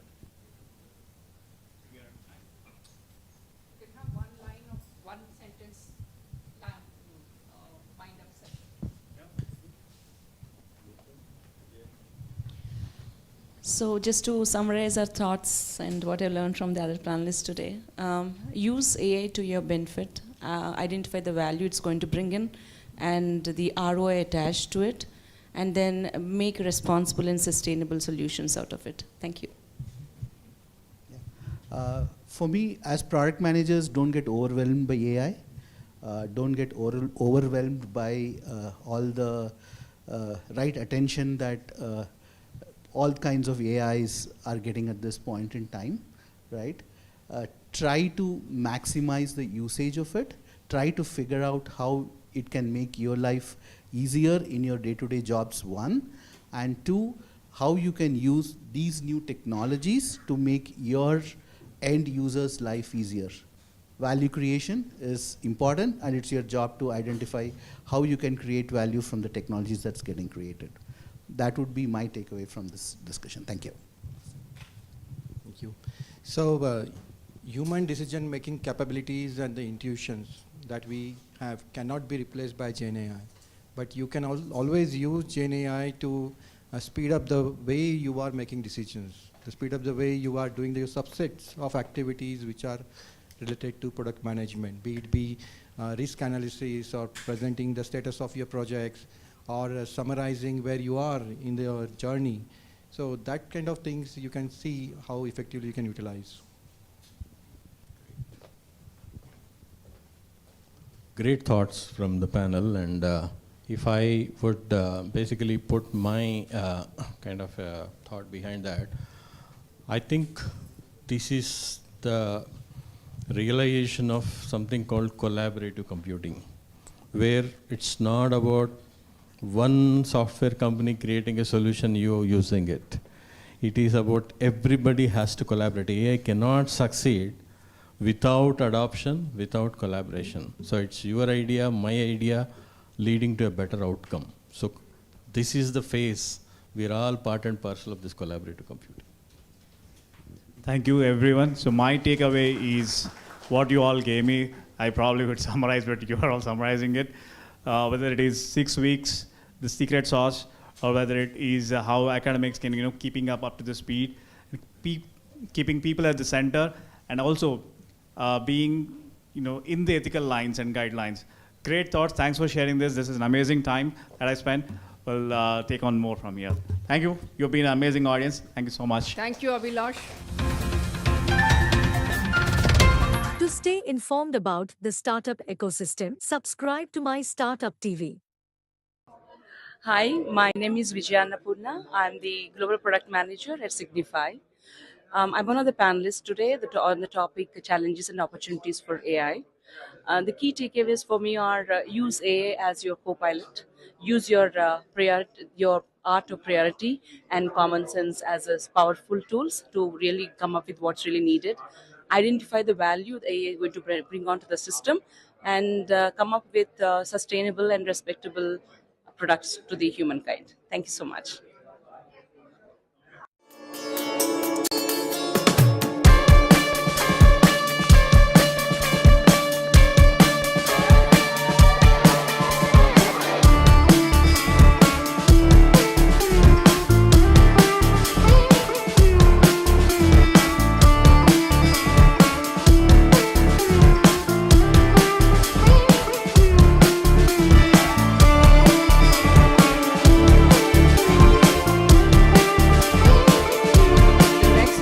Item in the agenda is the workshop, Harnessing Generation AI, Crafting Innovative Products. We request Jeba to come onto the dais. Jeba is the Senior Director of Engineering in the Advanced Technology Group at ServiceNow. He has shipped multiple products in the past at other companies, including Microsoft, ADP, and at ServiceNow, primarily in the areas of databases and workflows, and for the past 10 years on different aspects of AI and ML, including Gen AI. Jeba has played a strong engineering roles, both in engineering development and in product management. We welcome you, Jeba. Ravindra is a senior staff, ML engineer with Advanced Technology Group at ServiceNow. Over the past 18 years, Ravi has worked on the application of machine learning to areas such as API security, deception technologies, NLP algorithms, and video algorithms. Of late, he has been working with text-to-code models, model miniaturization techniques, and applications of sequential decision algorithms. We welcome you. Ravi also has a PhD from the Indian Institute of Science for his thesis on text summarization. He's also a senior member of ACM and has 18 granted patents over 18 peer-reviewed research publications. That deserves a huge applause. Our next guest is Srikar Gulapalli. Srikar is a software engineer working in Advanced Technology Group at ServiceNow. During his tenure of 3 years, he has been actively involved in developing various software applications and machine learning-based products. Currently, Srikar is focused code explainability models and researching on various fine-tuning techniques to further improve the performance of these products. So today's session, we're going to talk about how Gen AI can be applied. So let me just run you through a very quick agenda. And first of all, thank you for the opportunity to be here. It's an honor and a privilege so that I can speak in front of everyone. This is something we've been working on. This is my team. We've been working on Gen AI for quite some time, since the day ChatGPT was launched, in a way. Like November 30th was the day, and then things changed in our company totally. So today, what we would do is it projected? Not yet, right? I'm not sure if the demos are going to be very visible. So I'm going to be doing a lot of use cases, running you through a bunch of different use cases, especially for PMs. So I know some people talked about, hey, you know what, are we force-fitting? I think we need to do a lot more research before you can think whether it can be force-fitted or not. But I do agree, there are some scenarios. People who don't understand enough of Gen AI, they think, oh, Gen AI will solve the problem, but it may not be a Gen AI problem. So these are my colleagues who are going to be speaking along with me. So today's agenda is, first is general introduction of Gen AI, and we'll spend around 30 minutes on the use cases with some prompts, right? So we'll go into maybe Azure OpenAI, and we'll talk about whether, some of the use cases, scenarios, and then we'll also talk about whether there is an inherent intelligence in GPT or not, or is it just a play of words? And then we're going to talk about some scenarios of what we've been working as a team, and then from ServiceNow, some of the things which have been shipped. So you will see things which are not shipped, which are in the pipeline. I don't think we can show it to you right now. The other thing is, how do you think of use cases, right? So for a PM, so we're going to talk about how to think about use cases. And when you think of a use case, when to use a prompt, when to use prompt engineering. And the other part is, how would you fine-tune a model, right? Or anyone in this room can open up your laptop if you connect to your thing. So that's your last part, right? So we're going to show you how to download a model and then how to do it from scratch. It's about 15-minute session, so anyone can do it.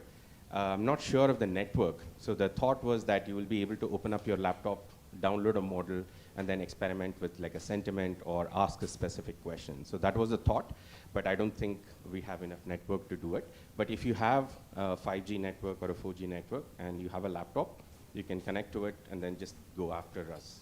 And then you'll be able to run it on a CPU or a GPU on your machine. And then we'll leave out enough time for Q&A. So where is Gen AI right now, right? So if you see Gen AI, I know there is a lot of talk for the last 8 months, 10 months. You see that generative AI is right on top, right? Which means it is right on top of the hype curve. But right below it, like following the generative AI, you will see there is a casual AI, AI simulation, AI engineering, data-centric AI, a bunch of things which are following up and trying to climb the hype curve. So it'll take some more time for the generative AI to be mature enough and then fall down. So is it mature enough right now? I don't think the kind of questions which are asked, people will not be asking now. In a matter of 2-3 years, I think more people will be understanding the Gen AI a lot more as Gen AI matures. So, how many people have heard of this music LLM before?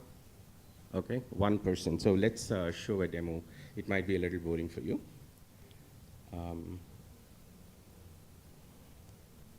So I'm going to play only one. So this is a generative AI where it can compose music, and I'm going to play only 2 of them.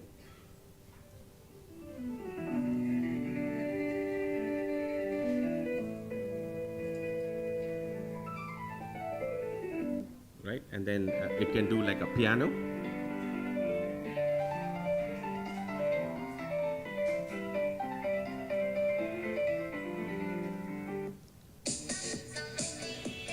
Right, it can do a bunch of these things.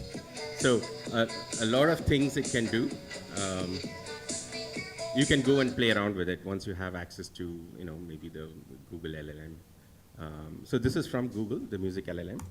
So you can play around with it. The other one is Google Bard. You must have seen it. So the point to be made is it is not just about text. Gen AI is for the images, the videos, you have speech. So I'll play a few things. So one is about this Adobe Firefly. I don't know if you have seen this particular part, where you can actually give a text, and you would be able to generate different images out of it. So get started. I have to sign in, looks like. Right, so here you could go in and type in, like, try prompt. So wherever it says try prompt, you can click on it.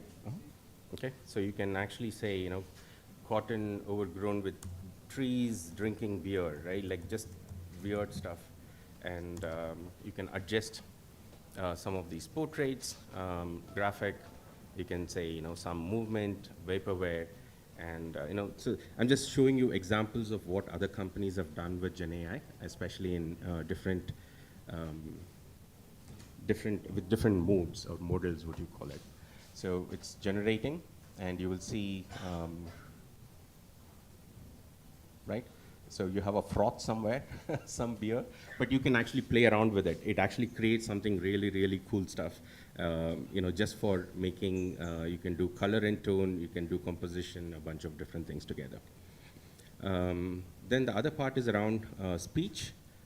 You can do video editing, that you can actually go ahead and do it on your own. And I'm going to play this one. I'll play and let this be there, and I want you to guess who the personality is. Yeah? And have an identical replica of it. Play leverages the latest generative media techniques to create the highest quality version of your voice. Anyone? Okay, perfect. I'm going to play one more. With Play.ht, you can clone your own voice and have an identical replica of it. Play leverages the latest generative media techniques to create the highest quality version of your voice. You got it? Yeah. Yeah. So it can actually create people, right? Like, so in the future, you'll be able to give your voice signature and then have generative AI speak in its own voice or in your own voice, so that it can answer emails or answer phone calls. So let me go back to this. Do we have time, or we have to close around 4? 4:15. 4:15? Okay. Oh, 4:15. No, don't worry. So in general, right, LLMs are good at so many different things, right? So if you see, these are all the text-related stuff on the left-hand side, or on the right-hand side are different modalities which it can handle. So it can handle things like summarization. I'm not going to show you anything. It can generate content. I'm not going to show any of that, because most of the people know already, and I'm not going to spend time on things you already know. So things like natural language understanding, agent-like conversation, translation, right? I might show a little bit of translation, but with a little bit of a twist in it. It can do a bunch of other stuff. I don't want to read through it, but the most interesting ones are the ones which you saw on the right-hand side, right? The video, the speech, and images. Let me see. Okay. So how many people have actually played around with the generative AI, the ChatGPT? Most of you, right? Most of you? Okay. So you know how it works. I'm just going to give you a very quick introduction and then tell you what are the places where it doesn't work, and then how to go fix it, and that's what our friend Ravindra will cover. Before I get into the thing, just because I don't want to change screens. So if you look at use the word Barack, don't press enter, and you ask it to generate, it's going to generate something like this, right? Ravindra, please add anything. So it actually finished that word called Bharat, and then it assumed Barakat, right? Because in its own thing, it has got a token called Barack, and then it's something with the at. So that's what it assumed it to be, which is the most frequently occurring word. Now the next one, you use the word Barack and press enter this time, and then ask it to generate text. It generates an entirely different one, right? So the only difference was in the previous one, you did not press enter, right? No space. But then here there was a /n, and then the entire meaning changed. Because there it was trying to complete. It found the first token Barack, and then it added a 80, right? So here it just started generating with the /n, and it knows that Barack is a full word. And same thing with the uppercase B. Entire meaning changes, and then it starts producing something entirely different. And here, so there is a hyphen, and then it changed the entire meaning of it. So if you see, just with, little bit of a change of what you could do with lowercase, just with a slash in, without a slash in, what it produces changes entirely, right? And just because of the understanding of the tokens it has. Now we're going to go through and then see some of these things as to how it works, just to give you an intuitive feel for how it is picking up and how can you produce multiple scenarios after it has completed the sentence. We'll show a demo. So what happens here is I'm going to change something called a full spectrum, and let's try something called product leadership forum, yeah? And then I press enter. So if you see, it says the leadership forum is the leading forum, right? And it gave you some color coding. So the reason for this color coding is that if you click on this, it's actually picked up the highly probable ones. So after the leadership, right, if you look at the probability distribution of the next word, it was forum, product, etc., right? But then it picked up the 99.56%, which is the highest, and therefore you get a red and green in color. If you click here, it picked up 0.16, right? And that's why it is red in color. However, I could actually go here and then say forum was the highest one, right? Like if you see this is the forum, I could say, hey, what would it have produced if I had a word called forum here and then say submit? So it'll automatically change the word, right? So there are infinite number of possibilities from each place. So it actually predicts the next word, right? So from here, it predicted held, but then it could have predicted for, it could have predicted designed, right? But it picked up the held at that point in time. Now, if you look at all the possible combinations of all the possible words which could be generated at each point, you will get an infinite number of possibilities which it could generate, right? So that's the beauty of generative AI, but it is also the flip side of generative AI because it is not deterministic. Now, you could also play around with it to say, I want a better deterministic solution. Then you can actually go and change the temperature to 0, and it will pretty much generate exactly the same text every time. So if you want this, you see this?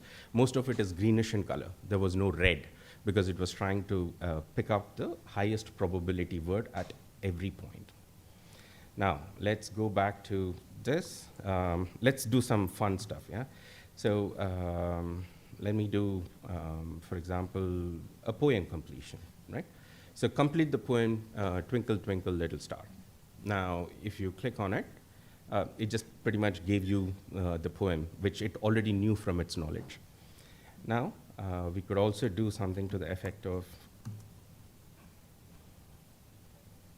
right? Write the poem in the style of Eminem rapper, right? So if you see, it started writing its own poem in the style of Eminem, right? So that's the beauty here of what it could do. But I also wanted to show you before I get there, since we are at poems, so it'll and it actually mixed whatever was from its knowledge. So if you see, there was a twinkle, twinkle, little star, how I wonder what you are. It actually inserted the word for the next paragraph. It started, developing its own. And that hallucination is a boon as well as a curse, because you would see that it is useful in certain places where you can generate content, you can be more, creative about this thing, but it is also not a good thing in certain places. Because I've given the maximum length, it is actually going on. Let me reduce the length to something else. Now, increase this to this. But before here, I wanted to show you something else before I jump in. So I said, hey, you are a songwriter in Telugu. That's the persona I'm giving. And then you can write songs given on a topic given by a user. And I said, can you write a song about Telangana and its food? So it wrote something here. But in between, it understood from its language that it has to write chorus and a verse. So it introduced all that stuff. And then I said, hey, can you translate it into Spanish for me?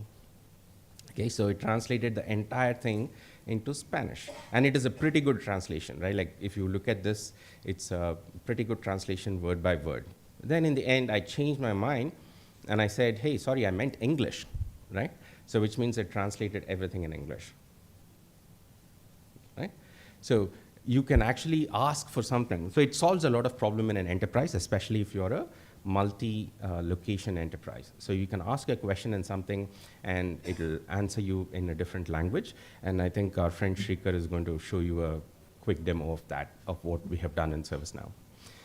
Okay, so now we are getting into a new thing here.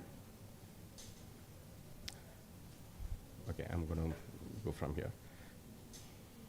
So the size changed, so I'm not able to see everything on the screen.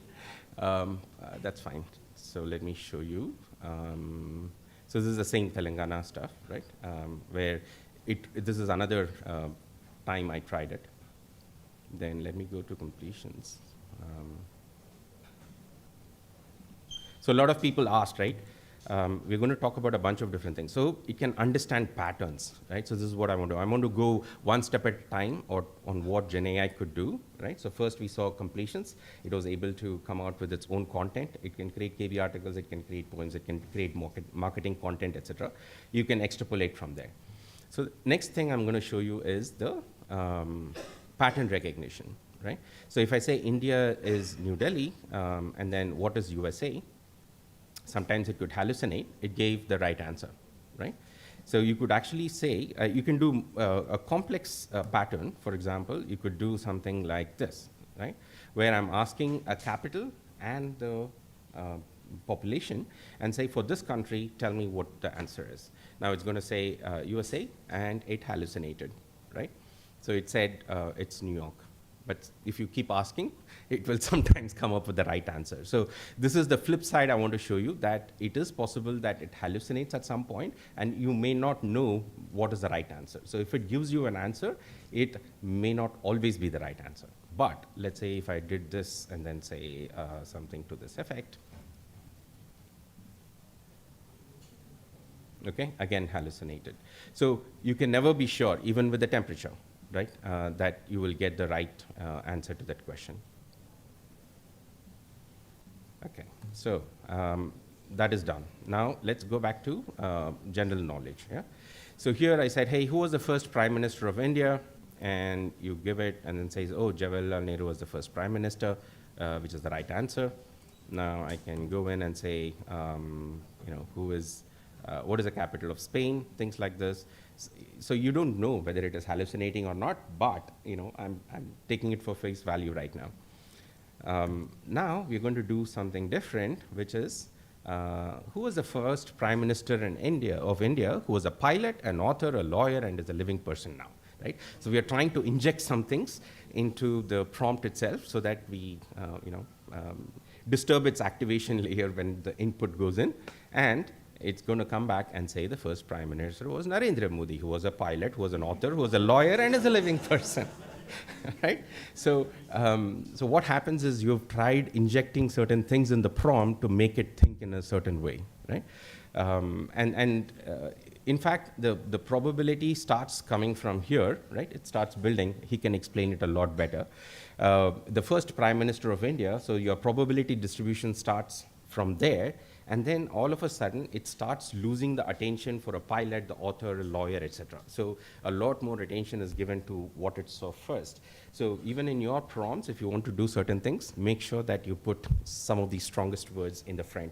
He will talk about some of those prompt engineering techniques when we get to his session. Then I don't want to do some of these things, summarization. Now, another example of hallucination, right? I'm trying to force fit something, saying, hey, tell me more about Oracle DB by Microsoft. If you don't know the answer, say, I do not know, right? So in this case, it might actually say, I do not know, okay? Because it knows that Oracle DB and the Microsoft, the distributions don't match, and therefore, it has to say, I don't know. Now, let us take this out. What happened? So let us remove this, and we'll force fit it by not giving this, and then say, hey, tell me about Oracle DB by Microsoft, and it will conveniently say Oracle DB is by Microsoft, and it'll start hallucinating on things. So let's go back to something else. Any interesting ones I have here?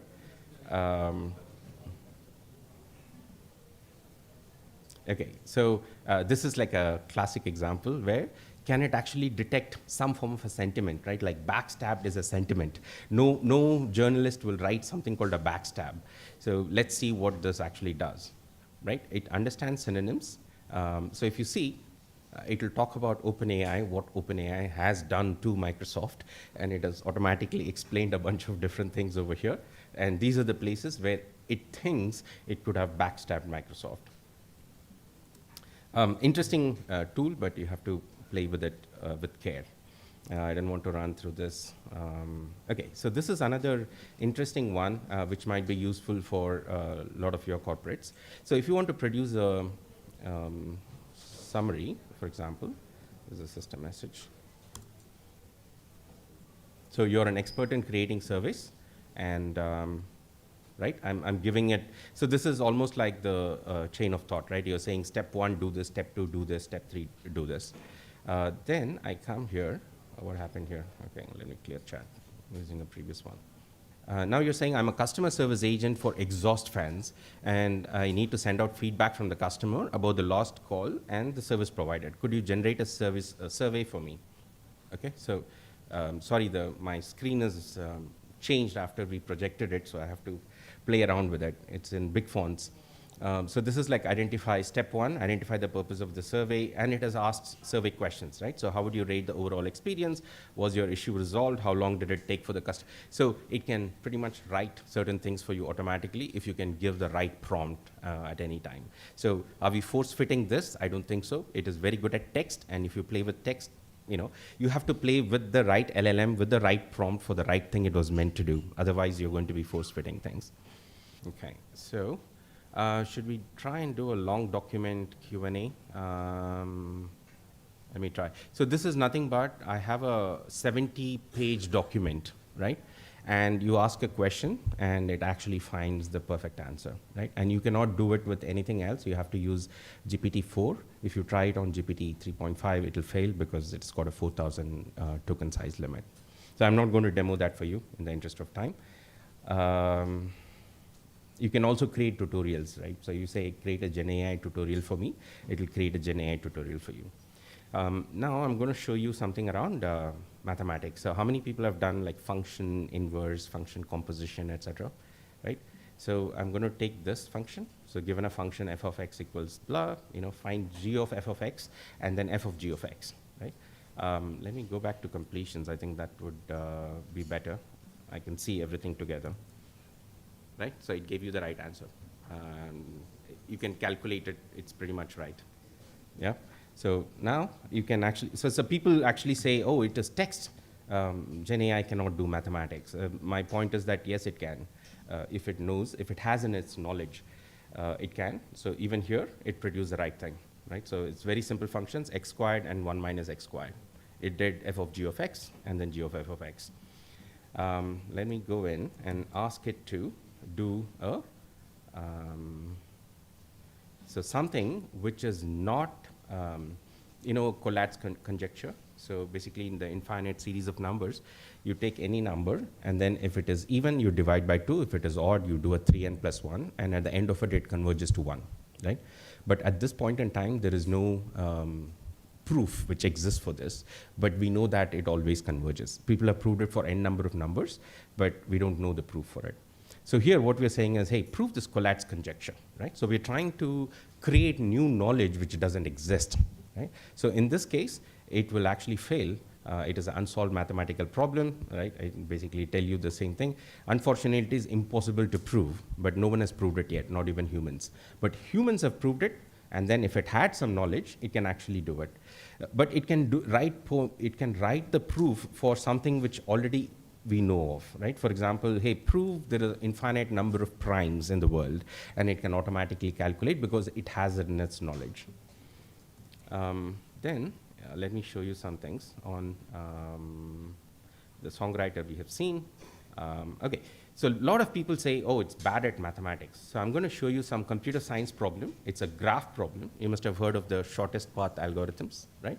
So we're going to take a shortest path algorithm, encode it in such a way that the OpenAI understands and gives you the right answer, right? And to make sure that it is not actually saying it from its own knowledge, we're going to twist the facts a little bit. So we're going to go different set of facts. Let me show you here.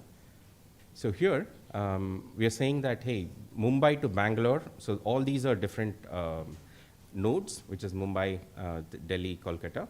Then we are defining the edges, like what we do in computer science. Mumbai to Bengaluru is 562 kilometers, which is not true, wrong facts. Then we give a bunch of different cities and then the distance between those cities. It's like a classic shortest path computer science problem. It's called Dijkstra's algorithm. Now, in the end, users will ask you questions, and now here we say, hey, give me all possible routes from Mumbai to Delhi with the total distance, and what is the shortest route, okay? Let it calculate. So we gave really wrong answers so that it doesn't pick up from its knowledge, right? So we are overriding it.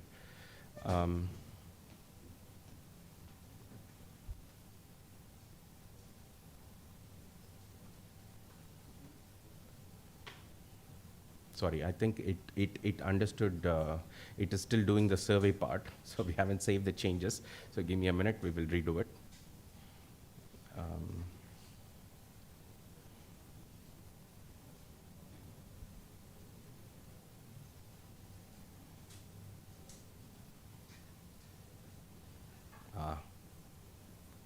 Okay.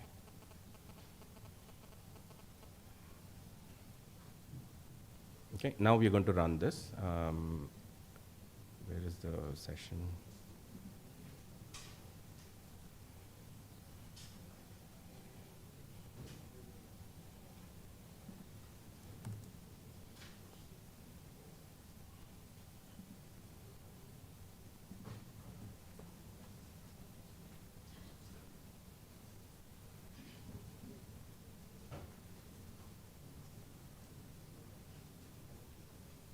So it did the algorithm and then said 1849.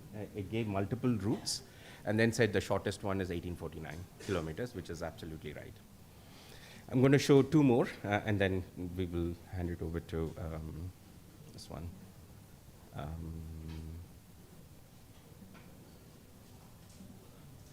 Okay. So we'll go here. Sorry, this is a little painful to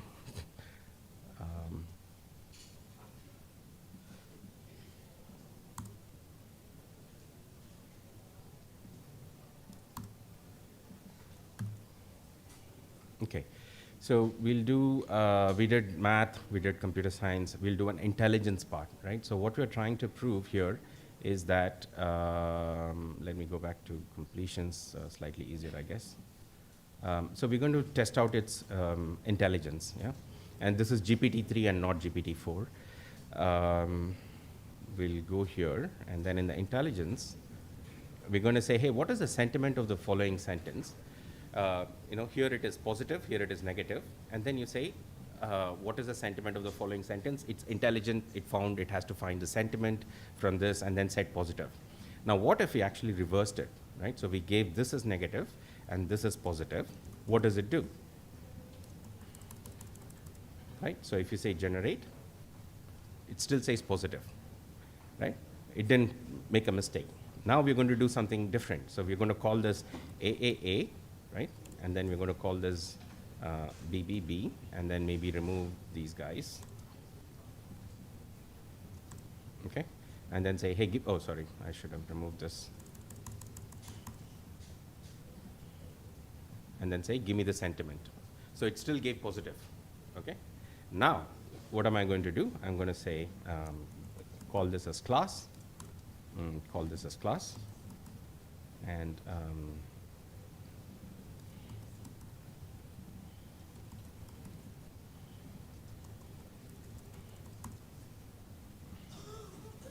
okay, now it gave out CCC. But then it actually thought it was the sequence, right? So it thought it was a sequence. Now what we're going to do, we're going to do a different thing, which is take this out and go back in. And in the interest of time, I'm just going to run it very fast. Okay, so here I'm doing the same thing, but then I played around with the last part a little bit, and now it gave AAA. Okay, it's just to do with the way I wrote the prompt here, right? This last sentence. So this made the entire difference. So how you write the prompt is going to be super important, right? And that's what Ravindra will cover. But last one, because you're all product managers, I'm going to do a slightly different one. It might take a little bit time because this has changed the entire resolution of the screen.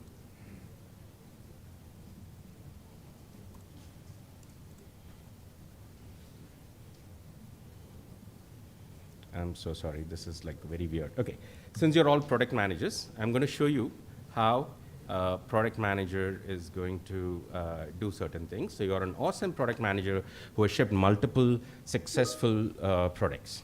Okay, now what we're going to do is here, let's clear the chat, and this is going to be very useful for you as product managers. So you can say, can you write a few epics to create a second-hand car application? So for people who are from ADP, and this is one of my favorite questions, interview questions, where users can upload pictures of what they want to sell, and buyers can choose and interact. And let's use GPT 3.4, and let's play. Oh, it didn't change this for some reason. Sorry, it's something else is happening.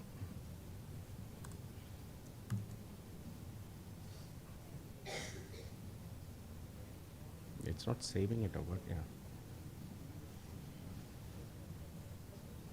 I want to show you, you as product managers, how easy is it going to change your job. So let me just say, it is still doing that. Let it complete, and then I'll show you.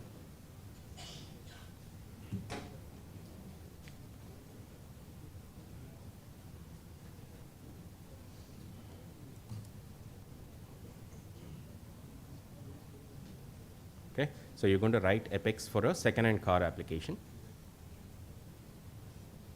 So the persona it's playing is an awesome product manager. So if you see, it has wrote down all the epics. Epic 1. It also wrote the sign up, login, forgot password, everything for user authentication, and this account manager. Then the story 2.1 is the second one is car listing management. Okay. And then it started create car listing, delete car listing, view car listing, car browsing, etc., etc. And then it wrote everything. Okay. Now I can say, can you write? So though it gave me, okay. So can you write stories more few stories in detail, yeah, for the first epic? So if you see, it's going to write. The user authentication was the first one, right? So it started writing sign up, and then it started writing an acceptance criteria, right? So you as product managers, if you have something in mind, you can pretty much write it. It's a login for the second story, the acceptance criteria, and So I hope everyone is a product manager here, right? Yes? Okay. Now you can also do a bunch of different things like forgot password, etc., etc. You can ask it to write the acceptance criteria for the first story in detail. Okay, for the first, no, it didn't pick up the right one.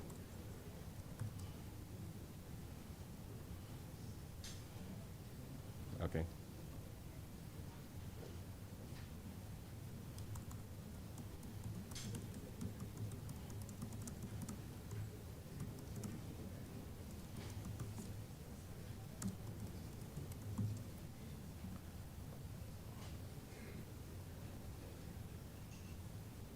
Okay, so for the first sign up, it wrote.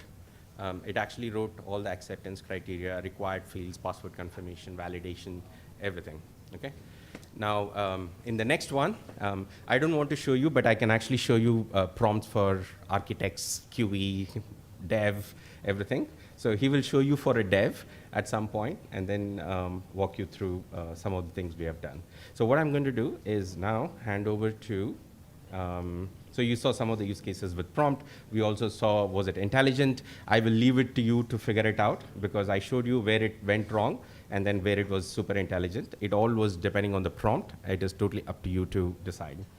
So at ServiceNow, we have done certain things, build our own LLM. Sometimes we use OpenAI, but mostly we're trying to build our own LLMs. And we, our thing is slightly different, right? It's basically for a workflow. It's a service management company. We handle service management for IT, HR, CSM, etc.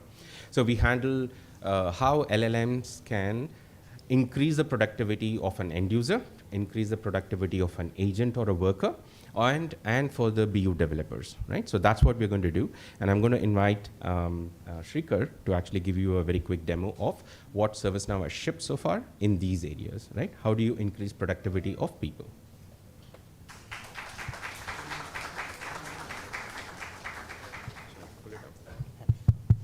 Yeah, so while Shrikar is setting up his laptop for the demos, I have a bunch of questions for you.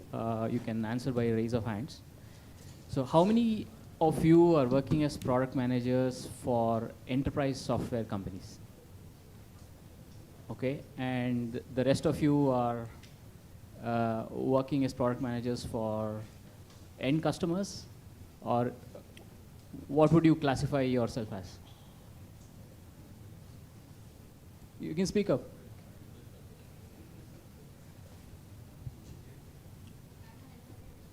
Entrepreneur? Okay.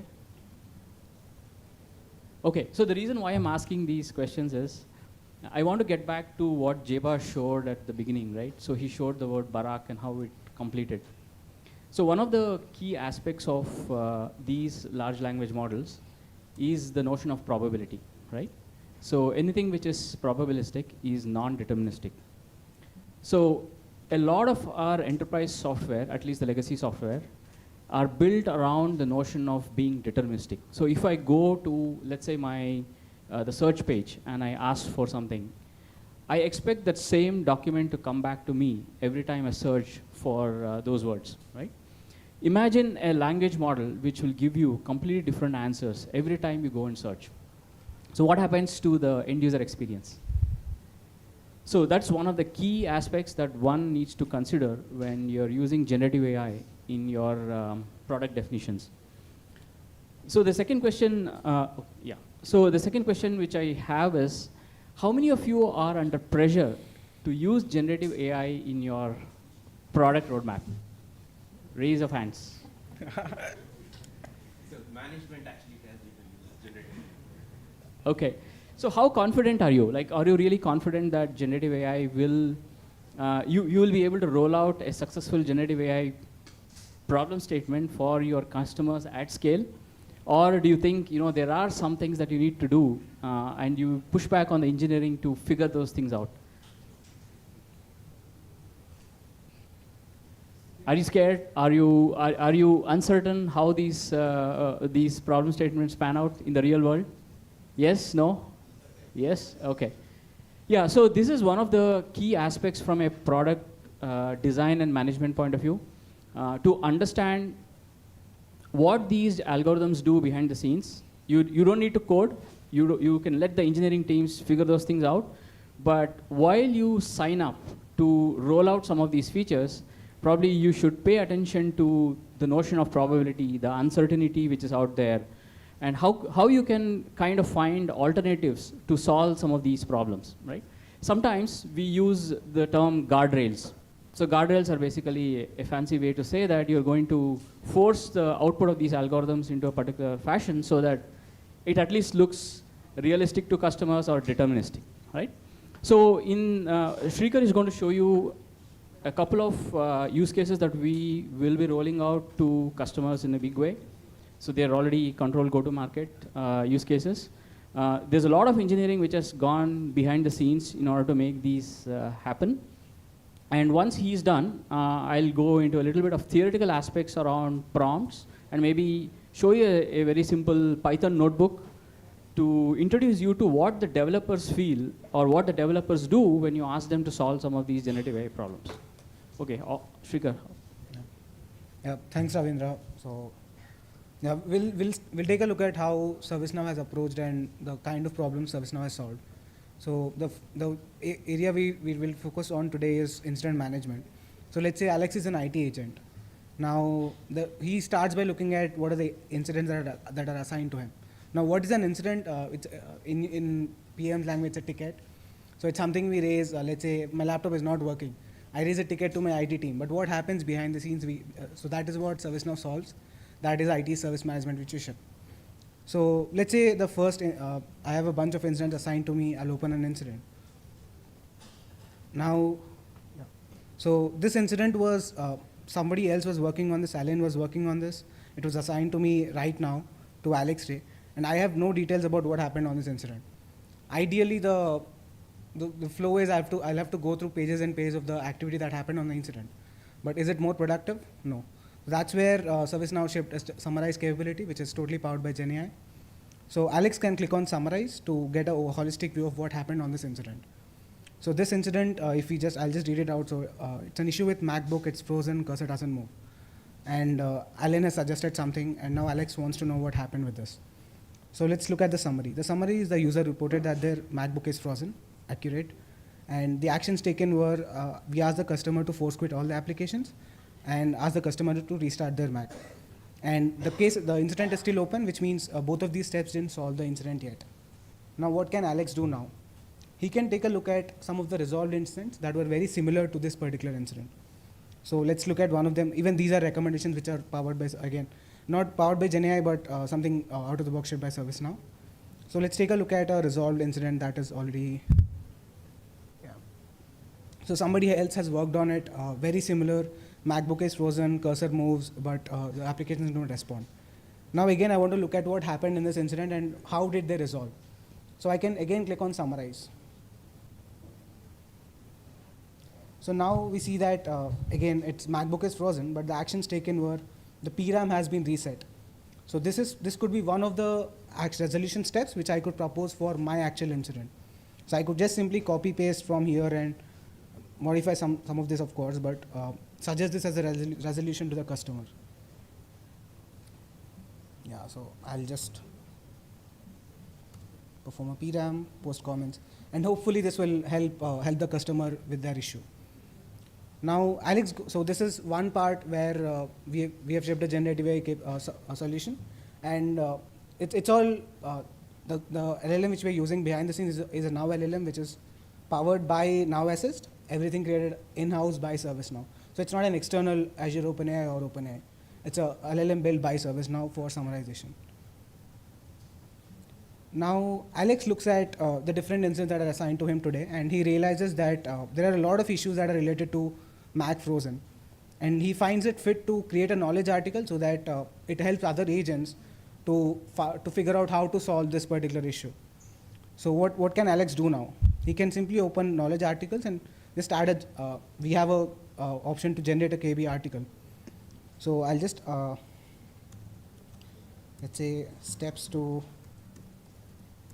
resolve Mac freezing issue.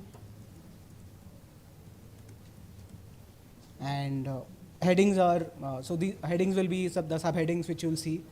So I want to suggest force quitting the applications and PRAM reset, and let's say disk utility to check if there's any hardware issues. And let's generate the KB. Now what is happening behind the scenes now is we are invoking Azure OpenAI, the completions API, to generate a KB article for us from its knowledge to on the topic, how do I resolve Mac freezing issue with these headings.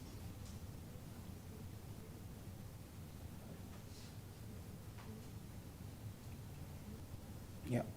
So if you look at the content, we have steps to resolve Mac freezing issue, steps to how do I force quit applications, how do I PRAM reset, and how do we ensure there's no issue in the hard disk, which is by launching disk utility. So I'm good with this KB article. I can just click on save, and that is done. So with a click of button, we were able to generate content, and this will help agents improve productivity because now there's a knowledge base. People can go and look at how do I resolve an incident. But is that all? No. How will this help customers? So let's say I'm Charlie. I'm a customer, and my Mac is not working. So I have a virtual agent for me. Let me type in my request. I say, my Mac is freezing. Now what is happening behind the scenes is, again, ServiceNow has shipped a capability where we search through the entire knowledge base. For a given query, we try to extract relevant knowledge articles and then pinpoint to the exact answer for this given query.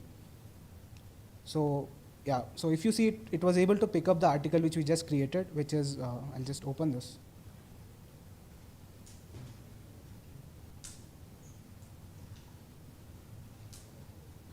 So you have to force quit, you have to PRAM reset, and you have a disk utility, and all of this, we have steps for all of this. Now, user can try some of this, and this will help us deflect incidents. Maybe this will just help the customer, and there are no more incidents. So incident deflection happens here. Now, is this just for incidents? No. So customers could also search for policies. For example, there's HR policy about my sick leaves. So I want to know how many sick leaves am I entitled to in a year. I can just ask my virtual agent.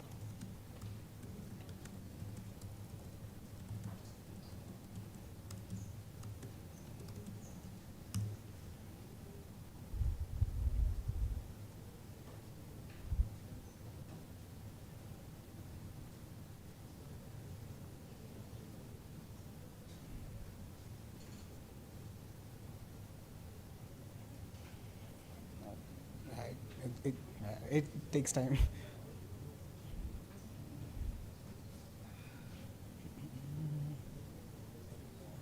Yeah.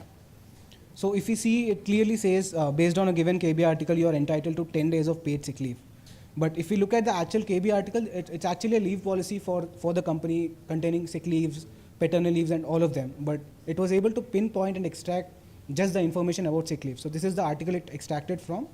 It has even the process of how do I request for leave, but it was able to extract the information I want and show it, display it to the customer. So again, this is another way where we could deflect tickets. We don't even need tickets anymore. If we have our knowledge base sorted, customers will get answers via VA. Yeah, and this is the reason why I did not show the 70-page document and then extracting answers from it, because it was the same scenario. Now this will also help agents. So let's say an agent doesn't know how to reset PRAM. So the search experience is present across. So he could just search for PRAM reset. And the same experience, it will just go to find a relevant KB article, fetch relevant answers, and surface it to the user.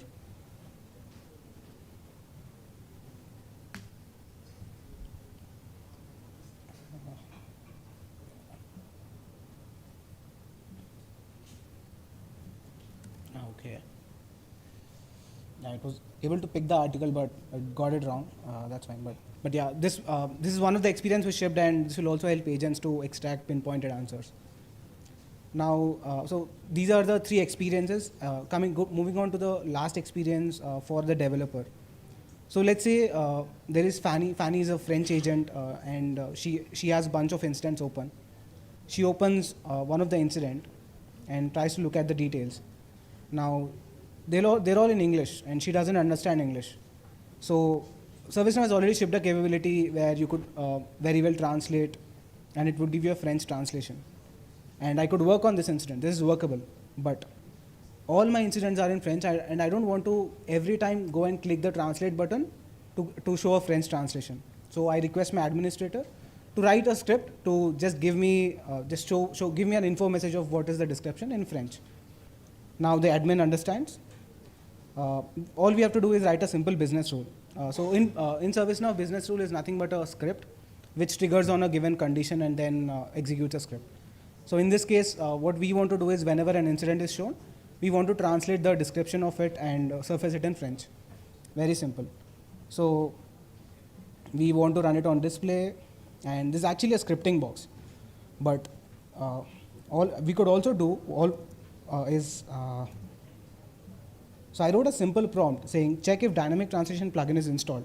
So this plugin is responsible for translation, and if it is installed, translate the description to the user preferred language and show it as an info message. Let's do a command enter. Now behind the scenes again, ServiceNow has an in-house code assist, which is a Now LLM again, which generates code for a given prompt. So I don't even have to code anymore. I give a prompt, I get the code for it, very accurate. So all I have to do is save this. I didn't read the code, sorry. But let's see. And let's open the incident again. So this time I see an info message with the description coming up in French, and Fanny can understand this. Yeah, so there was no coding done by him, per se, right? Everything was done by the system. So he said, this is what I want, and it wrote a code which without any mistakes, and it was just running, just like that. Yeah, I think, these are the three personas we try to cover for. One is Alex, who is an agent, and then we have Charlie, who's a customer who is requesting something, and then we have an administrator who can write code even without writing code. So if on this one? Okay, yeah. The thing is, we might be running out of time. I don't know how long. Okay, sure, okay. We'll take 2-3 questions, max, based on the time.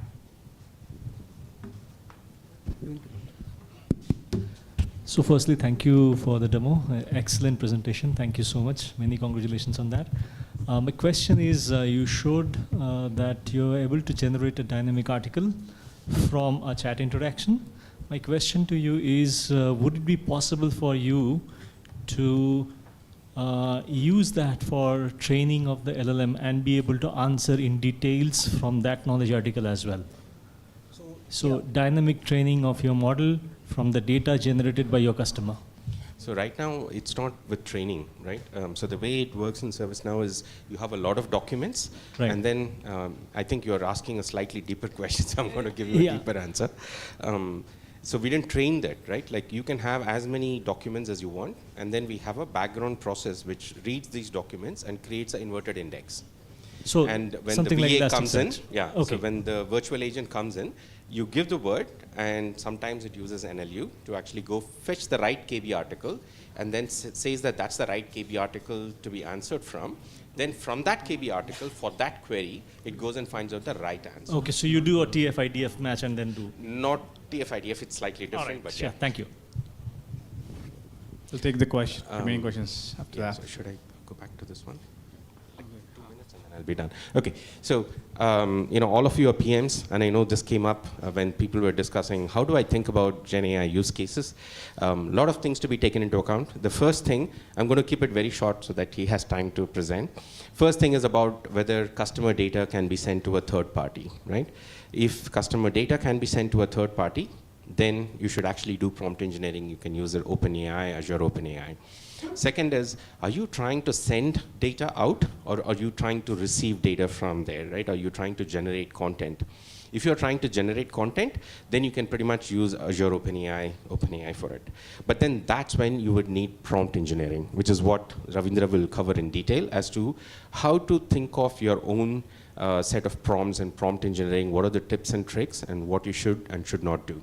The second part is what we are doing, right? Like fine-tuning our own LLM, building our own LLM, and which is where we think the first question is like what they said, right? The value, right? Which is ROI. If you have ROI, think of, oh, I don't want to send the data out, but then do I have labelers? Can I create my own data? Can it run on CPUs? Do I have enough money to buy GPUs? Because some of these things, you saw how long it took, right? It's not like a 2-second return time. It sometimes takes 30 seconds. Sometimes when it writes code, it keeps thinking of every line of code, right? Like in this case, it just came out very fast because it was all generated and then just threw right on your face. Then we need to find out how to scale, right? Even on GPUs, there are lots of things, like you have multiple layers, how many requests you can do, a lot of things to think about. So it needs a lot of investment, money, which you need to go through. And even here, you need to do prompt engineering. But on the other side is domain-specific models. I don't want to take any open source model, but I want to pre-trained from scratch, that's when you go on the last side. The last side is something we will not cover right now, but we will cover the prompt engineering and the model fine-tuning by Ravindra, and then he will walk you through. So if you have a laptop at the end of it, and then connect your 5G, you would be able to build your own LLM sitting right here in 5 minutes. Okay?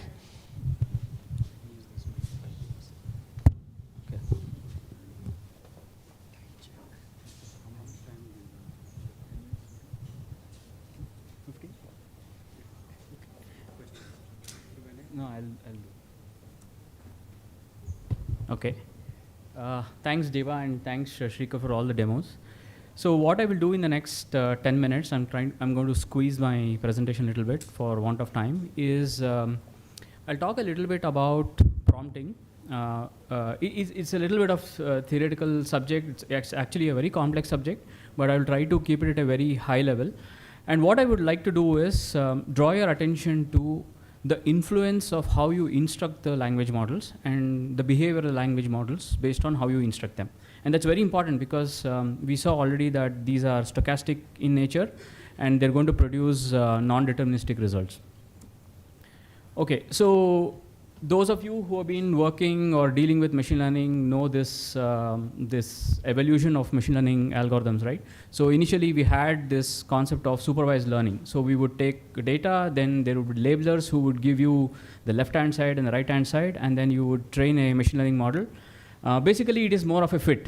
Given X and Y, try to find the relationship or equation that matches, which generates Y from X. So then what happened was we started going into something called as masked language models. So the moment we went into masked language models, what we would do is we would kind of mask certain portions of the language. That mask means imagine you drop a particular word or a phrase from a sentence and let the language model figure out what that missing word is. So that is how these language models begin to learn. And then once you do that, you basically teach them language. That's how you teach them language. That's how children learn language. So they will use one word, they will use another word, and they'll try to fill in the middle word based on patterns that they're seeing. So similar ideas were used to create these language models. And then you would have to do supervised training on them. The reason why you had to do supervised training is it learns the language, but it doesn't learn the task. So it's that for the reason of the task, you would want to do supervised learning over it. Then came the final stage, that's the state of the art, that's where we are as of today. It is called as instruction fine-tuning. So you instruct the language model to produce a very specific type of output. So Jeva showed you so many different examples, right? How is it that a single language model is able to produce so many different outputs based on the instruction? So there is a very well-defined way to train these language models based on instructions, and that's called instruction fine-tuning. And then over and above the instruction fine-tuning, you give the instruction. That's what is called as prompting. Now, so I'll skip this. Jeva talked about it. So let's look at the anatomy of a prompt. So I've taken, there are lots of complex prompts. The most complex prompts are called as the chain of thought prompts, where the language model tells you how it is arriving at a particular output. It feels like it's thinking. In reality, it's very dumb. The language models are really dumb. They don't have any intelligence in them. It's just a bunch of matrix multiplications which are taking place, right? But the prompts are playing around with the probability distributions. They're forcing the language model to produce output in a particular way.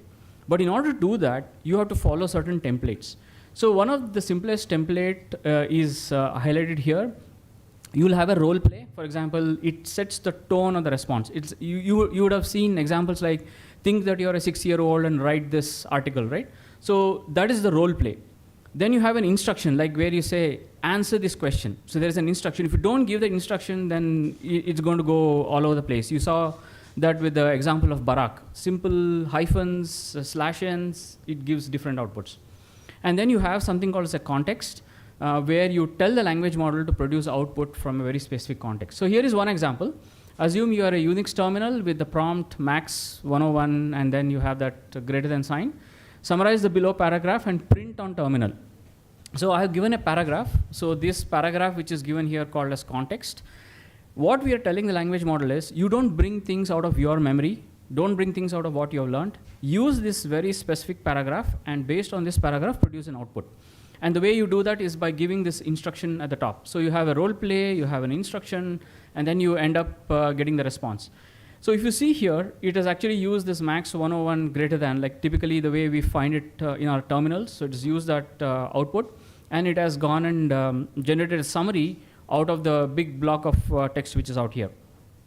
Now you can extend the prompts. You can give a format specifier. So you can say, hey, you print it in a JSON form. Now these are very important for us because a lot of enterprise data is stored in databases. So we pull data from databases, then we process and then push it back into databases. So we want the inputs to be read in a particular format and the outputs to be generated in a particular format so that we can again write it back into databases. So the format specifier is very useful. Then you have an audience specifier. Usually we don't use this in the enterprise. It's more like it's fun, but it's very difficult to create these audience specifiers. Again, write it for a 6-year-old is like an audience specifier. And then we have scopes. So scope is where we set an expectation of the content or the response. We say that, hey, write a summary in 3 lines. So that is the scope. And sorry, that's the constraint. So where you say that, hey, make it smaller, right? The scope will be like, it should be the main emphasis or on a mandatory configuration steps. Let's say, for example, you have an example like this, right? The main emphasis should be on mandatory configuration steps. So we have, Shrikar showed this demo of summarization, right? So in the summarization demo, what he showed was he showed very specific items that were summarized. So a summary can be like hundreds of lines, but we want very specific pieces to be included in the summary, right? So how do you tell the language model to do that? So that's also part of the prompt. So here is a slightly extended version of the prompt. Assume you're a Unix terminal with the prompt max 101. Summarize the below paragraph in 10 words. So 10 is the constraint there. And print on terminal as a JSON. So that is the format specifier. So what I will do is I will take a bunch of use cases and I will show you how we can leverage or realize these use cases using prompting. Okay? So here are the use cases. So given an incident from an incident table, extract, that is summarize, the key issues of an incident as a bulleted list. So we want it as a bulleted list. The data is coming from an incidents table, which is like a table in nature. So that's one use case. So how do you make the language model respond to this? So redact sensitive information. It's not a great use case for language models, especially the models which are hosted outside. You don't want to send your sensitive data there and ask the models to redact the sensitive information. But in case you have your own deployments, this could be one of the use cases. So given an incident from incident table, generate an overview as a text paragraph. And then you can summarize an incident with a predetermined list. So let me just walk you through these examples. Okay, so here is the task. Given an incident from the incident table, extract the key issues of an incident as bulleted list. And why do you want to do that? We want to present the key issues for quick eyeballing in the UI. So suppose, imagine you have a UI and there is a small box there and somebody hovers on it. You just want a pop-up there to give a bulleted list of what is important about that incident, right? So that's the use case you want to populate here. So we'll prompt the LLM with this. We can say, summarize the main issues in this paragraph as bulleted list. And then we say paragraph colon and then give the paragraph. So these words, paragraph, bulleted list, these are very key within the language model. If you give those words correctly, that's where your data scientists and prompt engineers will be playing around. If you give the right word, you can elicit the right response from the language model. And on the right-hand side, you see the response, you see the bulleted list out there. Now let's extend this. We want to redact sensitive information. So when you give the bulleted list out there, we don't know who all are viewing it. Maybe there are access controls over it. So you want to redact the sensitive information. So we just extend the prompt. We say, summarize the main issues in this paragraph as bulleted list, redact PII information. Now see what has happened on the right-hand side. So if you see, the mobile number was redacted, but a particular name has been there as is. You can see JSON B there. So the name is still out there. Now how do you counter this, or how do you make your prompt different so that it responds to you? So we'll just extend the prompt. Please remove any PI information from the paragraph and summarize the main issues as bulleted list. You see how we just juxtaposed the instruction, And just juxtaposing the instruction will change the behavior of the language model because of the probability distributions around word generation. And here, there was a lot of redaction which took place. Okay, so now here is an interesting one. So the databases are where our data is stored, right? When you pull data from databases, they come out in a formatted way. So it could be a table. So you can always instruct the data to come out in a JSON format. But humans are not comfortable with JSON, right? When you show it in a UI, you would actually want to show it in a more readable format. So you can use this JSON output which comes and then convert it into a running text and show it to the user. So this is another user experience which you can drive using a language model. And it's very simple prompt here. It's a paraphrase use case. So you use the word paraphrase. So the moment you use the word paraphrase, it is able to paraphrase. And the reason why it's able to paraphrase is again because of the instruction fine tuning which I referred to at the beginning. So here you just say, paraphrase the following JSON of a support ticket in plain English. And then it takes it even writes the dates. So you see how it's changed the dates. It has made the dates more verbose in the output. So these capabilities exist with generative language models. Okay, now summarization is one key use case. A lot of people want to summarize a very large document. Now, how do you make a language model summarize a large document with very specific information? So the reason why summarization is such an important problem is it is very contextual. Everybody wants a different summary from the output. Now, how do you get different summaries for the same document based on the expected usage, right? So one way to solve the summarization problem is to convert it into a question answering problem. So you tell the language model to answer a bunch of questions from the text. And in response, it is going to generate a summary. So here is one example. What we have done here is we have given a bunch of questions at the beginning of the prompt. We say, what is the main issue? What is the issue resolution? Blah, blah. And then we give an instruction. We say, answer the above questions based on the paragraph. And we also tell what should be in the summary, because we want to take this summary and then put it into some database and then show it in the UI again, right? So there is this whole chain which is out there. And in order to cater to this whole chain, we have to instruct the language model. So here is one example where we have questions, we have an output, a paragraph, and in response, it has given the summary in the form of a bulleted list out there. Okay, so let's take another example, which is generation of a KB article. So I'll just skip this in the interest of time, and let me go to something not so happy path. So till now we were showing, language models can do this and can do that. Everything is great, but that's not true. There are a lot of issues with language models, and you will not know that until you roll out to production. And when you roll out to production, you don't even know whether the output that was generated is problematic or not.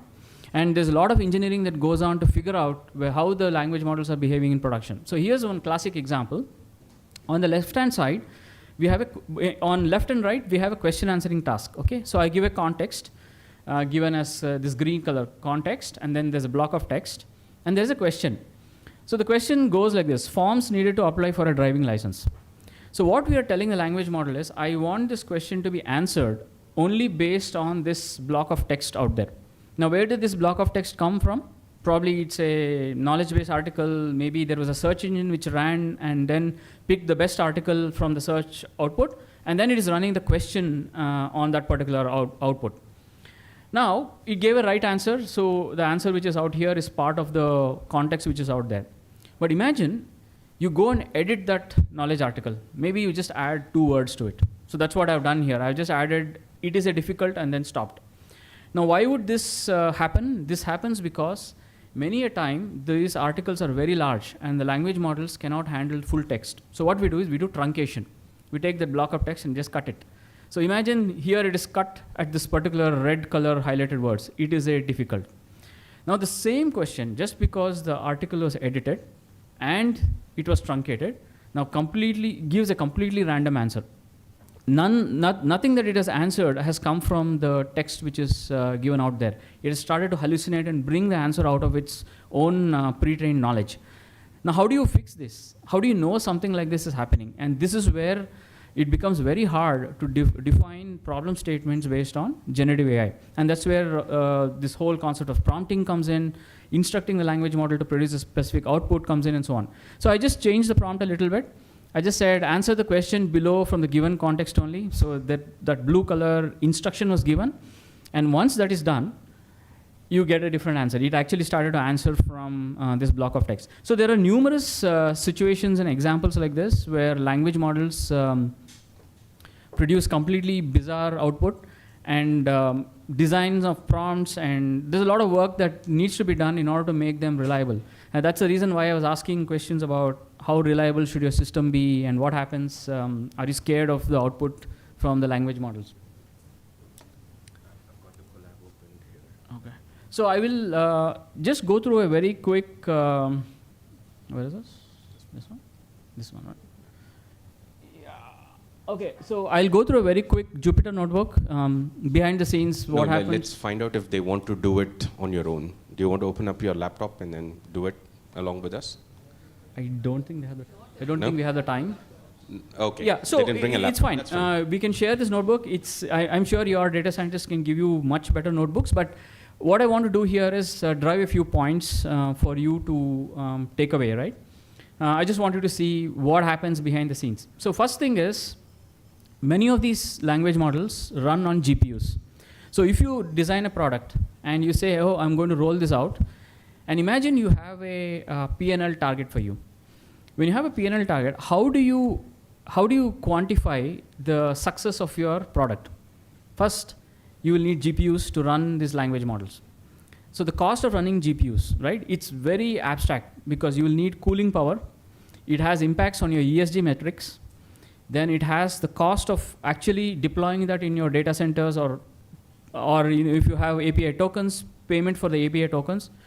Do you pay for it, or do you let the customers pay for it? So there are a lot of variables around how to make a generative AI product successful. Nothing to do with technology. It's all about the cost of it. Just to add a tidbit on the amount of the ESG metric he talked about, if you train the GPT 3.5 once, right, it runs for 36 days, and the amount of carbon emissions is around 500 metric tons, and it is almost the carbon dioxide which is produced by a jumbo jet if it has to go to the moon and back 9 times. So that's the amount of carbon dioxide which gets produced for one training of GPT-3.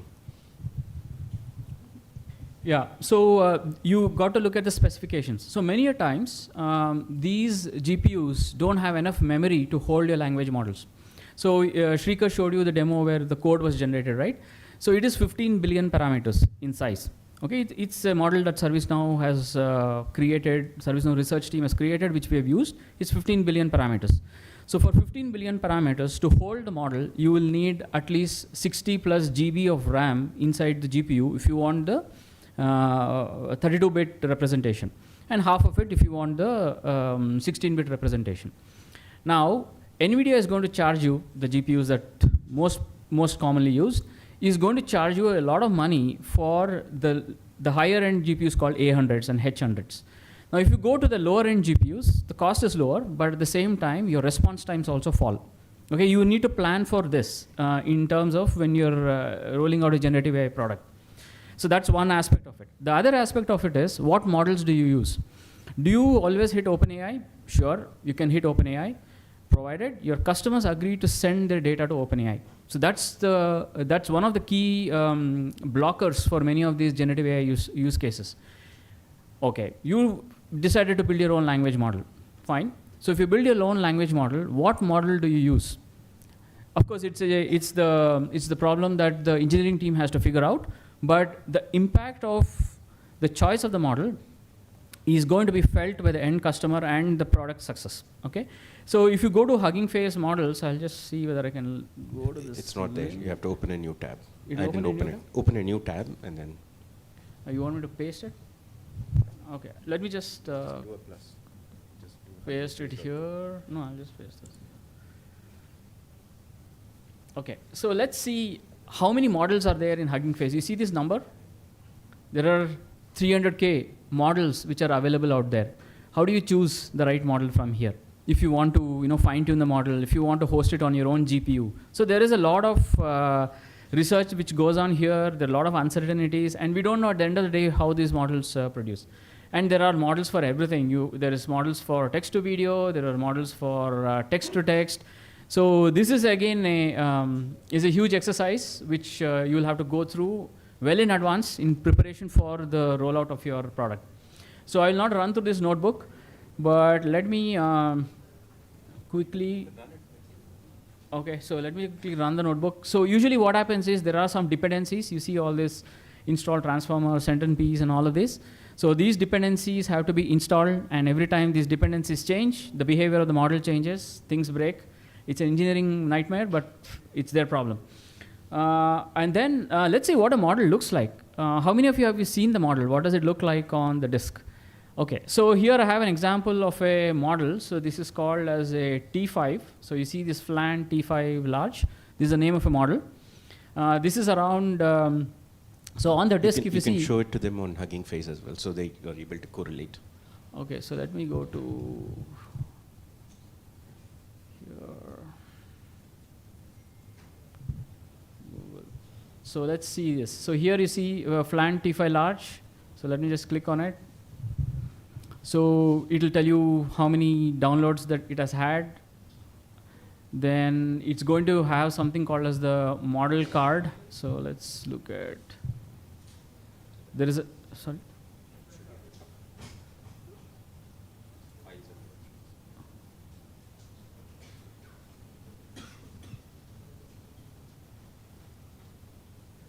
Yeah, so you can see that it's around 3 GB in size. So that's the size of the model. But what does the model look like on the disk? So the model looks like a bunch of files. So here I've taken the smaller version, which is 300 MB in size. So it just looks like a file. So what this also means is once you roll out your product, you can change the behavior of the product by just replacing this file. No more engineering to be done. However, every time you replace the file, your behaviors change. The model starts doing different things. So that's where the determinism is suddenly gone from your system. So you got to watch out for this. Okay, so I have a few examples here just to see how this such a small model behaves. So I have one exercise. So it says answer the following question. There's a question and we are basically asking for an answer. So we can run that and see what happens. I don't know whether I have time to run it. Okay, let me just run some of these. So I'll have to start all the way from the start.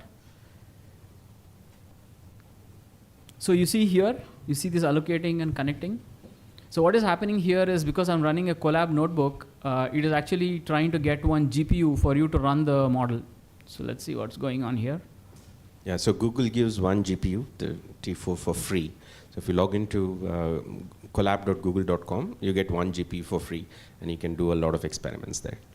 Yeah, so here there is a GPU which is allocated to you.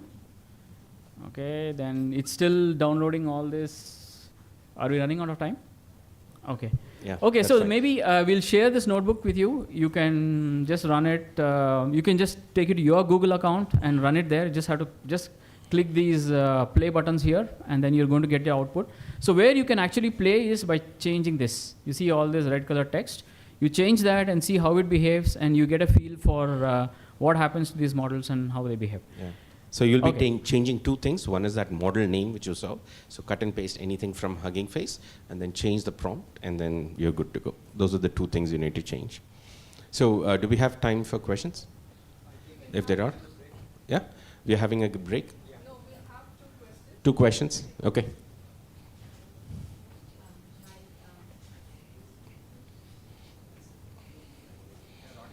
You can use this if you want.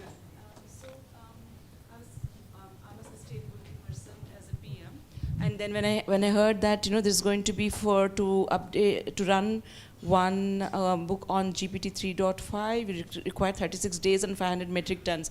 That was kind of a choking thing for me the moment I read it, right? If that is what ServiceNow is doing, do you have any carbon offset programs that runs in your organization to take care of it? Yes, we do. We are 100% ESG compliant. So we buy green credits for it. But then we are not building GPT-3 kind of models. So we build very small models. It's not 175 billion, trillion, dillion models. It's a 15 billion parameter model, much smaller. So I started Googling about ServiceNow sustainability Yeah, it's we are 100%. You would see that too. So one of the strategies that we follow is ask this question: why do we need such a big model? Why 15 billion? Why 170 billion? Is it possible for us to build with 10 million? So we have models which are just 10 million and runs on CPUs.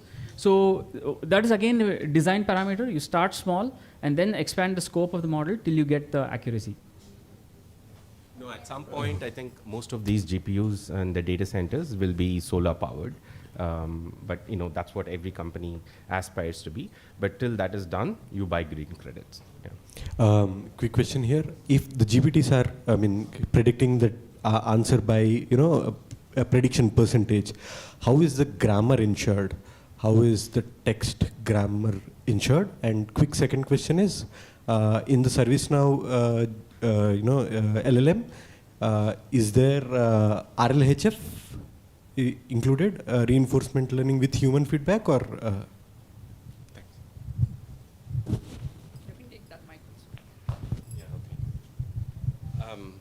Yeah, so the first question was around grammar, right? So that's what language model is. So he talked about masking and how it learns. And if you can even build your own model, right? So you can go to Hugging Face, download the entire Git, and then you can build your model from scratch. And when you give all the data in, it has taken what Wikipedia, all the news articles, books, everything. So with that, it is able to learn the grammar. Right? So that's how GPT-3 is trained. GPTs are trained. In fact, even our model was trained that way. Right? So once you put that in, and he talked about different mechanisms. So one of them is the masking mechanism. So you mask it, and then it starts learning. And your second question was around RLHF. Yes, we do. So let me add to that. In reality, grammar is actually a rule. So English or any language, it actually imposes the rule. We don't create random word sequences. We are forced to create word sequences in a very specific fashion, right? It's been done because if you create words in a specific fashion, what you create can be understood by the other person. So actually language is a rule. It's just that it's hard for us to express that rule if you take a board and have to write on it, it's very hard to express. So that's where the language models learn those rules inherently by those training examples that you give. Yeah. So if you look at the way people solve language, I'm not sure if you were there like 20 years ago or something, where we had to write grammar rules, right? I'm not sure if you have done that. So you write the subject, predicate, whatever. You have to write a series of rules, even for translation, right? So you have to write the rule for English, the rules for French, and then see how the each sentence, grammar in each line of the grammar maps to one. So you need to write a transformation layer. Now, all that work is done by the LLMs. So LLMs, if you give English, French, Spanish, French, all different languages, just dump in data, and then it just learns automatically, right? So there is no, grammar to be written. You don't have to scratch heads. You don't have to hire computational linguists for that particular task. So today, computational linguists are needed for defining the data problem, right? Like if you want to fine-tune a model, you need a lot of data, and that's where the linguists and labelers come in. To stay informed about the startup ecosystem, subscribe to MyStartupTV.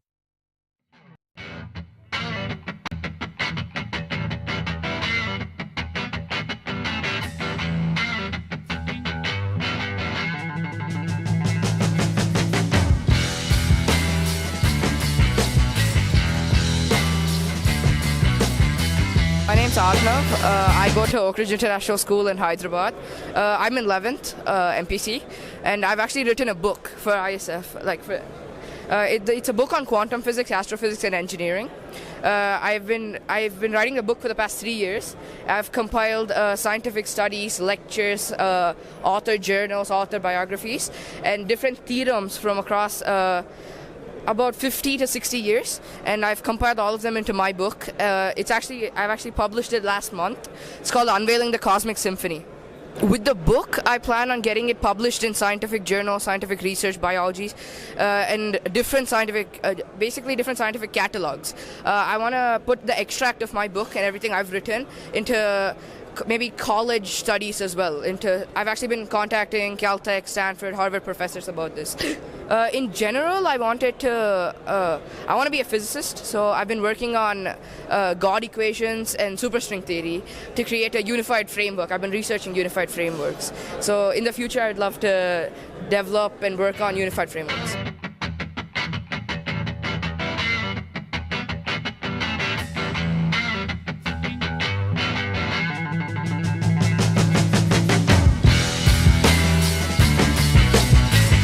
To stay informed about the startup ecosystem, subscribe to MyStartupTV.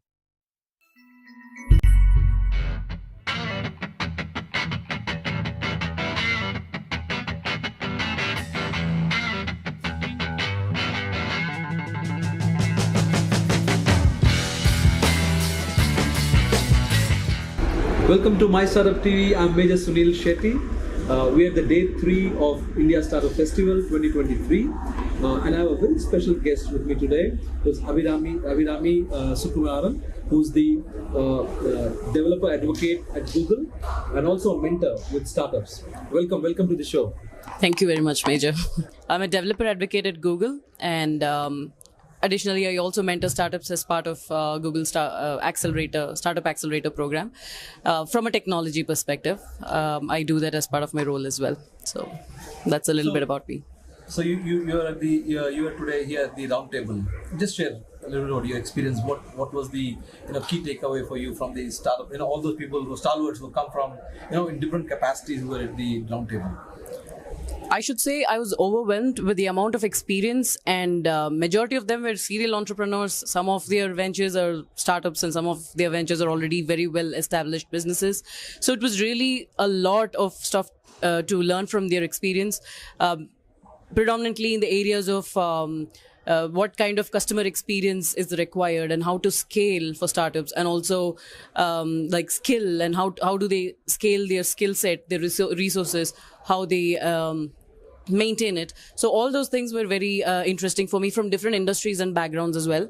There was obviously very hyper local industry like agriculture specific to India, and there were industries ranging from beauty, cosmetics, and security and all such areas. So that was very interesting for me. And one other thing which was fascinating was how every industry today is able to use technology and AI to grow from where they are to take that leap with their businesses. So that was exciting.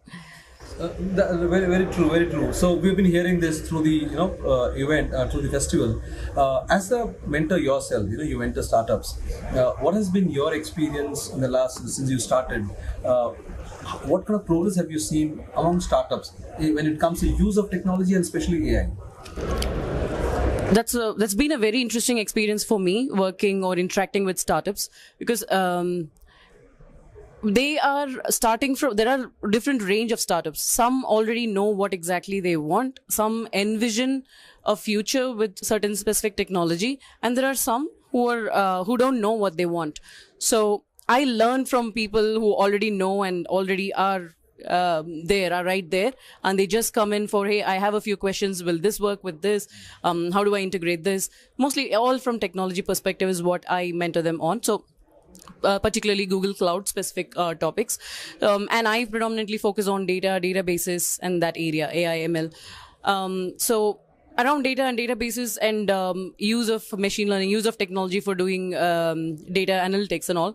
So I take that experience from people who are already established and startups who know what they're doing and how it adds value, and also engage them or encourage them to fix certain things that they are having gaps with, and also showing them opportunities to integrate their existing solutions. That way they eliminate the waste and use only focus on the things that they really need to grow their business.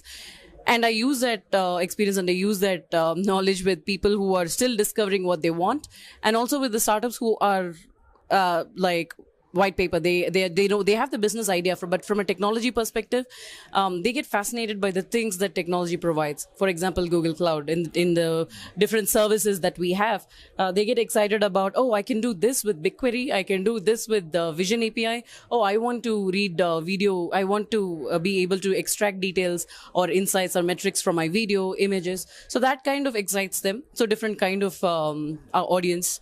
So yeah, that has been the experience for me so far. So in that capacity, I'm sure startups have benefited from your understanding, your knowledge and experience of technology. Has it been for you also learning from the startup and taking it into your profession?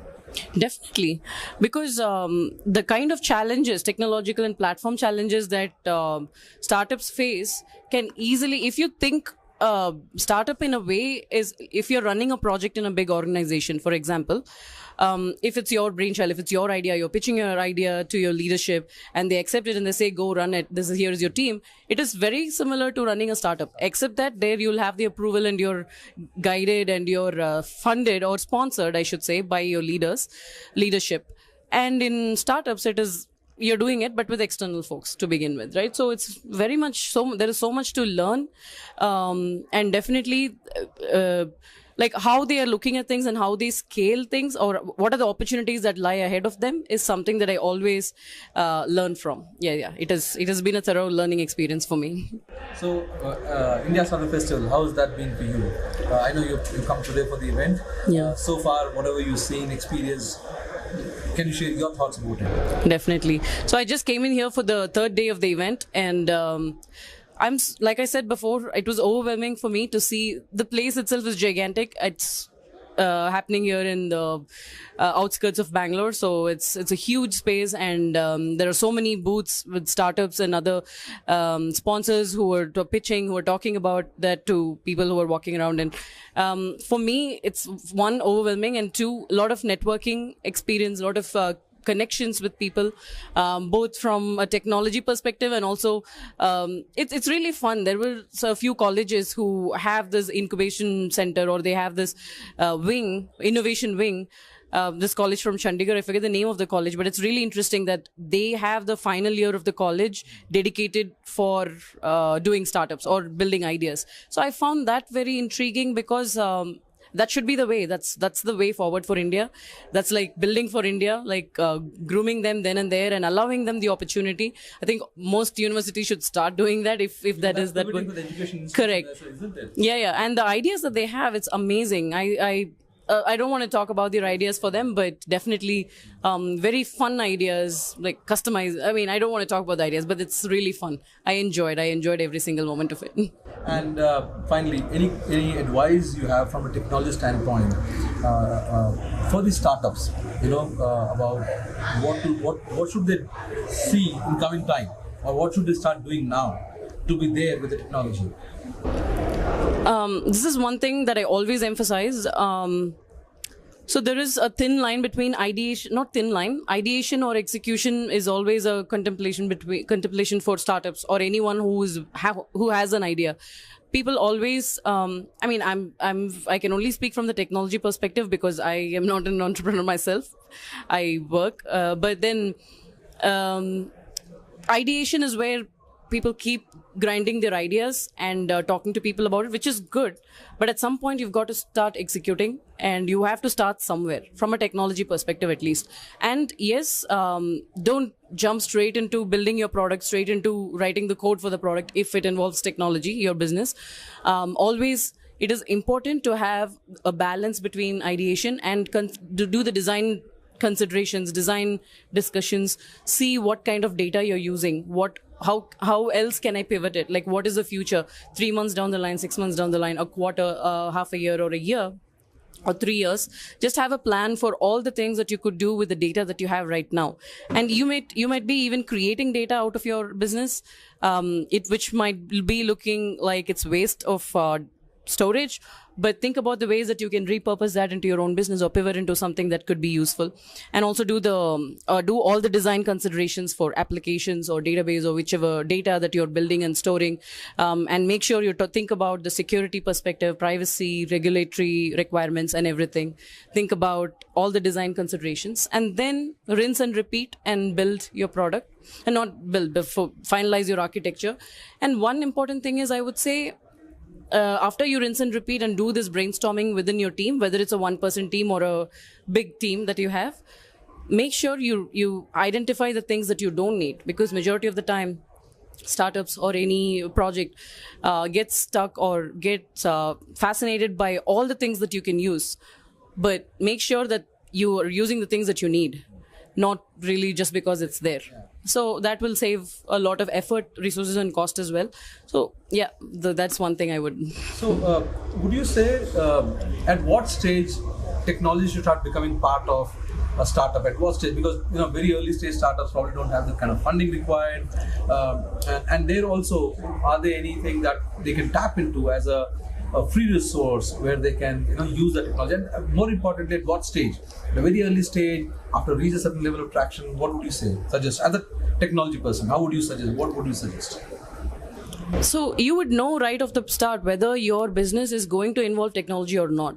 If it is not a tech product or a tech startup, let's say if it's in some other field, but still if there is room for technology, think about it alongside your idea. It has to come from the beginning. You can't just plug it. That into your... Yeah.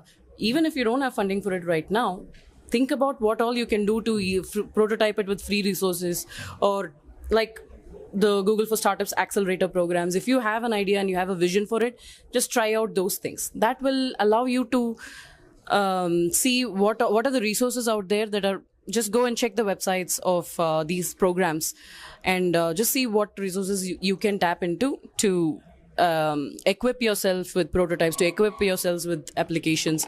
And not that you have to build all those things day zero, but at least think about it from the beginning. From beginning is what I would say. So MyStartupTV is a media house for startups, and we provide 360-degree coverage, an exclusive media house. What do you think about the work we're doing? I really love the concept. With media and news and information being digitized, I think that's the way to go. Definitely. I mean, I'm really excited about that. It's nice. Thank you. Thank you very much. Thank you. Thanks for having me.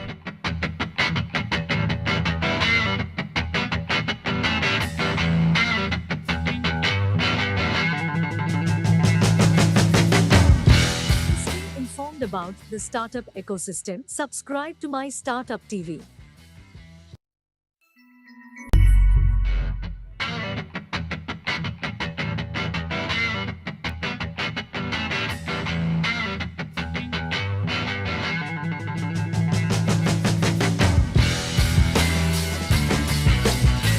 My name is Ajay Tiwari and I am the CEO of Happy Locate. Hi, my name is Sainad. I'm the CBO of Happy Locate. Tell us about what the company is about. Wonderful. I would love to talk about it. So Happy Locate is in fact India's first tech platform for any corporates to automate their employee relocation management. So amongst 14.5 lakh corporates in this country, we are the only option for any corporate who wants to automate and manage their employee relocations. And people can come and they can also book services like packing, moving service, your house search assistance and pet relocations, all on a single platform. So that's what we do. 14 lakh, that's a huge number, isn't it? And there's no competition. How do you keep yourself up to the challenge, because you need competition? So this is the, I think it's an interesting question, by the way.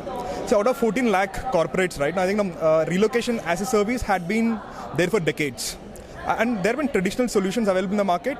What is required with the changing new age CHROs and the talent and the new talent is something which is related to, which can make their experience better through technology which can be tracked. And this is something that we are doing now.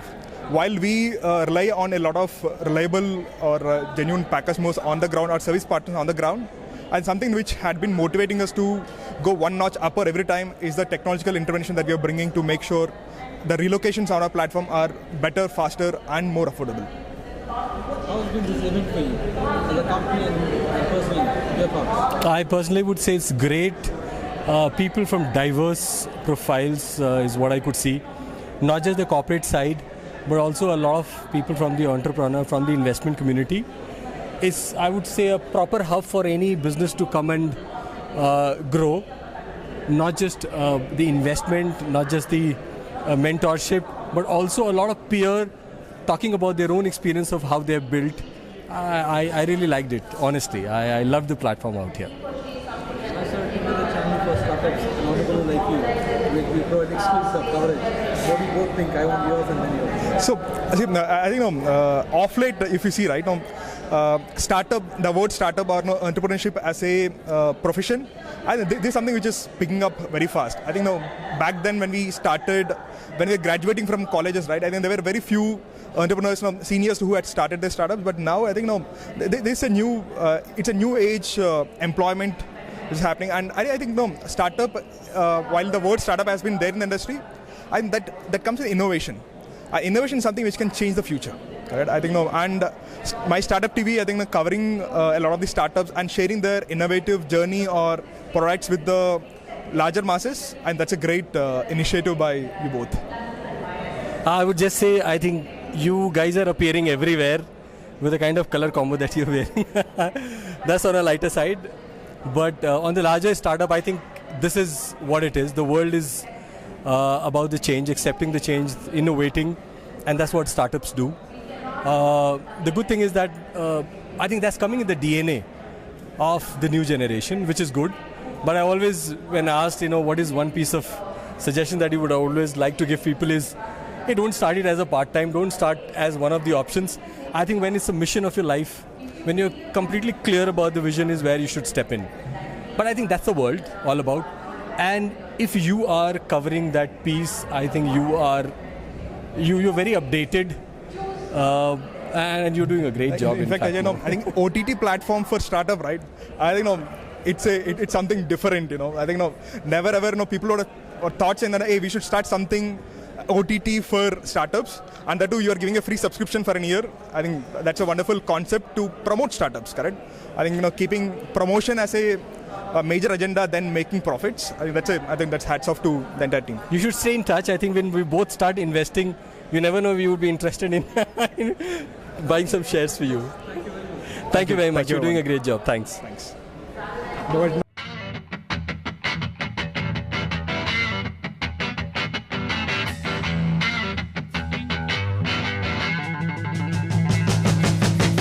Stay informed about the startup ecosystem. Subscribe to My Startup TV.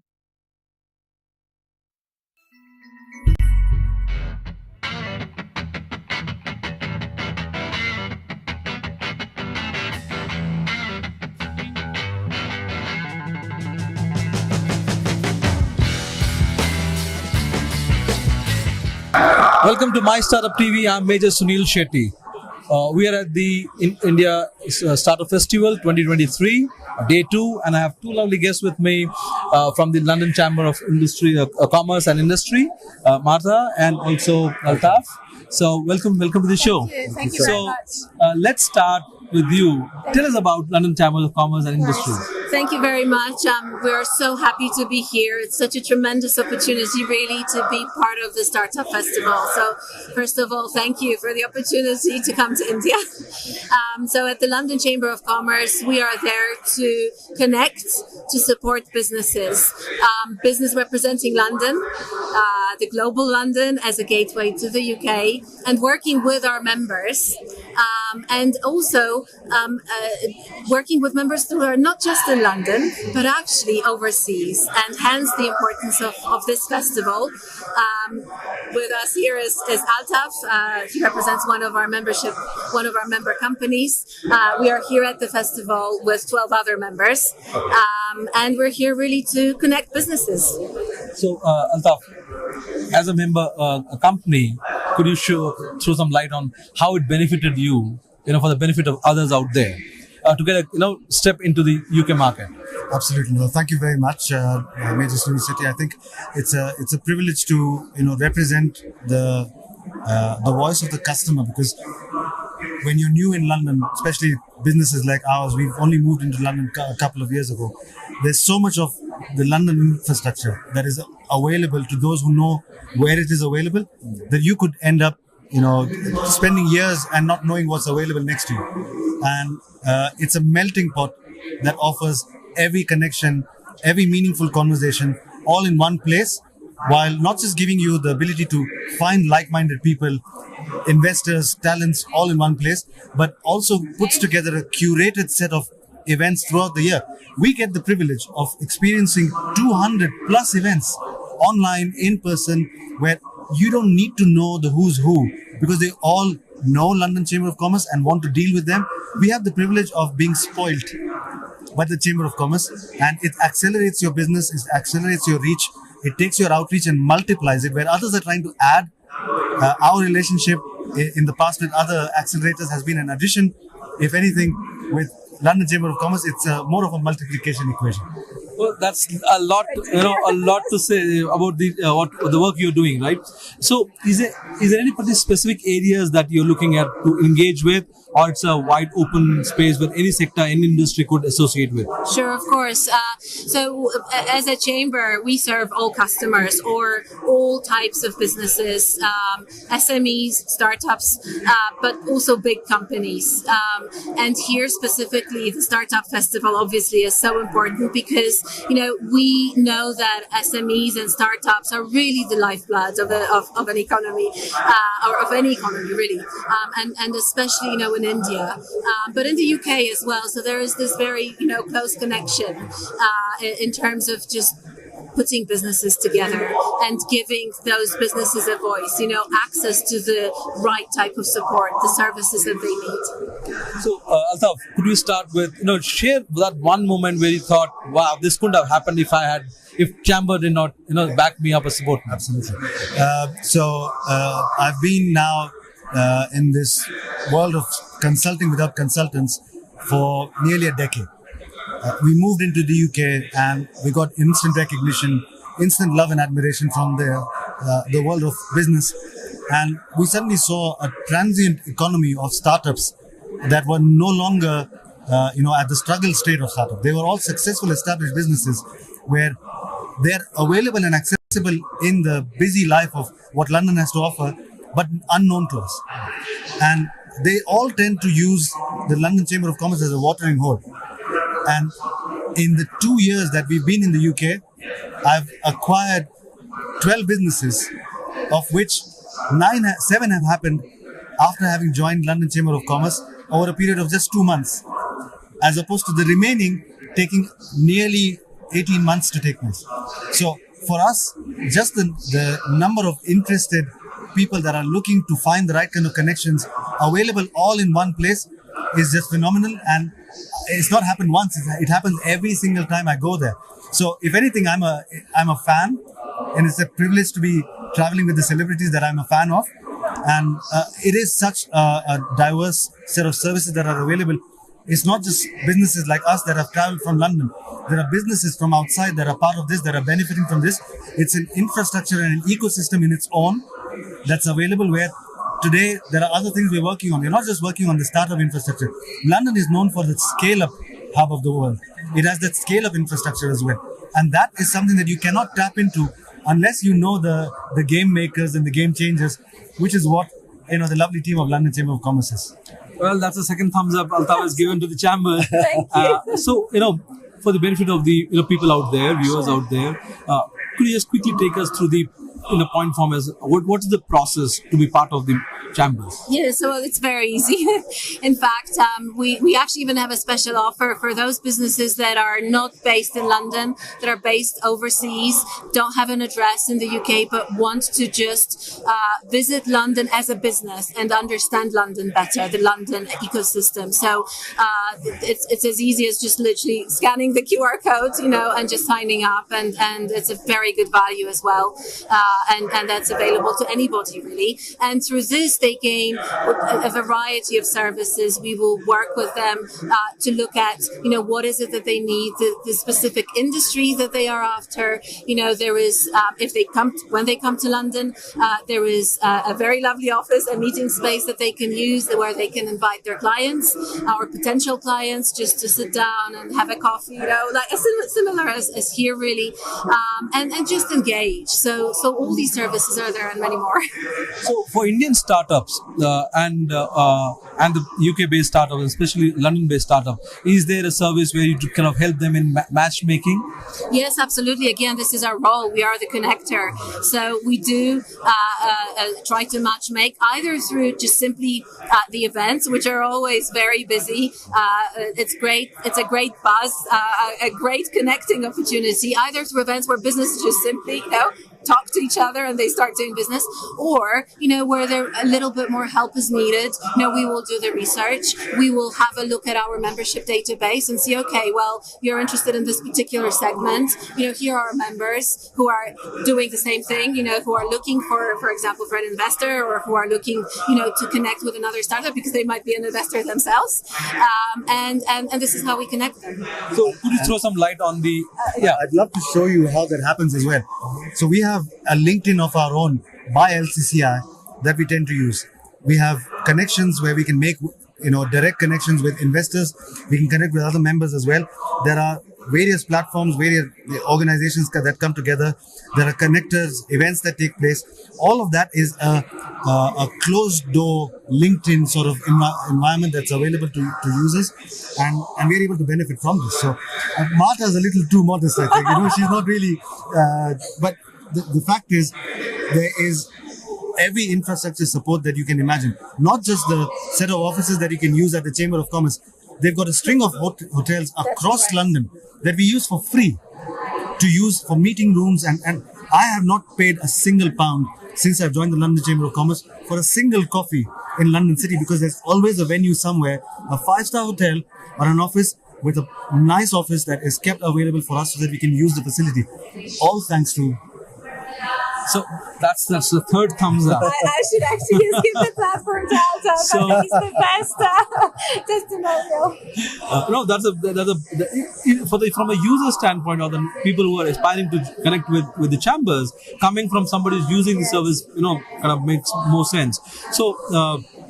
I just lost out on my thought. Oh, I'm so sorry. No. We'll edit it anyway. Sure. Going forward, you talked about the sectors that of interest. Could you throw some light on what are those sectors, probably your first 5 ones, or top 3 ones, which you're interested in? Sure.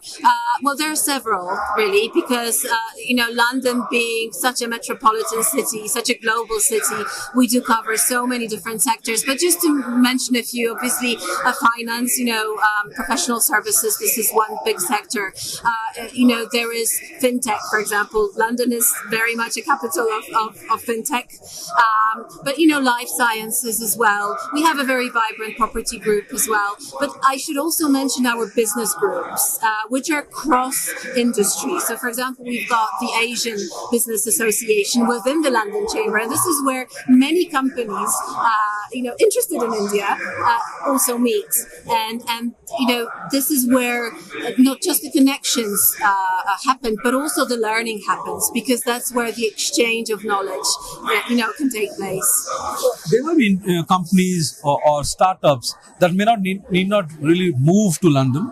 They might be still based out of India and work. So in that case, what kind of service they can use? Yes, so this is our overseas visitors membership. This is the package that I mentioned to you. Again, this is specifically for companies that are not based in the UK, that are based outside, but they are looking to do business in London. So it means that they might not be coming to London. That's fine. We will support them. But if they are coming to London and they want to have meetings in London, they can use that membership with all the services that it offers.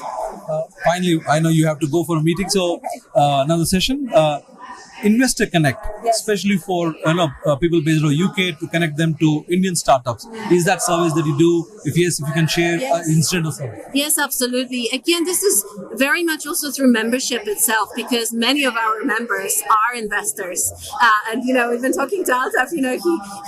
He started off with one company coming to London, and he's invested in a number of other startups. So this happens organically amongst the others, but also we do have very good connections with the City of London, being based in the City of London. So the whole network of big banks, legal firms, and so on, consultants. Let me ask Altaf now. What's your takeaway from the India Startup Festival? What did you feel about it? I have been exposed to the Indian Startup Festival from last year because I've invested in the winner from last year, which is Emilio. And at that point, we had only heard of the big debacle that had taken place last year. There was a big Indian Startup Festival that went, bust. Lots of people lost lots of money, and we were very skeptical about where this goes. But we saw it happen the first year. We found a gemstone of a business that we invested in. And this year, when we got the opportunity, when the founder of ISF came over to London, we got the opportunity to host him and have conversations with him. It was, very surreal to see, because I'm Indian by origin, and I love my country. To get to experience an opportunity where I get to represent London back home was phenomenal. And just to see the size and the girth and the impact of this show is just great. Frankly speaking, Major Sahab, I've actually come here shopping, looking for my next set of investments. Have I found them? I can't tell you. I understand that. But thank you very much. I've been following your work. I've seen your crew going around. I've done, a bit brief of what is it that you're doing. I think founders of startups don't have a voice because of the Shark Tanks of the world that give all of the voice and power to the voice of the investor. Thank you for giving a voice and power back into the hand of the founders. They need help, and I think you're doing a great service. Thank you very much. So, Martha, what about you? About the event? Well, I'm really absolutely amazed at the enthusiasm that is here, the potential, the opportunities, and really the sheer outgoing of those companies, really wanting to connect and move ahead. It's just a real entrepreneurial spirit, and I think this is what this event stands for, and that's why everybody really should come here. Finally, MyStartupTV as a media house, we're dedicated to startups. Right. All the four verticals, be it the OTT, be it the podcast or magazine. What are your thoughts about it? Well, obviously you have great followers, so I would very much recommend anybody who wants to learn more about startups and the whole startup ecosystem, they should definitely tune in. Thank you. Thank you. No, thank you very much.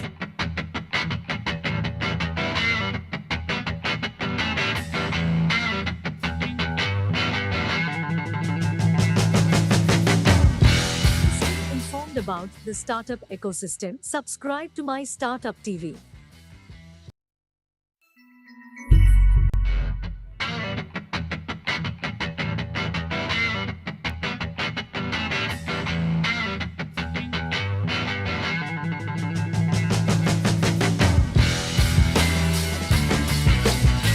So welcome to MyStartupTV. We are the world's first OTT platform for startups, dedicated to startups.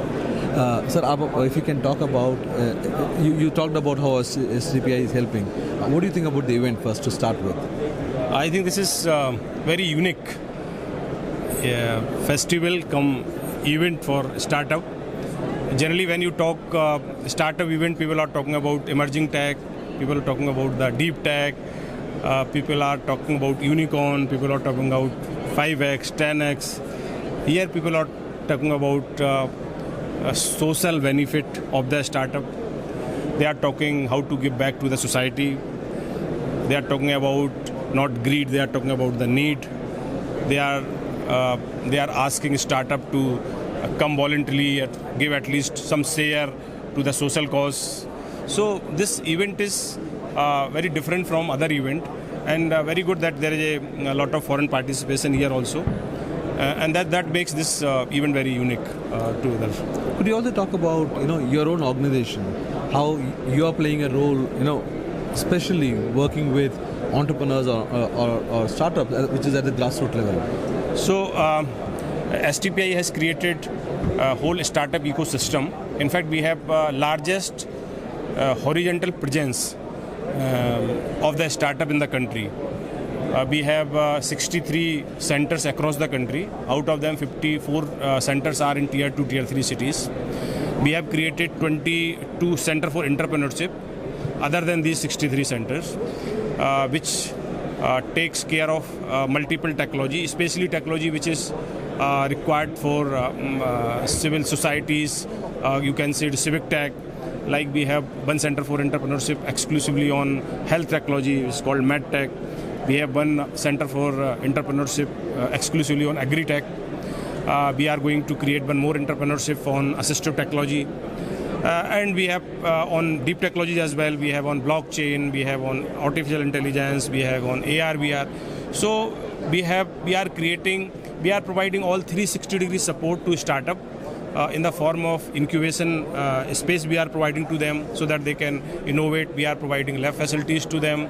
We are mentoring them. We are providing some fund also, like seed fund. We are running one scheme called Next Generation Incubation Scheme, wherein we provide 25 lakh rupees to each startup. We are also ensuring that they meet VCs, they meet angel fund investors, so that they can further funding, like we call Series A funding or follow-up funds. So this is all 360-degree support we are providing to startup in the country. And is the onboarding process happens throughout the year, or is it at certain specific time? Yeah. So for each program or each center for entrepreneurship, we launch some is called Open Challenge program, or we call it Chunauti. We launch those programs for a month. Then we get applications, we shortlist them, scrutinize them, and then those who are really idea, which can be converted into a product, can be converted into prototype, we support to them. So finally, MyStartupTV, we are a media house dedicated for startups, pan India. What are your thoughts about it? Just जिस तरह से हम लोग coverage देते हैं startups के लिए सिर्फ. I think you are doing well. I think you are providing all kind of news for the startup, and you have a good future. I mean, everybody is talking about the startup. So those who are covering only startup, I think they have a good future. Thank you. Thank you.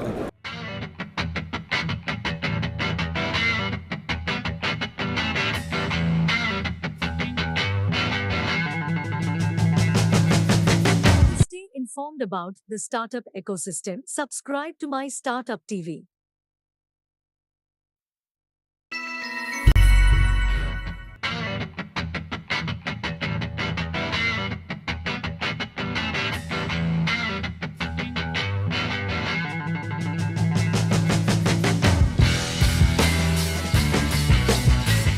Welcome to MyStartupTV. I'm MajorSunilShetty. We are at the India Startup Festival 2023. We are on day 2 today. It's about to start. And I have a special guest with me, Flight Lieutenant BP Kumar, who was a former fighter pilot, and today he's founder of Axel Aero. Welcome to the show. Thanks, Major. So, I know in one, I would start with, the journey from being a soldier to an entrepreneur. We also have a program called Soldierpreneur. Yeah. So, just give us a quick, brief about how was the journey. So the journey was very exciting. After leaving the Air Force early, I got my commercial license. But after flying fighters, commercial flying wasn't very interesting. So I went ahead and did an MBA in aviation. I did entrepreneurship in West Africa. I made some money, used it for my MBA. After that, I worked in Qatar Airways as a data scientist for a very long time. And I moved back to India in about 2017. I was working in the IT industry as a data scientist. And during COVID, a course mate of mine who is a fellow fighter pilot and also a very accomplished civil pilot, Captain Krishnan, he gave this idea about usage of simulators in the military, which excited us, and we started conceptualizing the idea of next-gen simulator, how it should be and what it should do, and we started building the product. And ISF is one of the organizations that we won last year, and which gave us the opening which introduced us to how to develop this as a business. So that's pretty much my journey. India, Africa, Canada, back here. Like a pilot, you travel quite a bit, isn't it? We also heard a lot of stories about you from Jay Chaudhary sir, how the whole thing came about in his interview. The whole you are the first ones, you are the only ones doing it in India, right? Correct. Talk about, Accelero itself as to what you're doing. You talked about flight simulators. Just give us paint a picture of what will it do for the industry, defense industry, especially for the fighter pilots training. Correct. So Accelero is founded by 2 pilots and 2 engineers. Me and my course mate, Captain Krishnan, he's ex-DGCA. He's a designated examiner on A320. Between both of us, we have about 11,000 hours of total flying, plus 4,000 hours of simulator flying. And 2 outstanding engineers. Between us, we have 10, 11 patents filed, 5 granted, and millions of lines of code. Why this founding team is a bit important is, what we set out to do is, in aviation, when a pilot transitions from one airplane to another, he does his entire training on a level D simulator, and the first flight he does on the new airplane is with full passengers. That's the importance of a flight simulator in the aviation industry. Now, this technology is built in 1970s, and there are only 3 companies in the world which occupy 80% of the simulator manufacturing market. India imports all its high-end simulators. So when me and Krish were talking, Krish said, in civil we use the simulators and they're also realistic and this is what they can do. But unfortunately, military doesn't have simulators of this nature. The military simulator requires to move much more than the civil simulator. These steward platform-based civil simulators, they move only 20-30 degrees in all rotational axis. So we conceptualized the idea that we need to rotate it full 360 to train fighter pilots and have better visualization than the small window of visualization in a civil simulator. So virtual reality was the natural choice, and we are going ahead beyond that now. So we built our prototype ourselves, we did the design ourselves, we purchased things, we bootstrapped completely, and we are happy to say that we now have a working prototype which was test flown by Air Force pilots and doctors, and we were shortlisted for IDEX Open Challenge last week, and we had our presentation to the High Power Steering Committee, and we are awaiting the results. So that has been the nature. What it does is, the current simulators, the level D simulators of civil, they cost anywhere between $12 to $20 million. An hour on them costs $600 to $2,000. For helicopters, India has only 1 level D simulator. It costs 1.5 lakh an hour. So our technology can bring down the cost of training on high-end simulators below $100. It can provide realistic feedback. Most importantly, there is a particular aspect called spatial disorientation, which is the biggest reason for fatal air crashes and hull losses in the aviation industry, 12 to 30%. To train pilots for spatial disorientation, you need to move full 360. The simulator has to do exactly what the aircraft does. Otherwise, pilots who just sit with plus minus 20 degrees, and when they get disoriented and there is an upset attitude of the airplane, they fail to recover. There have been a lot of crashes. Air France 447, Fly Dubai in Rostov. Very often we see, in military we see it much more because of the nature of flying. So our simulator is ideal for it. And by perfecting this technology, we think we'll make India a net exporter of simulators from the 100% importer that India today is. So it's really passion and patriotism. We built it, and if it ends up in a profitable business, nothing like it. Many congratulations to what you have achieved. It takes, I will not use the loaded words like passion and all, because that's all seen here, but the fact that the risk-taking ability to, leave something and get into something that you really believed in. When do you think, what's the road forward? When do you think this would become a commercial product, which will be used by the armed forces, especially the Air Force? Yeah, the question same my potential investors are asking. So it's a long journey because this product didn't exist before. Yes. It's easy to sell something that existed which has a precedent. So when we are going to the market, I'm very happy that the pilots and the doctors of the Air Force, they flew it and they said, yes, this is very useful, this could do this things, and more than what we imagined actually. For example, they mentioned that, hey, we could use this to screen candidates before they become pilots, rather than after they become pilots, and we didn't think about it. That saves a lot of cost, isn't it? Exactly, and also saves time of that youngster. Yes.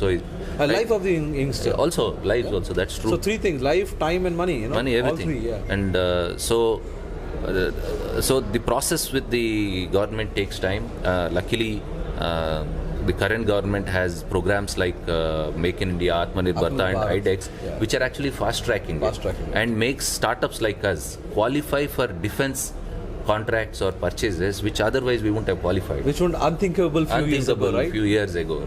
So there won't be any business at all. There is interest from DRDO. They visited us, and again I have to thank ISF. I'll mention it on the stage. JSR personally arranged meetings. He took me meetings with scientific advisor to the Raksha Mantri and DRDO directors. They visited our workshop. They saw the simulator, and we are working towards planning with them. At this point, it's really, I think it will take about a year for the full commercial product to start, and in about 18 months or so we should have the first product installed somewhere in the country. And the very fact that, as you said, it's only 20-30 degrees experience versus even if your prototype 1, when it comes out, version 1, think of iPhone 1 to what we are today, right? 15th version.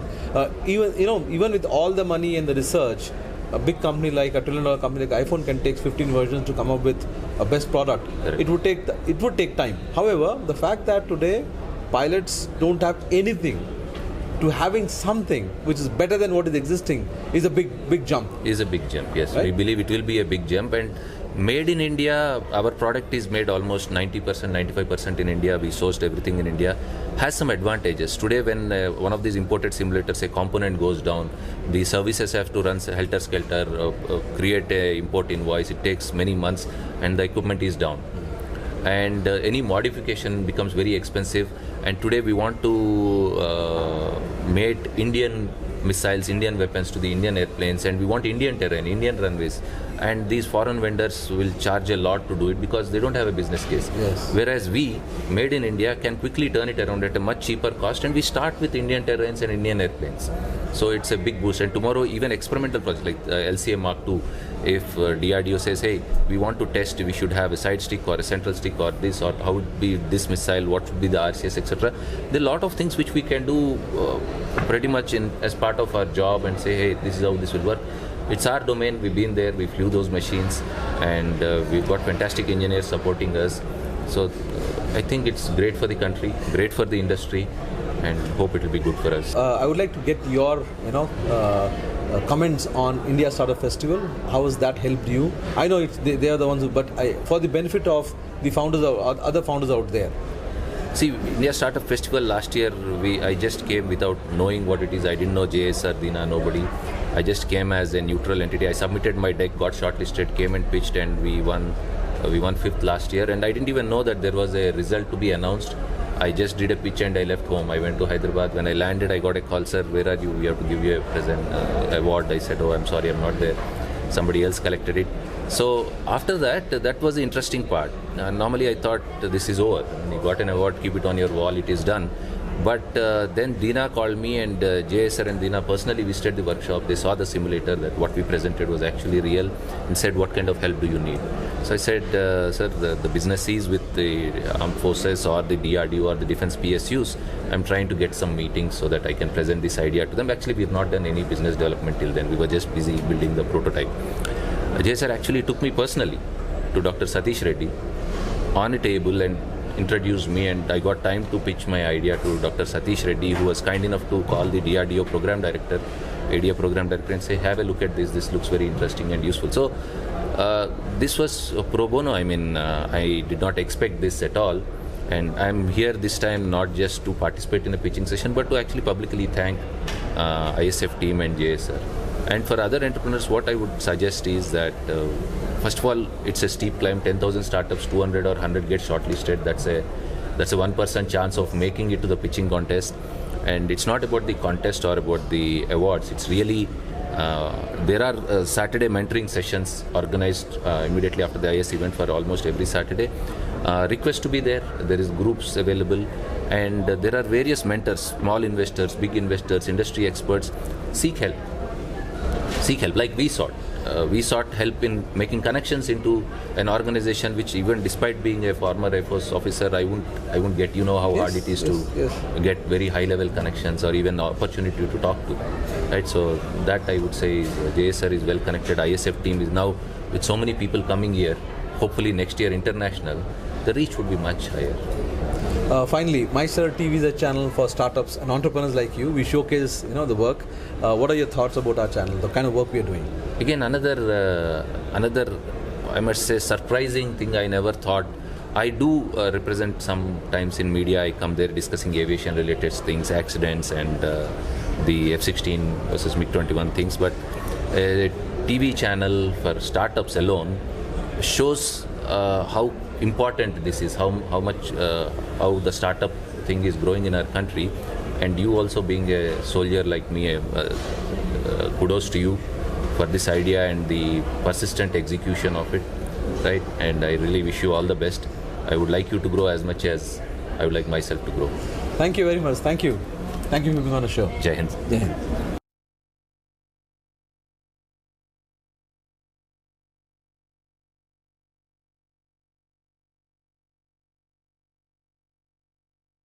To stay informed about the startup ecosystem, subscribe to MyStartupTV.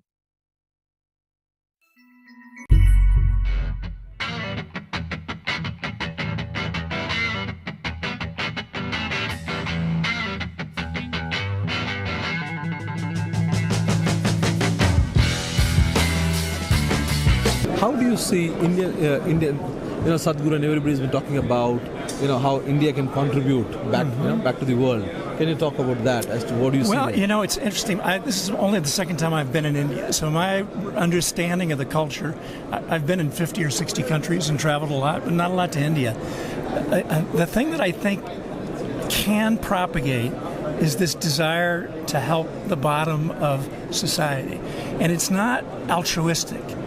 Healthy people that have opportunity, have jobs, create positive societies. Those positive societies create opportunity, and that pushes the GDP of any country along. So the notion of this, I think, can be applied anywhere and is extremely powerful. The pure monetary top-down, I want to be a billionaire, start a startup and be a billionaire, is not extremely helpful in general. It's not that it can't create value, but there's so much more that can be done with innovation. So pretty exciting. Last question, did you get a chance to interact with any of the Indian startup founders or startups? And if yes, how was your experience? Only at an event that yesterday that was really looking at funding, etc. What I've seen so far is, and this is not necessarily unique, obviously I think there's 11,000 candidates and 20 that became finalists or became funded.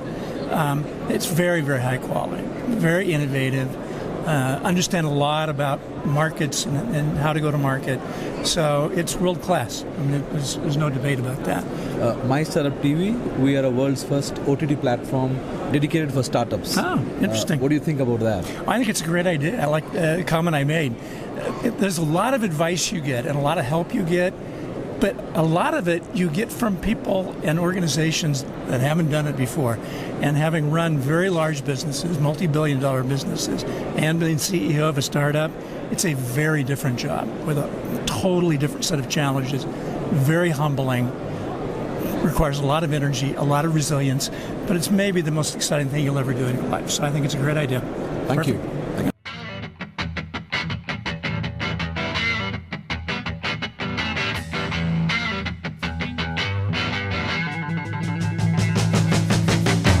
Informed about the startup ecosystem, subscribe to MyStartupTV.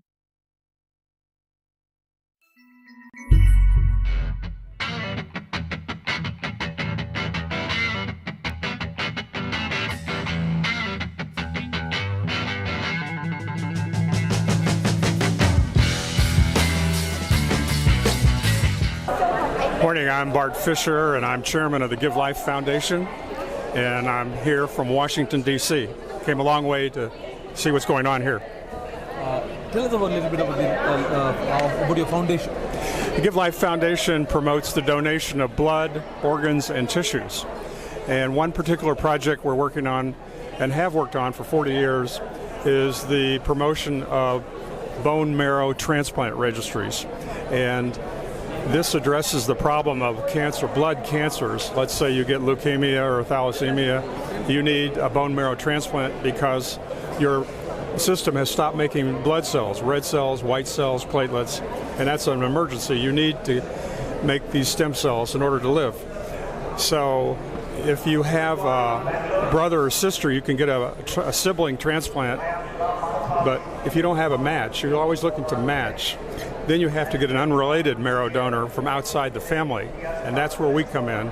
We have already 60 million HLA marrow type people in our registry, 30 million in the US, 30 million overseas.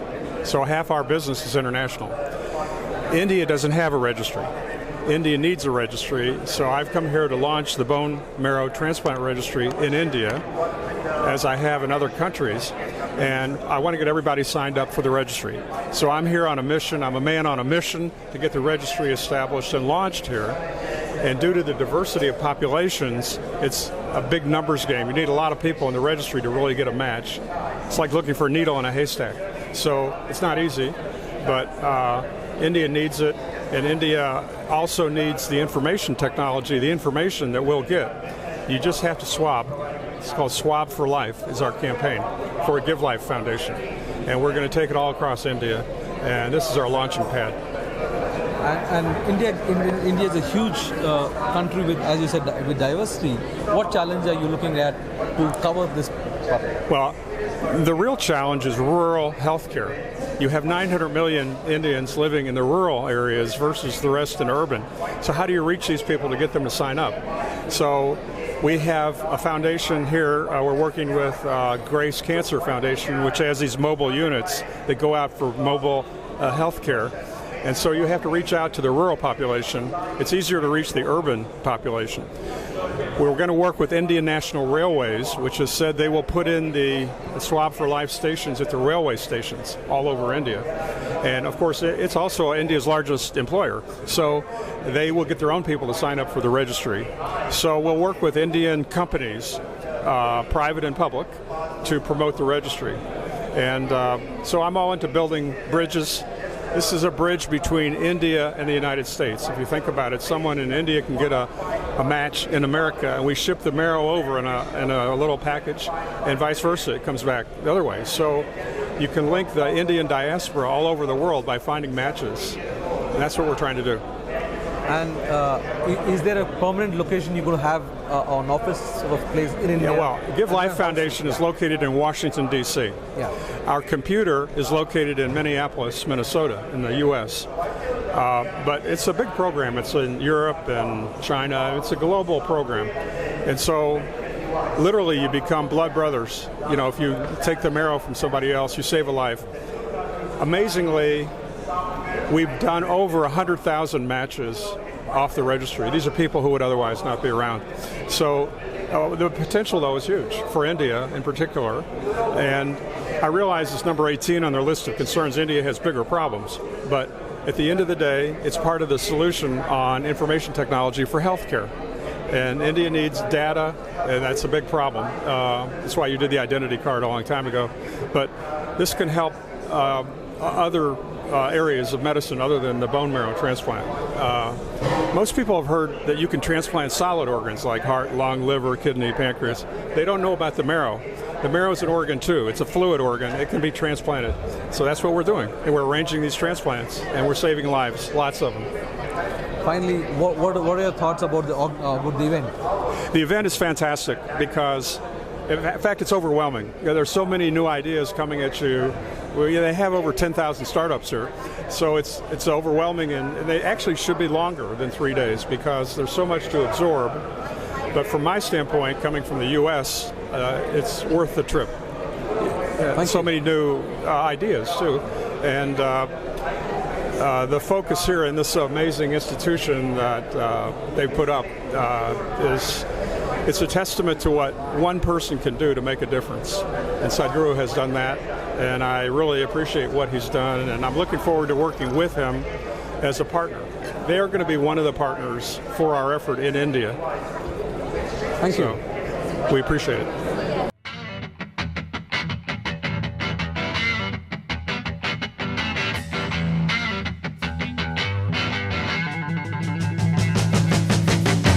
Informed about the startup ecosystem, subscribe to MyStartupTV.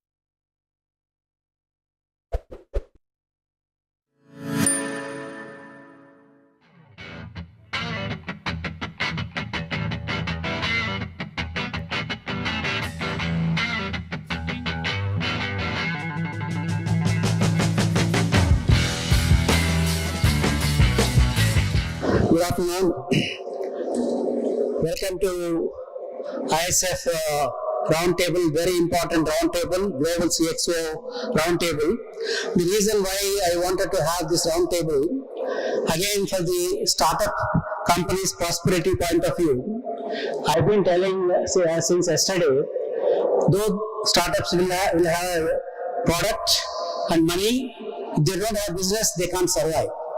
So how do they get business contacts? By meeting decision makers in the industry, because all the multinational companies, they are continuously innovating something new, and they need startups who are innovators.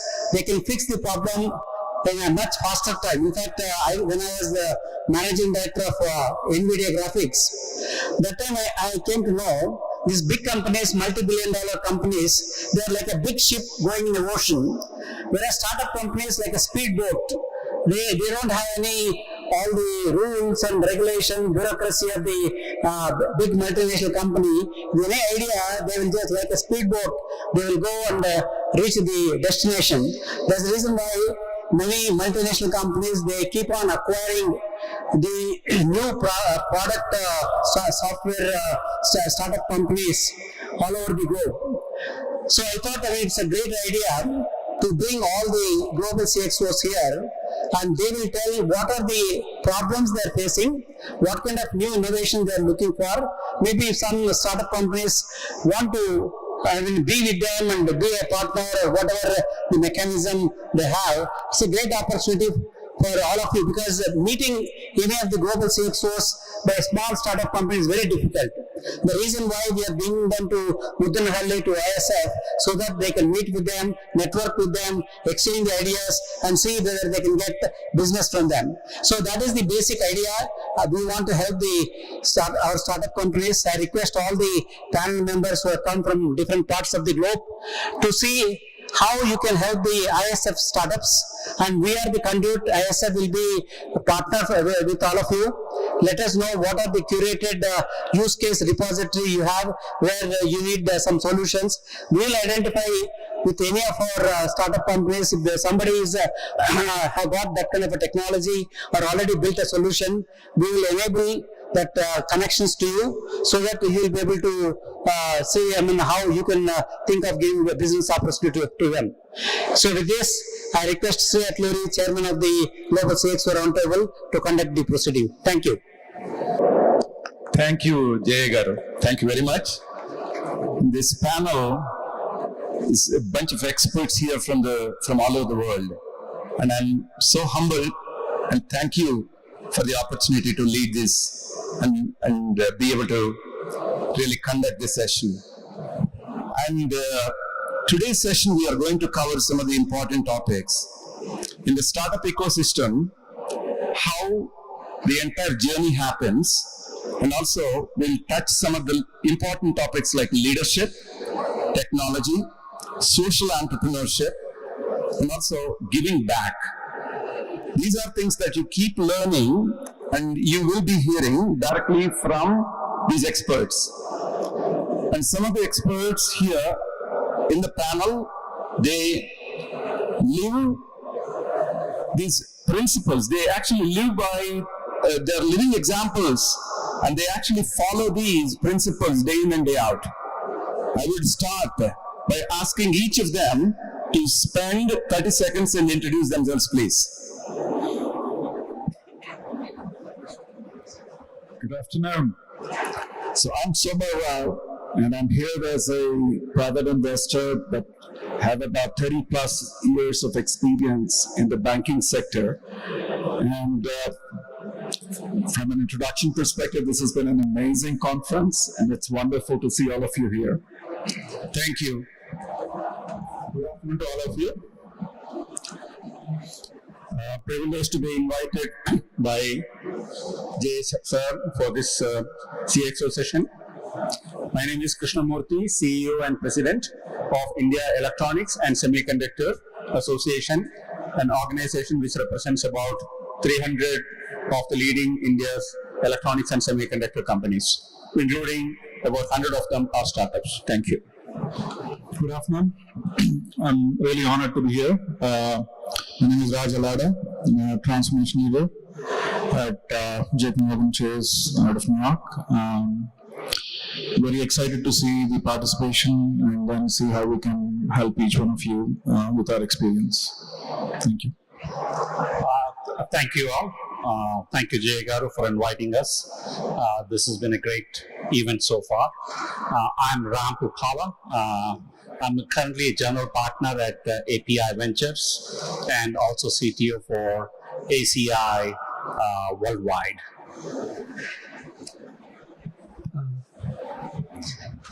Okay, good afternoon everyone. Thank you Jay Garu for inviting me to be part of the CXO panel. This is my first time at ISF, so far enjoying it. So, my introduction, I'm Suresh Chintada. I'm the CTO for Subex. We've been writing product software for telcos for the last 27 plus years. We're out of Bangalore. I spent a lot of my time in high-tech companies, so technology is my forte, and I think we can add something there. Thank you. Hi, my name is Brahmanand Reddy Shivampur. I'm a CTO of a healthcare company. Outside of which I'm a businessman, an entrepreneur, and an investor. This is my first time joining the conference. It's an amazing thing. I wish I'll be here every year. Giving back to the society is something that I always believed in. Earlier this week, I saw a LinkedIn post. Someone was bragging about 90 hires in their life. I might have hired close to 5,000-6,000 people in India in my lifetime. It should be much more. I'm very glad to be here. Thank you. Second phase of life, you're earning. And third phase is giving. And if you remember these three things, learning, earning, and giving, everybody faces through pretty much. I saw even Jay's life also. I think, the learning phase, at the same token, earning phase, when you're trying to establish the STP and all of that, this third angle, which is like a giving phase. Pretty much everybody has those three angles. And Touch Alive is, we are building a digital fabric of connecting people who need help to people who can provide help. And we are bringing the entire ecosystem. We are building the entire, there are 5 pillars that we are building. Number one, we are building the crowdfunding and crowdsourcing, connecting donor to donor.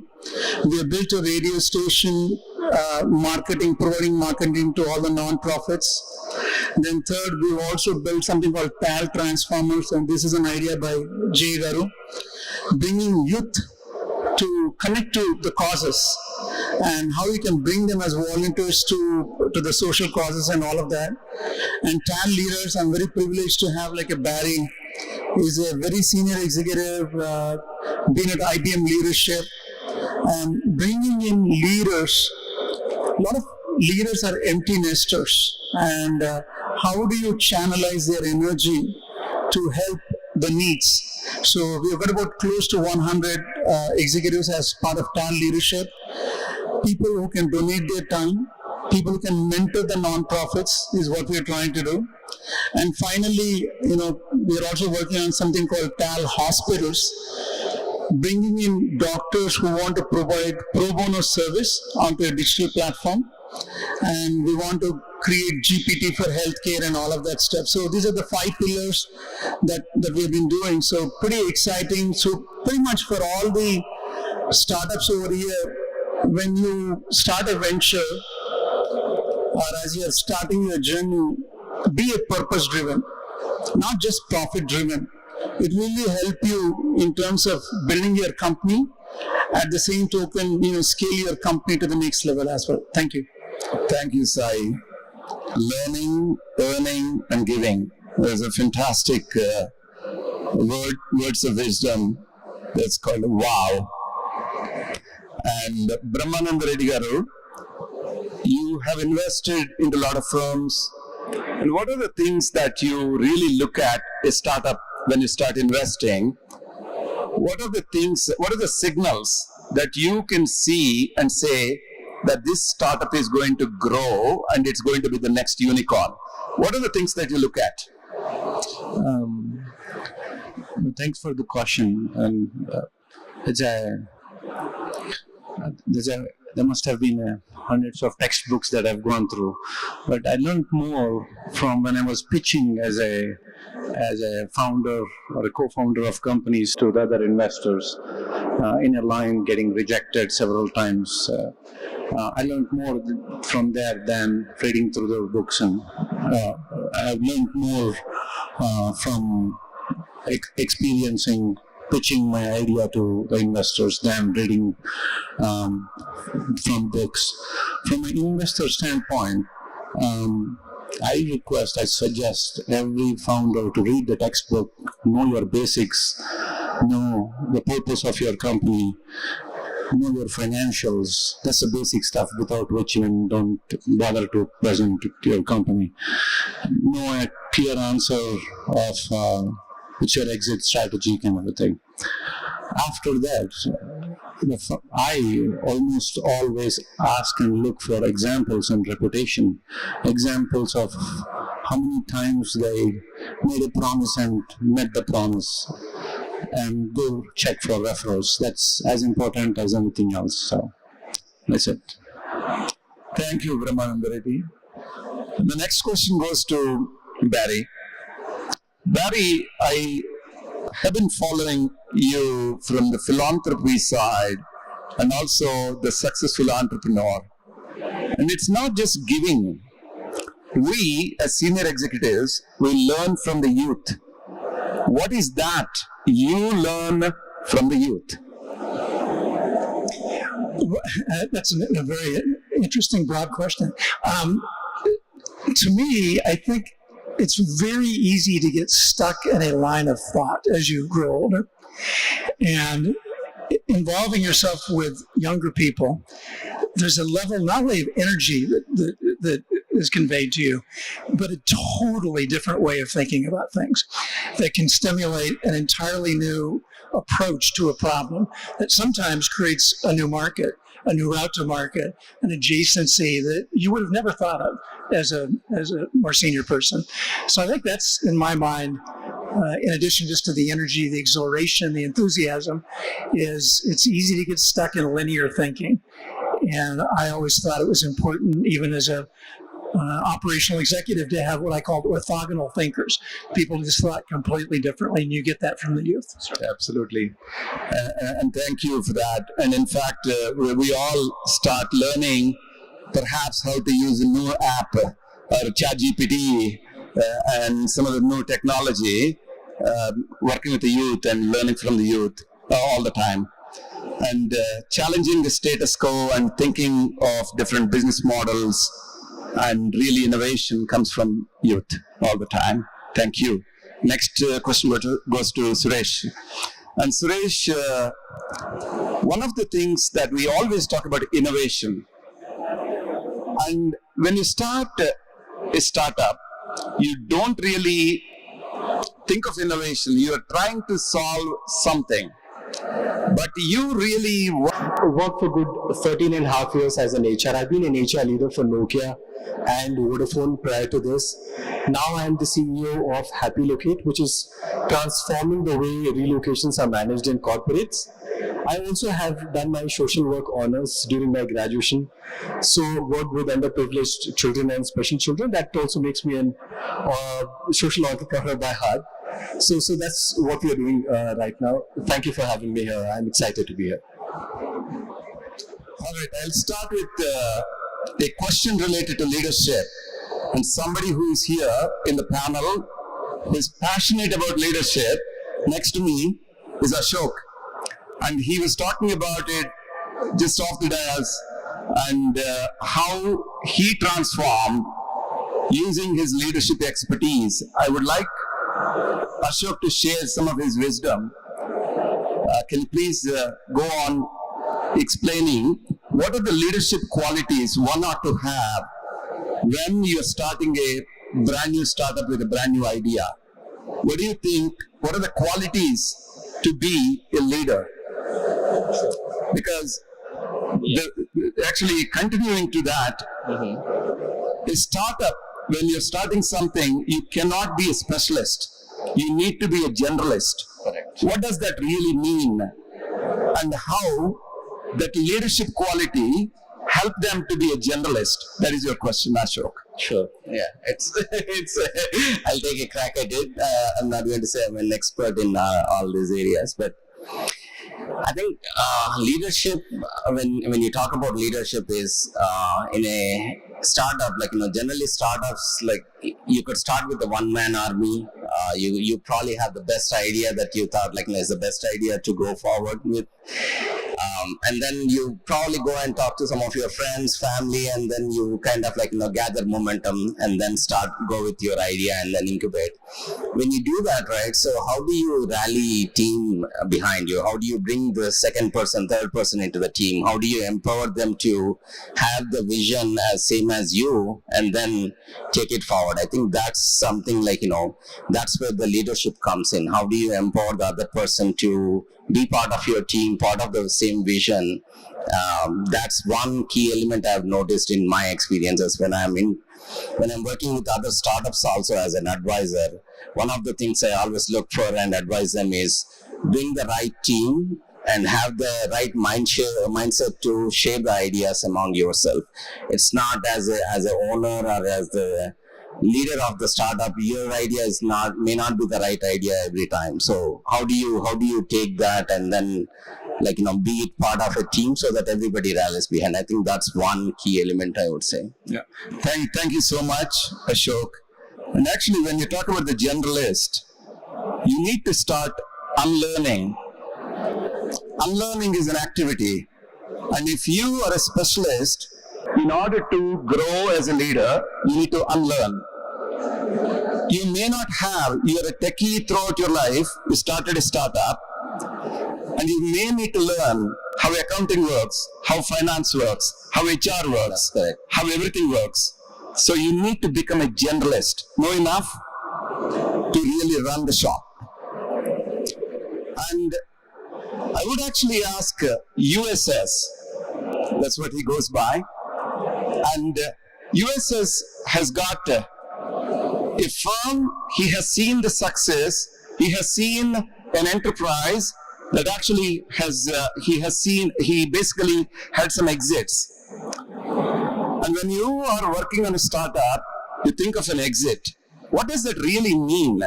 Do you really need to plan your exit when you're starting a startup? Thanks for that question. I think it's a great question, sir.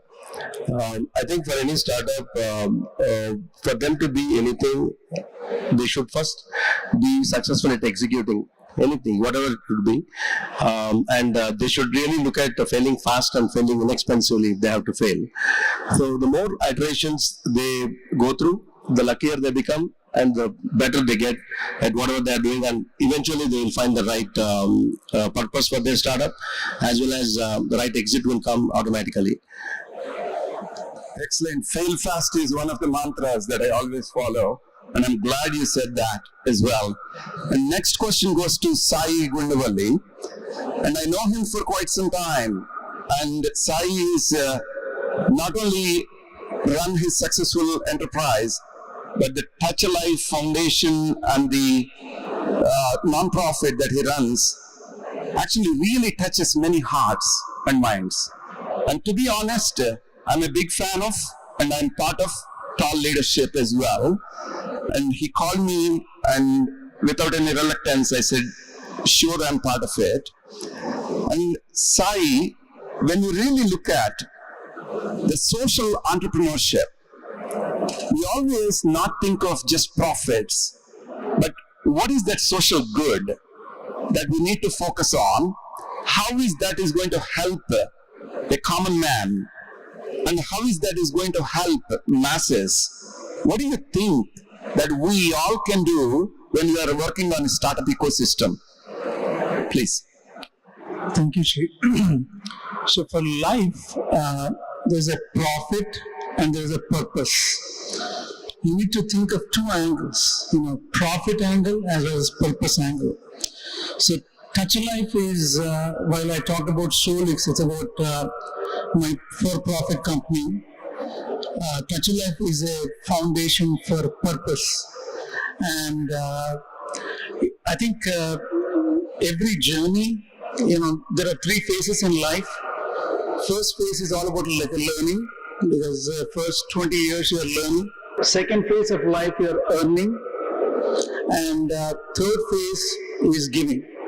And if you remember these 3 things, learning, earning, and giving, everybody faces through pretty much. When I saw even Jay's life also, I think, the learning phase, at the same token, earning phase, when you were trying to establish the STP and all of that, this third angle, which is like a giving phase. Pretty much everybody has those 3 angles. And Touch a Life is, we are building a digital fabric of connecting people who need help to people who can provide help. And we are bringing the entire ecosystem. We are building the entire, there are 5 pillars that we are building. Number 1, we are building the crowdfunding and crowdsourcing, connecting donor to donee. We have built a radio station, marketing, providing marketing to all the non-profits. Then third, we've also built something called PAL Transformers, and this is an idea by Jay Garu, bringing youth to connect to the causes and how we can bring them as volunteers to the social causes and all of that. And TAL leaders, I'm very privileged to have like a Barry. He's a very senior executive, been at IBM leadership, and bringing in leaders. A lot of leaders are empty nesters, and how do you channelize their energy to help the needs? So we've got about close to 100 executives as part of TAL leadership, people who can donate their time, people who can mentor the non-profits is what we're trying to do. And finally, we're also working on something called TAL Hospitals, bringing in doctors who want to provide pro bono service onto a digital platform. And we want to create GPT for healthcare and all of that stuff. So these are the 5 pillars that we've been doing. So pretty exciting. So pretty much for all the startups over here, when you start a venture or as you're starting your journey, be a purpose driven, not just profit driven. It really help you in terms of building your company. At the same token, scale your company to the next level as well. Thank you. Thank you, Sai. Learning, earning, and giving. There's a fantastic words of wisdom that's called wow. And Brahmananda Reddy Garu, you have invested into a lot of firms. And what are the things that you really look at a startup when you start investing? What are the signals that you can see and say that this startup is going to grow and it's going to be the next unicorn? What are the things that you look at? Thanks for the question. And there must have been hundreds of textbooks that I've gone through, but I learned more from when I was pitching as a founder or a co-founder of companies to the other investors in a line, getting rejected several times. I learned more from there than reading through the books, and I've learned more from experiencing, pitching my idea to the investors than reading from books. From an investor standpoint, I suggest every founder to read the textbook, know your basics, know the purpose of your company, know your financials. That's the basic stuff without which you don't bother to present to your company. Know a clear answer of what's your exit strategy and everything. After that, I almost always ask and look for examples and reputation. Examples of how many times they made a promise and met the promise. And go check for referrals. That's as important as anything else. So that's it. Thank you, Brahmananda Reddy. The next question goes to Barry. Barry, I have been following you from the philanthropy side and also the successful entrepreneur. And it's not just giving. We, as senior executives, we learn from the youth. What is that you learn from the youth? That's a very interesting, broad question. To me, I think it's very easy to get stuck in a line of thought as you grow older.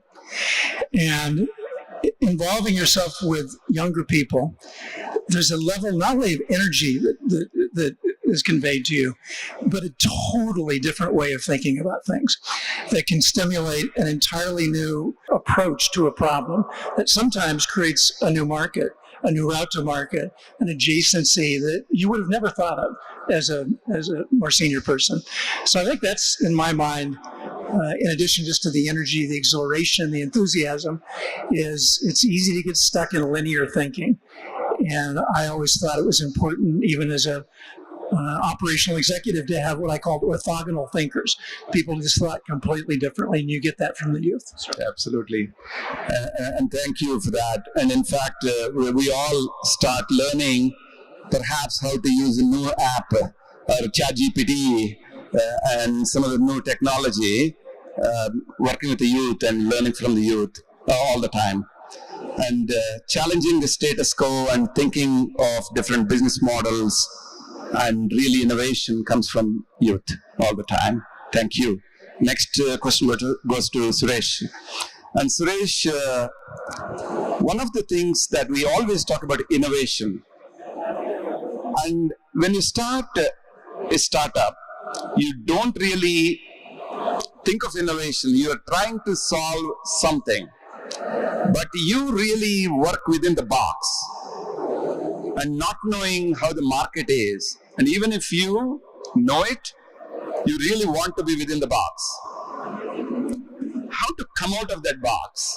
And what are the things that one has to think of coming out of that box? Wow. Okay. Thanks, Trivigaru, for that question. I think, as a startup founder, I think what I've seen is, as what you rightly said, you have a box and you're always on the verge of figuring out, there is always a scope creep that happens in terms of, I want to do that as well, right? But you have to figure out a way to keep yourself in that box and serve the purpose that you set yourself up for, right? And when I was speaking to Trivigaru in the afternoon, I was speaking about a mindset, right? What I have called this as a pirate mindset. As a startup, you are almost like a pirate, right? You are trying to go against the wind. You are trying to go against established norms, right? And that actually also becomes a right moniker for me when I try to expand pirate. Let me explain to you what I mean by pirate mindset, right? The P stands for purpose. So have a purpose for what you're trying to build, right? If you do not have a purpose, I think you should wait until you find the right purpose for you to build the company that you want to build, right? Otherwise, venturing into that without having a purpose, I think will be waste of everybody else's time. The I stands for innovation, right? When you're getting into a startup with a founder mindset, right? I think you have to think of innovation, right? You are not doing the same thing as somebody else has already done, right? It could be an incremental innovation, it could be a disruptive innovation, but it better be innovation. So inculcate the DNA of innovation in your founder mindset, right? The R is all about relationships. So today, I think you cannot survive as an individual anymore, right? I think you need to depend on a lot of teamwork, right? Internal, external, partnerships, everything else, right? So make that a fundamental, pillar for you to grow as a company, because it's not only about you, it's also about the relationships that you build, the partners that you have that you need to take along. So R is for relationship, right? A is for agility in leadership. Okay, well, you've started on something, you're working on it, things are not moving. Are you wedded to the idea, right? Are you married to it emotionally, right? Or can you move forward? Can you pivot? Can you do something much more useful, right? How do you demonstrate that agility in leadership? Is by inculcating this, ability to think beyond the box sometimes, but ability to kind of move forward with what you can do to, again, relating it back to the purpose that you set yourself up for. The T, of course, stands for technology. I would not advise anybody who is starting, putting technology as the lowest priority, right? I think tech is what changes our lives, has changed our lives, and continue to go to change our lives in the future as well, at a much, much faster pace than what even I can imagine, right? Make technology a fundamental premise on which you're building your solution, right? I think there is no two things about it. And finally, on the E, I call it ecosystem. What I mean by ecosystem is it's not about you growing yourself and your teams, it's also giving back to the community. How do you build your community together, right? How do you encourage, empower, enhance, energize the community that you're building? And providing a solution for a problem that can help this community is something that you also have to think about. I would say that's the mindset that one needs to have. Thank you. Thank you. Thank you very much, Suresh. And the next question goes to Santosh. Santosh, as a transformation leader, there is technology that you learned when you were in college. There's technology when you started the work, and the technology that's changing today, the technology that's going to change, and that means it's evolving. So when technology is evolving, one needs to evolve, not only from learning, but the entire operating model is changing. The way we think work today, the models are changing. The way we learn today is going to change. The way we live is going to change. What do you think is going to change? That's a very interesting question, Sri. Thank you for that. One of the things that probably will not change, that will help you adapt to this evolving culture, is that growth mindset, definitely for sure. Yes, the pace of the technology is changing, the pace of the way the business models are evolving is changing, but definitely one of the things that will keep us rooted to success, or at least close to that, is that open mindset that one needs to have to consistently learn. Yes, the way you learn will definitely change. Maybe previously you used to use textbooks or maybe some kind of classroom learning. The way that you are learning right now, it's completely changed to digital format, or even maybe you'll use tools like ChatGPT to actually enable your learning even further. Right? So that also has to be there. So living in that box that, okay, I can only do things in a certain way, is something that you need to break out of. And breaking that boundaries that you have set for yourself to go above and beyond and to see what else can be done is what is going to take you forward. That's it. Thank you, Santosh. The next question goes to my friend Ram Papala.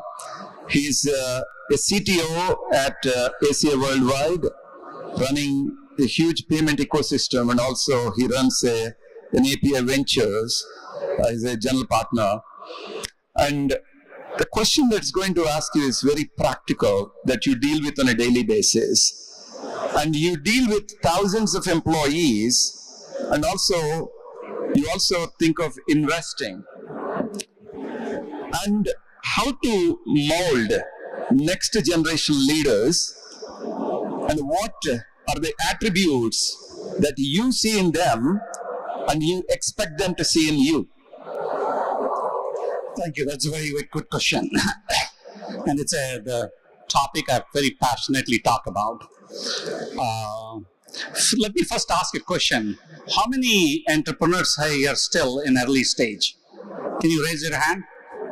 Okay, so there are a few. I've been an entrepreneur myself.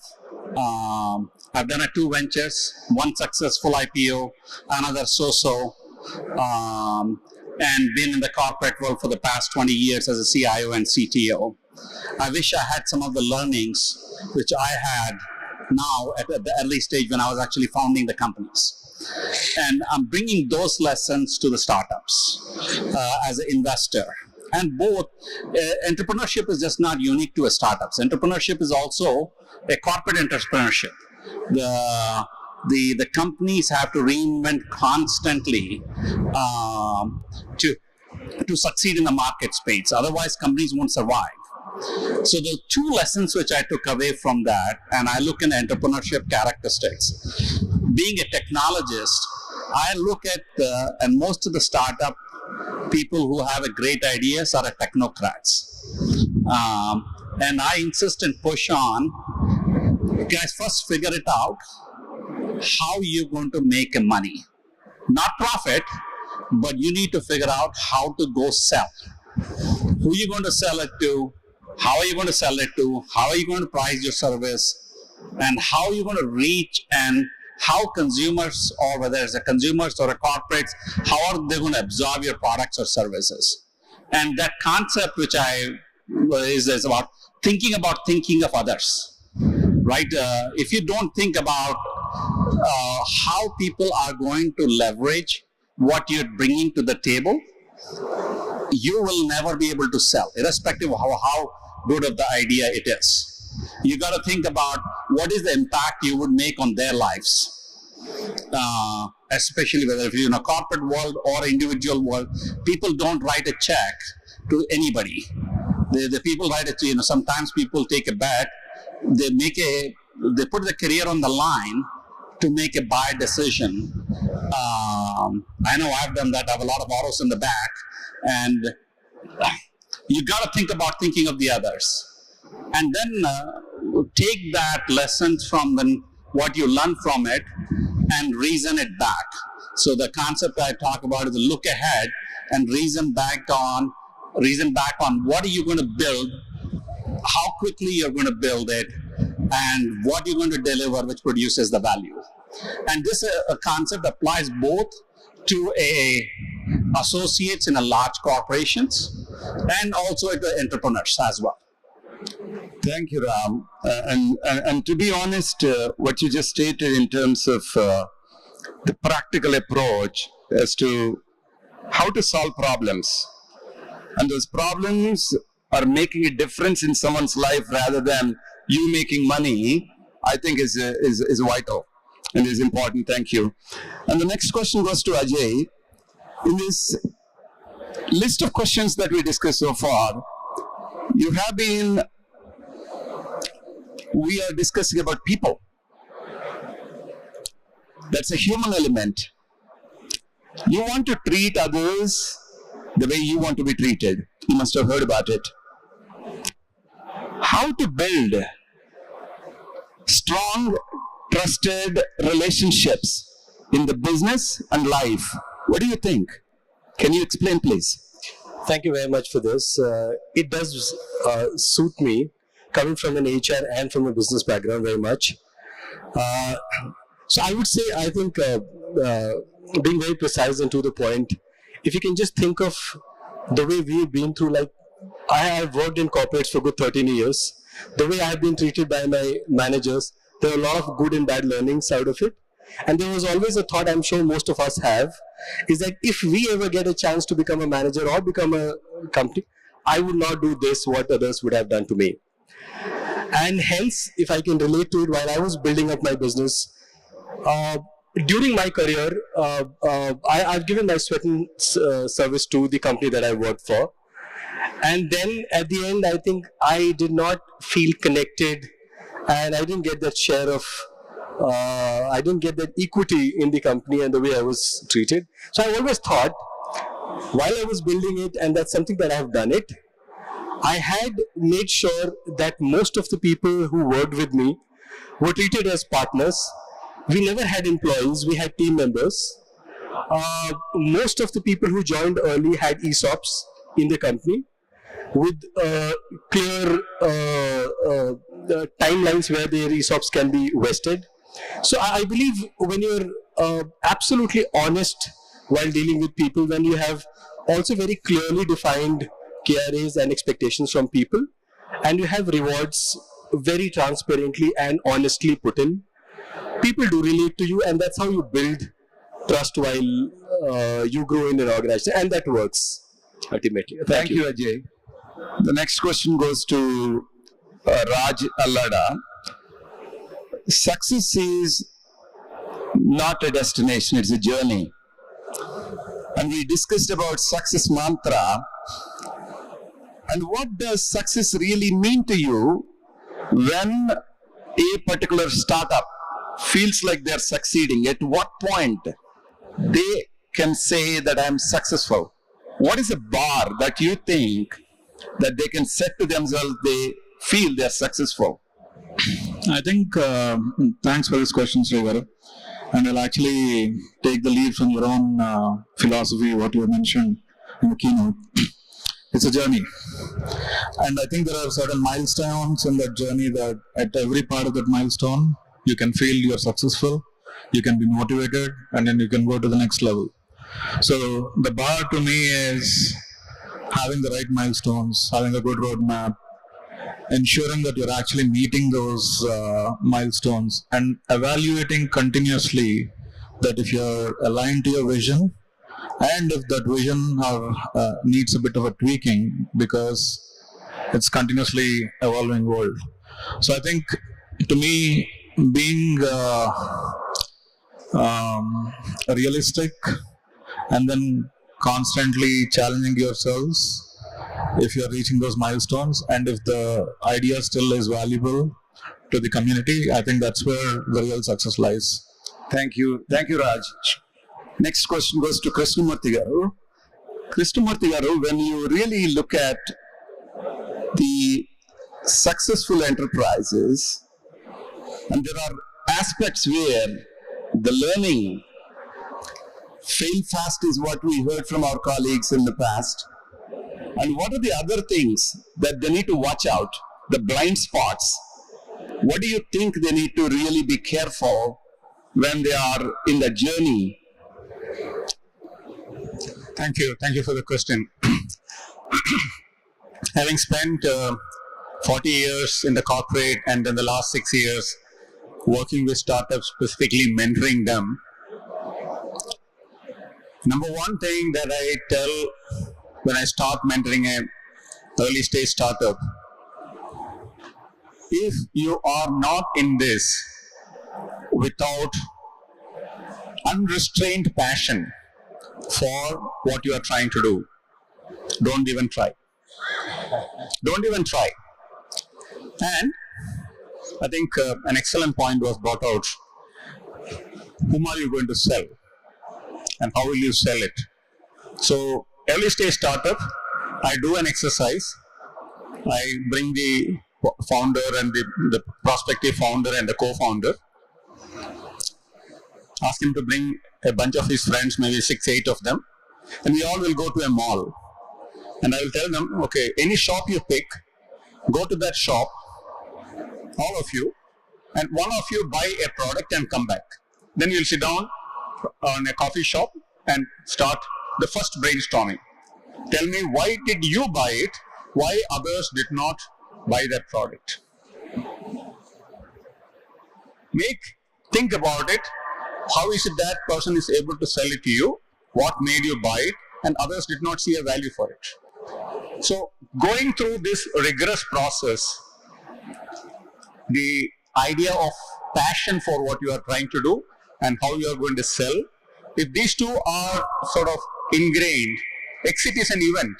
If you are starting an enterprise thinking that 3 years from now, I'm going to become a unicorn and break the bank, you're done already on day one. I think these are the 2-3 very simple things. And then the most important thing I insist is get your team who share the passion. If there is even one element in the whole team, at least in the early stage, the first 2-3 years, who are not sold on the idea, then that becomes a struggle for you later, particularly if you are trying to solve very deep technical problems and you get distracted. So these are a few simple tips which I keep telling the early stage startups up to Series A funding. And I've seen that beyond that, they all know how to stand up, run, and all that. But early stage and up to Series A funding, they make this mistake again and again and again. And I've seen that. I mentored we have an entrepreneur park in Delhi with about 56 startups, out of which 80% of them are funded, only 4 failed, 85% success. But it was very difficult to get them back focus on what you want to do. So it's not very difficult, but the fundamentals have to be followed from morning till night. Every minute of your wake up, the fundamentals have to be followed scrupulously. Thank you. Absolutely. the fundamentals have to be rock solid all the time. Thank you. And the last question that goes to Soma Garu. We keep talking about the diversity. Diversity is not just a number game. It is something that we really have to believe in our thoughts and also in action. And diversity in thoughts, diversity at the workplace, diversity in the way we do. When you are really looking at the society and also startup ecosystem, what does diversity mean to you? I knew that Sri Garu will keep a difficult question for me at the end. It is interesting that this question came to me because in my experience, I was the co-chair for a diversity group within my firm. And as part of this initiative, especially in the India context, quite often we think about gender diversity. And that is the one that we focus on. But I think in a startup, you really want to go beyond that. Diversity works well when it is in an inclusive environment. And that is important because it's almost, you need the inclusive culture before you build diversity. And what I mean by that is diversity works well because you bring different thoughts to the problem, and that helps you get a better solution. But in order to get those diverse thoughts to the table, you need an inclusive environment where everyone feels comfortable speaking up. So especially when you are in a startup, you have a smaller team, you are in more of a rush to get everything done. Yesterday, someone made a remark that when you are the CEO of a startup, you're the chief everything officer. So you're juggling 10 things at any given time, and time is a luxury. But one of the things that I think you need to invest on is creating that inclusive culture where every member of your team feels comfortable voicing their thoughts. And once you have this inclusive culture, if you can combine that with a diverse team, and that is not just restricted to gender, think about your hiring practices. We're gathering here because we're talking about steps we can take to build the bottom of the pyramid, especially on the rural side. People that come from rural backgrounds have different perspectives than people that might come from an urban background. People that come from a rural background may have better ideas on demand for products in a rural environment or the problems that these people face.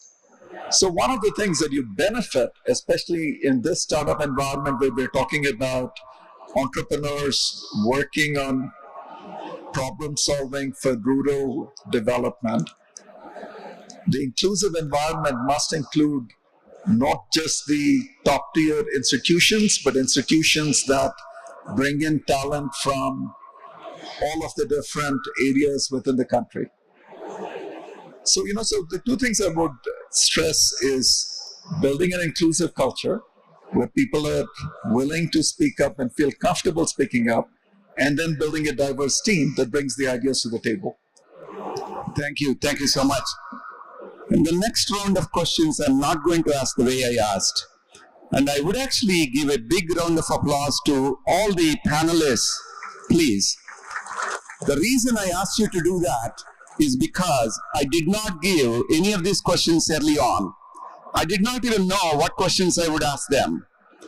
And to be honest, they did a fantastic job, but the next round is going to be a rapid fire round. And it's going to be a one-word answer, and you do not have a lot of time to answer. And I would actually ask, I'll go one round for the first question. There is another second round. Then we'll actually go to audience and ask questions. How about that? Okay, the rapid fire round, the first question is, what does leadership mean to you in one word? Ajay. Lead by example. Bringing the best out of yourself and also the others. one word: clarity. Success to people. Vision and direction. Having great vision and the communication of the vision to the team members. I would say the answers cannot be repeated. Trust between everyone. Growth. Agility. Accountability. Fundamental culture. Humility. Thank you very much. The last question, I think you guys did a fantastic job. I'll go one more rapid fire round. Giving back is an opportunity. Giving back is a privilege. Giving back is something that you are innate, thing that you cannot even express. What is giving back means to you, Soma? Giving back is joy. Obligation. Responsibility.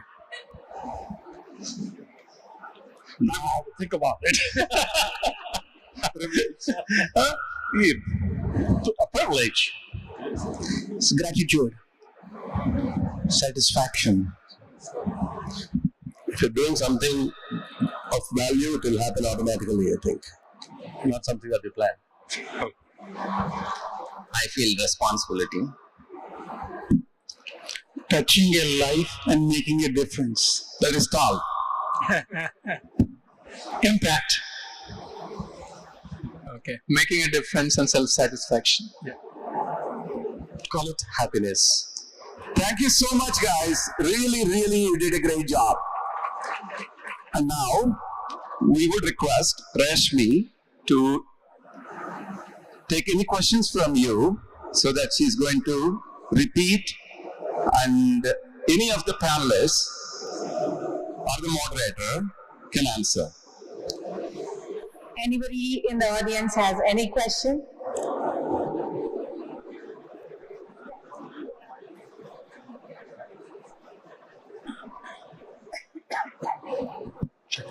You can also feel free if you want to point out the question to any of the speaker here. If you remember the names. That's the challenge. I got it, by the way. First of all, thank you all so much for spending your time. I know it means so much, and you're talking about giving back, and I completely see it happening right here. So it's fabulous to see you all. I have a quick question for, anyone would like to answer it, but more specifically, what I want to understand is, when we say that, a lot about growth happens to mentoring, right? So as mentors, what do you look forward to in a mentee? That, this is something that I would like to, this is something that I'd like to, have in my mentee, and I'm looking forward to having it in my mentee. Thank you. Ram, why don't you answer that? I personally look for a mentee is where how open he is to learning and listening. That's what I look in the main characteristics. I would add to that clarity of purpose.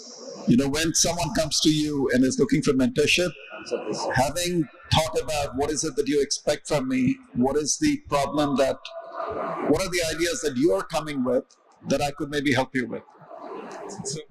Anybody else want So basically, every panelist would answer your question. That is, actually, you'll get 16 answers. Probably will limit answers to 3. Go ahead. Thank you. I would like to just emphasize what Mr. Ram said. In a mentee, one of the most important qualities is he must listen completely and implement that. If it's like a doctor-patient relationship, right? What's the point of going to a doctor and not following the prescription? Unless you follow the prescription, even the mentor cannot help you, because most of the times even mentor is experimenting with the mentee within some safe limits, whether this is going to work or that is going to work. So unless the mentee is very honest in terms of following the advice, even the mentor cannot help. That's my opinion. Thank you. Who is going next? Any of you have any questions? Go ahead. I'm audible, right? Yeah. So my name is Vasudevan, and we recently started around 2 years back an organization in EdTech sector for providing computer science curriculum. Now, as a founder, I'm still under some sort of a dilemma from the perspectives of, should I be continuing with bootstrapping of running the company and reinvesting things, or should I be dependent on investors and seek out mentorship from people like you? So what is that break-even point to convince myself as a founder or anybody in the system to tell that this is exactly the moment when you should start your expansion? So I would like to address this to Ram sir or Suresh sir, or anybody who can open it up. Thank you. And actually, Ram and I were doing some speed pitching, and there were actually some of the startups came to us and pitched a few ideas, and very fortunate to be able to do that. And I'm thrilled to say we actually heard 2 pitches, and one of them we were investing. Okay. And Ram, why don't you answer that? Yeah, so Was that like a quick Shark Tank? if you're questioning after 2 years, right, sir, that means you actually have a false start. Get a mentor ASAP. Don't go try to raise the money because you're going to have a false start. You may not have all the right answers for it. Vasudev, if I were you, I would ask Ram, can you be my mentor? Yeah, I would have. Can you ask that? I would love to, because that's the reason I pointed the question to Suresh and Ram. So would be more than happy to help, at least think you through. Great. Thank you so much. Thank you so much. What is the next question? I think they already gave a hint. You ask a question, you can get funding too. Ask right question. Don't miss an opportunity. Now, if you do not ask any more questions, I'm going to have rapid fire and these guys will be on fire. So make sure you ask some questions so that at least they'll answer. Okay. Good afternoon all. Thanks everybody sharing your rich experience. I got a startup. Okay. It is in media. I'm pitching in almost at least 5-6 people I have already pitched in. But I have not got often answer from any of you. Everybody collected the detail, fine. What exactly you did not get the thing from me? Whoever had met me. I had met a sir. Again, yes, right. I have not met any other person. This is first chance. My company name is First Chance. I am going to give the first chance to people, whether you are a 3-year-old or a 80-year-old, right? To get into acting, singing, and other thing. I could come and realize my dream at the age of 45. I made a Tamil film with a music composer, legendary music composer, King of Melodies, MSME. I just wanted to get him a national award. I took nearly 20 songs recorded from him, and I made all legendary singers to sing in my film. But the unexpected thing happened. He blessed me. I turned out to be a music composer. I released an album on Shirdi Sai Baba with the SP Balasubramaniam sir singing. That too I could release through Sony Music. Nearly 3 lakh people watched it. As a tribute to legends, though I don't know how to play a harmonium also, with a blessing, today I am known to many people in the music area now. I am having my own studio in Chennai.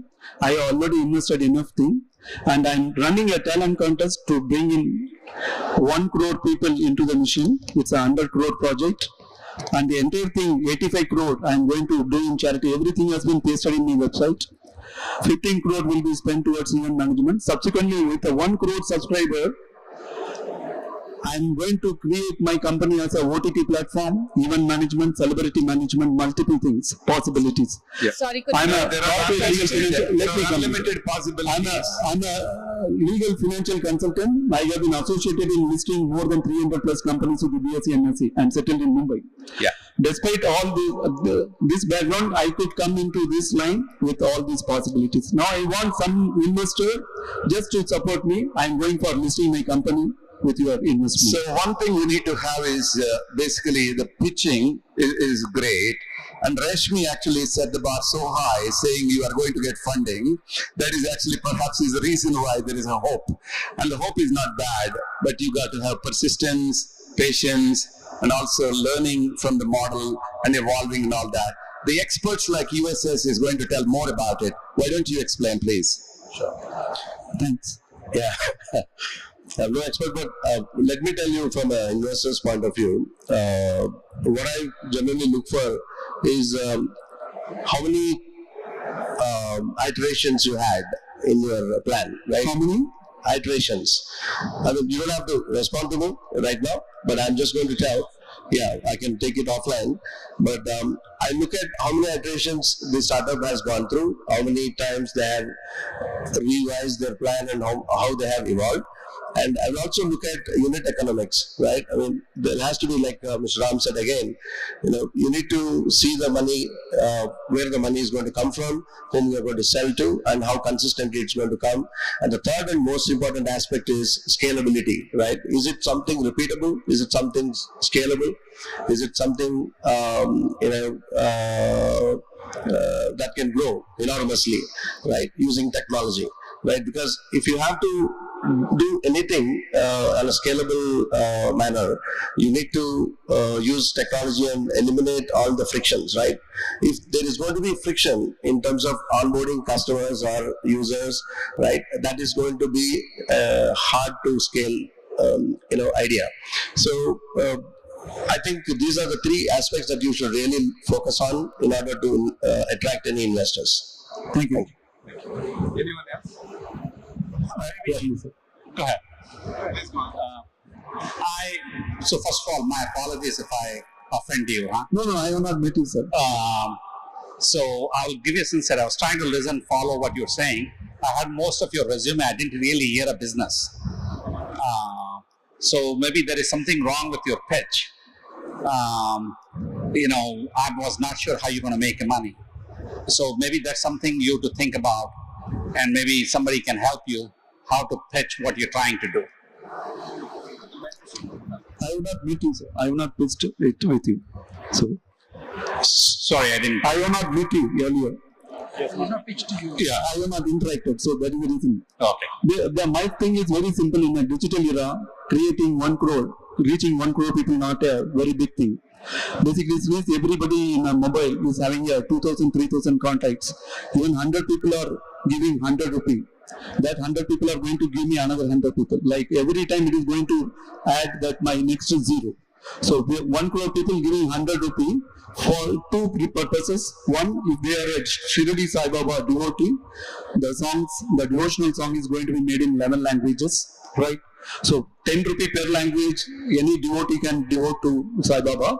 And our own southern states, 4 states, there are 30 crore plus people. 20 crore people, definitely, like aged people and infants, maybe fan of SP Balasubramaniam sir, but they may not be in a position to express. These 20 crore people, even giving 10 rupees is a 200 crore project.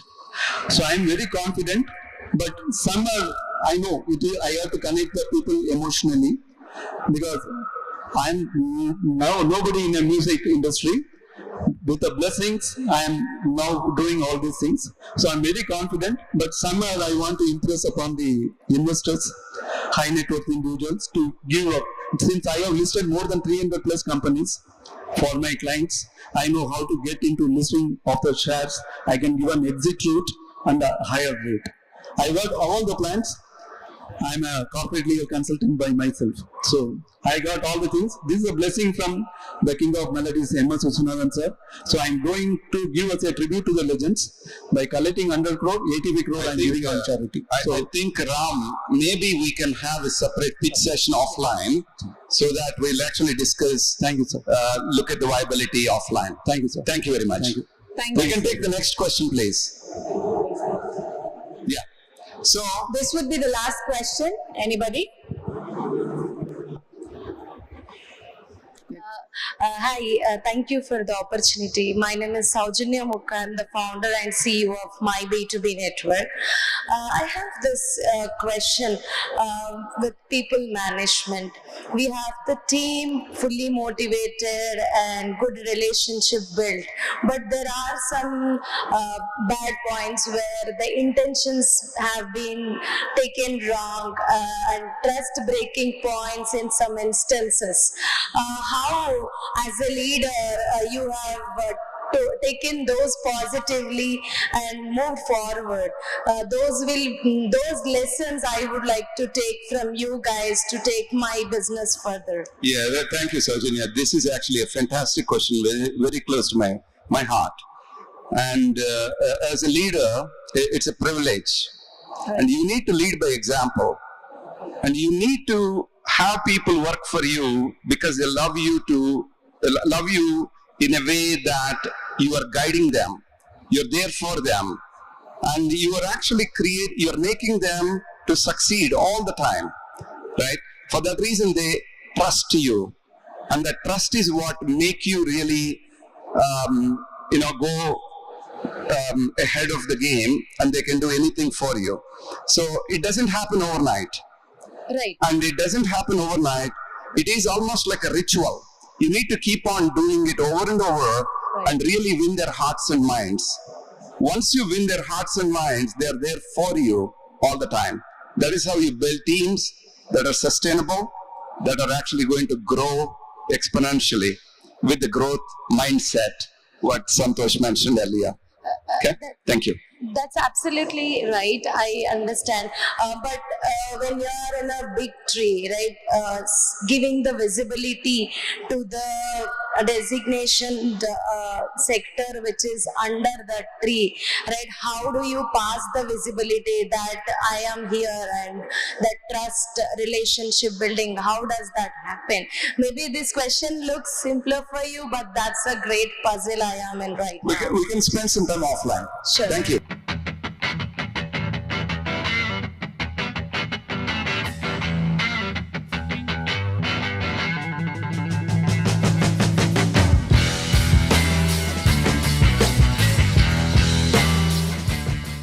To stay informed about the startup ecosystem, subscribe to MyStartupTV.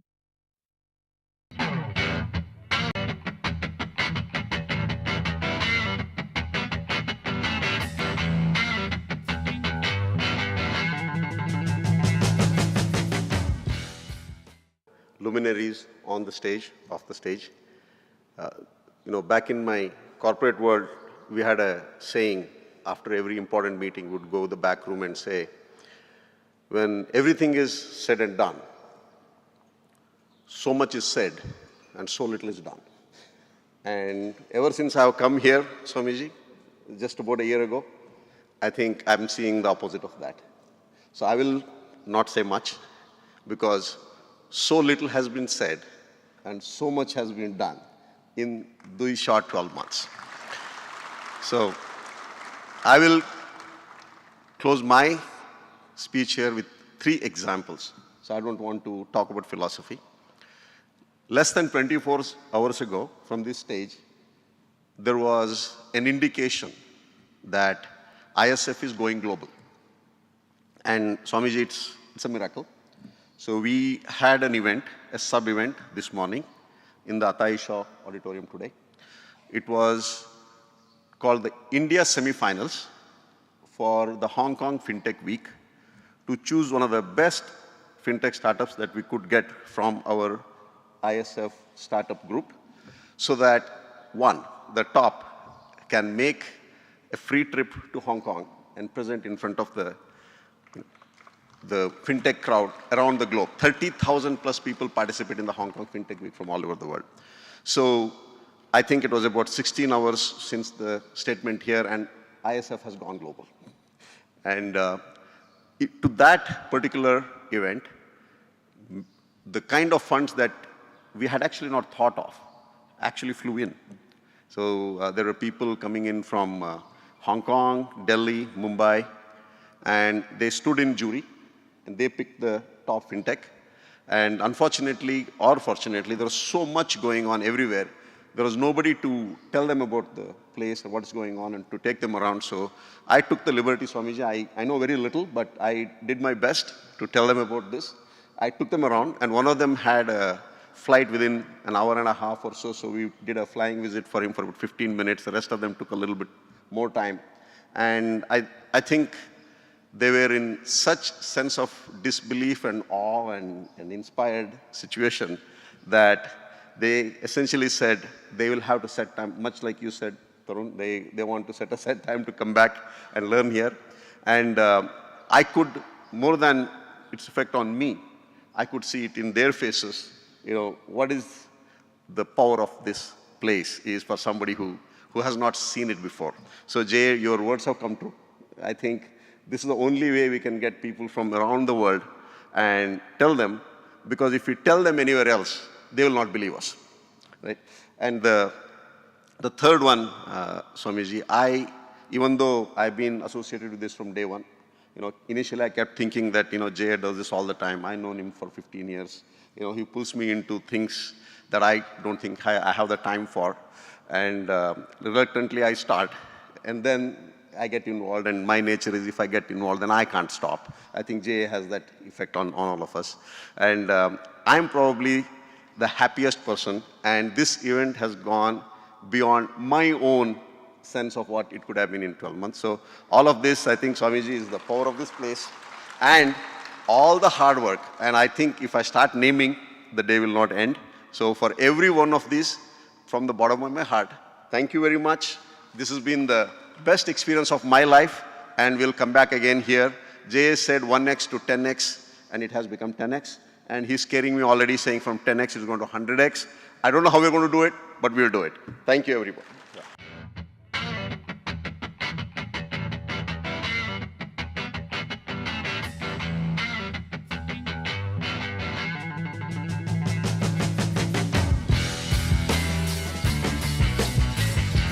To stay informed about the startup ecosystem, subscribe to MyStartupTV.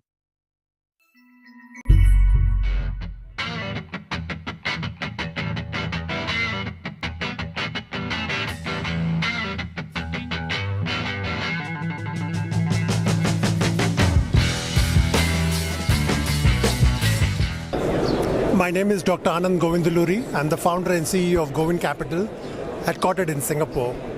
I've been investing in early stage companies, especially focused on healthcare, biotechnology, pharmaceuticals, and education for the past 20-25 years. The reason I've attended an Indian Startup Festival is because of a very important theme that this festival is focusing on, is how can we basically impact innovation in various sectors, in healthcare, education, and various other sectors at the bottom of the pyramid.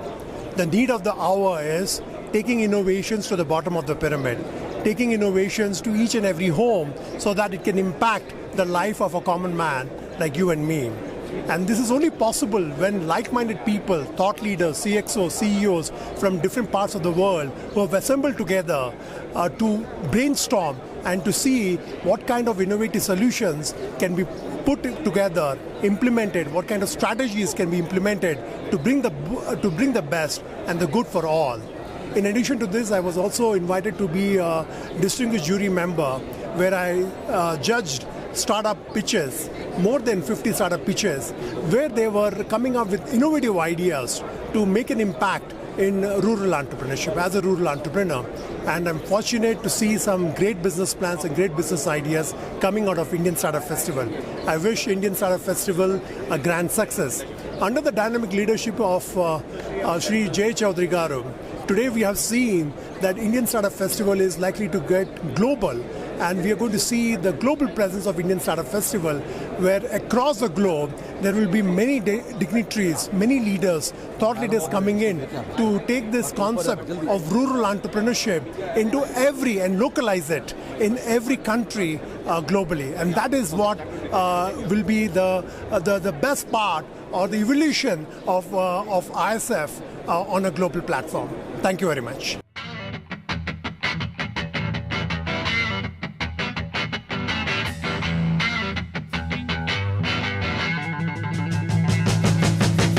Stay informed about the startup ecosystem. Subscribe to MyStartupTV.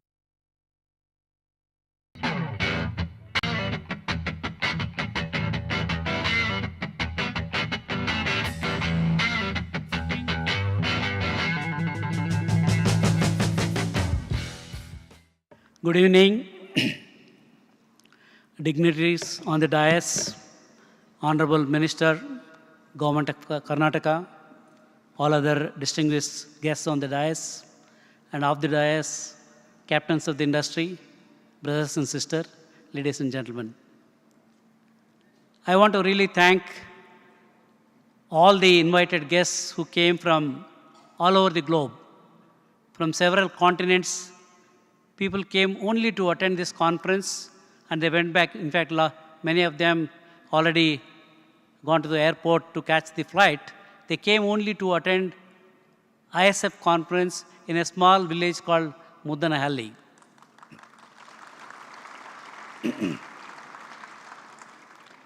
Swamiji, when I was participating in the press conference in Bangalore, on the curtain raiser day, all the reporters who came on that day, they asked me, such a big conference, why are you having it in a village where there are no hotel facilities? For us to come all the way to Muddanahalli, it is going to be very difficult. What is the reason why you are hosting this conference in a village? Then I had to tell them, the main objective of this conference is on the innovation at the bottom of the pyramid. All the rural problems, whatever, all the decades, for the last 75 years of Indian independence, though we have been talking about farmer suicides, and still those suicides are happening, though we're talking about several issues at the ground level in the rural areas, they have not been addressed. So we are making an attempt to identify those problems. We want to bring all the stakeholders how they can solve these problems together through the startup companies. Because so far I told them, government has failed, NGOs have failed to see that all the problems, how they can be addressed and in a sustainable way provide solutions to them. We are making an attempt through our startup companies. We will identify the problems. We will give the problems to the startup companies. We will give the funding to them. We will also mentor them so that they will be able to solve it in a sustainable way. I am very much hopeful with the blessings of Sadhguru, it's going to happen. In fact, today we had a round table.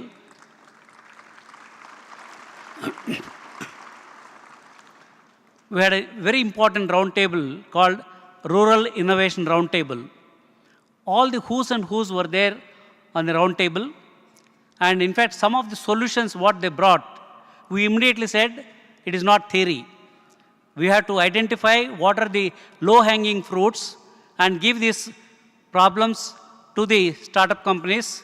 And I requested Dr. Rajmohan Garu to even fund those startups, because not only funding, he agreed to even mentor those startups. Similarly, GMR Group, BV Rao was also there. I requested BV Rao from GMR Group also invest in those startups and also mentor them. See that the low-hanging problems where immediately they can provide a solution which are scalable. And that already we identified. In fact, next quarter we are meeting in Arovali, and it's going to be hosted by one of our committee members. By the time we go to that meeting, all these low-hanging problems have to be solved and they have to be identified at least by some of the startup companies. And Rajmohan Rao and BV Rao from GMR Group, they have to see that how they can fund them and mentor them so that we can create a hope to the rest of the startup companies. If you go and identify a problem in the rural areas, there are people like Dr. Rajmohan Rao who are ready to come and fund and mentor, and we are there, ISF is there to take those companies in a scalable way. Once we create the success stories, many more startups will come. So see, today, all of them are going to the urban problems, identifying the urban issues and trying to get quick money. I think that way we will not be able to solve these problems. We need to create role models. That's where I mean in our roundtable discussion today afternoon. Thank you, Dr. Rajmohan Garu, for your benevolent way of agreeing to support those startup companies who are going to solve the rural problems. And that's what I mentioned to the press people. We are not here to come and give bhashans. If it would have been a bhashan giving conference, probably I would have selected a 7-star hotel in Bangalore and run the conference there. This is not a Boston-giving conference. This is the problems of the rural areas. It has to be held in a rural area called Mudranhalli, and also the place for Mokshagundu Visvesvaraya is the birthplace of Mokshagundu Visvesvaraya. We want to bring the technology, engineering, and all the problems to be solved under the lotus feet of our Sadguru, and we are definitely hopeful of solving many problems, if not all the problems. Definitely, we are very confident, particularly after seeing all the roundtables. I am more confident that yes, we are going to address these problems in a very sustainable way. And I don't want to talk beyond that, because all the roundtables, all the invited guests, all the arrangements, what all happened, all the exhibitions all happened because of my volunteers who are sitting here and also sitting in the front seats. Instead of me talking, probably they have to talk about how it has happened. Maybe I request Dinanath and also Mahesh and Taranji, if they can talk for a few minutes what their experience in handling this great conference. This kind of international conference, without event management company, without anybody support, with all the volunteers working day and night, having it so successfully, I don't think any in the Indian history or in the world history, this never happened. And this is happening with the blessings of the Sadguru. With this, I want to thank all the people, all the mentors, all our ISF volunteers, and all the people from Mudranhalli, our ashramam, because everybody supported, particularly the university students of Satyasai University. Day and night, they have been going to the airports and receiving them, even in the middle of the night, even at 1 o'clock in the night. And they have been following wherever our invited guests were going. And we got an excellent report from all the guests who came from different parts of the globe. So I want to thank the entire Mudranhalli ecosystem who supported ISF. ISF is successful not because of us, because of all of you. Thank you so much.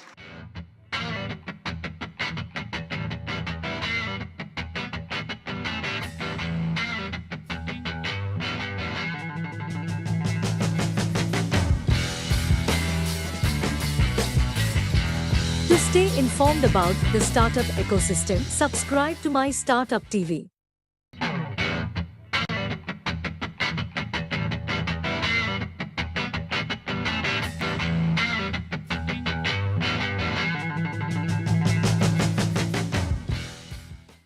Swamiji and Honorable Minister Sri Bosu Garu and distinguished guests on the dais and friends. This has been a great experience. I live in Bangalore for the last 40 years. I live very close to Vrindavan, but I see another Vrindavan here.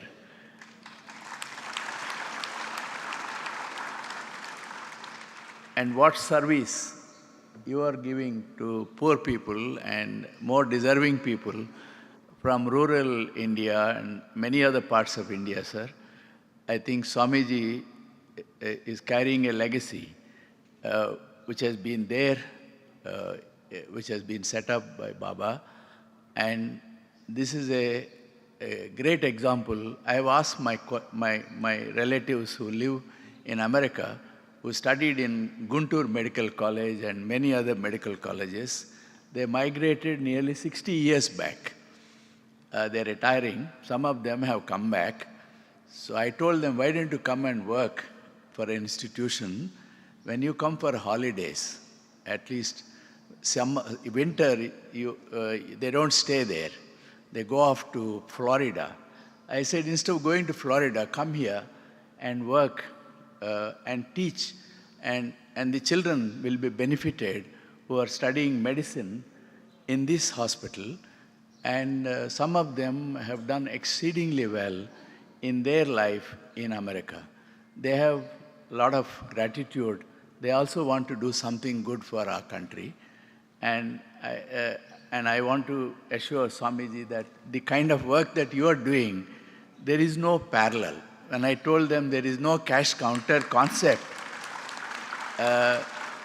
many of them said, is it true? I said, you come and see. It is absolutely true. Every institution that is set up by Swamiji is absolutely free. And this is the best example that one should follow. And as far as we are concerned, we are all committed to work for greater benefit of our country and many countries around the world who are in similar situations like us.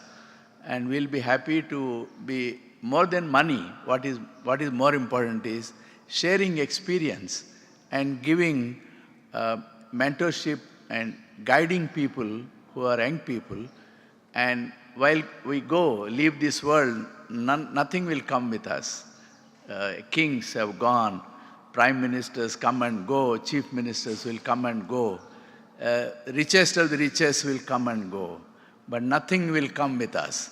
So if one can realize that every day, if you remember that nothing will come with us, leave something, a legacy behind here, and do something good for people who deserve it.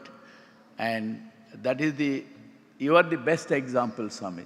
There is no better example in the world other than this Mudanhalli example. And I wholeheartedly work for your organization. Like many others are working here, I will come often and be a part of your organization. And whatever we can do, definitely will do this. And J. Chaudhary, my friend, my brother, I have never seen him getting tired. So a leader like him is very rarely you can come across a leader like him who has got so much of knowledge, so much of connectivity. Very rarely, I don't have even 10% of his energy. So he's a great example for youngsters to follow. And many children should actually learn a lot from him. He's never tired. So he's a great inspiration even for me. And we all together, under the guidance of Swamiji and many of you, we will dedicate ourselves to bring a change in the society around us. Thank you very much.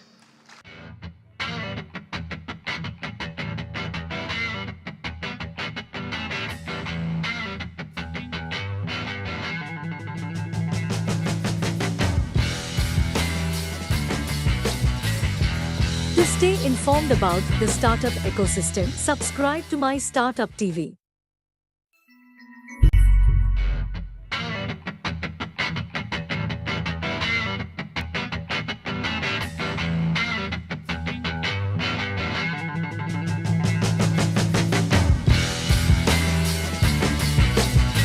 Hi, I am Dr. Shivakiran. I am the CEO of Atal Incubation Center, Anantapuram, and I am also co-chair of Startup 20 Alliances Group. I am here with my team to attend India Startup Festival 2023. This is my second time. We have put up stall to showcase our incubation center, our activities, and ISF 2023 has been phenomenal. This is for the first time. You can see the representation from different countries and representation from G20 attending ISF 2023. And the most unique thing about ISF 2023 is that the biggest ecosystem players, startup ecosystem players like incubators, VC funding, impact funding, mentors, all such people have gathered in rural area with one purpose, that to leapfrog Indian startup ecosystem to next level. Though governments have been doing a lot of efforts, and this is a new kind of edition where you have got people like J. Chaudhary, who has been a tech entrepreneur for a long time and a super mentor, and CXOs from different countries.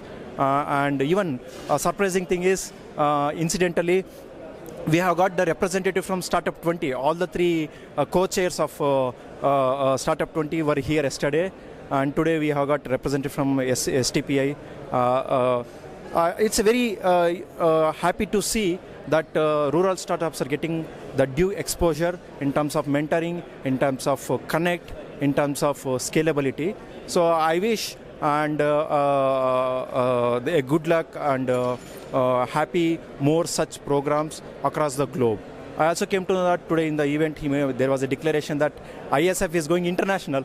That's very nice, and we also tag along and take our startups from rural to global and make startups a phenomena across the world for the better future and sustainable future. I am also happy to talk about a unique initiative which I like very much, which is MyStartupTV. Because we have TVs which talk about politicians, which talks about business, we talk about entertainment, but we rarely see a TV dedicated to startups because that is a phenomena. Today we have 1 lakh startups in India, third largest startup ecosystem in the world. Who is going to tell their stories?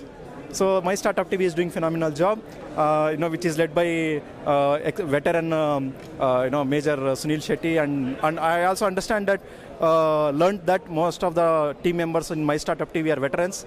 That's super, and I request MyStartupTV to go global. Thank you very much.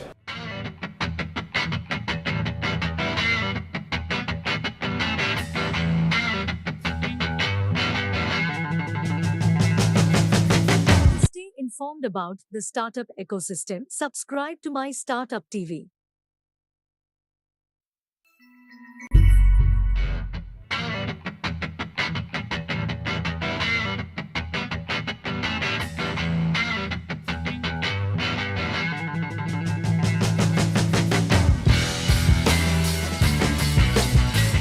Welcome to MyStartupTV. I'm MajorSunilShetty. Today we are at the India Startup Festival 2023, day 2, and I have a very interesting guest who's a doctor by profession, an innovator, and an entrepreneur, all blended into one. Dr. Vishal Rao, who's also worked on a device. Let's start with that. Let's hear from him. Doctor, welcome to the show. Thank you, Sunil. So your startup is Innovation Medical Devices. Yes, am I right? Yes. And you're talking about voice boxes. Yes. Can you start about talking about the device itself to start with? So this was an accidental innovation that I think hit me as a destiny about 9 years back when I started on this journey of innovations. And it fundamentally started with being a surgical oncologist. I do a lot of cancers, and throat cancer is the area of my specialty. Whenever we do throat cancer surgeries, these patients lose their voice box, and after that they cannot speak. Now there are only 2 devices available in this world. One is from Europe and the other is from US, both patented and costing 45,000 to up to 1.5 lakhs only for the device, which needs to be changed every 6 months. And thereafter, the procedure charges and other things added up. And also for the patient, the hassle of getting it changed every 6 months. Every 6 months. So many of the patients, thousands in India, would go speechless because they couldn't afford this device. So that's when I actually came up with this thing, because one of my patients was a security guard. After the surgery, because he was a chronic smoker, lost his voice box and then lost his job. When he came to me and said that because of this now I've lost my job, how do I help? I went back to him and I was thinking, and that was a serendipitous day when my partner Shashank Mahesh, who's the silicone guru, comes in, and we both like biking. So the discussion was not around medical, but I was telling him we should arrange a bike ride for raising money for these patients. So he asked me a very fundamental question. He said, how long do you think you can keep doing bike rides to raise money for patients? He says, why don't you very yourself valid question. Yeah. Invent something? So I asked him, I said, what are we talking about? I said, I know the technique of it, I know the mechanism of it, but who's going to build it for me? I need a expert in all these silicon physics and materials and all that. He says, I'm the expert. He says, I know all of this. So the good part about biking, sometimes we don't want to know too much about each other, So that started the journey, and we thought it was a casual conversation. He said, I think we can disrupt this whole thing, and let's just aim at doing a prototype at less than 100 rupees. That was how we discussed about the whole thing. $1 से कम में इसको करेंगे. So we it took us a couple of months to keep, what I would say is pondering over it when we would catch up for coffee, to taking baby steps. And then after that came a certain point of confidence when we thought, yes, it's time to accelerate it, because we were seeing it happen. Every step there was something that told us that can't be done. Every time somebody God sent would be telling me, saying, oh, you know what, this is not meant for you, this is not possible, this is not feasible. So we had various funny characters who came across to tell us why it can't be done or should be done. Why it cannot or should not be done, and it's not possible, and it would be a waste of time. And anyway, we pursued it with a lot of due consideration, giving some ear to their opinions. And then I think these hurdles made us think and refine the product better, because every time they would come, they would pertinently, when people would tell me this, we would wonder why would they say this, and we would study the ecosystem rather than just rubbish somewhere. So that finally led to this product, and today it's a US patent granted, third innovation in the world, and the only innovation by a surgeon for the world. I feel happy because today I have more than 2,000 odd patients who are speaking with it, some who have not spoken for 10 years, 14 years. It's been a difficult journey in innovations, but I realized that in the entire aspect of this entire journey, I have been able to gift voices. It's a small 1 centimeter device. I'll be able to show that sample to you. It just fits into your throat and converts your food pipe into a voice box. And it doesn't need those 6 monthly interventions. So we've now been able to show that this replacement requires about yearly. So we've been able to extend its life. Better than, Yeah, and we've been able to, with the partnership and support from Government of India and the state governments, make it more affordable under Ayushman Bharat scheme, make it freely available, and we've created an ecosystem. What's the most important learning for us from this entire innovation was, we realized that a problem doesn't come with as a single problem, it comes as a cluster. So as we started going deeper, we realized the depth of the problem was that it needed another ecosystem of innovations around it. So we actually worked with the Ministry of Social Justice to ensure that this is included under the Handicaps Act, because now I wanted to give not only its voice, but I also wanted to give the patients their job back. So that's how has this journey been. And I think in this entire journey, the entire philosophy has been that speech is a right and not a privilege. So every person due in this world who deserves to speak should be able to speak. Very powerful statement in that. So, as a doctor, looking at tell about the journey itself, being from being a doctor to an innovator and an entrepreneur. Talk about that. How was that the mindset shift? I'm bringing this question because a lot of doctors out there, I'm sure they are facing every day similar challenges. And you made a very interesting point on the stage when you said, take that one patient and work around his problem or her problem, and then eventually it lead to other things. So just if you can touch that point and also talk about how is that journey being as a doctor. I'll rephrase that presentation slide and I'll repeat it. A first year medical student, when I was giving a talk, asked me this question on how do I get a brilliant idea. And I told him, I said, look, hold on to one patient's problem through your life and you'll be flooded with ideas. Don't go and search for problems where the markets are. I often get people coming and telling me, look, there's an AI area and its potential is 3 billion. Let's do something in AI. I tell him, you're going the wrong path. If you have a soul to a problem, you can take it to the masses and masses can become markets. And that is the way the innovation pipeline should be, rather than the reverse way.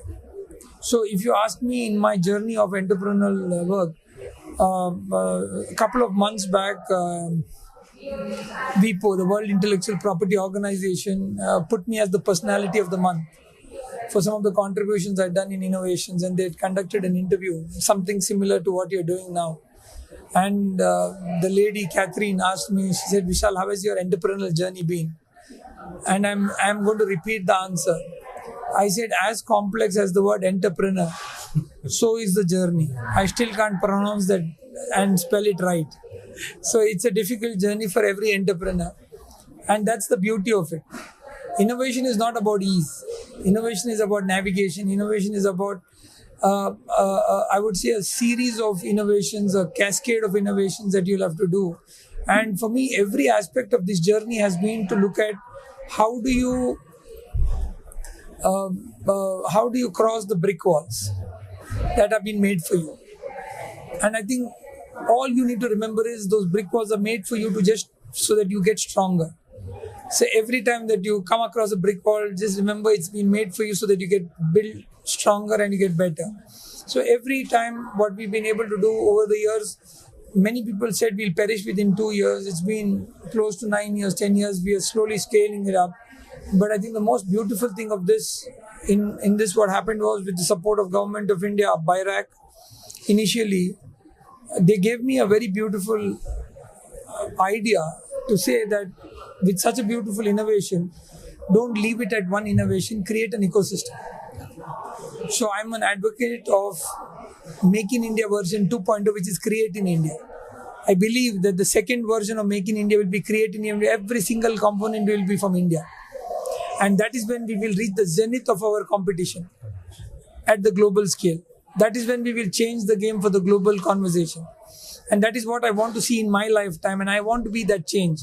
So if you look at my innovations around it, I believe in creating it here. I do not believe in importing from China and assembling in India. That's commendable. Yeah, that's so that's how today we have a full factory with silicon, with extruders, with the plastic moldings, tool room machines, LSD injection moldings.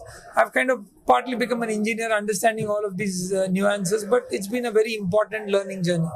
There will be doctors out there, medical professionals like you, who are probably seeing the same thing and probably thinking, if somebody could build a product around it. And, it's a difficult journey. Are you open to collaborating with them, that their ideas can be, work with you, and they come as domain expert from their own domains as medical fraternity money? So when I've been doing this over the last many years, and one of the things that I created as an initiative and a platform is Maker's Nest. For medical professionals? For medical and overall innovations, where we say that if you look at the innovation ecosystem, it should be like a Formula 1.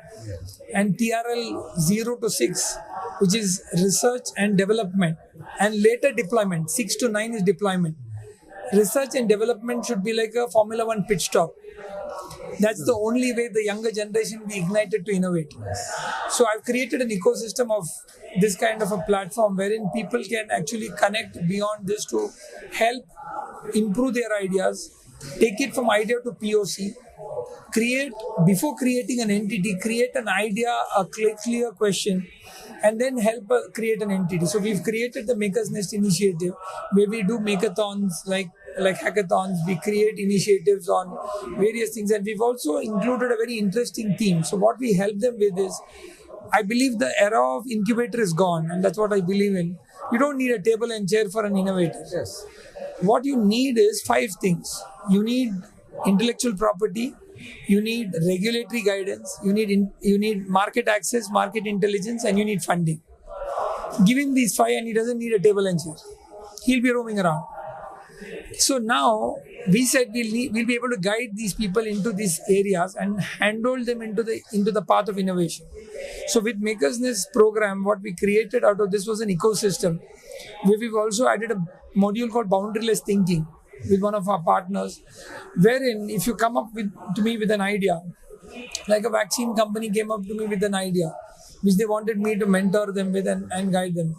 So I make them pass through this session of boundaryless thinking, where I study from politics, sports, entertainment, art, mafia, and anything else, non-domain. And I came back to them and I said that there's a battery company in Israel that was functioning similar to the vaccine company's model. So that's the kind of disruption that we require today in cross-domain areas. What I see in this ecosystem today is, yes, with innovators, that we need to cross-collaborate across domains. And I think that is going to expand the scope of the ability to innovate, disrupt, and actually evolve new ideas. Interesting. You also made a point, where you said ideas come to you. You don't own the idea. It's not your idea. Could you elaborate on that? So this is an interesting meeting when I had with His Holiness at McLeodganj. There was a very beautiful, thought-provoking point that he had said. that an idea comes to you, not from you. Now, I thought this was very deep, because I always feel that I'm the owner of the idea. All of us kind of think, all those entrepreneurs. Yeah, but it was a very deep, powerful thought that an idea comes from you. It comes to you, not from you. So I'm not the owner of the idea. An idea is reaching hundreds of us at the same time. How many times, Sunil, have you woken up with that brilliant idea and Googled it up just to realize that you've just missed a Nobel Prize? So I've gone through this multiple times. Okay. And I keep thinking to myself, how have so many people already done it? I thought this is the most unique, brilliant idea that has just come across my life. And I wake up with the eureka moment, Google it, and I just go depressed with a cup of coffee sitting and thinking, I think 200 have already completed this. So I think that's the whole theme of an idea comes to you and not from you. Interesting. Now let me switch the gear and ask you, what bike do you ride? And So doctor, biking, and and just share a little bit about the biking side of the world. So my dad loved biking, so he taught us biking at a very early age, and I have a Hayabusa now, a Suzuki Hayabusa. I believe that bikes are a form of meditation. So as a bike, it's a meditative state when you are with your machine. So biking has been a great passion for me and a great relaxation also. So I have had this very close camaraderie with these machines. They are like a part of my family and life. Well, hope to see someday ride with you. I also go out. So wonderful. So thank you very much for being on our show. Thank you. Sorry, I'll just take one more question from you. MyStartupTV is a channel dedicated, or media house dedicated to startups and entrepreneurs. We cover everything around startups. What do you think about us? What we are doing? When I first saw you all and your crew, and I was actually observing your shirts. I love the designs and the logos. I was quite flabbergasted. The first thing that comes to your mind is, are they crazy? How can this be happening? That's the first spontaneous thought that comes. Like somebody people told me, saying it's not possible. I think it's disruptive. I just simply think it's disruptive. And I think, this is what this ecosystem needs. You've given the world something that somebody conventionally cannot imagine. It's very beautiful. And I think that itself shows the disruption you've created in a small ecosystem. By creating something that is very much needed as a platform where people can actually voice out their ideas. And the next 10 years is for Create in India. And you could be the biggest contributor to this country's innovation system, because I think the biggest issue with us is there is so much great work done in this country, but people do not know about it. So playing this role of creating a platform for inventors, innovators, I keep saying this. Why hasn't India got a Nobel Prize in Science for so long? What does it take for us to improve the scientific temperament of a common man? And I think this is the kind of platforms that would make that small shift in your scientific temperament and inspire people to maybe contribute much larger to the country. So kudos to the entire team. I must tell you, under your leadership, this is a much needed initiative. I'm personally sold, very impressed, and I genuinely feel any support I can be of. I'm one of your brand ambassadors now. Thank you very much. Appreciate that. That reminds me. Can you talk something about the Mangalore ecosystem, emerging ecosystem? If you can do in Tulu, we'll give it to them. Yes. Yeah, please go ahead. Sort of a message saying, take away from... as a Mangalorean, I was often told, whenever people say, you're a Mangalorean, they say, this coastal belt people, what do? They keep trying to push the borders all the time, So I was telling them, this coastal belt, this Mangalore belt, has something very interesting in it. We cover from the Miss World to the underworld, they've covered everything, very strangely. So I don't know, there's something about Mangalore. It seems to be a planet in itself, I feel. It's very unique. I don't know. I come from Mangalorean genes, so there's a Western Ghat which is kind of creating. But I'm going to be living and dying a Mangalorean in my heart. So if we can have this conversation in Tulu, it will be more respectful for Mangalore. Yes, definitely. So my Tulu is not that all that good, but I will still try to make an attempt at with all due apologies and respect to people from my own land. No. So now I have to think. Conversation was fine. You know, the message korle because I will do it half. Yeah, no problem. In a message that on the Mangalore ecosystem, the emerging ecosystem about startups. Startups patirno dumbu. Yanna entire ecosystem but kaltini vishay enjina. Lot of the times, innovation, disruption, jugad. Engle college at Engul kaltada. Now I feel when I look back into school and college, I studied at St. Aloysius College and school. ಮನಸ್ಸಿಗೆ ಒಂಜಿ ವಿಷಯ ಪುಣಂಜಿನ ಎಂಕ್ಲು ಏಪಲೇನು ಕುಡ್ಲದ ವಿಷಯ ಪಾತಿರ್ನಾಗ ಕುಡ್ಲದಕ್ಕಲು globe ವಾ corner ಇಟ್ಲ ಮುಟ್ಟುದೇರಿತು ಯಾನ್ ತಮಾಷೆಗೆ ಏಪಲ ಅನ್ಪು ನಾಕುಲು miss world under world ಮಾತ ಕವರ್ ಮಲ್ಪಿ ಸತ್ಯನೇ. ಸೊ ಈ ecosystem the Kudlites have a very specific blend of courage, of some amount of out of the box thinking, and some unknown perseverance which comes from that salt water. I don't know what it comes from. So it's very interesting that the Kudla gene is very unique, and I can banpuno engulna Kudla dakalna bak engula Mangalore the planet e bete undu bant ಕೆಲವು ಸತಿ ಅಪ್ಪ ಎಂಗಳು ಕರ್ನಾಟಕದಲ್ಲೆಲ್ಲ ಒಂದು ಬೇತಿನ species ದಲ್ಕ ತೋಜುವ ಎಂಗಲ Kannada ಬೇತೆ ಈ ಬೆಂಗಳೂರು ಬರ್ತದೆ first time ಏನು ಕನ್ನಡ ಬರ್ತದೆ ನೀವು ಮಂಗಳೂರಿಂದ ಅಲ್ಲ ಬಂದ್ಬಂಡಿ because we speak in a very polished Kannada which is not they have another slang to Kannada in Bangalore, in Mysore. It keeps changing the dialects, but Mangaloreans have a very soft, polished Kannada which many of them feel is very, very different and sometimes funny. So yenta maraya people tell me, which is what my people my friends make fun of me, but that is our Tulu style. And the problem is suddenly we connect with each other. Correct. And our conversation goes in another direction. So I think I owe a lot of my inventions and my teachings, my philosophies to my teachers, to my mother and my parents, my father, and the ecosystem that Mangalore provided. Mangalore was the place where I actually felt I learned frugality. ಕುಡ್ಲಡ್ ಹೆಂಗೆ innovation the formulas ಅರ್ಥ ಆಯ್ನಿ, ಕುಡ್ಲಡ್ ಹೆಂಗೆ ಜುಗಾಡ್ ಅರ್ಥ ಆಯ್ನಿ, ಕುಡ್ಲಡ್ ಎಂಕ್ಲೆಂಚ ಅನ್ಪ ಎಂಕ್ಲವೆನ್ ಶಾರ್ಟ್ ಕಟೆಡ್ ಎಂಕ್ಲ. So all kind of tricks that I learn from school to understanding ಒಂದು, and some of the funny slangs that we keep thinking about today and laughing. Engulu ennaga panpa engulu that Kudla has a different flavor of its own. So alekadu Kudla ecosystem will have to, and just couple of days back I was telling that we want to propose a beach fest for innovation in Kudla. Yes. And we'll invite you to be a part of this beach fest, because I think Kudla will have to show some disruption from its own style.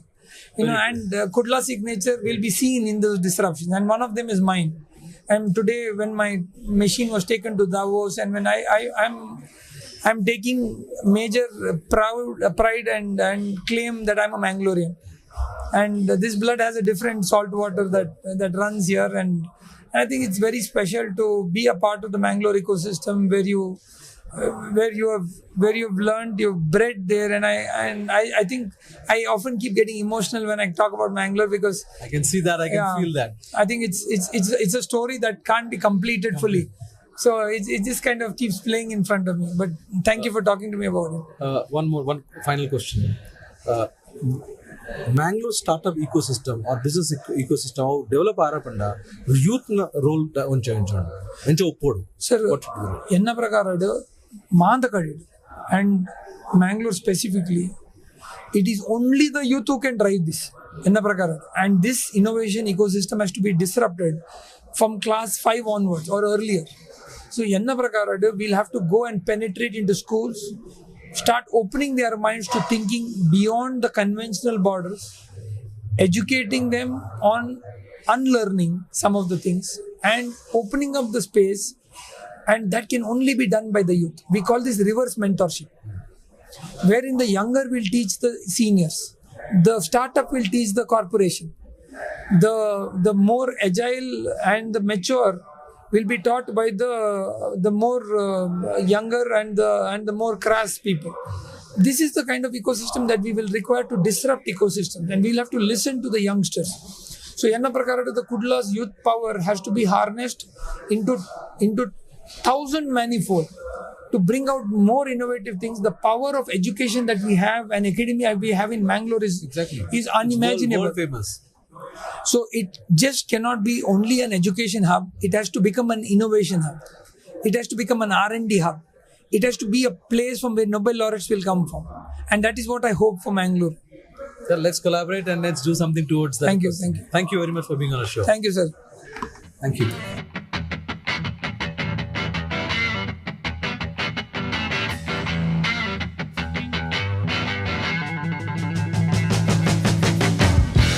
Stay informed about the startup ecosystem. Subscribe to My Startup TV.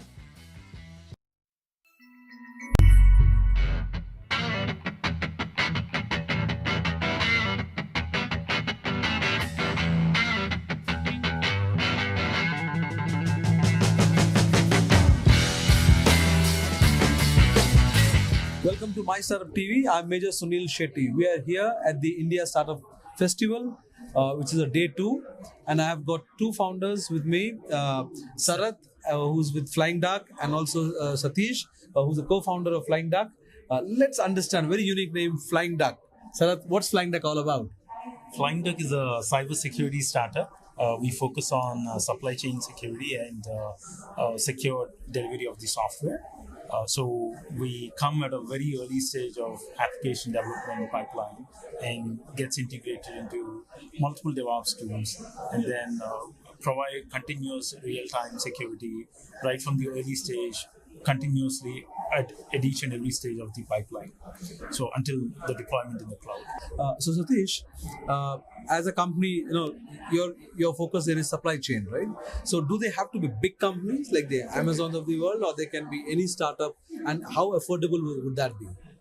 It's not necessarily a big company. So even we have a lot of SMBs who are startup companies in medium business segments who are actually adopting the DevOps strategies now.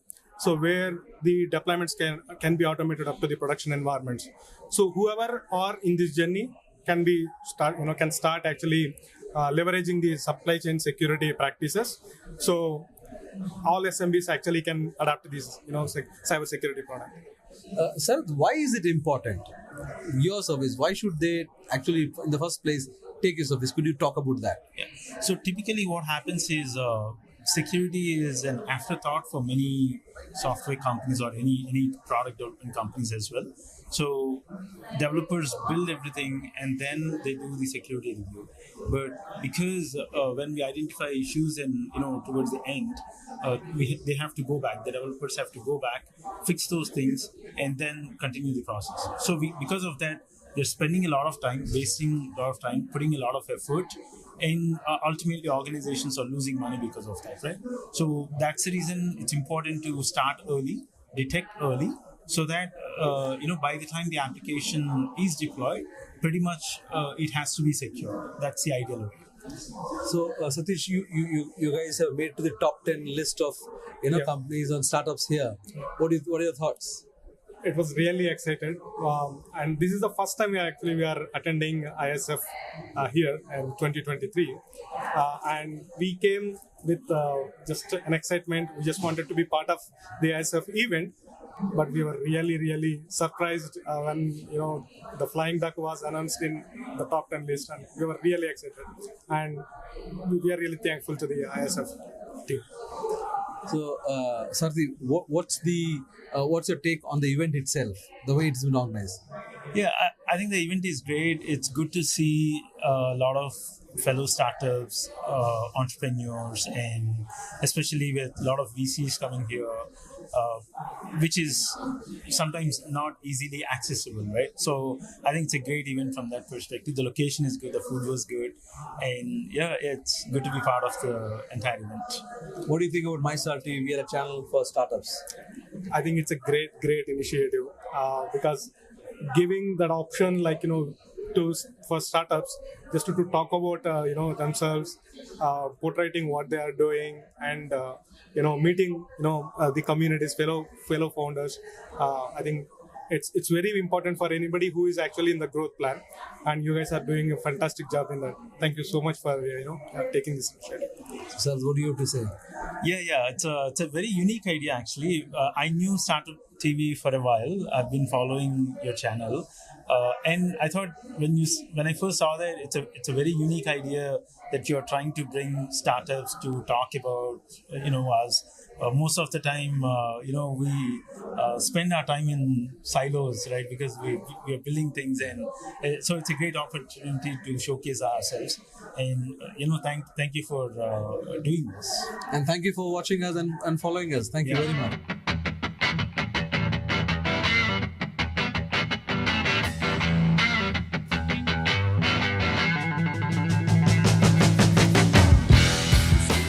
About the startup ecosystem, subscribe to MyStartupTV.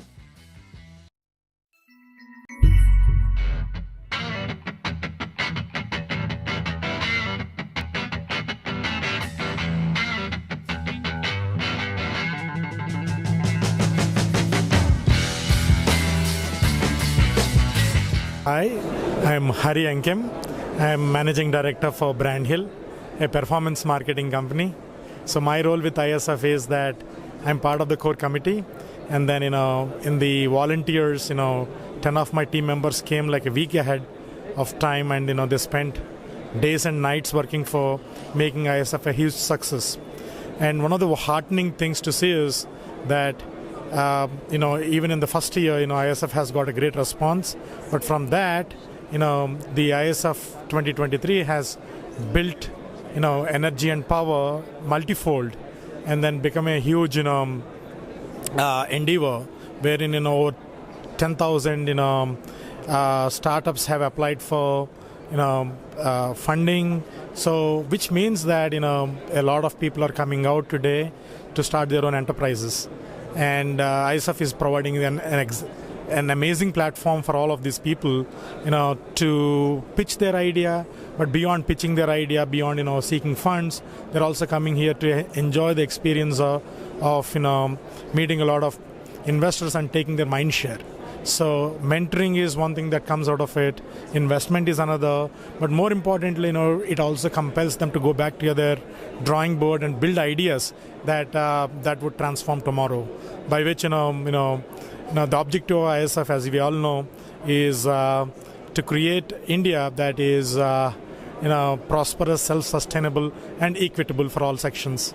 So this particular ISF, with focus on rural innovations and entrepreneurship, is definitely going a long way to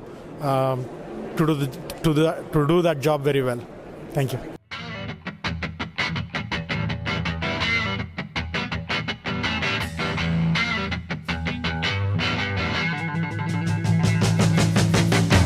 Informed about the startup ecosystem, subscribe to MyStartupTV.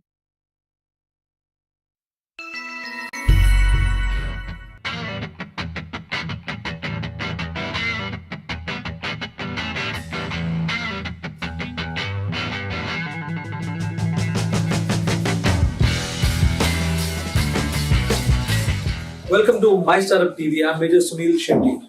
We are here at the India Startup Festival 2023. Today I have a special guest with me, Dr. Hari Krishna, who is the former chairman of Global Network. Welcome to the show. Thank you, Shetty. Wonderful to be part of your show. In fact, last year I still remember we had a great kind of interactions, sharing our ideas and some of our initiatives, what exactly we're doing.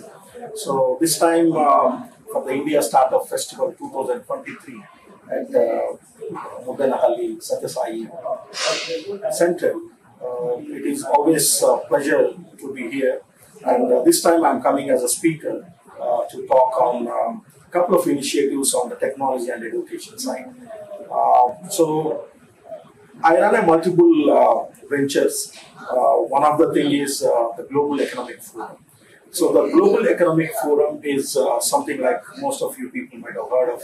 World Economic Forum, which happens in Davos in Switzerland, where all the premiers like prime ministers and presidents and CEOs and CIOs and chairmen of a lot of top multinational companies, they come once in a year to discuss about the economy and the latest things, what exactly happening across the world. So I attended a couple of these global economic forums in Davos when I was working in the office as well as after my office also, as a speaker, as a delegate. So what I observed in global economic forum, different from World Economic Forum, is we want to focus more on India-specific things than talking about the global thing. And this year, the Global Economic Forum, we taken an initiative to join hands with G20 and started multiple initiatives. Like the first initiative is we started like the India taken a presidency of G20 in Bali on November 16th, 2022 by Honorable Prime Minister Sri Narendra Modi. So from that, we started our journey of having the Global Economic Forum G20 Initiative Summit in Bali. So after that, we moved to Japan, we moved to Sri Lanka. Now we are having one of the largest summit, which is happening in the London Parliament in United Kingdom. The dates are 14th to 18th November. So this is how we are connecting a lot of industry leaders from all the G20 countries, because the G20 is mainly focusing India specific. So the G20 is organizing a lot of conferences in 200 cities in India, focusing on multiple sectors like maybe innovation, tourism, digital technology, education, healthcare, sustainability. All these things are happening. I was also part of a couple of the G20 summits in the last couple of months. So now the next crucial stage is we are going to have one of the biggest, the G20 summit, which is happening in Delhi, where all the G20 premiers, the presidents and prime ministers are coming to India first time. And the dates are already announced from September 9th to 11th. So to support this initiative of India journey, we thought we should do something from Global Economic Forum. That's how we are taking all the business leaders from India, connecting with the G20 countries and having a series of summits. So after London, we are going to have one more in Egypt, in Cairo. Then after that, we are going to have one more summit in Istanbul, in Turkey. Then the last summit of the Global Economic Forum, G20 Initiative Summit, which is again largest, is going to be in India. So then after that, the last one is in the USA. So the USA is 25th to 30th November. And today I had a fortune to launch this poster of invitation and invite Sadhguru Sri Madhusudana Sai, as well as the Chancellor of the University, Sri Narasimha Murthy, very well-known educationist, for this summit, along with a couple of the industry leaders who are a part of this summit.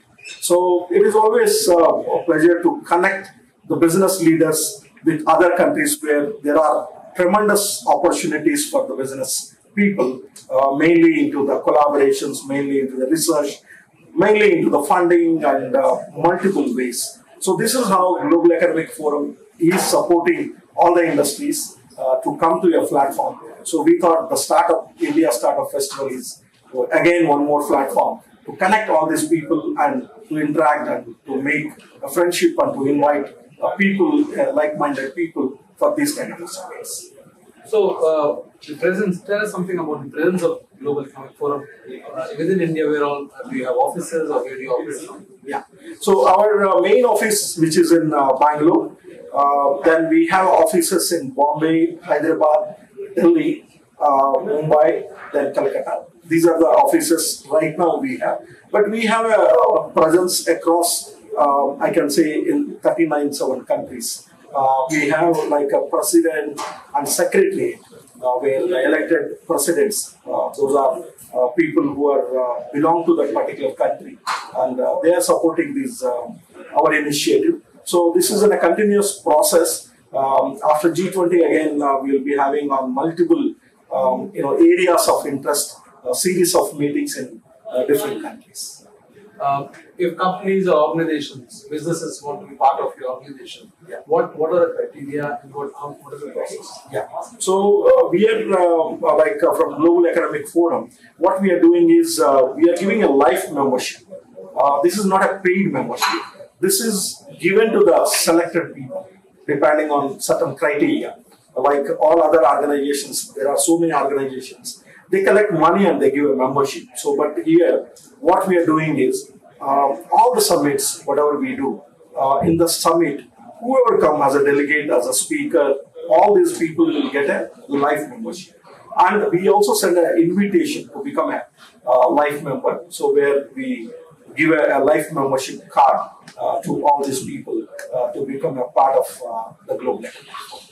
As business houses, what is the benefits that they get by becoming part of it? So one is we every year we publish the hard copy as well as soft copy of a directory, where all the the member details, the contact details like a mail ID and contact details will be there, so people can able to connect all these people.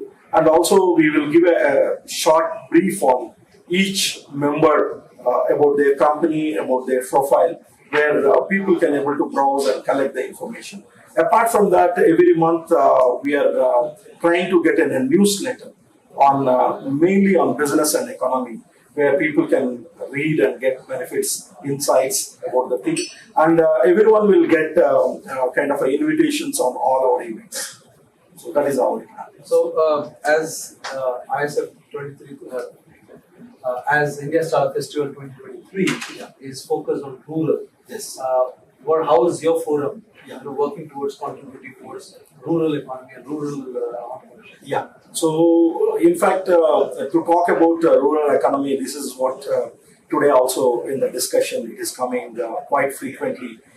Even Sadhguru Sai was telling about how we can build an organization for rural development. So in fact, last time when I was here, I was talking on one of the projects which we launched as Go Valley. It is a Goshala, which we started in Dharmasthala. So this going in a different shape now. We are able to connect with a lot of farmers, a lot of agriculture people, and trying to develop, apart from just milk and butter, ghee and all this, we are trying to produce a lot of products using the ecosystem.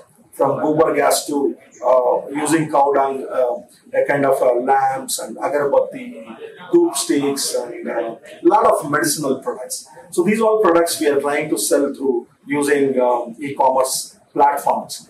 And also our idea is to connect with all the farmers across India to replicate this idea of this Goshala and adoption of a cow in different places, and involving the local farmers and local agriculture people. So that's how I think definitely the future is agriculture. Today we see the prices of tomato, how it is going every day than the share market. So I think in future, all these products, today in US, there is a lot of scarcity of getting rice.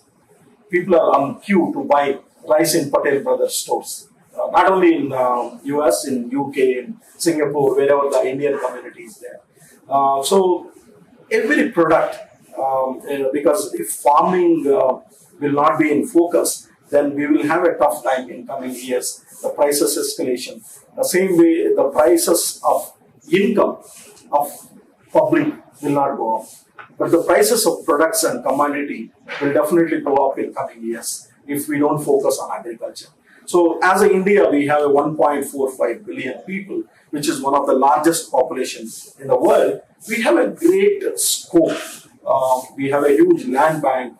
We have a great water resources. So we have to utilize this optimum. So if everybody wants to do join engineering and computer science and want to work in a lot of IT companies, then what will happen to all other specializations? What will happen to the ecosystem of our India?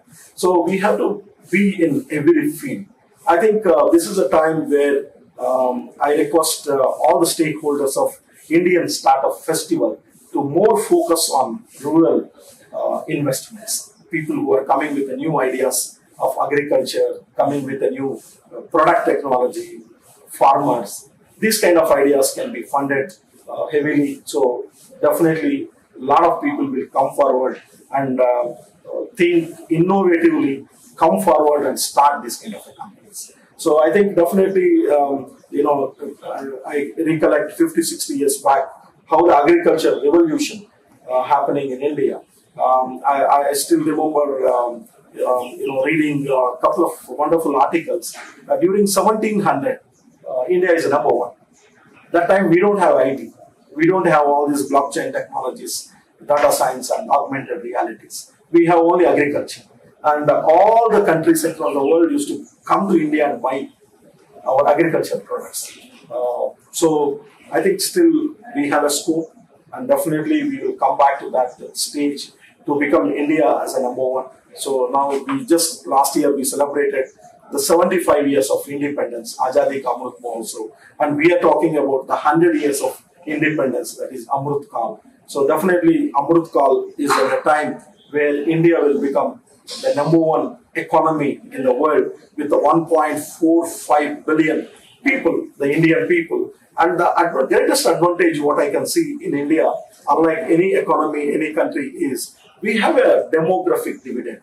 That means 60% of our Indian population is a youth below 35. That advantage is not there with any country in this world. So if this we can use in an optimum way, I think definitely India is a great country, and every people in the world will apply for a citizenship here. So, those are very valid points to make. Finally, MyStartupTV is a channel for entrepreneurs and startups. Yeah. What are your thoughts about that? Yeah, I think I had a great interactions with you the last India Startup Festival 2022. I think you are doing a great work supporting the entire startup community, coming forward and focusing on each startup and projecting them in a right way. So I think only very few in this country have that kind of a mindset to support this ecosystem. I think MyStartupTV is definitely doing a great, wonderful work in this direction. I wish great success for your idea and your innovation. Surely, I think all startups will take advantage from MyStartupTV ideas. Thank you very much. Thank you, sir.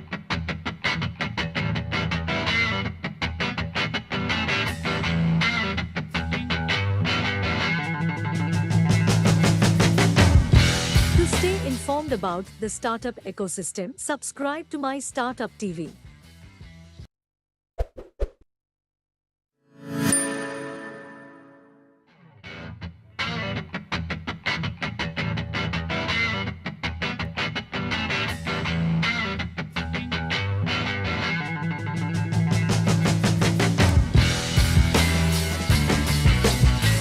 The reason why we wanted to have the rural fintech, so a lot of farmers and people who are living in the rural areas, they struggle to get the right kind of finance at the right time. In the process, they'll end up taking money from all the brokers at a very, very high interest rates. Most of the farmer suicides happens because of the loan burden. They're not able to repay it back and all that. So that's where, we need some innovative solutions from the technology and fintech world. In fact, the people are talking now, it is not fintech, it is a tech fin. Tech is more important, finance is only a means. So I request this panel to come out with strong recommendations so that after 12 months, when you come to ISF 24, what is this panel has done for the farmers? Have they really found out any solutions? The chairman, Tarun, where is Tarun? So you got a great responsibility. You have to tell the next year conference what this roundtable has recommended. Have some of the recommendations have been implemented. Either problems in the rural area for finance have been solved. So go step by step, see that at least we can solve few problems, if not all the problems. So with that, I request Tarunji to take over. Thank you. Thank you very much for the warm welcome, Mr. Chaudhary. I'm delighted to be here. This is my first time in Bangalore. I know, I understand. Carry on. Thank you. I'm delighted to be in Bangalore and to be hosting this as your chairman. There is an expert panel, so I don't pretend to be an expert. Let me set the scene here. The 60+% of the population in India lives in rural India, and about 87% are sort of in India are fintech savvy. But that's not the same case in the rural world. They are underbanked, underserved. So what does that mean? They don't get the best of the fintech world, they don't get the best of technology, and when it comes to the last mile, perhaps the supply chains and other things fall short. There is a lack of, if you will, trust. There's a lack of openness, literacy, and the situation is that sometimes they're also wary of frauds and other things. They don't use the system. So some of those aspects need to be covered tonight. We want to find a solution to make sure that the literacy increases, the coverage of fintech and the AI solutions reach the last mile. We want to identify some of the issues and then indeed find solutions. So the objective tonight, and this is to come up after this. Tonight I will set out the objectives for the next year. But before that, without further ado, I'd like to request Ramesh Iyer here, who needs no introduction, to give us a keynote. Yeah? I thought this was a panel. No. All right. Good afternoon, everyone. Thank you, Tarun, and to all the panelists here. And we do a lot of work in rural. I've been personally involved for the last 30 years. And we have customers in 400,000 villages of this country. And we have served something like 7 to 8 million customers over a period, giving them the loan. My understanding of rural first is, they are very knowledgeable. They may not be educated. Let's not get it wrong. They know everything. So we shouldn't start anything there imagining they don't know, and therefore you can get away with whatever you want to do. That's the first thing that all of us should very clearly know. There are various definitions of rural, and I think the way we look at rural, they are very aspirational.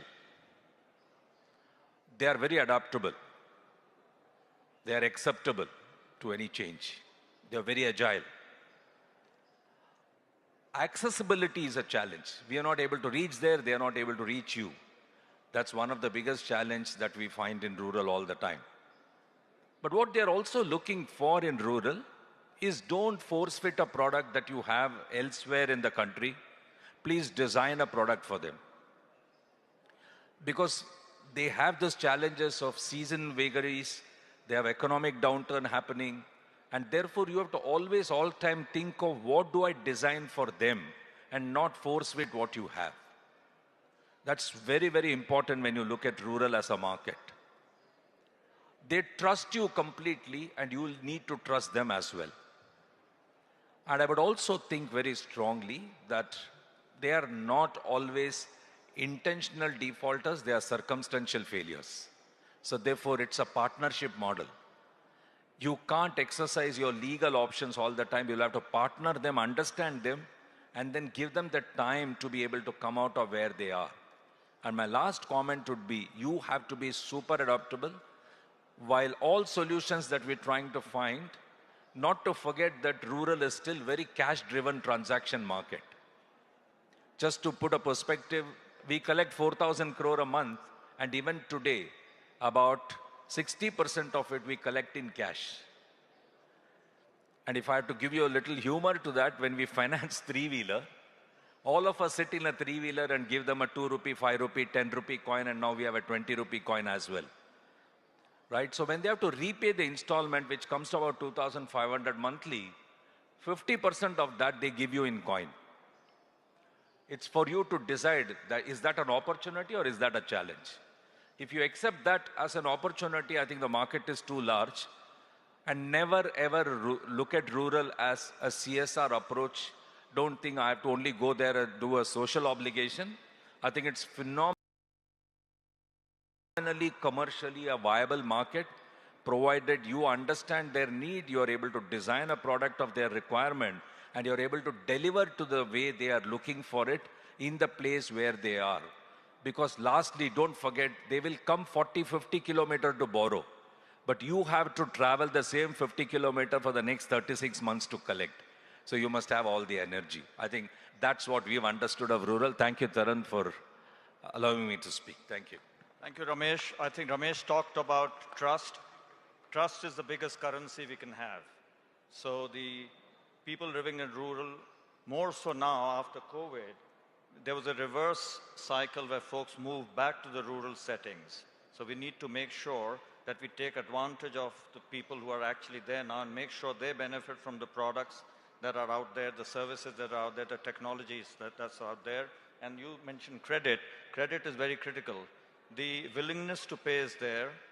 The credit products need to be designed such that take care of this seasonal aspects of the inflow of income that comes to the rural farmer, so that they want to pay, but if the products are not designed appropriately, they can't pay. So moving on very swiftly, I'd like to request Dr. Santanu Paul to give us some words of wisdom.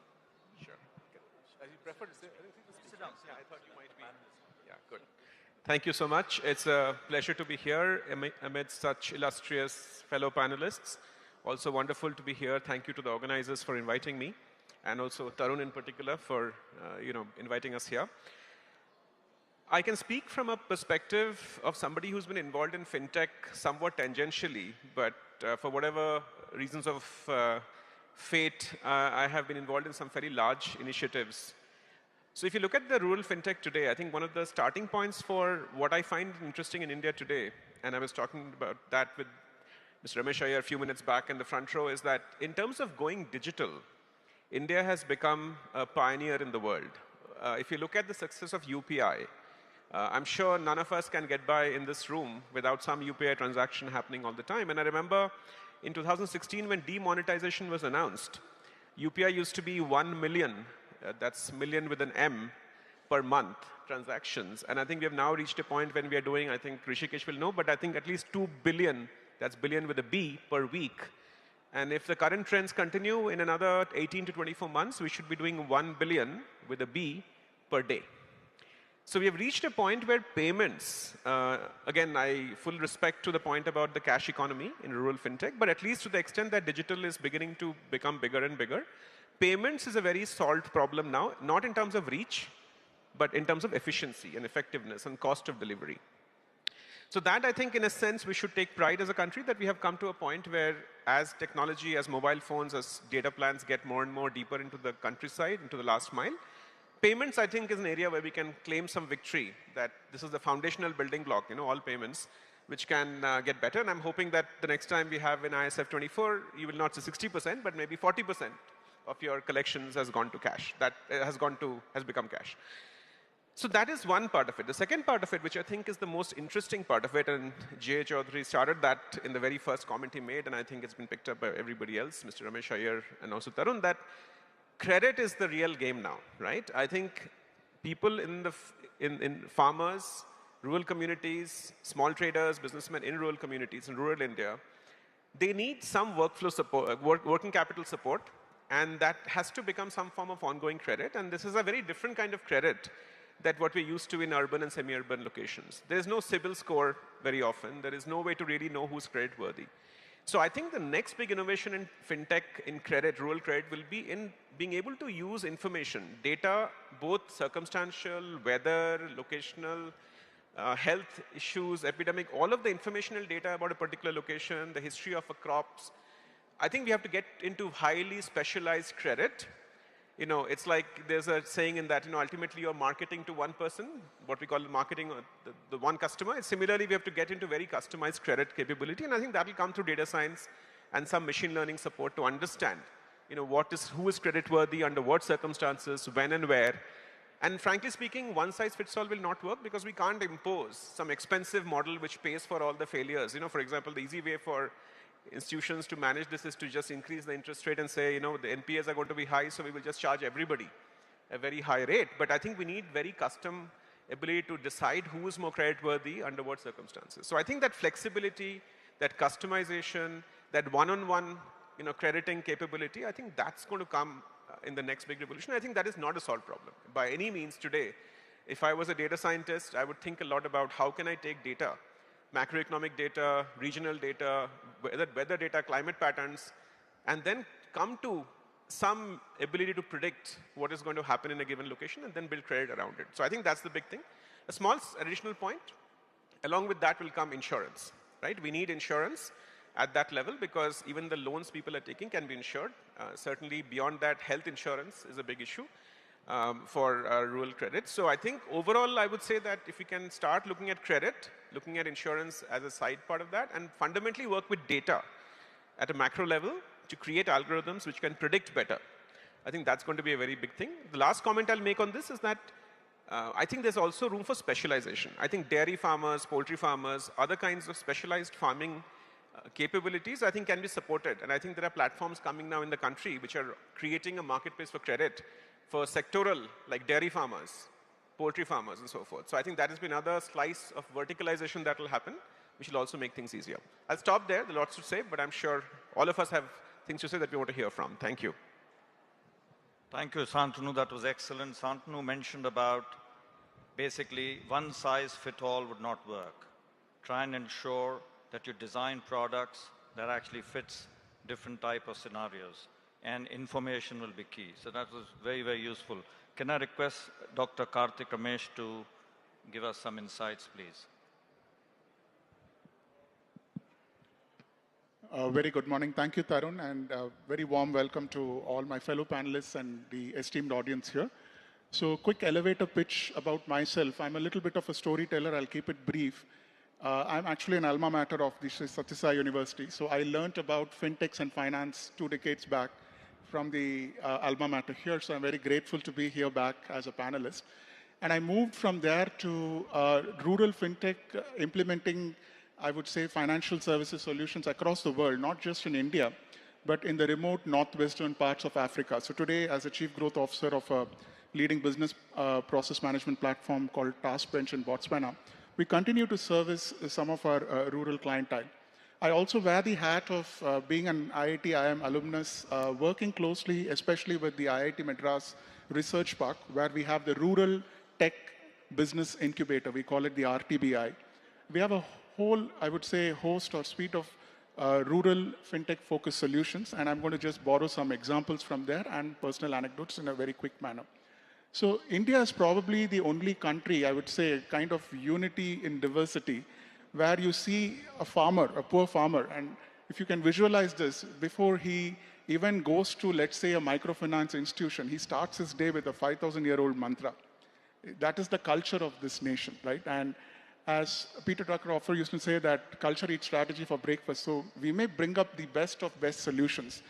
And in the mid part of my career, around 5 years back, I drove Standard Chartered Bank's global fintech program as the chief innovation evangelist across 80 markets. What I noticed is these solutions, as the earlier speakers had mentioned very beautifully, need to be tailor-made. There's not a one-size-fits-all. And specifically, if you look at it from an agri-tech background, so in the IIT Madras Research Park, we have a framework which is called as RASA, which is Renewable Agriculture Sustainable Architecture, right? Which kind of creates a know-how or a complete, I would say, repository of what are some of the sustainable practices. So it's not just about how financing or microfinancing is going to be provided to the farmers, but it is how this is going to deliver to their end outcomes, right? And I look at this from the prism of, if you can visualize this again, the fundamental culture or values at the apex of a triangle or a pyramid, which surrounds these rural population, the valuation which we are going to deliver through this fintech model, be it through disruptive tech, and having been in Standard Chartered Bank for a long time, we have literally made elephants dance.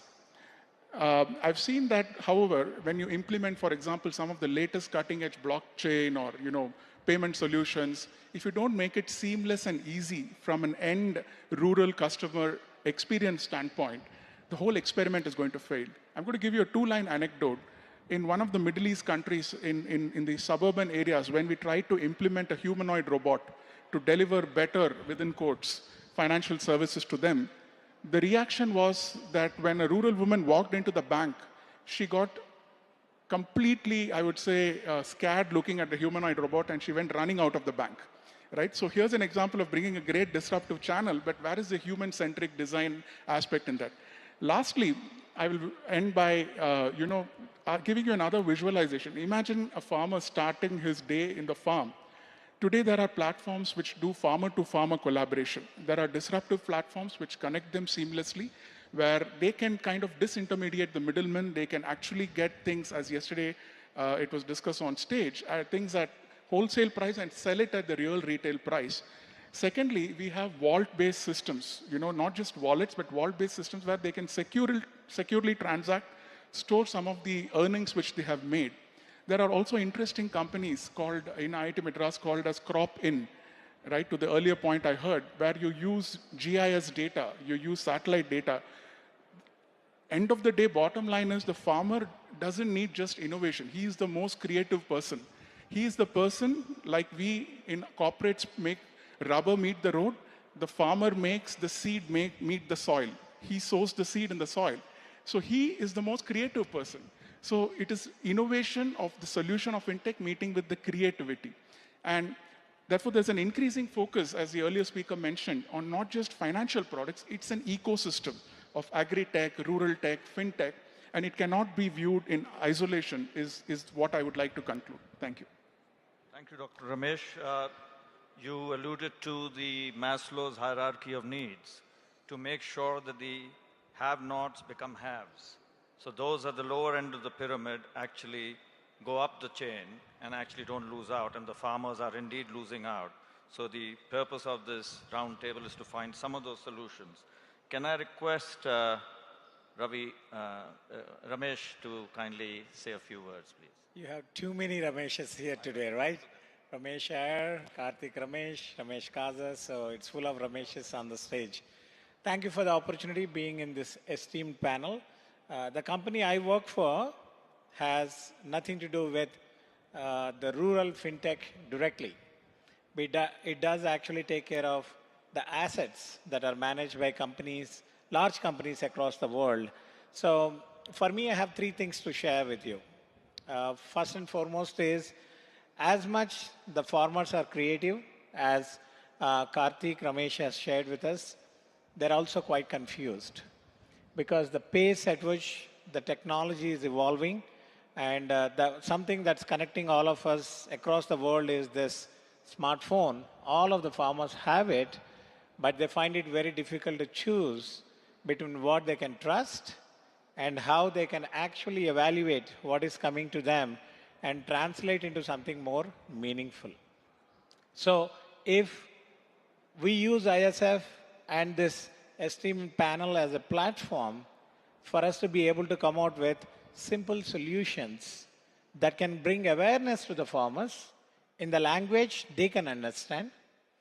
And then we have got multiple startup companies across India that are actually doing great products and service offerings for the farmers at large. If we can bring them to the same platform and also bring this awareness across to them on how they can benefit using a certain product, short term as well as long term. And if there is any kind of certification we can provide to say, you can trust this particular startup to work with you, here is what we have done as a due diligence. I think it makes a huge difference as opportunity for ISF to drive. That's what I see as a real good opportunity for us to make that awareness better. And if we can do that between now and the next 365 days, I think we'll start to see some of the farmers coming and talking in the next session. That's what I see as an opportunity. That's fantastic. I think awareness, nothing bigger than awareness. And language, literacy, making sure the farmers are made aware of what's available, what may be available, the latest fintechs, the artificial intelligence, the cloud computing aspects that are coming in, they need to be made aware. I think, Jitendra, you could add some flavor because you have about 1.5 million advisors, I believe, through Bank Sati. If you can throw some light as to how you're making farmers aware across the districts, the villages, that'll be useful. Thank you. Yeah. Hello. Thank you, Tarun, and all the fellow members.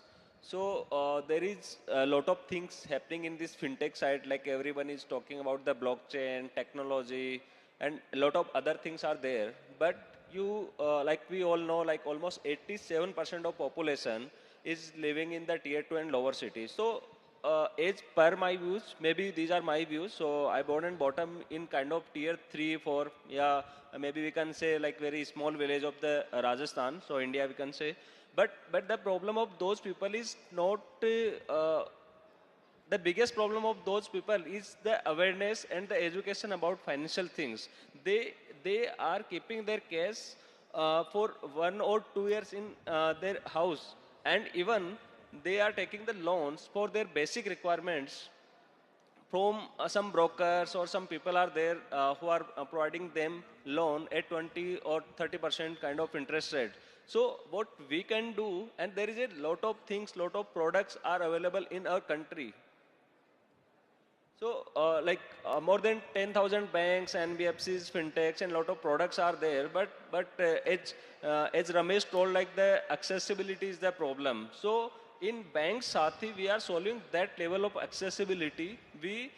We are building the marketplace for every product categories, like bank accounts is there. So this is again a part of this fintech part. So a lot of people, even as on date, 190 million people don't have bank accounts. And if someone have bank accounts, they are not able to use those accounts efficiently. So we are educating them. And apart from this, the account side, the lending side, even in the investment products also, we are helping them to those like tier 2 and lower cities people through the 1.5 million advisors on every pin code across the country. In last 2 years, we provided them the financial products around the bank accounts and the this lending products. And most important thing, we all know almost 60% of Indian geography don't have the bank branches. So still they require that level of trust. And of course, from the last 2 years, we are solving or trying to solving that level of trust through our agent network on every pin code across the country. So, of course, and definitely there is a literacy, which Tarun told, literacy in the education is the biggest issue. So we are creating a lot of content around this so people can get the awareness, like how they can use bank accounts, how they can open the bank accounts, how they can take loans from the banks, how they can repay, and lot of other things, what are the cons and pros to pay early and the late EMIs of the these loans. So these are the lot of parameters where we are working, and definitely as I know the DNA of those people, so they are able to pay, they want to pay, but definitely the education is the gap. So products should be as per them, as per their cycle, or like they are generating cash or earning in every 6 months. So they are not able to, maybe monthly we can't expect the EMIs from them. So definitely there's some products should be there who can providing them the 6 months EMI options. Yes, thank you. Thank you, Jitendra. That's very useful that you got all the pin codes covered. That's tremendous. May I try and shift gear and try and request Rishikesh to add some flavor on what technology, what NPCI is doing, how you're trying to move the needle for the farmers. Thank you. Sure. Good morning, everyone, and thanks for inviting me here, Tarun and Jay Garu. And it's an honor to be part of this esteemed panel here. So I work for NPCI. I'm sure all of you heard about UPI, but very few probably heard about NPCI. NPCI is a National Payments Corporation of India, right? We have essentially built these homegrown payment systems for India, which is sort of redefining the commerce and pulling millions of Indians into formal economy, right? So we are essentially a digital payment enabler. We have built various platforms, card-based platforms like RuPay. Now that you can see RuPay is being one of the preferred payment mechanism for the credit card, debit cards. We have non-card based systems, which is obviously UPI, NPC, IMPS, and there are a couple of others. Then we have some other systems like bill pay systems. You can pay your electricity bills, all the bills that you do today that happens through sort of a bill pay system. Then NETC is one of the other products where we enable the FASTag, right? So all your car payments, the toll gate payments happen through that.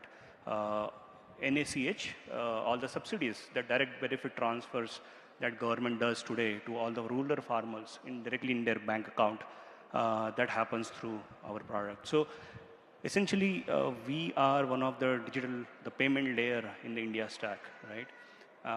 And obviously, you have seen the tremendous growth in the adoption of the payment ecosystem, especially in the UPI case. We have, interesting figures. We have seen almost 650% increase in the payment and UPI penetration in the rural area last year. And that's primarily because of the smart smart phones and internet penetration that has happened since 2015 onwards. And that has sort of enabled, and Ramesh sir sort of mentioned about the accessibility problem. So that is one of the problems that sort of has been slowly being solved to also tap into the rural population, how they can sort of go towards digitization. And UPI sort of, empowers that vision and, solve some of those problems. So we don't, want to stop at there, right? We are right now, as Shantanu mentioned, we process around 355 million transactions per month.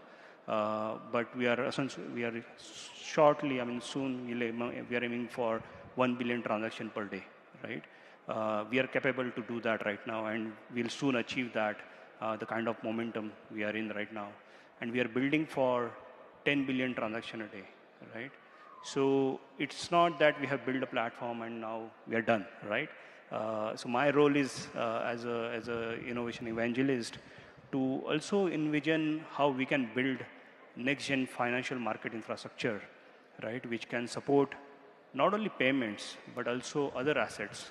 What we did for UPI with UPI and solved the payment problem, how we can solve the similar problems which are there across other asset classes, right? Be it a banking, other banking products, insurance, financial securities, and so on and so forth.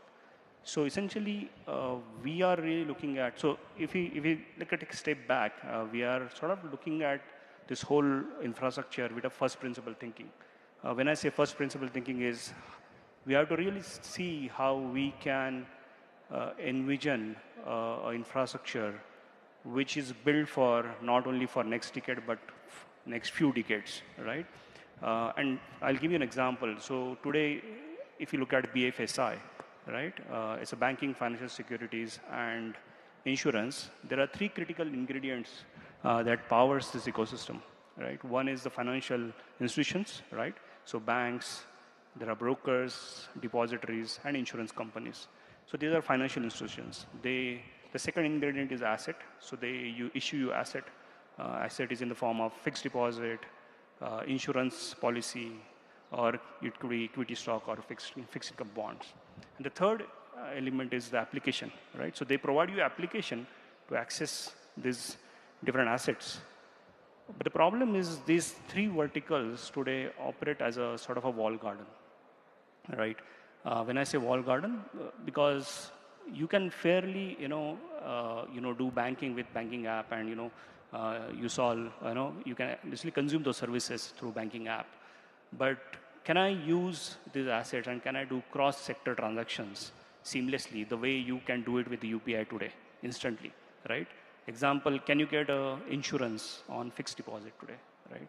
Can you instantly move your gold in the wallet and, lend it on the lending platform and, borrow some money against it, right?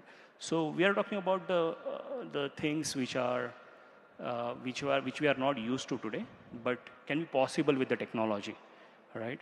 So we are really looking at how we can build UPI-like platform or protocol strategy that will sort of unify all this sector, build a horizontal interoperability between these institutions, applications, and assets that will allow you to do seamless movements across assets, application, and financial institutions, which will bring us a lot more sort of agility. It will bring down a lot more cost for an end customer, and you can probably gain a lot of financial advantages with this sort of interoperability. So with that, I think we have, so one of the example of the innovation specifically related to ruler and UPI, and Ramesh sir rightly mentioned, is that while we are building these products, we have to also keep in mind the ruler requirements, right? And that is basically being addressed as we are talking, right? So one of the product that we launch is UPI Lite, right? UPI Lite is essentially a mechanism where you can pay to merchant without even entering a PIN. So you don't need to even connect to your remitter bank, right? It's an instant payment that happens without entering PIN. There is another solution that we recently launched called Credit on UPI. So you can essentially put your credit card on UPI app and use your credit card for buying things.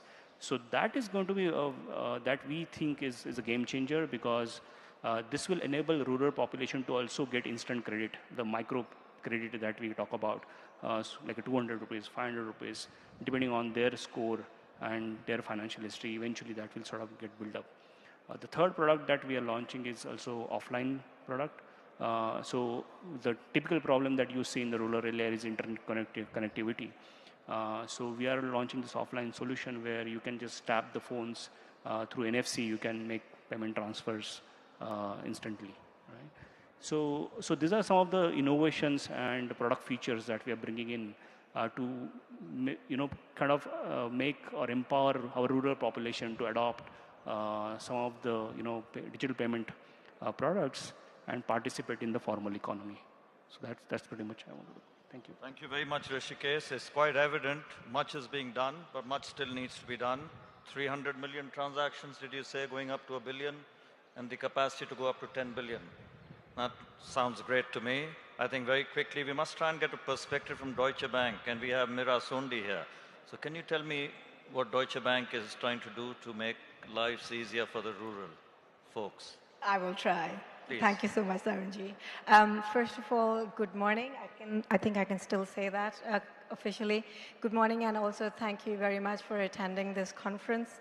I do work for Deutsche Bank. I'm a managing director there, heading the technology risk and controls under the CTO organization. But before I talk about what Deutsche Bank is planning to do in this space, I would also like to take a second to explain or almost recognize the platform that we are here for. If I look straight ahead, it says love all, serve all.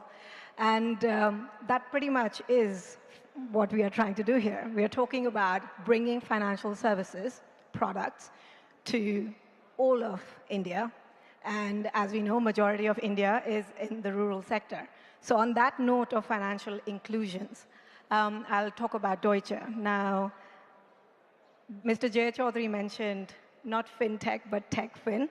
And I'll try and talk about the tech part of the techfin. So Deutsche Bank, if you see, it is a 200-year-old bank, institution. But we call ourselves a 200-year-old tech startup. And the reason why the leadership is talking about the bank like that is it is a very much recognized model that, and some of my colleagues here have mentioned that. They've talked about generative models. They've talked about how do I make sure that a rural woman who goes into a local bank doesn't get scared and run away from a human robot trying to serve her. So when I think about those comments, I would like to talk about AI as a model and as a force to be reckoned with in bringing that gap or bridging that gap together. And you would wonder how. If I give you a simple example, India itself, in terms of the number of landlines there are in the rural areas versus number of mobile phones, it tells me that there is capacity. There is a capacity to adopt to the newest technologies much faster than we would have expected. There are more number of mobiles in people's hands in India than there are landlines. So that was a big step up. In the same way, if we look at the adoption of AI solutions, the generative AI and large language models, if you think about it from a technology solutions perspective, will allow us to bring products straight to the rural people. You may say, how? How do I make sure that people who don't understand AI, cloud, and the next thing on the high street in urban areas will still have access to banking solutions in the rural? You must have heard of, or some of you must have heard of, same language subtitling. Now, what that is allowing the world of financial solutions and financial language to become as easy as speaking in their own mother tongue and local languages. If you bring the power of same language subtitling and the power of AI models, or I would say simply creative products in the financial market, I think the accessibility is definitely a thing of the past in the years to come.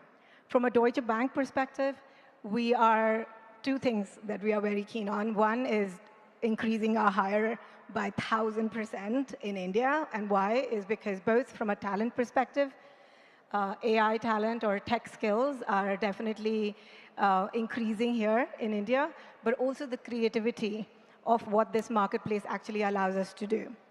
So on that note, I hope I was able to address those questions around AI. And Excellent. Some of us were slightly older will remember that while the smartphones is everybody's pockets, I remember carrying a big Motorola slab of a phone. You remember that brick?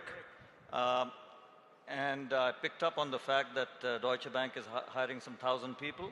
I'd expect some of them to be from the rural intake. I hope so. So try and pass that on to folks that are hiring. May Ravi Tandaru please give us some flavor as to what he has heard so far, and what can you add from your entity that is largely dealing with a lot of supply chain and other sort of aspects and other solutions. Sure. Can you hear me? Yeah. Okay. Thank you. Thank you, Tarun. Great to be here. And I've been taking some mental notes on all the great things that the panelists and Tarun and Jay Garu have been speaking about. So a bit about myself, from a background perspective, I started my career as a banker and then moved to supply chain financing. I worked for a company which is one of the world's largest supply chain financing company. They do about $100 billion of funding a year. And I would say COVID was one of the big eye-openers for me when I was part of the supply chain financing industry. And I had a chance to go on the field. Of course, all of us read about the problems of credit not reaching the needy people on time. But I had the rare opportunity of going on the field and understanding it from the people on the field in terms of what are the challenges. And I have a lot of anecdotes, but one of the anecdotes I usually share with a few friends is that I met one of a small business owner, and I asked him, sir, where do you get your funding from? And he said, I don't have any traditional bank or NBFC, but I take it from my friends. And I end up paying an interest of almost 6 to 7% per month, which usually ends up around 100% annualized. And I asked him, what do you do? Does your business generate that kind of money to pay 100% per annum kind of interest rate? And he said, I don't know how much I make, but usually at the end of the year, I try and repay the loan by either selling my gold or, dipping into further loan. And this was a kind of a personal awakening for me, because I felt that if we don't do anything fundamentally different, then this problem of debt is going to continue forever. So we set up ProFinTech with that inspiration, where we said that if we have to attack the problem of credit, we cannot just relook at the models. We have to fundamentally change the model. And we picked up that the only way to do it is to be extremely integrated into supply chains. So what we do is we integrate into B2B supply chains, and all of you are aware that not only the last mile, but also the first mile of many supply chains starts from rural India. So the agri-produce, which is produced by the farmers, is the first mile of the supply chain. And the last mile of the supply chain, which is probably the fertilizers and pesticides, also end up going to the rural communities or the farming communities. So we are present in those first mile and last mile transactions. We pick up a lot of contextual data from these transactions, and we make available funding. One of the most important things we try to solve for is the rate of finance. So we are still at an early stage, but I think in many ways we are trying to be in a national mission of solving the fundamental problem in a sustainable way. Thank you. Thank you very much. That was fantastic. You alluded to the first mile and the last mile. I remember a quote from Jawaharlal Nehru ji, who said, "We have miles to go before we sleep." So I think there's still some work to be done before we can solve the rural solution. Mithun, I know you're doing a tremendous job in trying to alleviate some of these issues. Can I request you to throw some light from what your bank is doing in trying to make sure the rural folks go up the value chain and they are not left as the sort of at the bottom of the pyramid? Thanks, Tarun, and it's great to be a part of this gathering here, focused on rural fintech. So I'll base my talk on 3 points that I'd like to highlight. At the cost of being repetitive, point number 1, full credit to what UPI, NPCI, and the India Stack has done in making sure we have a fairly good penetration when it comes to rural India. I think payments now is largely a solved story to the extent we have even started exporting UPI, if I can say that, right? So that's one part of it. Point number 2, what started as a banks versus fintech is quietly clear that it is banks and fintechs will now coexist and work together. So it's not an either-or story. Quite clearly, it is banks and fintechs have to work together to make sure that we deliver the kind of products and services that have to be, distributed to rural India. Point number 3, I'm sure all of us have heard of the 3 Indias, that is the developed India, the mid, and the bottom of the pyramid. We see increasing interest in Bharat being a theme now, not just amongst VCs, but even at the funds that we have invested in as LPs, we see increasing interest. And there is a misnomer that, they don't pay and stuff like that, but if they see value, trust me, they do pay. And one of the gentlemen mentioned about having more verticalized startups. So we are seeing more startups coming focused on areas like dairy farmers, giving lending to them, credit. So when it comes to credit, one major challenge that we see is there's no concept of CIBIL score, when it comes to unfortunate. Is so distributed, and depending on the cropping pattern, they will pay depending on when they, for example, harvest. What we've done is to bring technology, ML models to be able to structure these repayments and to do it really quickly, typically within 1 or 2 days for the borrower. And I'm incredibly proud to let you know that in the last 6 years, we've helped financial institutions lend up to 2 lakh crores to this segment. That is fantastic. And I'm sure, Ramesh, you've been listening carefully. Flexibility, which you've been talking about, is being catered to. So that's fantastic. You can sell more tractors. I'm listening to him from 2 angles. He's going to be my Competitor. as well as enabler. That is why I sort of woke you up. I said, don't sit still. Yes, things are. Yamna, I believe you talk of change and your entity is trying to make a difference. Can you share some of those insights as to what changes are imminently on the anvil and what's happening next? Good morning, everyone. So we started CAB those, that is tax filing for taxi drivers in India in 2017. It was a very niche segment because a lot of contract workforce were coming. But what we need to realize is all of these contract workforce who come today are rural migrant workforce. My bread and butter is in the city, but my heart is in the rural. So that's the segment that we serve. We have processed around 70,000 tax returns in 500 cities across the country. We built a regional tax tech platform. It is not easy. It is a extremely ops savvy on ground, but it was a digital first approach. Until unless, just to give a quick example, tax is a fear factor. If I have a agricultural subsidy that is coming for my land in my village, and if I'm working as a gig workforce in Bangalore, I might lose my agricultural subsidy. I might lose my ration card. So in some years, they even will not have a financial passport like a tax filing ITR copy, and also they might lose their subsidies also because now the PAN and Aadhaar is being linked. So that was a problem statement that we were solving. We have seen a pattern where a taxi driver or a delivery partner is using his 3 years of his tax return copies to get his value-based housing loan done in his village, or take an education loan for his children.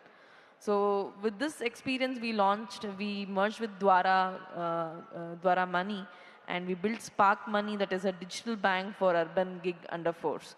But what we realized was they were doing remittances for their hometowns or their villages, and the neobanking experience had to be extended to their rural homes also.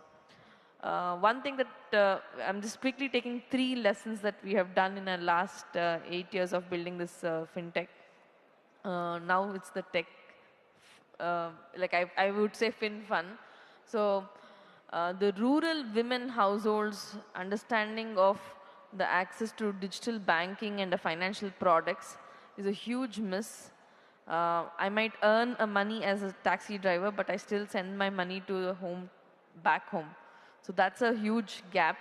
Second piece is a center for rural customer resolutions. Today, if I lose something with the deep fake AI, I lose 5,000, 10,000, 15,000. I at least know that I can tweet or I can reach out to a cybercrime.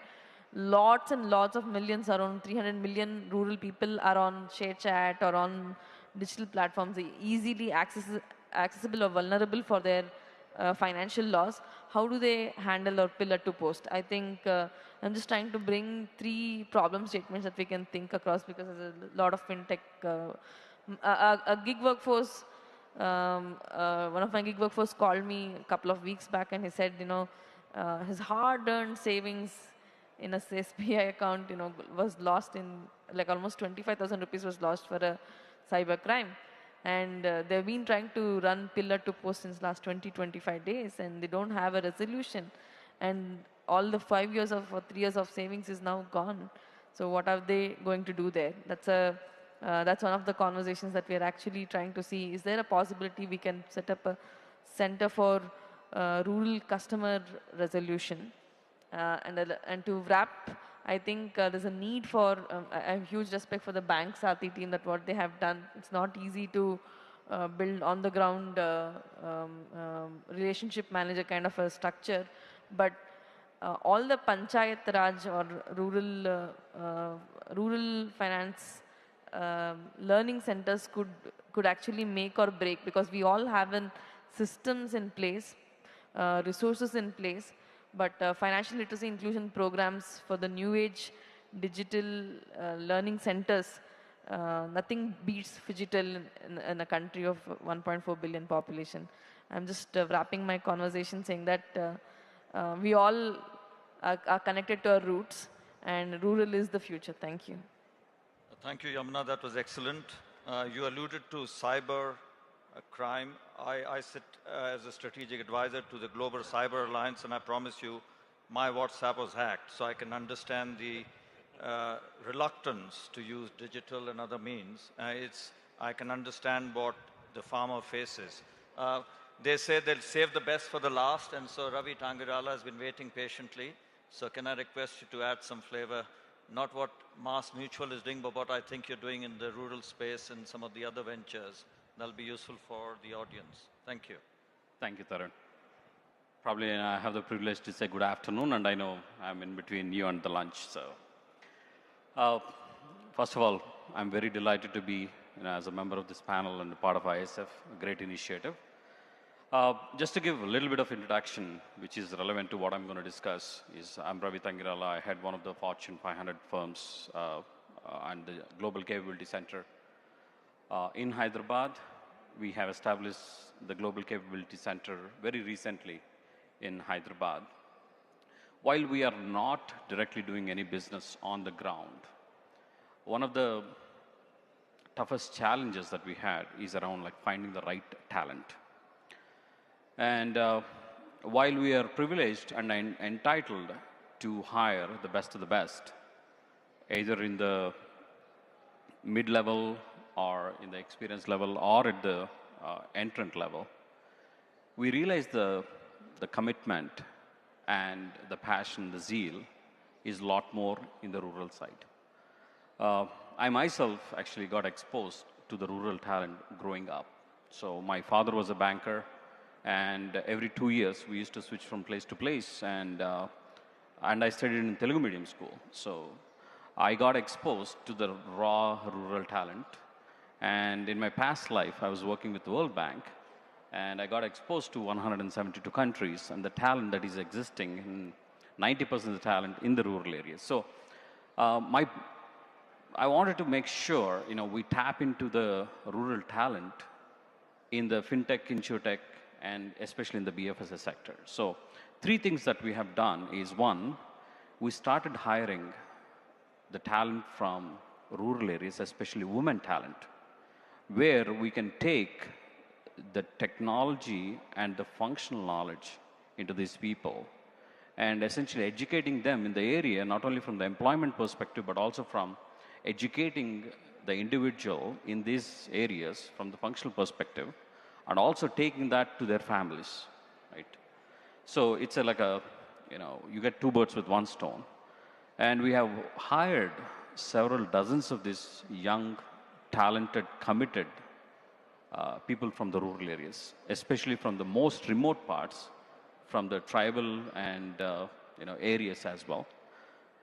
And I was questioned, like, why are you going to that area? So it's all about commitment and what they can bring. And the second thing is around establishing the center of excellences to train these people in their respective areas, and not only provide the education around what's happening in the industry, but also empower them with the technology and prepare them. And the third, of course, Ramesh Kaza is one of the key members in establishing the BFSI consortium, where we bring the industries, the talent from different parts of the region, and the educational institutions together. So which is very powerful. While we are doing wonderful things on the ground, the awareness and education is very important.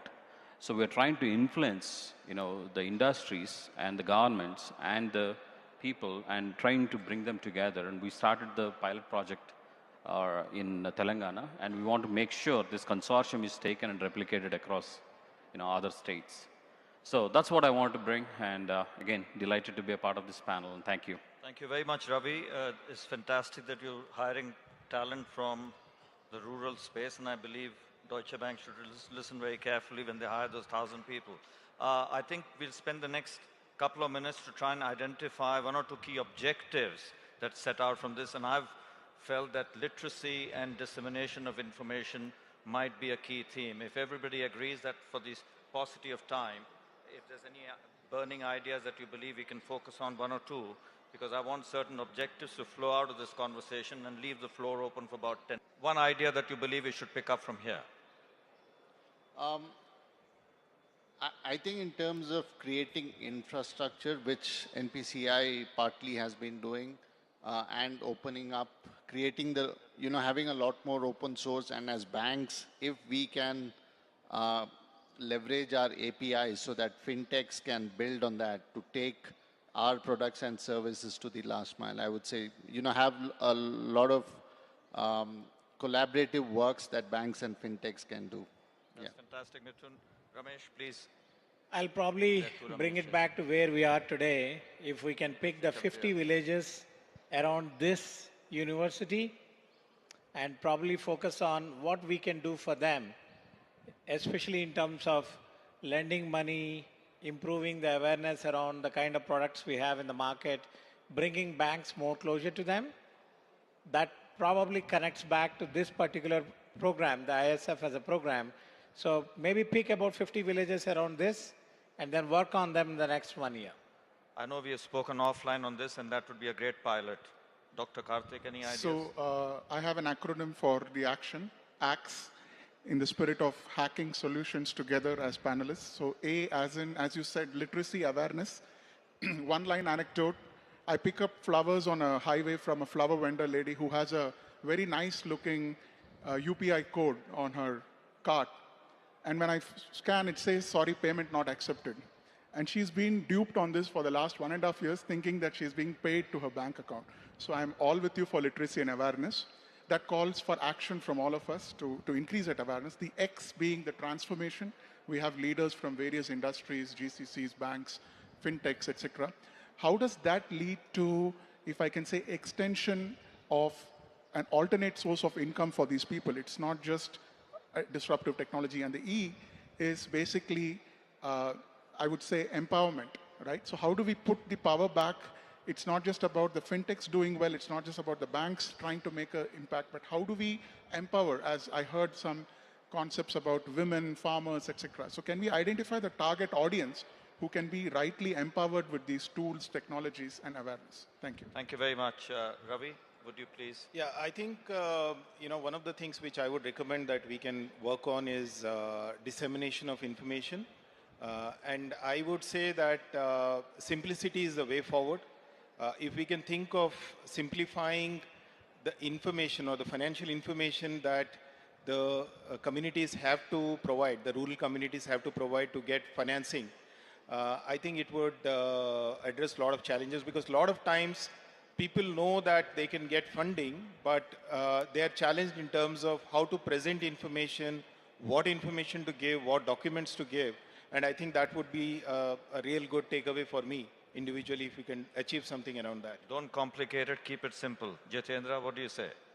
Yeah, as per my view, so like all those people from like rural side, so they want to adopt all these products, but they are in fear how they can take, are they able to take these products or not. So definitely I'm always bullish on the that literacy side to create the content and the awareness, like you are eligible, you can take these products, you are able to pay the EMIs. So definitely there are a lot of things we can do on the rural basis. Definitely we are creating that level of agent network, so they are educating in the people on every pin code across the country. So we are doing this, and definitely like in the content side, from last 6 months we created a lot of contents around this, so people can get confidence to get all those products.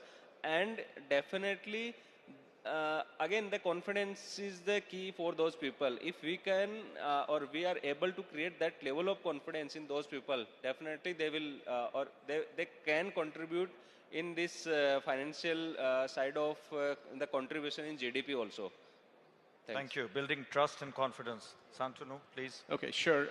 I think some lovely discussions that happened. I want to connect one or two dots quickly. One, I think Mithun's point about it used to be banks versus fintechs. That has changed banks and fintechs. I would go one level beyond banks and fintechs and NBFCs. Recent RBI guidance on co-lending, I think, is a great way for the whole ecosystem to get on the same side of the table trying to help rural, right? So that's, I think, a great step. One quick shout out to Meera for talking about same language subtitling. The founder of the father of same language subtitling is a guy called Brij Kothari, who's a friend of mine, and he was a former IIM Ahmedabad professor.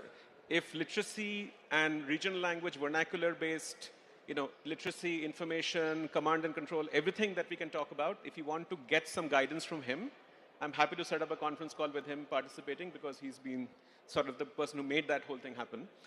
The last point, I think, is the one that I personally care about the most at this point, and I think that goes back to Rishikesh's point, and I guess my long history with NPCI has kind of makes me say that. I think I will make one observation to connect some dots. Number one, we have to ride on what is already working, right? The way to scale is to jump on the bandwagon with something that is scaling. Because mobile phones scale so beautifully in this country, UPI was able to scale so beautifully. We're riding the mobile phone internet penetration bandwagon. If we have to make rural fintech also scale, I think we have to ride the UPI bandwagon. Now, UPI credit, which he referred to, is a great hook And if you look at what Vivek said about, the way to kind of automate this process of deciding who's creditworthy and to what extent, if each bank could actually extend targeted credit on UPI to each rural participant in the economy in a manner that is highly customized to that person's need, I think we'll probably be able to solve this problem at scale, riding on UPI credit, not having to worry about distribution except technology-based, but backed up with this whole engine of data analytics and AI and machine learning to support it.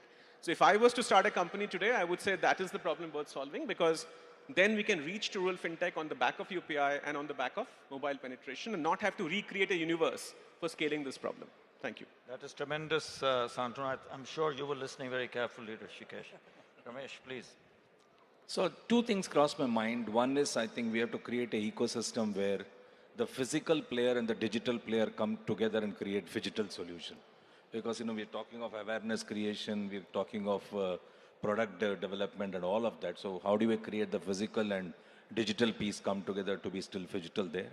I think the other is the credit givers are finding it difficult to do the credit scoring. So can we create a proxy score? Like a CIBIL score we talked about, it's not there. But now we know the segment of customer, their cash flows, their problems, when do they default, all of that is known. Is there a way that all of us collate and create a proxy score which makes lending to this market a little more easier? It'll make it tremendously easy and the farmers will be smiling a lot more. Yeah. Thank you for that. Rishikesh, please. I think, New India is certainly aspirational. We are open to new technologies, open to new ideas, and that's why you see we are leapfrogging in pretty much every area, not only digital payments, right? And you see ONDC is coming up. There is a whole new ecosystem that is being created. So I think very important is basically the technology and innovation. I think once you build the technology infrastructure and build innovation on top of it, which is open to the ecosystem, which Mithun alluded, which will create a more inclusive and collaborative digital ecosystems across India, and not only in the payment space, but across different spaces and different areas. And so it's very important that we focus on technology innovation, which is going to help us solve a lot of problems for rural as well.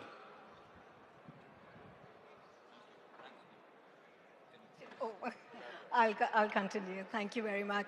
I just have two specific points to make, and I think that being one of the two women on this platform, it'll be amiss of me to not say this bit.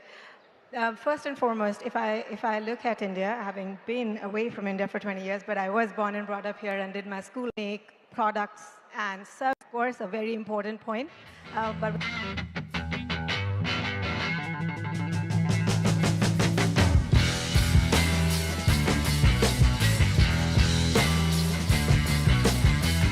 informed about the startup ecosystem, subscribe to MyStartupTV.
Startup Festival is mainly to focus on improving the rural economies through rural entrepreneurship.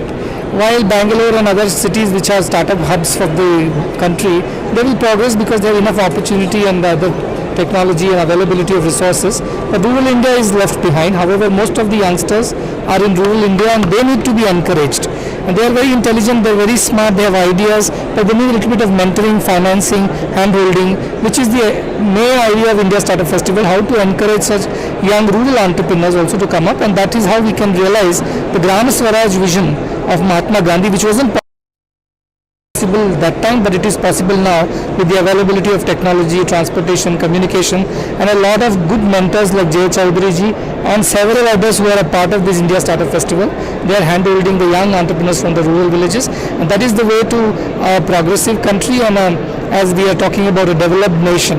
That's possible only when rural India develops. The rural India requires rural entrepreneurship, and that is the focus of India Startup Festival. Thank you.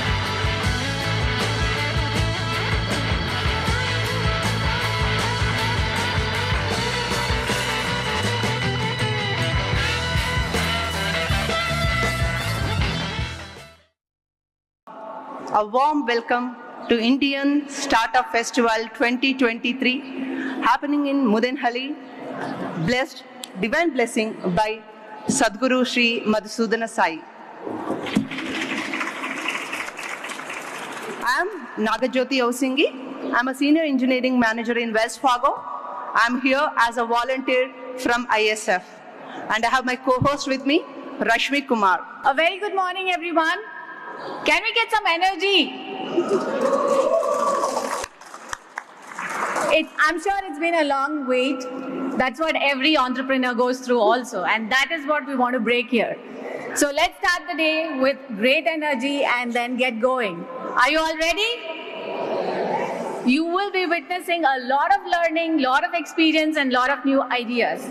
So welcome to the Startup Festival, India Startup Festival 2023, and a very warm welcome from the organizing team, and it's my pleasure to welcome all of you. My name is Rashmi. I am the CEO of Decode Consulting Services and also a Chief Strategy Officer of Technogen Inc. Thank you, Rashmi. Let's look at high-level agenda for today. We have a packed agenda, so let's make sure that we get most out of it. We are going to start keynote sessions. We have experienced speakers here on the dais. While this is happening in Premamrutam, please note that we are also having startup pitches, a competition which is going in another building, Krupa Shreyas. So just to give a context, we had around 10,000 startups which enrolled for this startup pitch competition. Out of 10,000, there is a lot of hard work which went in from ISF team.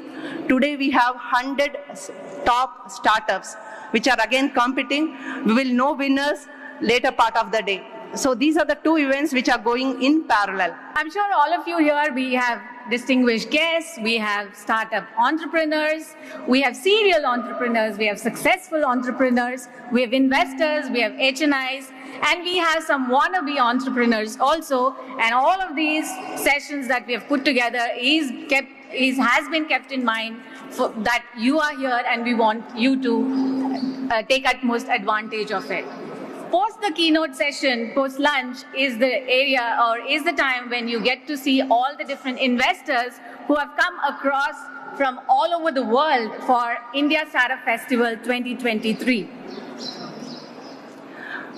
While these things are going on, please don't miss one session that we have, which is called as Master Class for CXO by Ramcharan Garu. It is going to happen in the same building. So please don't miss that session. And once you have done all the learning, then what do we have, Jyoti? Wow. We still have a fireside chat from Sadhguru Garu. Make sure that you are available in the hall.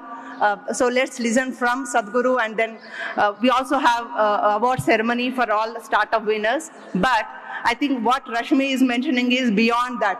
Rashmi, I think it is high time that you share that information. Once you do all the learning, and definitely we have the startups who have won the session or won for the contest today, we really want to celebrate. And who do we have for that? We have Sai Symphony Orchestra that's going to perform for us, and trust me, I was part of the rehearsals and they are amazing. That's going to be our highlight for the day today as well. So be ready, tighten up your seatbelts and get set, go. Are you in for this? Yeah. All right. So with that, let me take this opportunity to introduce the brain behind India Startup Festival. He was Special Chief Secretary to the Andhra Pradesh government, head of several global industry forums like FICCI, AmCham, TIE, HICIA. He was the chairman of STPI for Hyderabad, Chennai, and Bangalore, founder and India Managing Director for global technology companies. He co-founded TalentSprint, a leading edtech company in India. He also co-founded Portal Player, which was acquired by NVIDIA Corporation, a company that designed the core chip and software that powered iPods for Apple. Currently, he is the chairman of blockchain community at Bureau of Indian Standards.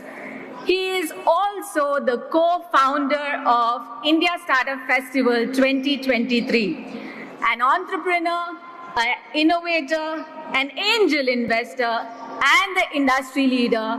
Please put your hands together to invite Mr. J. Chaudhary Garu to set the context for ISF. And I would also like to proudly say that he is the man behind most of us being part of this forum, including me. Thank you, Jay Garu.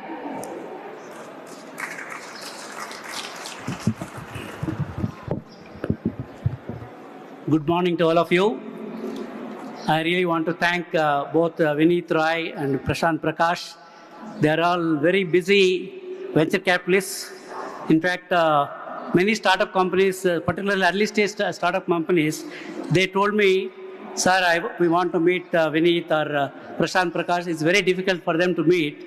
Today they are available here. In fact, I was telling Prashant just inside when we met Swamiji that a lot of startups wants to meet you, that we will have a MOU with India Startup Festival.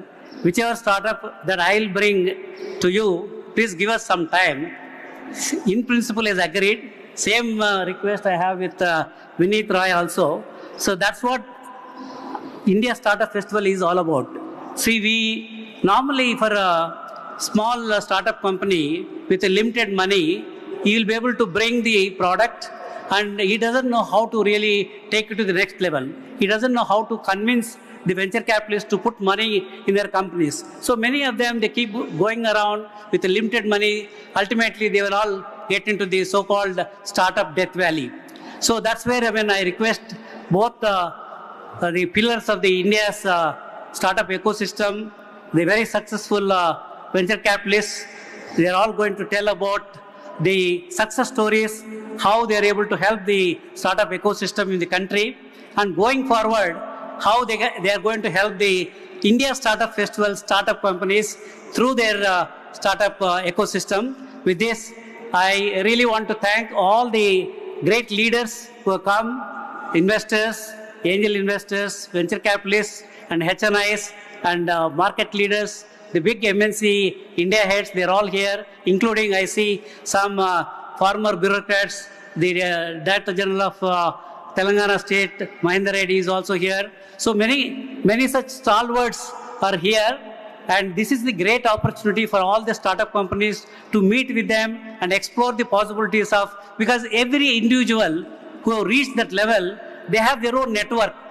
So connecting the dots is very, very important. For a small startup company, they will not have that network. So go and meet with them and exchange your business idea so that you'll be able to get connected to that ecosystem. That is the success formula. So with this, I really want to thank all of you for gracing the India Startup Festival 23. Thank you. With that, let's start our keynote sessions. Let me invite Murali Ulaganti Garu, founder and chairman, People Show. People Shore is a public benefit corporation with a mission to empower underemployed young adults in underserved communities. People Shore is operating currently from 4 outsourcing centers within US. Before it, he is also a founder and director of Rural Shores. Rural Shores is, again, it focuses on how to get technology-enabled jobs for rural youth. So that's another organization that he has successfully run.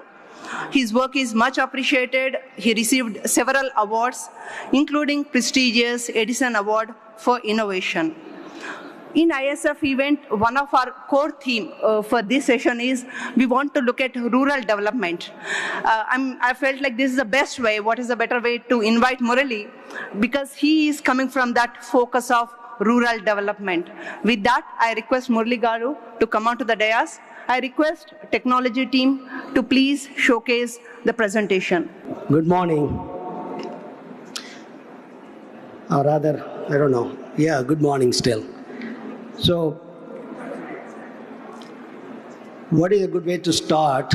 By showcasing, as you know, as we embark on this 3-day event, Startup Festival, which has a theme of rural innovation and rural entrepreneurship, wanted to showcase one initiatives that is actually launched by Bhagwan Baba in 2008 and continued the legacy and the mission been continued by Sadhguru, is called Rural Shows and People Shows. Rural Shows is all about generating the livelihood for the rural youth by creating business process outsourcing centers in the communities itself and bring the work to that centers, outsourced work, and take the rural youth, train them, and give them jobs. So that is the whole concept of rural shows. Right? So the whole idea is, Baba's concept is, rather than bringing the people to the jobs, why not bring the jobs to the people? Is all in the training. Why can't we train them? Plus, there's a connectivity available now in the rural communities. So leverage that to bring the work to the rural areas so that they can stay where they are, take care of the families, and improve their quality of the living standards, and also maintain the sanctity of the rural India. So that was the whole idea. With that, we started this initiative. I don't know who's controlling the slides. No? Yeah, next. So with that, we started in 2008. The first center started here in Bagyapalli. We're not too far from here, which is about 40 miles from here. And Baba himself came to inaugurate the center. Which one? Yeah. So Baba himself inaugurated that center in 2008. Today, we have 12 centers spread across 8 states. And we have more than now 21,000 rural youth built their professional career paths through rural shows. They come, work, join, gain the skills, work for a few years, and then move up to become managers, leaders, and all. So and we have now more than 35,000 people have been skilled as well. And these people, folks, rural youth, are delivering work for marquee brand clients globally. As you see, some of the names, such as Amazon, American Express, EY, all these ones, both global and domestic corporates, doing amazing work and delivering high quality service. The service levels are no less than what the companies otherwise would contract with companies like Accenture, Infosys, or Wipro. Same level of quality being delivered from these centers. And the Rural Source has received many recognition and awards globally, and is also been a case study by Harvard and Stanford University, as well as the IIM Bangalore, and also been featured in New York Times, LA Times, and all these ones, plus received awards globally. And here are the pictures of the centers that we have across the country. Some of the pictures, not all of them, of the centers. Just to give you a visual idea of what it looked like.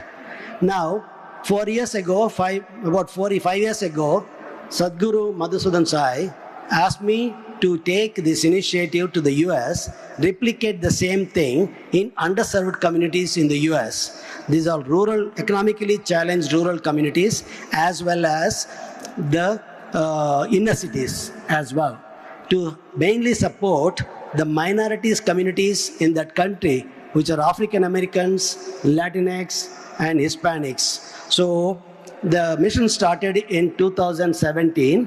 Today, we have 4 centers already established, and 2 of them in rural communities like Arkansas and Mississippi, and 2 of them inner cities like Brooklyn, New York, and also DeKalb in Georgia.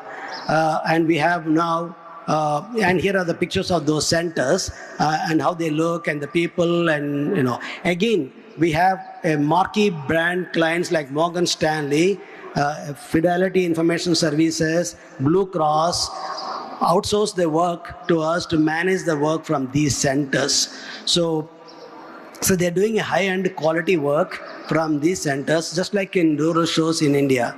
So with that, just to give you, I wanted to give you a sense of these initiatives. The beauty of these initiatives is they're all social enterprises set up as for-profit social enterprises. In the US, in fact, we could register our people shows as public benefit corporation, which is a legal structure for social enterprises. In the US, we don't have, in India, we don't have equivalent one. So it is set up as a private limited, but the purpose takes the precedence over profit. It's a purpose-driven initiative with the commercial principles, but the profits are plowed back to scale the initiative. So that's in a nutshell. With that, there's a booth there, stall there, where both people shows and rural shows are featured. And we have our colleagues there, happy to answer any questions you may have. So please take time to visit. But the most important task that has been given to me is to introduce the 2 distinguished guests on the dais here, my good friend Vinit Roy and Prashant Prakash. I was getting confused between which one is first name. So there's 2. And obviously they are very, as J. Garu mentioned, they're highly accomplished professionals, entrepreneurs, and they also nurtured many entrepreneurs. So it'll be a tough task to do justice to their background and introduction, but I'll give you a small synopsis of in my own words. So first, I would like to introduce you to Vinit Rai. He is a dear friend of mine, and also is what is known as father of impact investment in India. He is the one who started this Avishkar group, and in 2001, when nobody knew, even not only in India, globally also, impact investment was not even defined was not even coined at that point. But he started, along with his wife, Swati Roy, they started this Avishkar group, and since then, they have not only invested, but nurtured numerous social entrepreneurs in the country, be it microfinance companies or similar to rural shows, and in many spectrum. So there are a number of companies grown with the help of Vinit, personally, Vinit and his team's support. We not only capital, but also the mentorship, the advisory, and all other ones. They really scaled. Some of them even listed in the stock exchange, such as Woodcutt's Microfinance. So an amazing job that Vinit has done. He is regarded as a father of this impact investment, not only in India, but globally. Anywhere impact investment means his name has to come up, and he is not only doing that initiatives in India, but also in Africa and other parts of Asia. And obviously, Vinit has received many, many awards and recognitions globally. I mean, I cannot list any of them, because if I do, I'll be taking all the Vinit's time instead, his speaking time. Then I'll introduce Prashant Prakash, who is a managing partner at Axel, formerly is known as Axel Partners. Axel, which is an American venture capital firm. They also invest in early stage and also growth stage the enterprises. And at Axel, he led many investments, including the ones Book My Show, and AgroStar and many others. Prashant started his investing career like Vinith very early stage, is in 2004 as a co-founder of Erasmic, one of the India's first early stage funds in India. And Prashant holds a master's degree in computer science from the University of Delaware.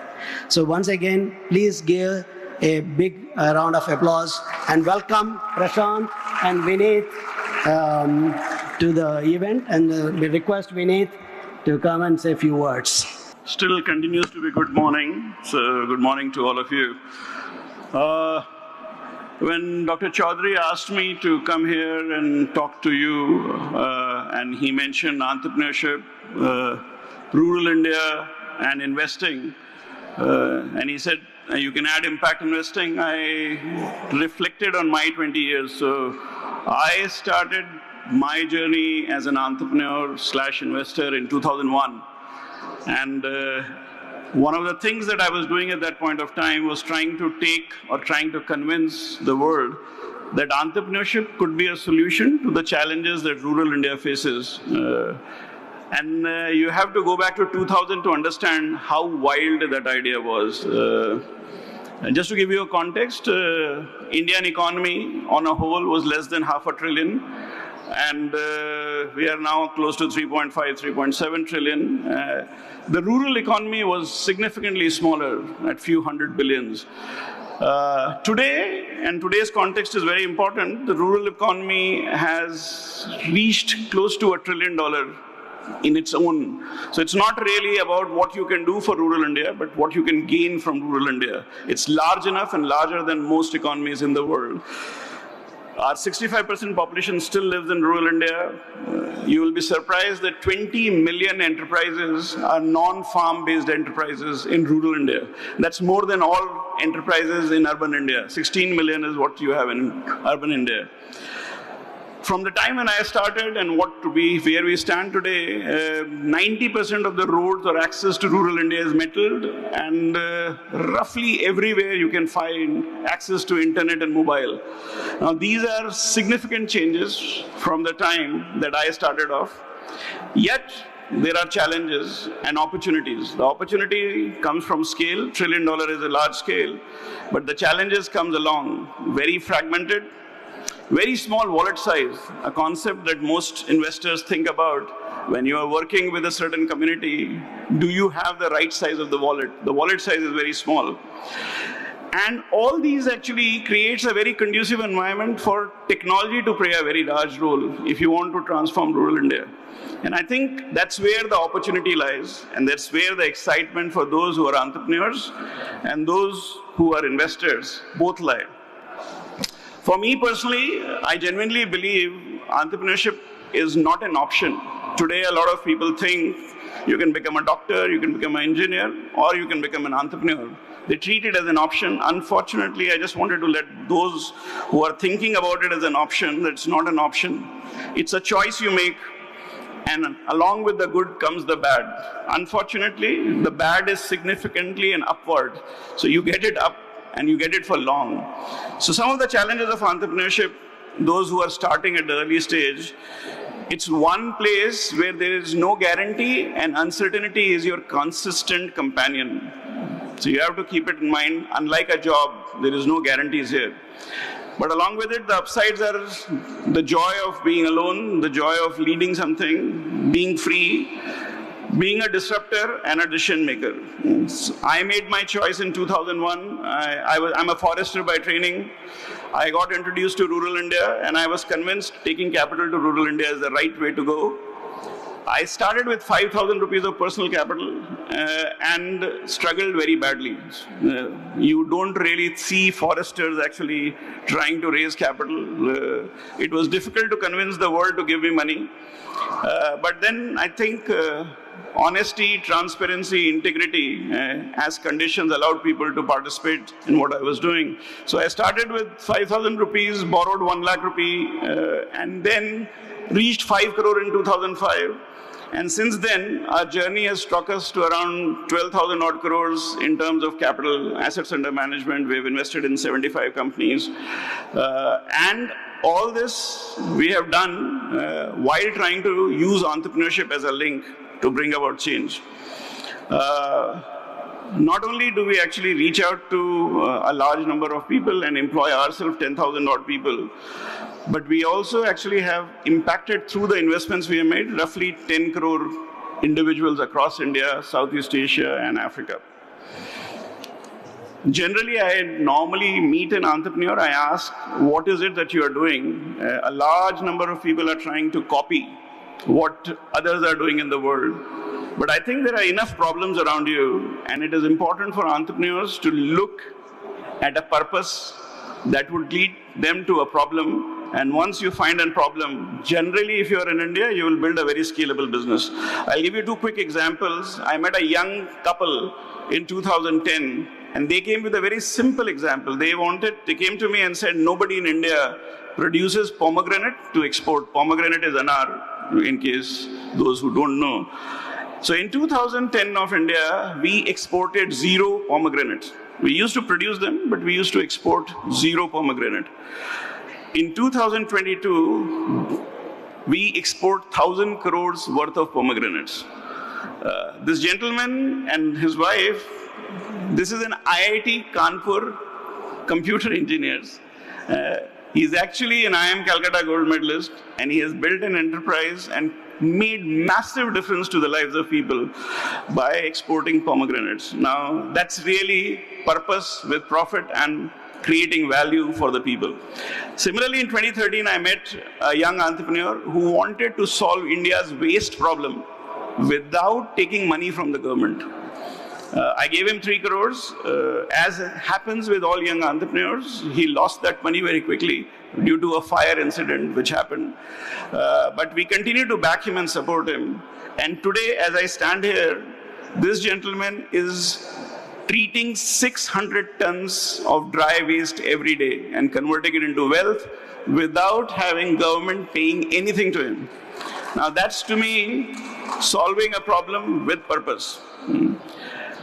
As I said, technology is very important and very critical, and it is therefore amazing to see how farmers and individuals and people coming from farming background have used technology to solve India's farmers' problem. I was part of the Prime Minister's task force on doubling the farmers' income, and we were asked continuously, can you give an example where you doubled the farmer income? So I'll take you and give you a story of a farmer or a son of a farmer who met me in Samastipur in Bihar. He came up with a very crude idea. He said, farmers don't have cash, they have grains. And I want to build a grain bank. And I want to build a grain bank where I will digitize grain.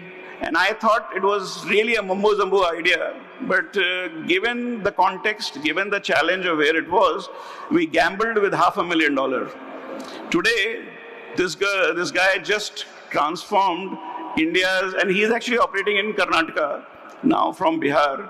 He crossed 200 crores as revenue. In a period of 10 years, digitizing grain actually can deliver farmer the income that they are generating, 70% of that instantly, and have a track record now of 6 years to continuously demonstrate 1.3 to 1.6 times increase in farmers' income every 6 months. Not doubling. Similarly, there is another company called AgroStar, which has become a significant name in the idea of transforming the lives of the farmers, something where Prashant and I actually have jointly worked over a period of time. Now, to those entrepreneurs who are here and who are actually thinking of building large corporations, one thing that I would really like to impress upon is the idea of governance. I know a lot of you think governance is for the investor, for somebody else. Let me assure you, governance is the protection for yourself. Remember, you are dealing with capital which doesn't belong to you, and therefore a good sound governance helps and protects you from the risks that you don't know of. Building a business is not really about just making money. Building a business is about also buying credibility for yourself. So really think about it. The second thing which I'm very, very particular, and entrepreneurs don't like it, valuation is not value. Please do understand that. Remember, Prashant and I are not idiots that we will keep giving you big valuations. We slip in a clause called liquidation preference. which essentially means that when the downside happens, you get nothing. So if you genuinely believe that the valuation you have got is actually a great thing, please read your contracts carefully. Focus on building profitable, sustainable ventures, not necessarily valuation-seeking values. You may get yourself in Forbes, but it may not necessarily make you rich. I'll repeat again to the entrepreneurs, honesty, transparency, integrity is the only way to buy credibility. And once you buy credibility, your ingenuity can be put to right use. Do not allow yourself to be cheated. Finally, for entrepreneurs, see capital as an option. Entrepreneurship is a choice, but capital is an option. If you know and you have an idea to bootstrap, bootstrap. If you can't, raise capital, but make your choice for the right venture capitalist, impact investor, or the private equity. Remember that it is our job to buy into your dream. It is not my dream that you are investing or you are building on. It is your dream, your vision, your idea. We are the cheerleaders. Don't make us decision makers. For the investors, I know some of you are investors, and I can tell you that in India, specifically in this country, capital today is just a commodity. So if you have only capital to offer, this is not a great place to be an investor. Patience is a virtue. This applies both to entrepreneurs and investors. I would request you to really test your patience capability. This country tests you a lot. It rewards you, but first it tests you. So be patient, otherwise don't come here. To those who are chasing unicorn, remember that unicorn is a myth. It is a myth. So don't genuinely believe and try to see how many unicorns you have in your portfolio. It may vaporize as fast as it comes. So don't get too excited if you have unicorns in your portfolio. Understand what founder-friendly means. There are many different contexts to it. And those who are very excited about actually being on the board, understand board is a responsibility. It is not a privilege. So when you choose to be on the board, take yourself seriously.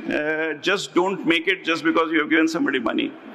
I started my career because I wanted to make poor rich. It's a funny statement to make poor rich. Now you will see, when will a poor become rich? Well, you become rich when you create choices for the poor.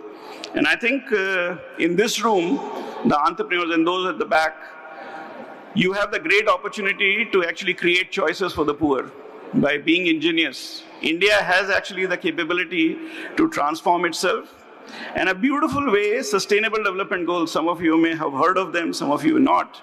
193 governments of the world came together to sign in 2015 what is known as Sustainable Development Goals. These are goals that G20 also enshrine and support. And these are goals that essentially imagine a world like we have never seen before. A world without hunger, without poverty, without inequity.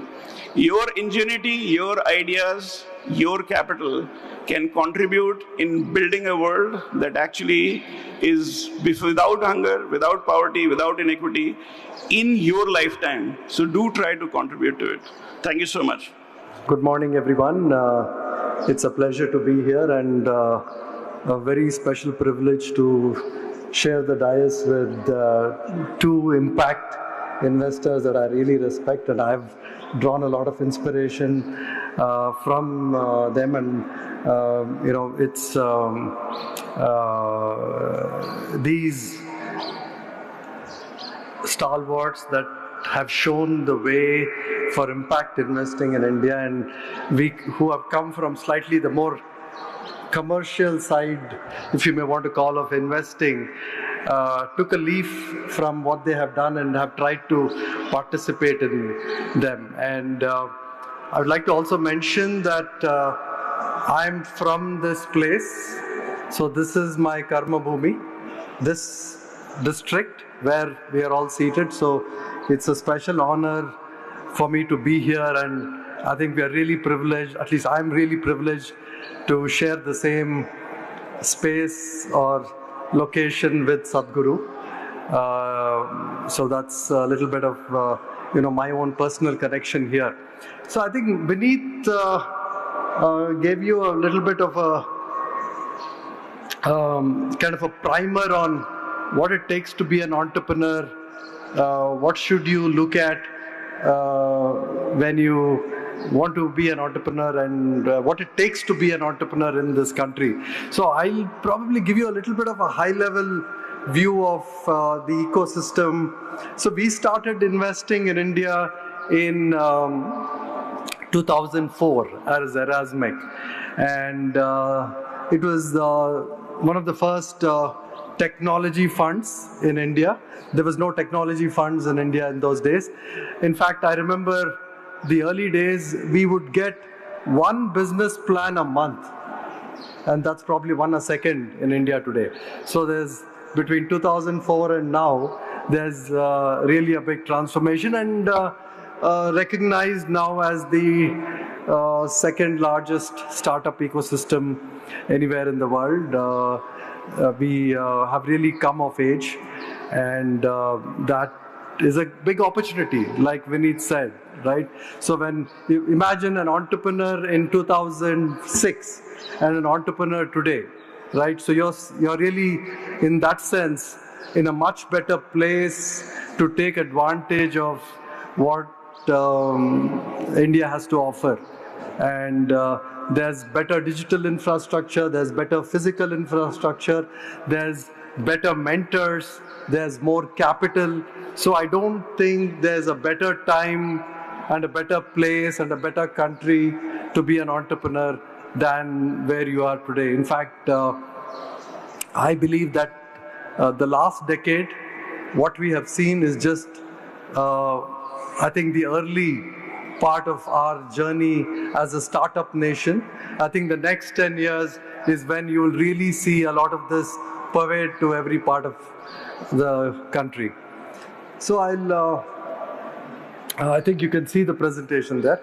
I think we have been through a good cycle. You know, we, from the days from Vineet started in the early 2000s and I started in 2000, when there was hardly any capital. So what really changed in 2008 is the Flipkart event, right? So what did Flipkart, so when we invested in Flipkart, I think the common belief was that you can build companies in India, but they really can't become very large. You know, it takes 20, 30 years to build large companies in this country, right? So what Sachin, and in fact, we are very fortunate that the first real role models in this country were somebody like Sachin and Binny, who could execute not only as great technology platform builders, but who could also become exemplary operational executors. Right? So it's very rare to find an entrepreneurial team like Sachin and Binny that built not one company, but actually 3 companies at the same time. They built the e-commerce company, the logistics company, and the payment company. Of course, the payment ecosystem that they built, which is PhonePe right now, is a big giant in itself. So I think that where we went slightly overboard, I think, is when we thought that everybody can become a Flipkart. And I think that's the moment that we now have kind of come to understand and recognize that not, like what Vineet said, not everybody should aspire to become a unicorn.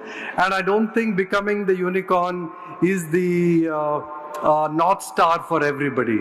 I think the real North Star is, are you building value? And I think scale is important. So I think where we have to really, change from the first generation and the second generation, and now what I would call as the third real decade of entrepreneurship, is I think we have to learn from the past 2 decades, and we have to understand that scale is important. There are, of course, multiple, I'm not saying that, only scaling is the only solution, but I think if you want to raise venture money, if you want to raise capital, and if you want to really go big, then I think you got to understand how to scale. So, and what has been learned in the last 2 years specifically is that you need to balance scale and growth and profitability at the same time, right? So that's the kind of the jugalbandi you need to get good at as an entrepreneur. So, and I think it's a maturing process that we have all gone through in the ecosystem.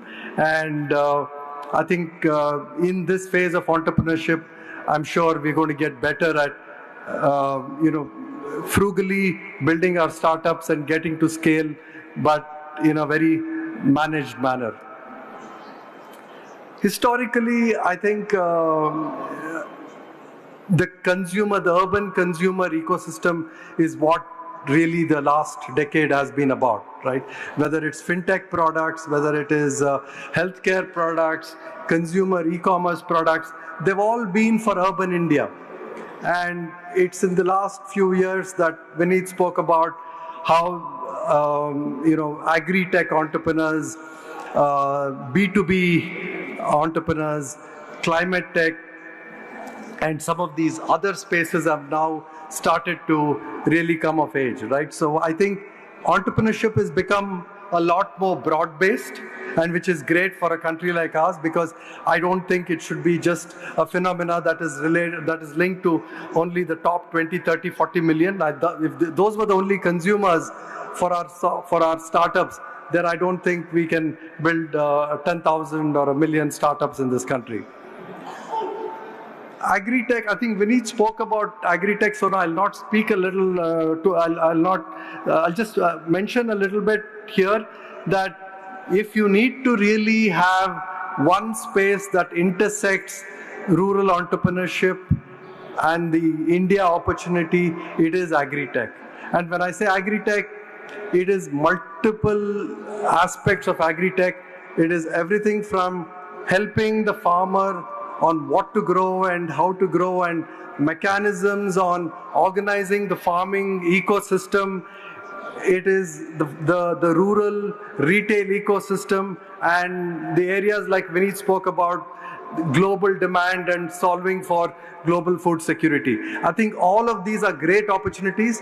I think as a nation, we have punched way below our capacity in terms of agriculture. And I'm a strong believer that if entrepreneurship is going to become more secular and impact more people, then we got to learn to make agri-entrepreneurship work in this country. And the good news is it's becoming more mainstream. So there's a lot more capital coming into agri-tech as a space. So I think it's a right time to really become an agri-entrepreneur and look at the multitude of opportunities that exist there. I think agri is, and working with agri-entrepreneurship is one aspect, but I think consumption in rural India is itself very large. So we are talking about whether it's food or products, other products that are consumed in rural India, they are in hundreds of billions.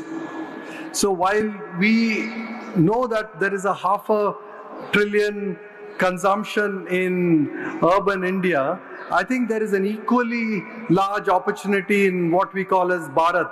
And here, there's a little bit of insight that I would like to share. I think a lot of the VC ecosystem now believes it is time to move beyond urban India. And there is a strong conviction that the next unicorn, just to give it some color of scale, the next set of unicorns are not going to come from urban India. It is very difficult to build the next Flipkart. It is very difficult to build the next Swiggy. So don't try that in urban India, right? There is a lot of untapped opportunities and there's a lot of untapped potential in serving rural consumers. And there are great examples like you see here. And I will share the presentation with the organizers here, and you can look at some of these, and these are companies that are getting to the 500 to 1,000 crores in revenue. They're not small anymore, right? So the first generation of rural entrepreneurs, like the ones Vineet experienced, took 10 years, 15 years to build the first 100 crores. We are seeing entrepreneurs like Wilcart build 500 crores in less than 5 years. That is not any slower than what we have seen in urban India. So this is a big takeaway. I think the opportunity landscape is shifting. The investor interest is shifting. I think it is up to you to capture this kind of virtuous sweet spot that we are kind of getting into. Climate tech, I think Vineet spoke a little bit about SDGs. I think SDGs were something that everybody believed would happen, but I think the climate realities has forced everybody to kind of rethink and recommit in the last 2 to 3 years, including our nation. I think this is an opportunity, a global opportunity that is as big as the IT services space, as big as the healthcare exports that the pharma exports that came out of India. I think everything that I believe we will build to mitigate and to transform and transition ourselves in this climate economy will all be applicable globally. So I think we had the whole SaaS opportunity